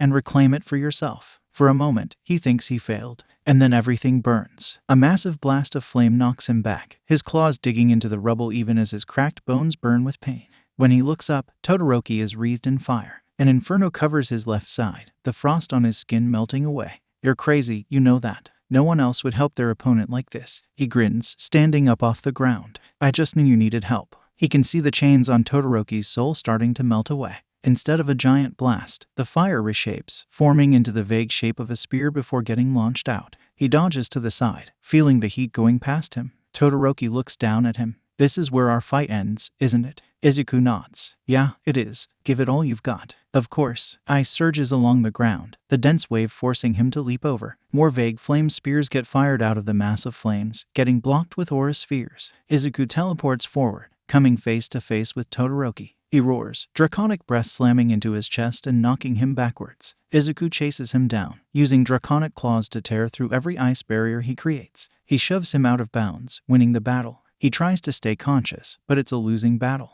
He collapses, getting caught by a medic robot as he passes out. Ada Tenya sighs as the fight ends. While the fight was interesting, making him invested with how close he got, it doesn't hide his disappointment. Not in his classmates, of course not. Instead, it's pointed directly at himself. He wanted to get farther for his brother's sake, but instead he got tripped up and embarrassed. It can't be helped, though. He just focuses on the field, seeing a volcanic environment getting risen up. All of the volcanic material has hardened into basalt, most likely to make it safer to fight on.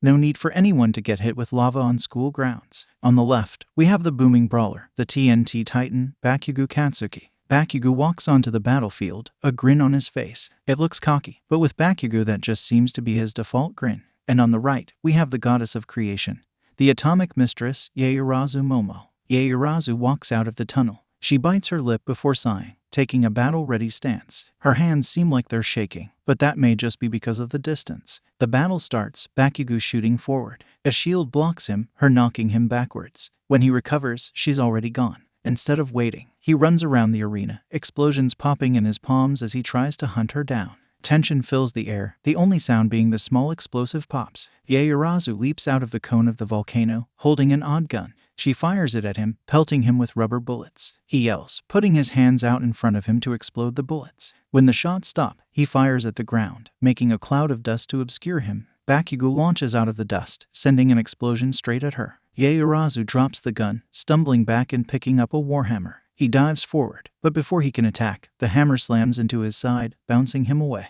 Right before getting out of bounds, he manages to blast himself back, dodging a hammer swing. Looking closer, it seems that the hammer is covered in rubber, almost like a toy. Another blast makes her drop the hammer, but she recovers faster, tossing out a flashbang. Even he has to turn away from the bright light. When he turns back, Yaoyorozu is back on the ground, now holding a blunt-tipped spear and a shield. Bakugo leaps down, trying to explode her, but the shield takes the brunt of the damage. Her spear pokes into his side, electricity pulsing from it as he yells, leaping backwards. He growls before jumping back into the fight. The two keep trading blows. Bakugo weaves between the jabs of the spear, his explosions getting blocked by her shield. But eventually, the shield shatters. Bakugo capitalizes on the advantage, grabbing her and tossing her towards the edge. He blasts her in midair, sending her crashing into the outside of the field. Bakugo is victorious, moving on into the next round. Ada feels a vibration in his pocket. Pulling his phone out, he sees an incoming call from his mom. He takes his phone into the hallway, answering the call. Yes, mother, I am sorry for my poor performance, huh? He listens to his mom talk. Tensei's hurt. Earlier, Muko floats through the sky, glancing down at the alleys. He has to make some water to wash away some dried mud on his skin. With just half an hour of hunting, he had already fought 3 villains. They were mostly just petty thieves, being easily beaten in just a few minutes, though the mud quirk was annoying. Help! A shout makes him float towards an alley. He can see the armored hero, who had been nice to him, on the ground. A creepy man stands above him. No one will help you, Ingenium. You're too childish for a hero, tainting the reputation of all others with your personality. You will be a message. Muko teleports in front of him, firing a point-blank hydro pump. The man is knocked back, though he lands in a crouch with a blade in his hand. Who are you? Another hero. No, a vigilante. Yep, I'm hybrid. He steps forward. You though, I don't know you. He holds his hands behind his back, preparing a ball of flame. He stands up. I am Stain, the hero killer. Now move out of the way and let me end this false hero. He shakes the water off of him, holding up a katana and pointing at him. Or I will slay you, just like I have slain the others. Muko shakes his head. Nope, can't do that. He launches the ball of fire, forming it into fire blast. Stain rolls out of the way, throwing daggers out. Muko manages to dodge them all, but one of them stabs into Ingenium's neck. Shit, he looks at Stain. Okay, so I can't beat you in time to help him. But I can do this. He uses Surf, imbuing it with psychic energy. The second it hits him, he changes the move into Teleport, sending the killer into the ocean with the water. Muko picks up Ingenium. I'll help you, I promise. He starts floating towards the nearest hospital, knowing that teleporting may jostle the knife.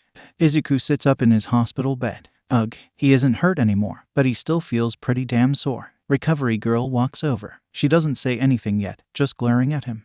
Did I do something wrong? Did you do something wrong? You did something stupid. Her cane hits him on the head. You used so much power that you broke the bones in your arm twice. Kiri walks over. If it wasn't for her, I would have had to do surgery. Izuku looks away. I don't regret it. He has to teleport to dodge the cane poke to his stomach, landing a few feet away. Recovery girl sighs. You incompetent children. First you attacked Endeavor, now you nearly crippled yourself fighting his son. I didn't attack Endeavor though. He leans back. A cane barely misses his head. I can recognize the effects of your poison anywhere. He shakes his head. I didn't attack him. He tried to hit me. I defended myself. He stands up, exhaling some draconic smoke. Recovery girl goes still. He what? Izuku winces at her cold tone. He tried to hit me, so I attacked back. It seemed like he was going to try to hurt me, so I decided to knock him out. It was a bit more rage-induced than that, but still. Well, that's just no good. Nedzu walks into the room, his cheerful voice sounding much more fake. He hops onto the hospital bed.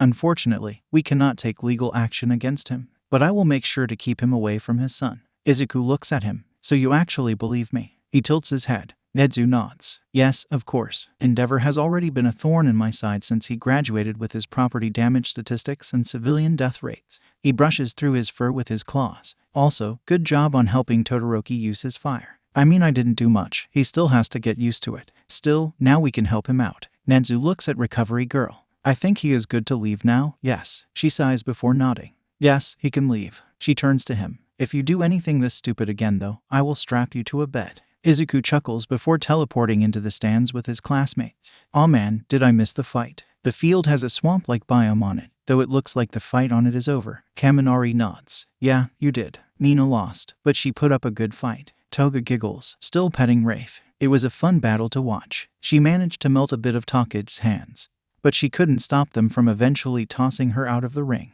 Izuku chuckles before he's swarmed by his Pokémon, getting knocked to the ground. Whoa. Chip hugs his side. Rek wraps his arms around his legs. Ace rubs against his face. Nimbus perches in his hair. Ecto lays on his chest, and Nebi floats on top of him. Mighty looks down at him from above. You worried all of us. I literally had to hold Chip and Rek back.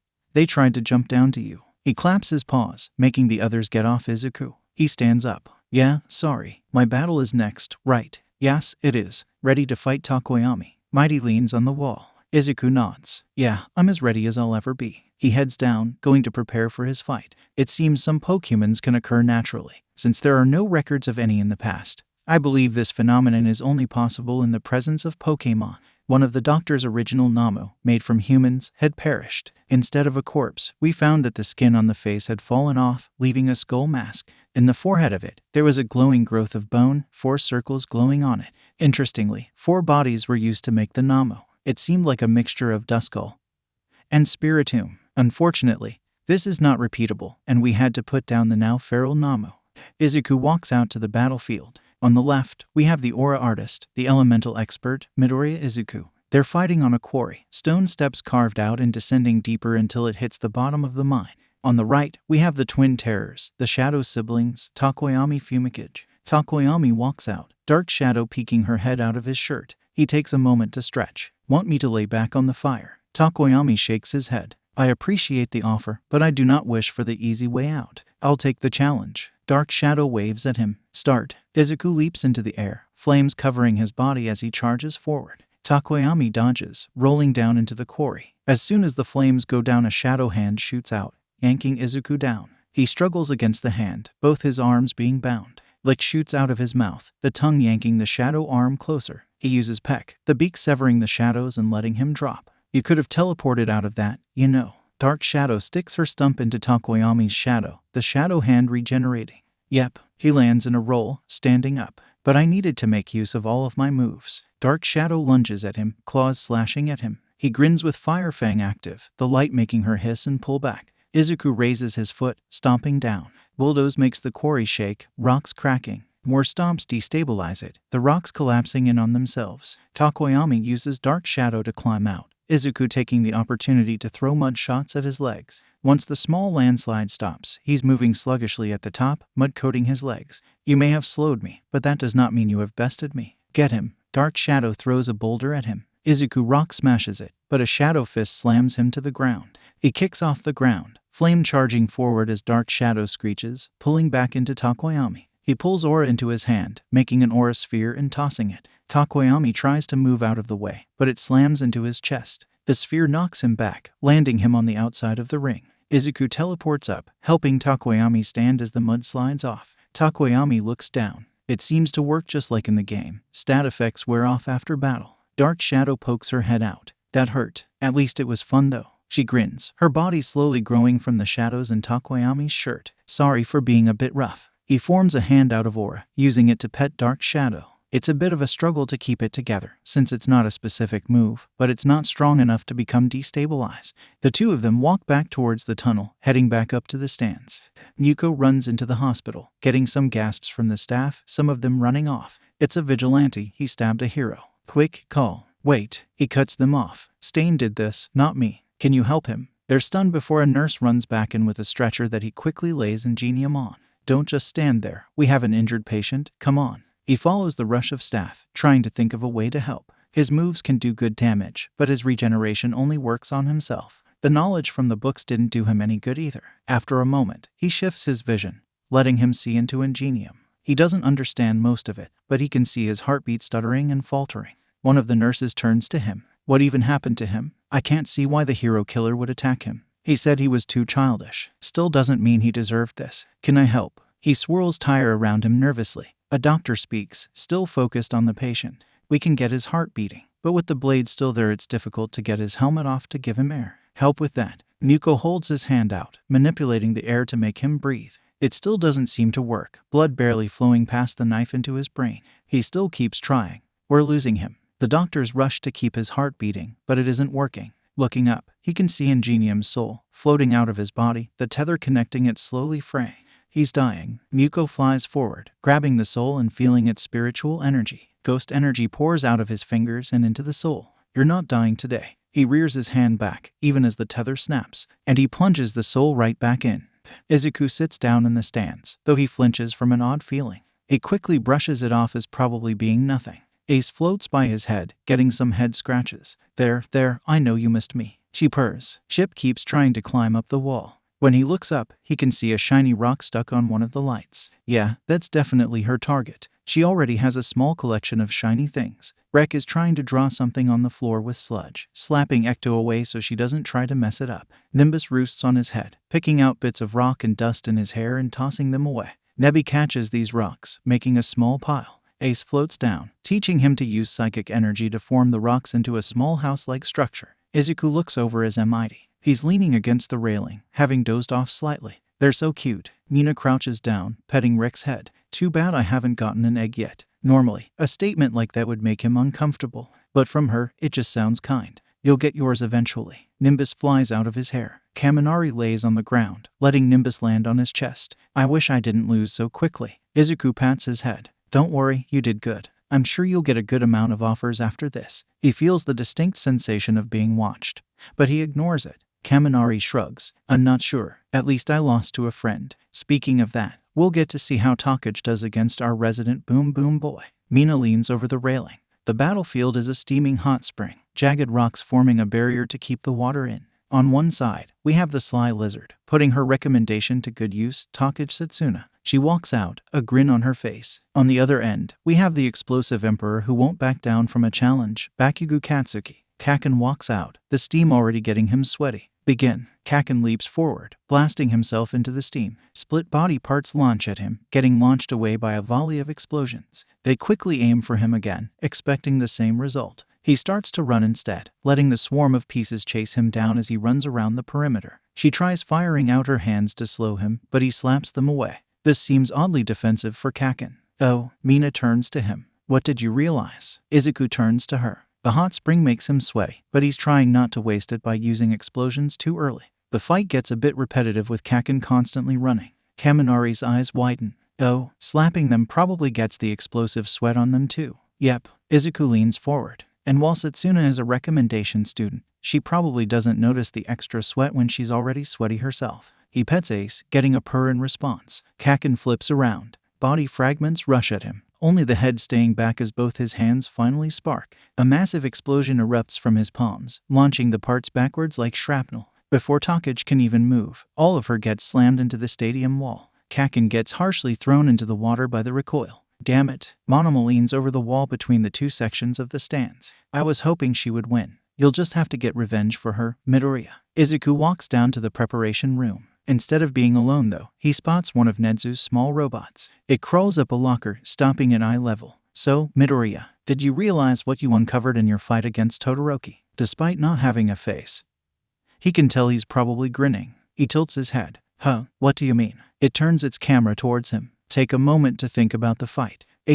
Oh, he sits on the bench. You mean when I used that weird move? That aura claw was weird to use. Indeed. It scuttles on top of the locker. It seems you can make custom moves by mixing moves together. Because it's technically still a move, it seems to have superior stability. Hopefully you can put the knowledge to good use. It crawls away into a vent. Izuku sighs. Of course, typical Nezu. After just a bit, he's called out. On one end, we have the beast, the one who set the Cryo King alight, Midoriya Izuku. As he walks out, some shadows cover his vision. On the other side, we have the strategic bomber, decimating every opponent, Bakugo Katsuki. Psychic energy grabs onto him, lifting him into the air. For the last round, we're making things interesting. Midnight speaks instead. Now you just have to leave your opponent incapacitated. The darkness fades, revealing a ring of floating islands, all rotating. In the center of the field is Ace, giggling to herself. Or make them hit the ground below.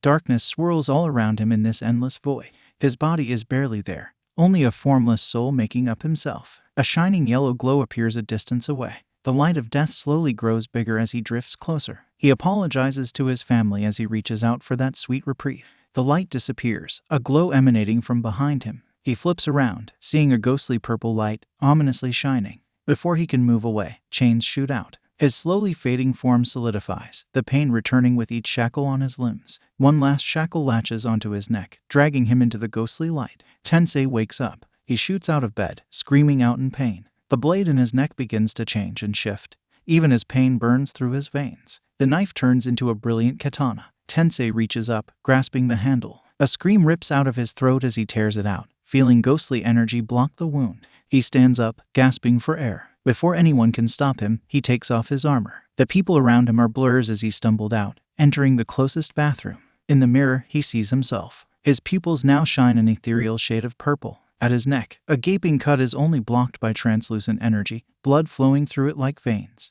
The pain doesn't stop, either. He can feel his body trying to rot, to decay. The blade in his hand is slowing it, but he can still see the necrosis on his fingertips. But his eyes, they let him see something new, now. Connecting himself to the blade is a purple chain. It's rusting and deteriorating, the soul in his chest rotting just like the rest of him. The vigilante, hybrid, bursts into the room. Hey, don't do anything drastic, all right. We'll heal you up, just don't do anything rash. Tensei tunes out the voice. The pain is all-consuming, necrosis spreading all over as he struggles to stand. Agony blocks his clarity, leaving him with only one idea to get out of this. He raises the katana into the air. Ghostly fog forms on the blade in preparation. As the metal gleams under the fluorescent lights, he makes the decision. He needs to live, to see his mom, his dad, his brother. Tensei plunges the blade into his very soul.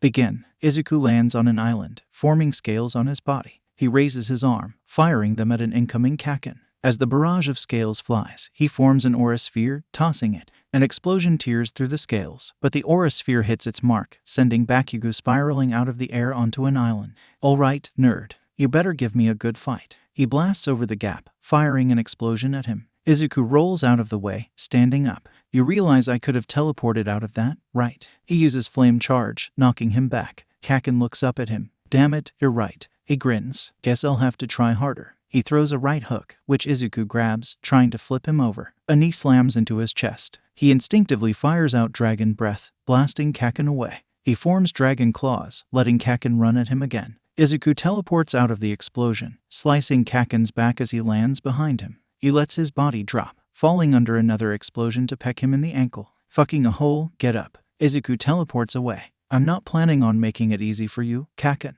He lands a bit away, firing dragon scales. Kaken sprints at him, preparing an explosion sill. Disarming voice stuns him, letting him crunch on his arm. Another teleport puts him behind Kaken, preparing acid spray. Izuku is slammed back by an explosion, coughing up acid as he just barely keeps himself from falling off the edge. That fucking hurt. He pushes himself up. Kaken stalks towards him. What? Thought you could get away with the same trick twice. I can tell you're holding back. He grins. Give me a real fight, nerd. His hands are covered in sweat. Alright then, I'll show you a new trick. Scales cover his arms, an orange energy making them up instead. Ignition scales. The scales fire out, igniting as they fly through the air. They swirl around Kakin as he dodges, weaving between them as more sweat coats his hands. The scales swarm onto his hands. Blinding light makes Izuku look away, gripping onto the platform even as a shockwave nearly knocks him off. When he looks back, the explosion has faded, Kakin laying on the ground under the islands. And with that, our winner is Midoriya Izuku. A grin covers his face. He did it, he really did it. Tamura chuckles. Well, if any of them was going to win, I guess Midoriya is probably the best one. Monty chases a random mouse, trying to keep it away from the food. Kurogiri puts away the last glass. You seem oddly fond of him and those students. Tamura glances at the TV. Don't worry, Sensei is busy, and those don't record. He's dealing with one of the doctor's projects. I guess getting Monty just made me realize some things. He sighs. My itch to destroy has been replaced with a need to care, to be kind. Kurogiri nods. That makes sense. Monty soothes you more than Sensei ever tried to. Tamura reaches up to itch his neck before shaking his head, just rubbing it with his fingers instead. Yeah, I don't know if I even want to be a villain anymore. He sighs. All I can tell is to take your time, decide for yourself. Kurogiri uses a portal to give him another glass to clean. Monty dives forward, catching the mouse in his mouth, eating it quickly. His whole body starts to glow and reshape. Tamura sits up. He's evolving, hell yeah. The massive light shifts, growing into a larger shape. Spikes form on top of his head, longer arms and legs forming until the light eventually settles, showing a new Monty. Crocodile. His eyes are a more vibrant red than usual, the same shade as Tamura's. Come here, boy. Monty runs over to him, grinning with all of his teeth. Damn, you really have a lot. Kurogiri sighs. I suppose I will need to buy more meat. Monty will likely need more as he grows. He puts up another clean glass, shifting to wiping off the counter. Tamura chuckles as he pets Monty. Yeah, you aren't wrong about that. Monty chuckles as well, though it sounds more animalistic. Izuku grins as he rises up on a platform, Ace floating with him. At least they let our Pokémon join us for this. Scorch wouldn't have missed out on this no matter what. Kakin stands on the second place platform, Scorch being just a bit taller than him. Takoyami and Takage share the third place platform. While we do not have any Pokémon of our own, it is still such an honor to have gotten this far. Third place should be an adequate position. Takage pets Dark Shadow. At least we can still pet her. She makes a purr-like noise from the feeling. It's nice to be allowed out. Usually I'm stuck in Fumi while in public. She tries to hide in the shade of Setsuna to avoid some of the harsher light. Now to give the medals. We have. I am here. To give the medals. All Might lands in front of them, holding medals in his hand. Oh, did I interrupt you, Midnight? Sorry. He hops onto the third place platform. Takoyami takes his calmly, while Takage grins, fiddling with it in her hands. All Might hope in front of Kakin. He nods as he takes the medal, though he can hear a hushed voice, All Might's lips moving carefully and quietly. Finally, he lands on Izuku's platform. You did amazing, kid. You're the best successor I could have asked for. The medal is placed on his neck. Izuku has no words, so he just nods, giving his mentor his widest smile. The first place medal is a comforting weight on his neck. Okay, sadly the chapter is over. And if you enjoyed the video, just leave a like and subscribe with post notification, so when the next chapter is ready, you will be notified. Okay, see you in the next video. Bye.